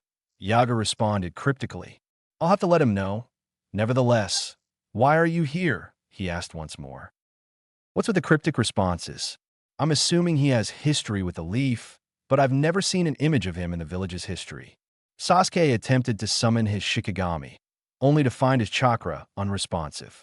Frustration simmered beneath his calm facade. Maybe I should stall out until Naruto gets here. That is if he knows we are in trouble. Yaga's look was stern and serious. The poison I slipped into your tea won't be wearing off for a while. No need to struggle. I won't kill you. Again, I ask, why are you here? Sasuke hesitated, feeling Yaga's penetrating gaze. Why would I tell you?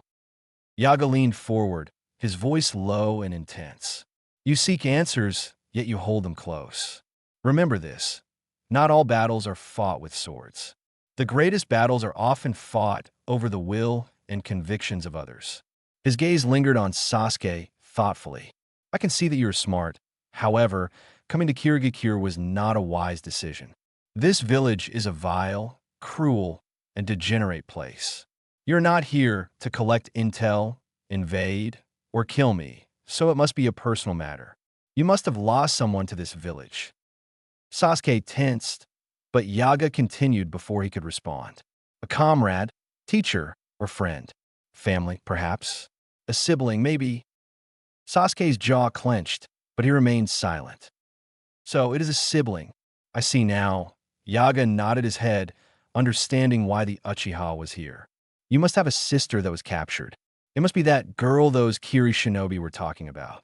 It's noble and admirable of you wanting to protect your loved ones. But if you were captured by someone else, you, the Uzumaki brat, and your sister would all perish. This mission of yours could also lead to war and the death of many innocents. He looked at Sasuke, narrowing his eyes. So why come rescue her? The Uchiha bit the inside of his cheek. His mind churned with questions, doubts, and conflicting emotions. What's his game plan? He took a deep breath, refocusing himself. I'll just have to go along with it.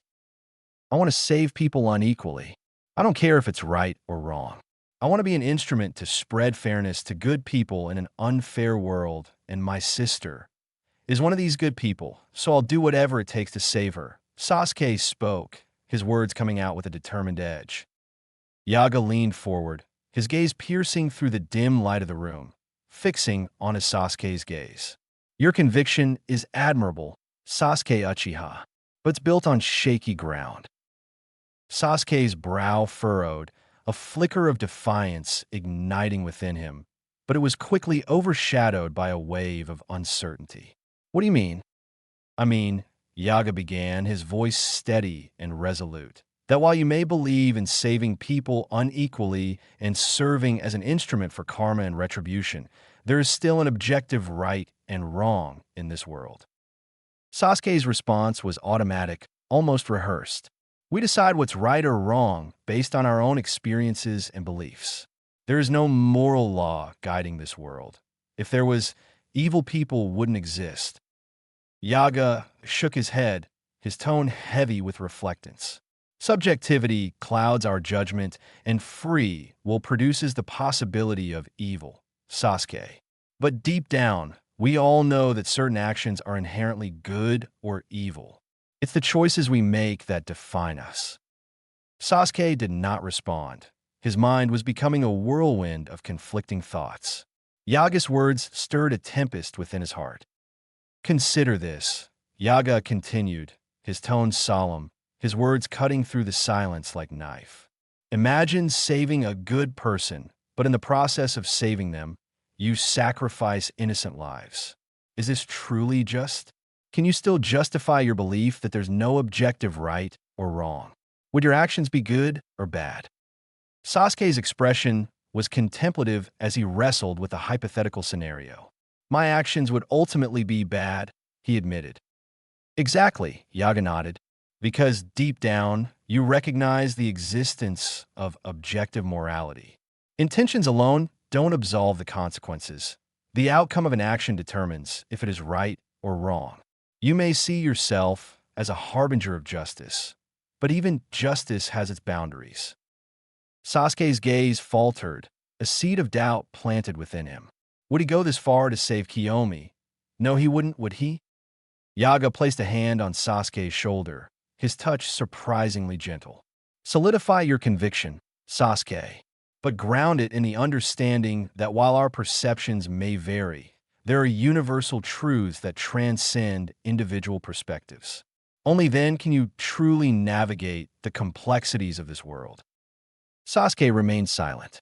The weight of the old man's teachings hung heavy in the air, pressing down on Sasuke's shoulders like a burden too heavy to bear.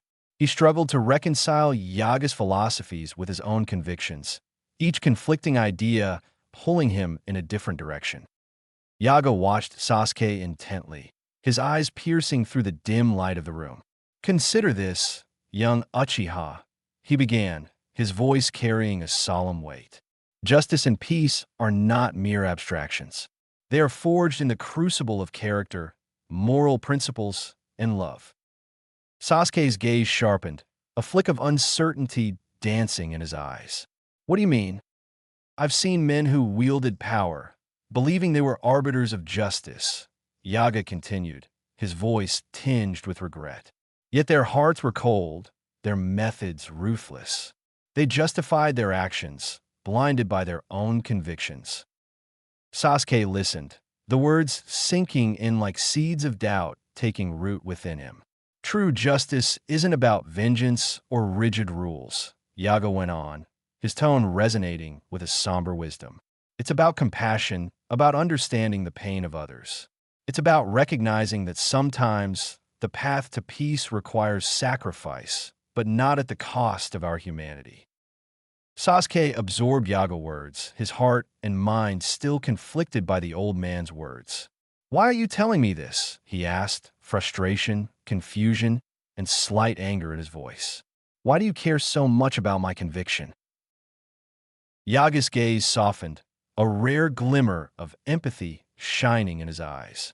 I can see that you are different, he replied, his voice gentle yet firm. You remind me of myself when I was younger, led by my own convictions. I searched for a way to bring peace into this world. His eyes fell to the ground. But I lost sight of my conviction and pursued power and domination over others. Even though I sought peace, all I did was bring pain into the world. Sasuke's fists clenched to his side, the turmoil within threatening to overflow. He was tired of sitting here and listening to this man monologue, a man who knew nothing about him. He couldn't take this any longer. So, Your entire speech has been to convince me to bring peace into this world? You want me to fix your mistake, to help you find closure and redemption. How can I do that? Tell me how, he shouted, losing his composure. I'm not a hero or some sage. Yaga said nothing and stared at the boy who was clearly in emotional distress.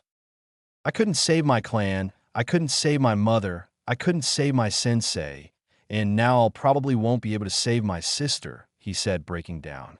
I should have died on that night. I don't know what to do anymore. Silence and despair filled the room. Listen here, death is not the end. Yaga's voice pierced through Sasuke's despair. The loss of conviction is the end. When you lose purpose and meaning, this is when you truly die. Don't lose sight of it, Sasuke. Even shadows can find their purpose. Do not make the same mistake I did.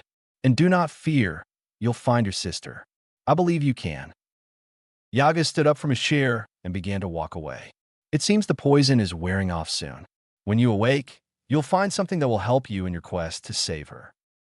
Wait, Sasuke cried out. How did you know I was searching for my sister?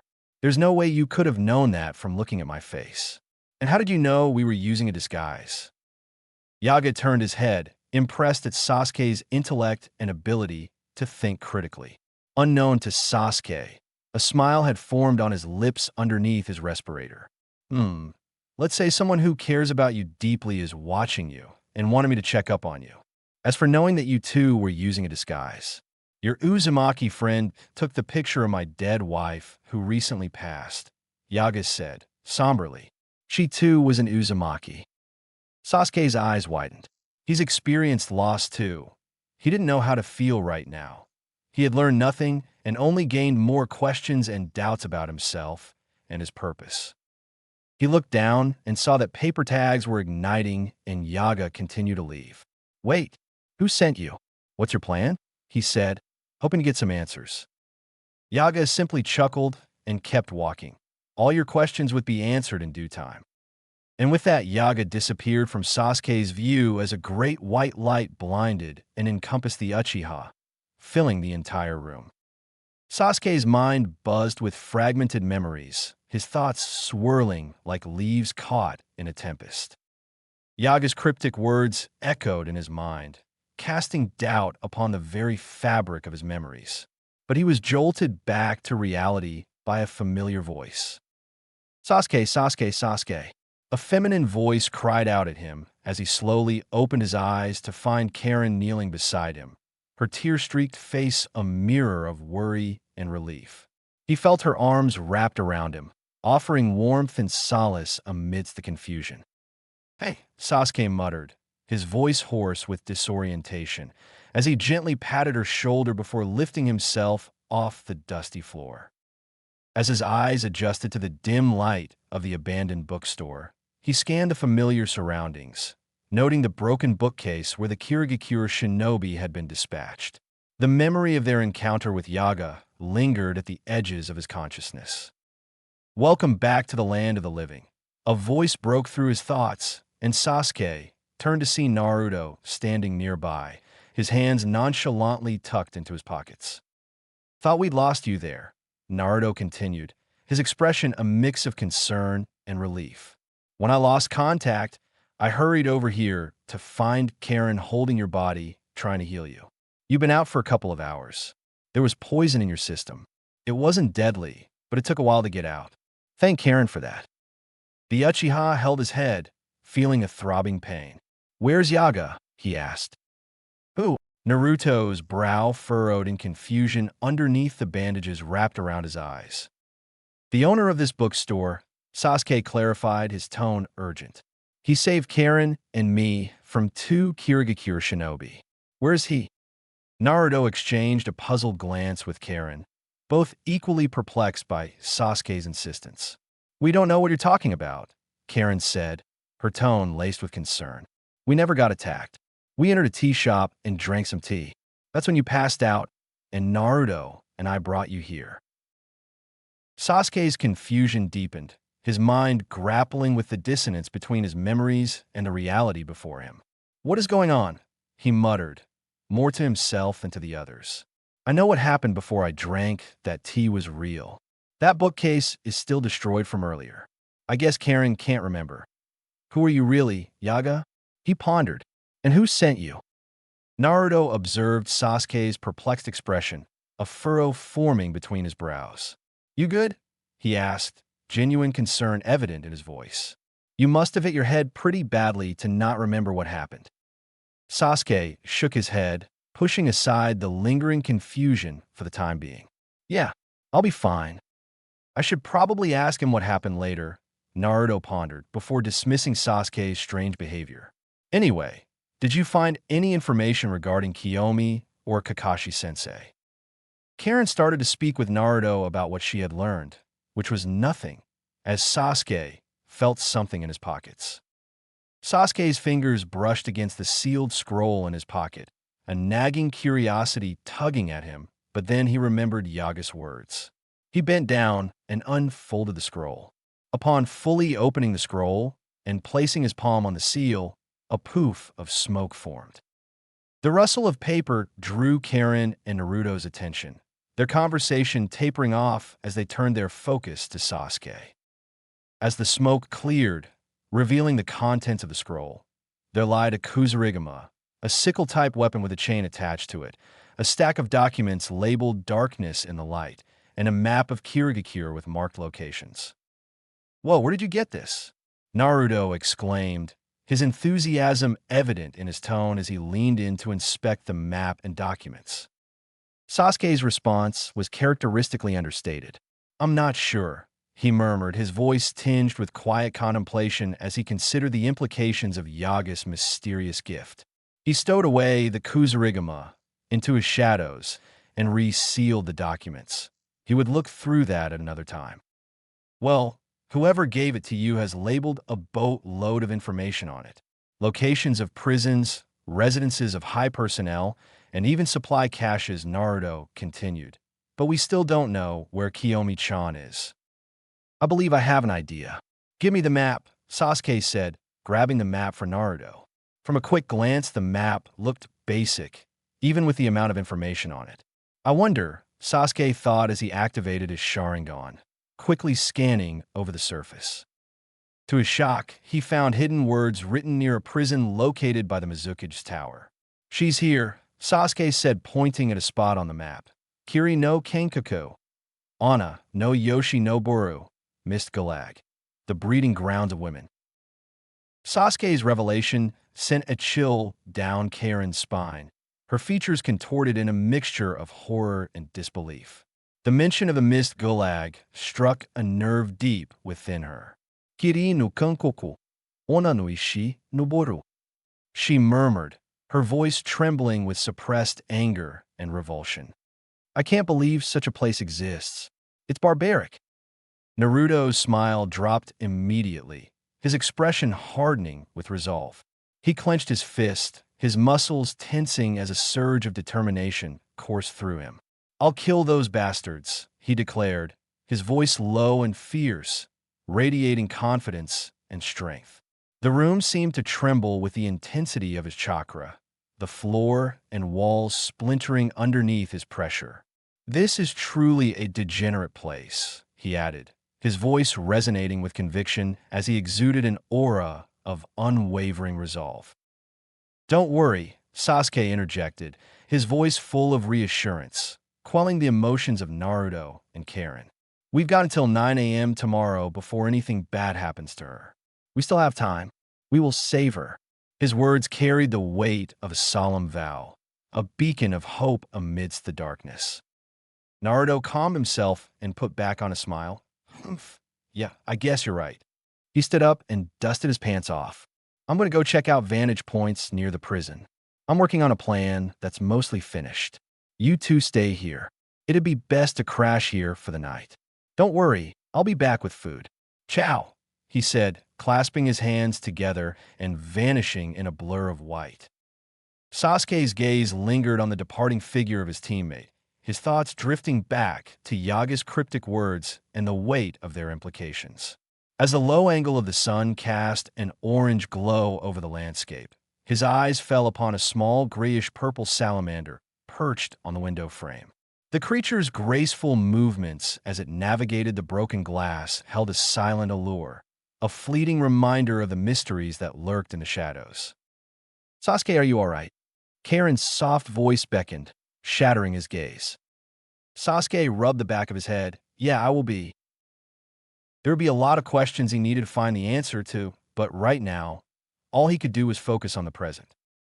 The grayish-purple salamander traversed the streets of Kirigakure, its delicate feet navigating the labyrinthine paths with ease.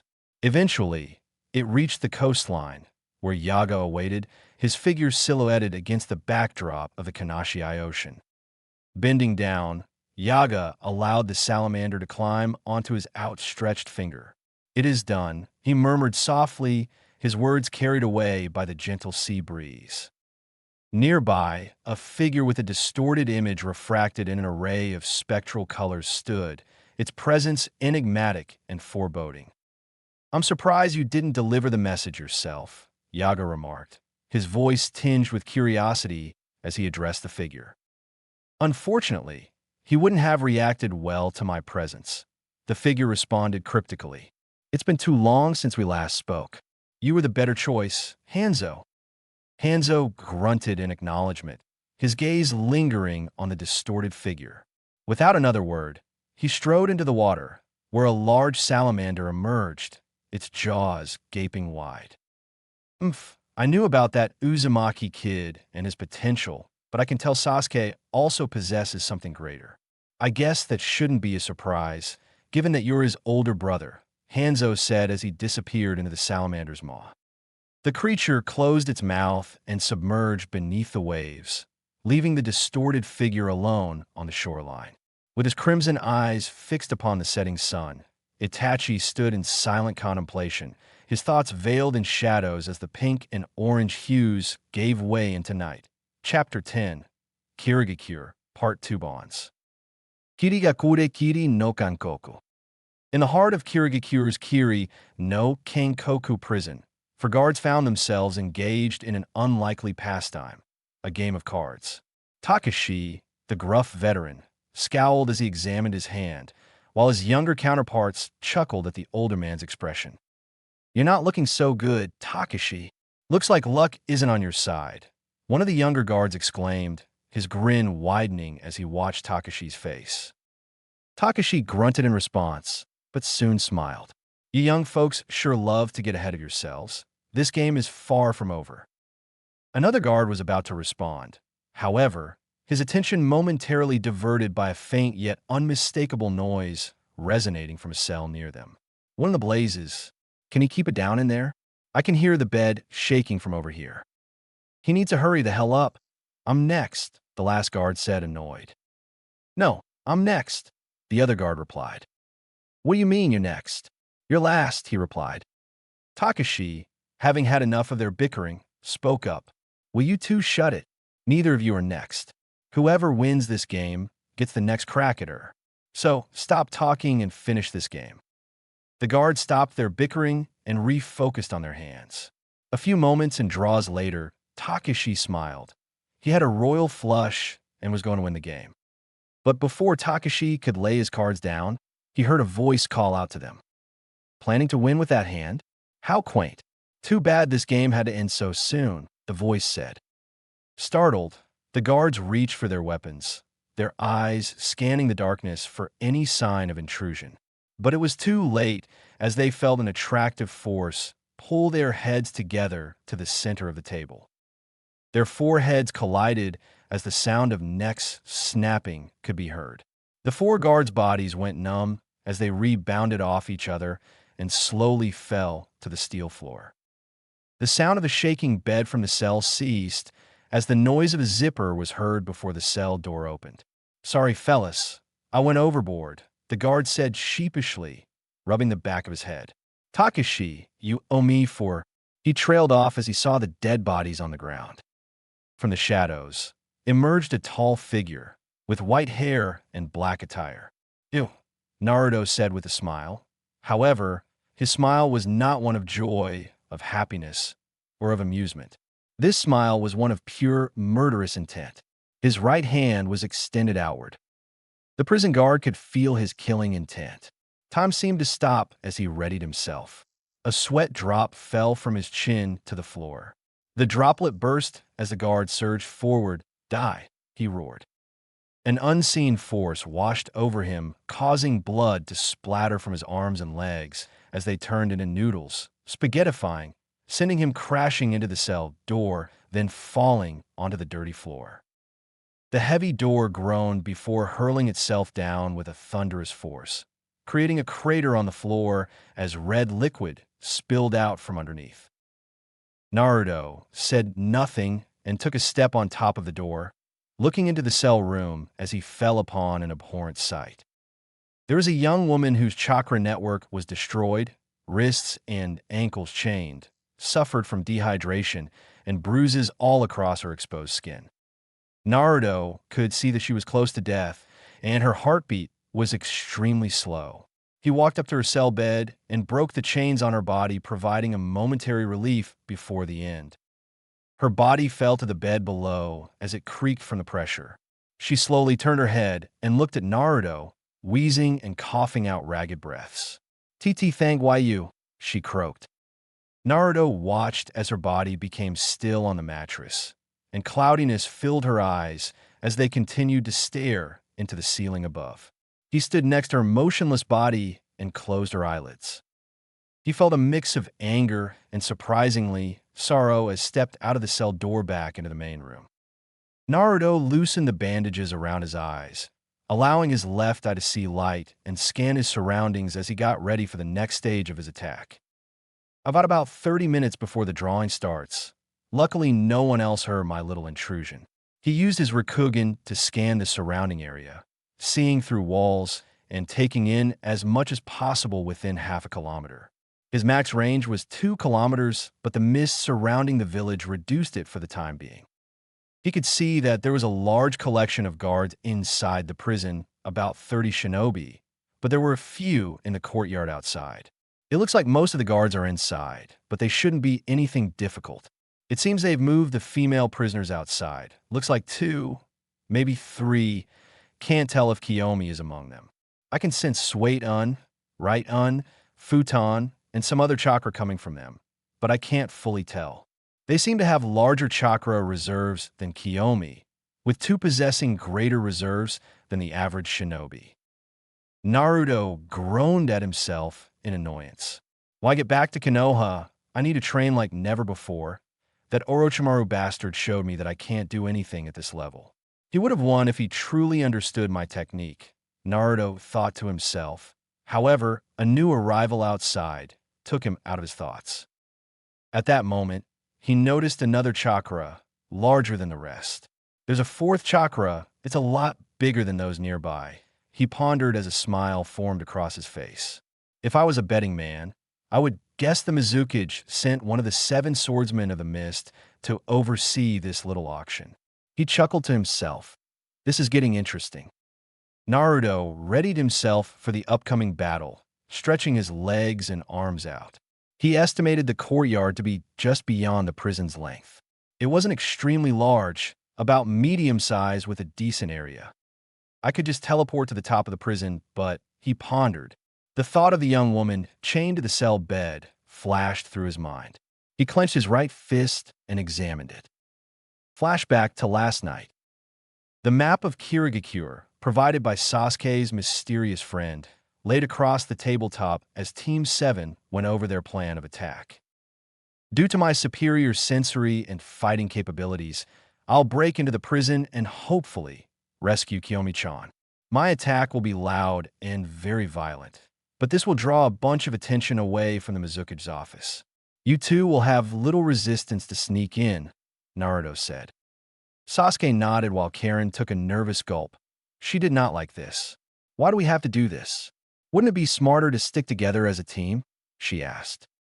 I mean, if you want to face off against dozens of deadly shinobi, then be my guest. But I'm guessing you don't want to do that, Naruto replied to her smugly.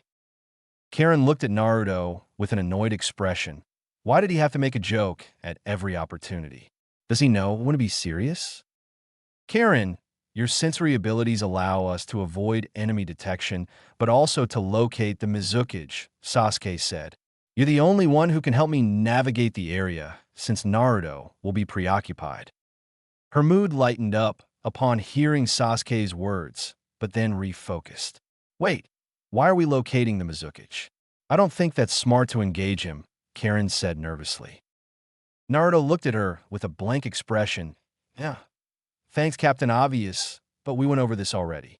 Sasuke is going to put the Mizukage in a Jinjutsu to stop him from interfering in our little rescue operation. A tick mark formed on Karen's head, but she repressed the urge to hit Naruto. You didn't tell me that, clown. How was I supposed to know? She took a deep breath and refocused herself. I'm just worried that the Jinjutsu won't hold him. Don't worry, we only need to hold him for about 10 minutes. That should be long enough for you two to search his office and grab any important documents that can help us find Kakashi's body. After I grab Kiyomi-chan, I'll teleport to your location, then we get out before he even notices what happened, Naruto said, a smile forming on his lips. This'll be a piece of cake. Sasuke nodded while Karen's eyelids twitched. She didn't understand why he had to be so annoying about this. Sure, I'm going to sleep, she yawned, going to lie down on some covers Naruto had stolen from a nearby store. Make sure to wake me up. She closed her eyes and drifted off. Naruto stood still looking down at the map before him. Even though he didn't show it, he was getting anxious about this whole operation. He'd broken his promise to Maki-san, but if he could rescue Kiyomi and get their sensei's body back, then maybe it would make things a little better. He was so lost in his thoughts that he didn't even notice Sasuke put his hand on his shoulder. Naruto, is everything all right? Sasuke asked. Naruto blinked a couple of times before turning to Sasuke with a smile. Yep, why do you ask, my enthusiastic friend? Sasuke's gaze was stern as he tried to pierce through Naruto's mask, but it was to no avail, and he relaxed his expression. Just checking in, he said, taking a pause. Anyway, from what I've been told, this prison is used to store kunoichi with powerful Kekkei Genkai. These kunoichi are then given to elite shinobi, hand-selected by the Mizukage for breeding purposes. When they can no longer bear children, they are sent back into prison as a toy for the guards to use as they wish. There could be more kunoichi who need saving. Naruto was taken aback by this revelation, but he knew they couldn't waste time rescuing other people. We are here to save Kiyomi. That's it, he said, his voice lacking compassion. As much as what they're doing is disgusting and vile. We have no obligation to save anyone else. We are not heroes, we are shinobi. Sasuke listened to his words and absorbed them before responding. You should, just like the village elders and higher-ups you despise so much, he said, catching Naruto off guard.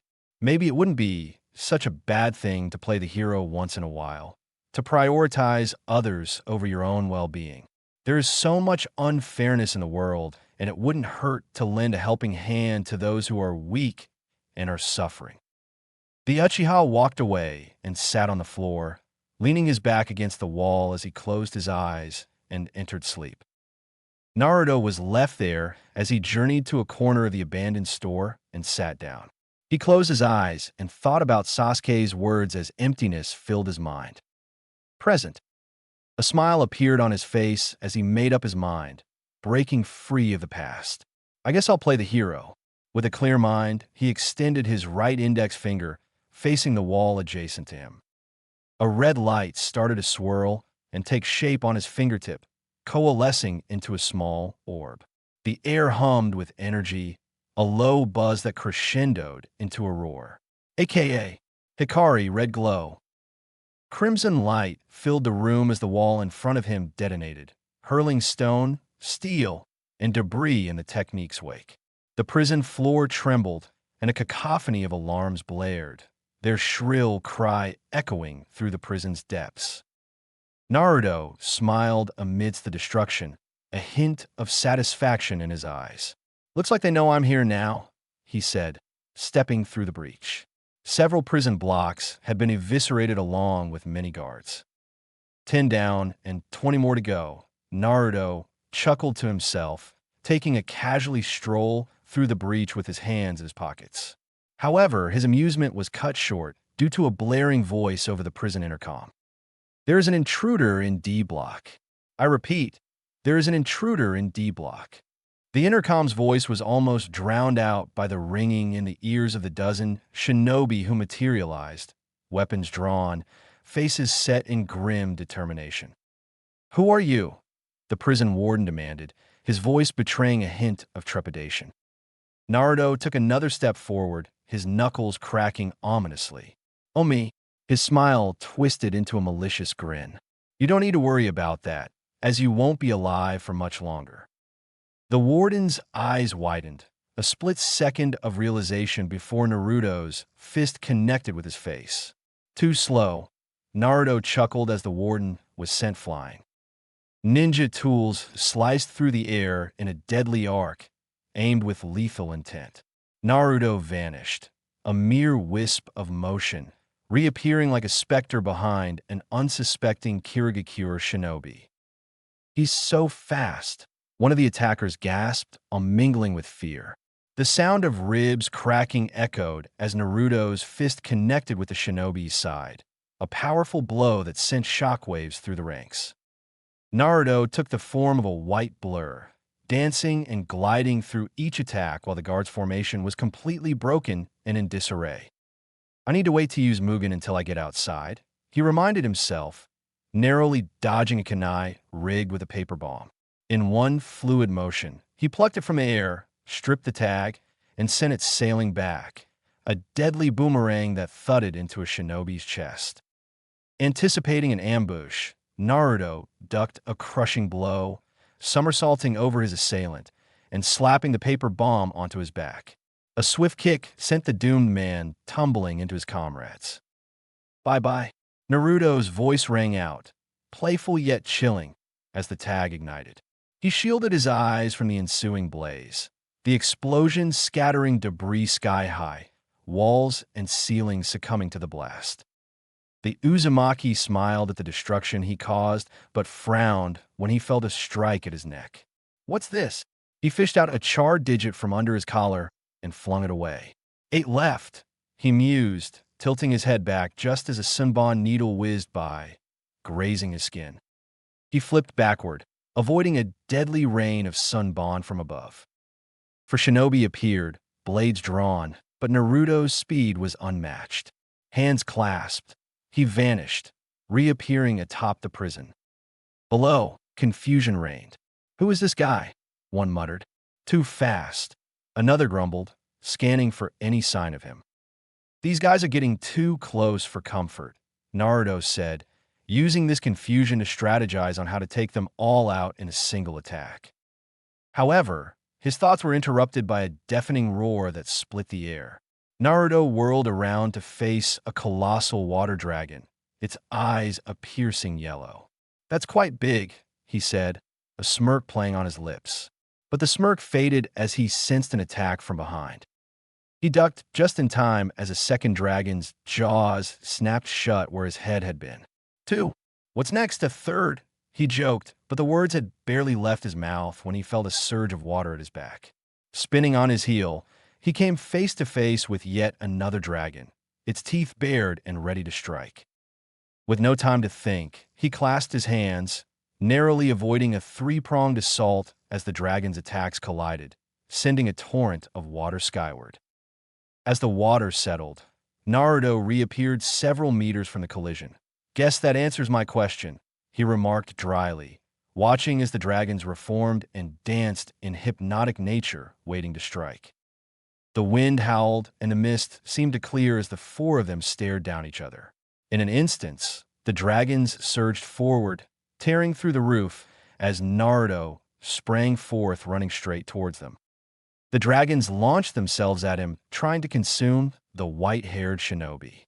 Naruto dodged their attacks, weaving through the chaos with grace and elegance, using his agility to evade. With a well-timed leap, he landed in the center of the prison rooftop before shortly hearing a loud shout. "Now!" the guard cried as they unleashed a barrage of deadly projectiles at him. Naruto jumped up but felt a moisture in the air as he looked up. He was met with the chilling gaze of the three water dragons, their eyes locking onto them with deadly intent. "We got you now. There's nowhere to run," a guard shouted triumphantly. Naruto only smiled as water consumed him, spilling up and outward across the cold and icy rooftop. The liquid cascade turned to a dense vapor, enveloping the rooftop in a shroud of mystery. The 8 remaining guards materialized around the epicenter of the attack in a circular formation. "Did we get him? Serve him right. That fool really thought he could attack us without repercussions." The Kirigakure shinobi beckoned to each other, believing they had defeated this mysterious intruder. However, the vapors still hadn't dissipated into the atmosphere, but instead had clumped together. The shinobi watched carefully and cautiously as they heard laughter. "You're calling me a fool? And here I thought the shinobi of the Bloody Mist were supposed to be so dangerous and deadly." Naruto's voice echoed through the mist, his silhouette emerging from the dissipating vapor, unharmed. Water droplets clumped together around him, stopped by his Mugen. "But you guys are just a bunch of weak idiots," he chuckled. The shinobi stared in disbelief, their faces etched with fear and confusion. None of them had ever witnessed such an extraordinary display of power. "What is this?" one of them managed to stammer, his voice trembling with uncertainty. "This is the last thing you'll ever see," he declared, shaping his fingers into a gun as a brilliant blue light began to converge at his fingertips, casting an eerie glow in the dim light. The guards tensed, bracing themselves for the impending onslaught as Naruto extended his fingers forward. "I really shouldn't be using this so close to my body, but here goes," he mused. At the last moment, his hand shot straight down, targeting the prison underneath him instead. "Ayo!" he shouted, unleashing the blue orb with a force that reverberated through the prison, embedding it deep within the damaged structure. For a moment, there was silence. The guards exchanged bewildered glances, unsure of what had just transpired. "Did he miss?" they muttered, their confusion growing by the second. But then, the ground beneath them began to tremble, a low rumble building in intensity. Cracks snaked across the surface of the rooftop, widening with each passing second. "Your biggest mistake was underestimating me," Naruto taunted, his voice cutting through the chaos like a blade. With a smug grin, he continued, "You bloody Miss Shinobi are all bark and no bite. I'm disappointed, really." He punctuated his words with a dismissive wave of his hand, adding, "Enjoy your stay in hell. I hear it's quite lively this time of year." Suddenly, the prison groaned and creaked, its structure buckling under the overwhelming force of Naruto's attack. The blue orb, though small in size, possessed a density so immense that it caused space-time itself to warp and bend around it. The guards felt an immense attractive force as their bodies began to pull apart and sink into the heart of the prison. They tried to resist, but it was too much as their bodies were fully captured in the singularity, a point of infinite density and zero volume, as they were torn to shreds. With a deafening roar, the prison began to collapse in on itself, the walls crumbling like paper as the entire structure imploded with a force that shook the earth. Dust and debris filled the air, obscuring everything in a veil of chaos and destruction. Naruto hovered above the ruin, a solitary figure against the backdrop of devastation, his eyes scanning the wreckage below. "I really wish I didn't use Mugen," he mused, but it was the only way to lull them in. He was trying to be conservative with the amount of chakra he used, as there were still many unknown hurdles for them to safely complete their mission. The biggest unknown being the fourth Mizukichi. It would not be good if they had to fight him. He had enough chakra for 2 more blues and 1 red, even with 1 Rikugen showing. He would have to completely remove his blindfold for a purple, but it would completely drain his chakra to use that technique. The technique required extreme chakra control, and he needed more time to truly master it. Luckily, his teleportation consumed minimal chakra in short-range uses, anything under 100 meters, unlike the Hiratian. However, for long range, his chakra consumption was based on the distance teleported.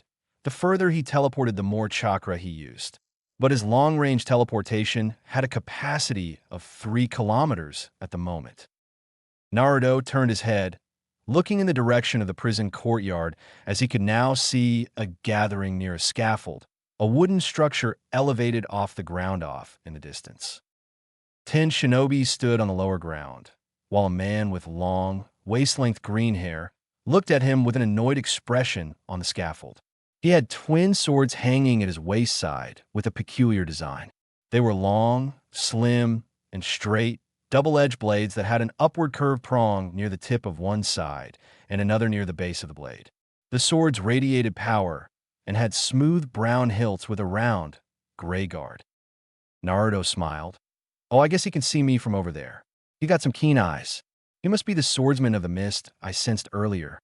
But what is this?" Next to the green-haired man were 3 kunoichi with their hands tied behind their backs and bounded legs, one with dark red, light red, and raven hair.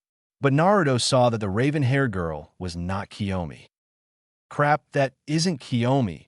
It's a different chakra signature, but who are the other 2? Naruto sighed. This was a waste.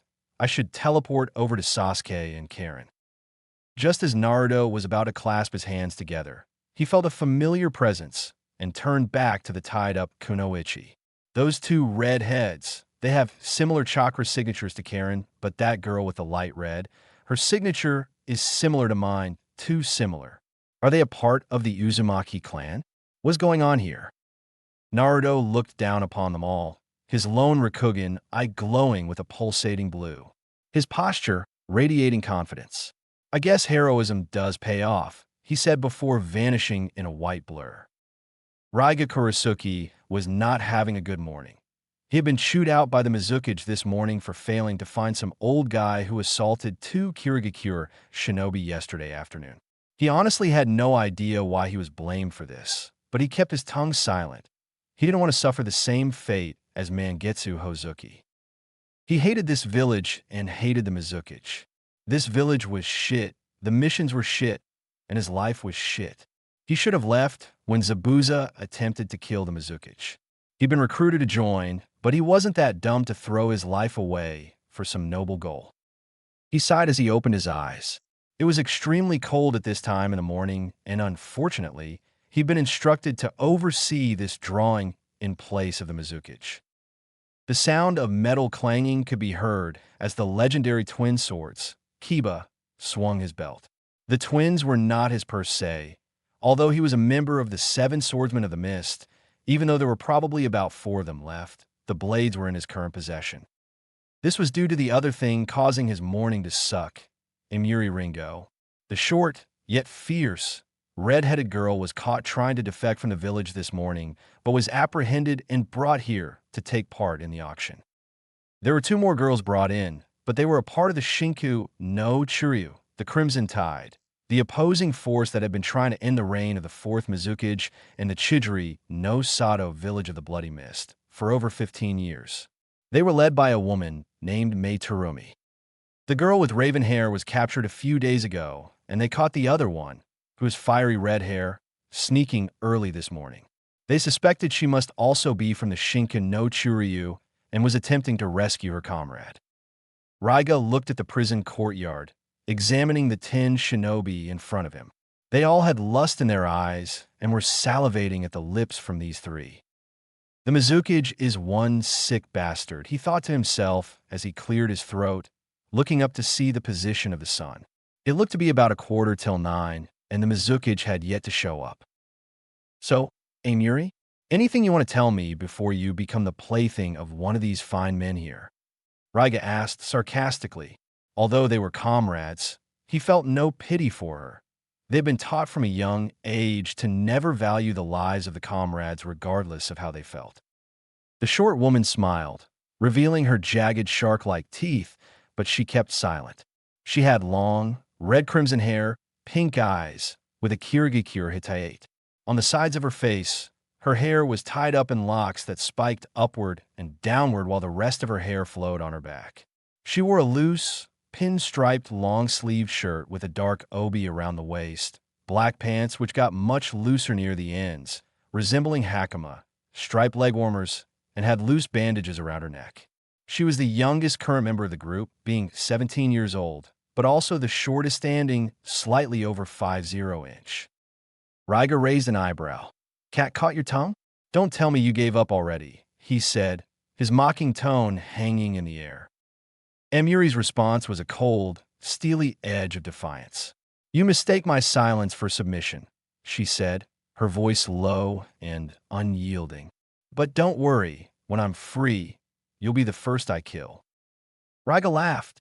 Yeah, sure. I'll be waiting. He walked across the elevated platform to the other prisoners.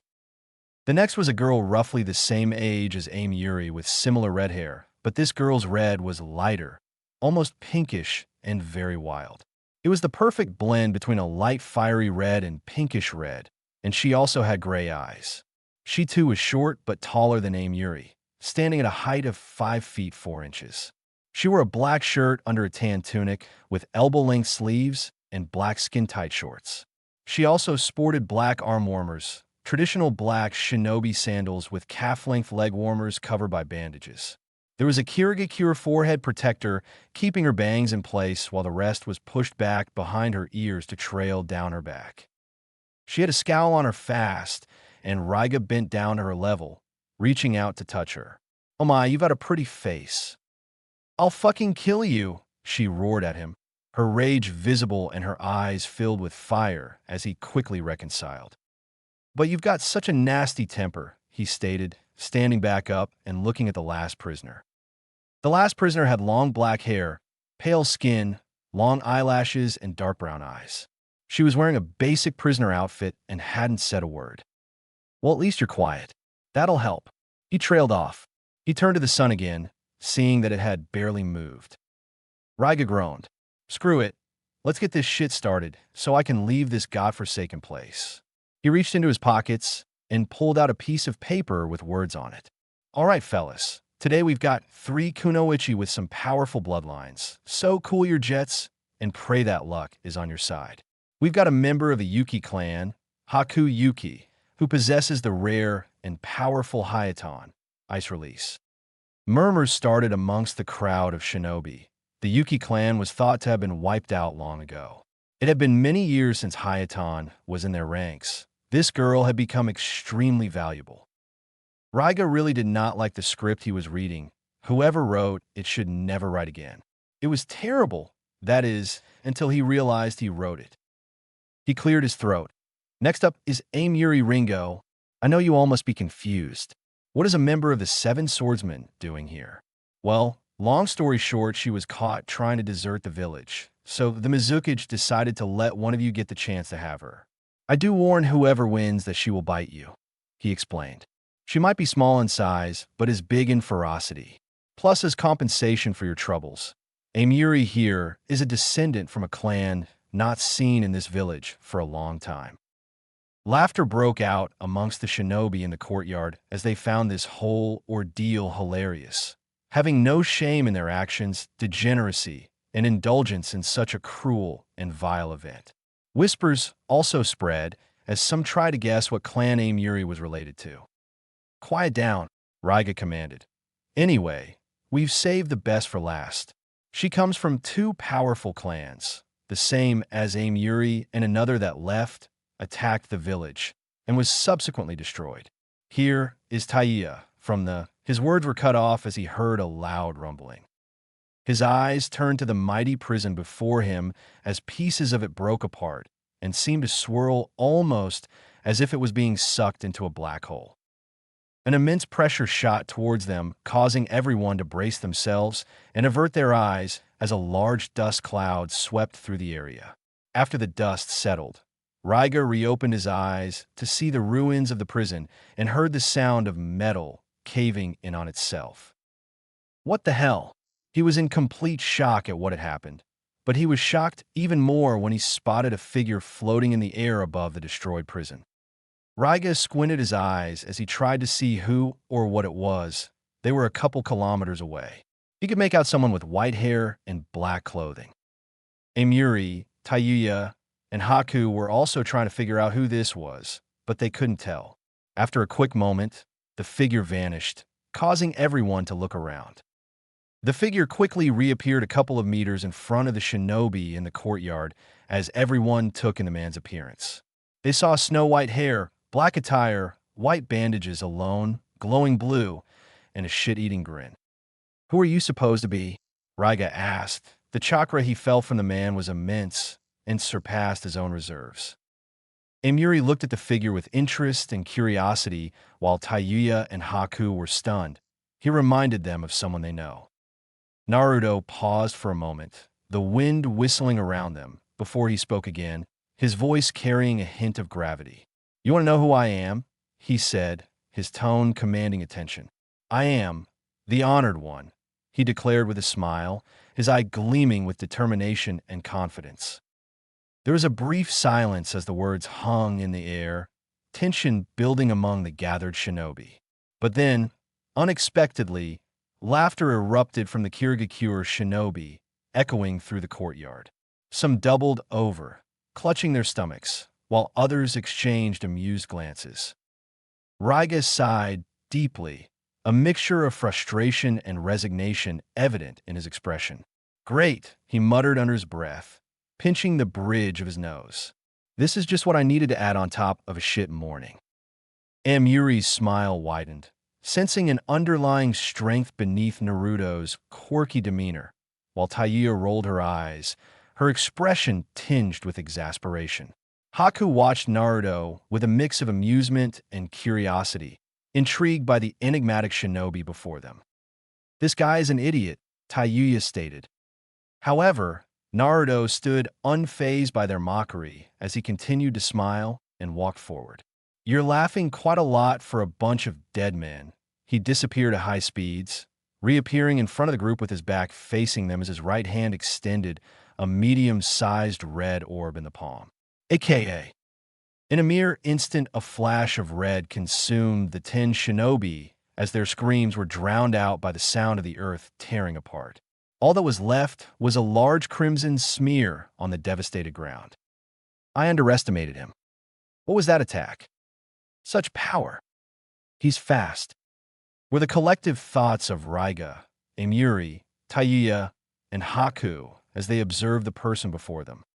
"Now then," Naruto said as he stared down Raiga, "let's get to business, shall we? You're one of the 7 swordsmen, right? You possess the Suiton, Raiton, and Doton chakra natures." Raiga was surprised at this. How did this kid know what his elemental affinities were? "This is interesting. What's your name?" he asked. "If you give me yours, I'll tell you mine," Naruto said. "I am Raiga Kurisuki, and yes, I am a member of the 7 Swordsmen of the Mist." "Now, who are you?" Raiga responded. Naruto lifted his index finger and brought it forward. "I am Naruto Uzumaki, and I have a proposition for you." He's a Uzumaki. This is getting interesting," Amiri mused to herself. "Uzumaki," Tayuya said. She hadn't heard the name in a long time, not since the death of someone extremely close to her. Haku remained silent, simply observing the two. "So you're an Uzumaki, huh? All right, kid, shoot me your offer," Raiga asked with a raised brow. "All I want is for you to hand over those 3 ladies, and I'll let you live," Naruto said, grinning ear to ear. "I'm on a tight schedule here, and it would take too long to kill you." I like his confidence. I hope he's not all talk, Amiri pondered. She was starting to find Naruto more and more interesting. Tayuya and Haku exchanged a curious glance at each other, trying to understand what Naruto could possibly want with them and where he was from. Raiga laughed, his voice booming over the chilly courtyard. "I like you, kid, but unfortunately no can do. No hard feelings and all, but I have to kill you per the 4th Mizukage policies on invaders and whatnot." He jumped down from the scaffold and stared down Naruto, who stood a few meters away. The two eyed each other down, trying to get a read on the other before any movements were made.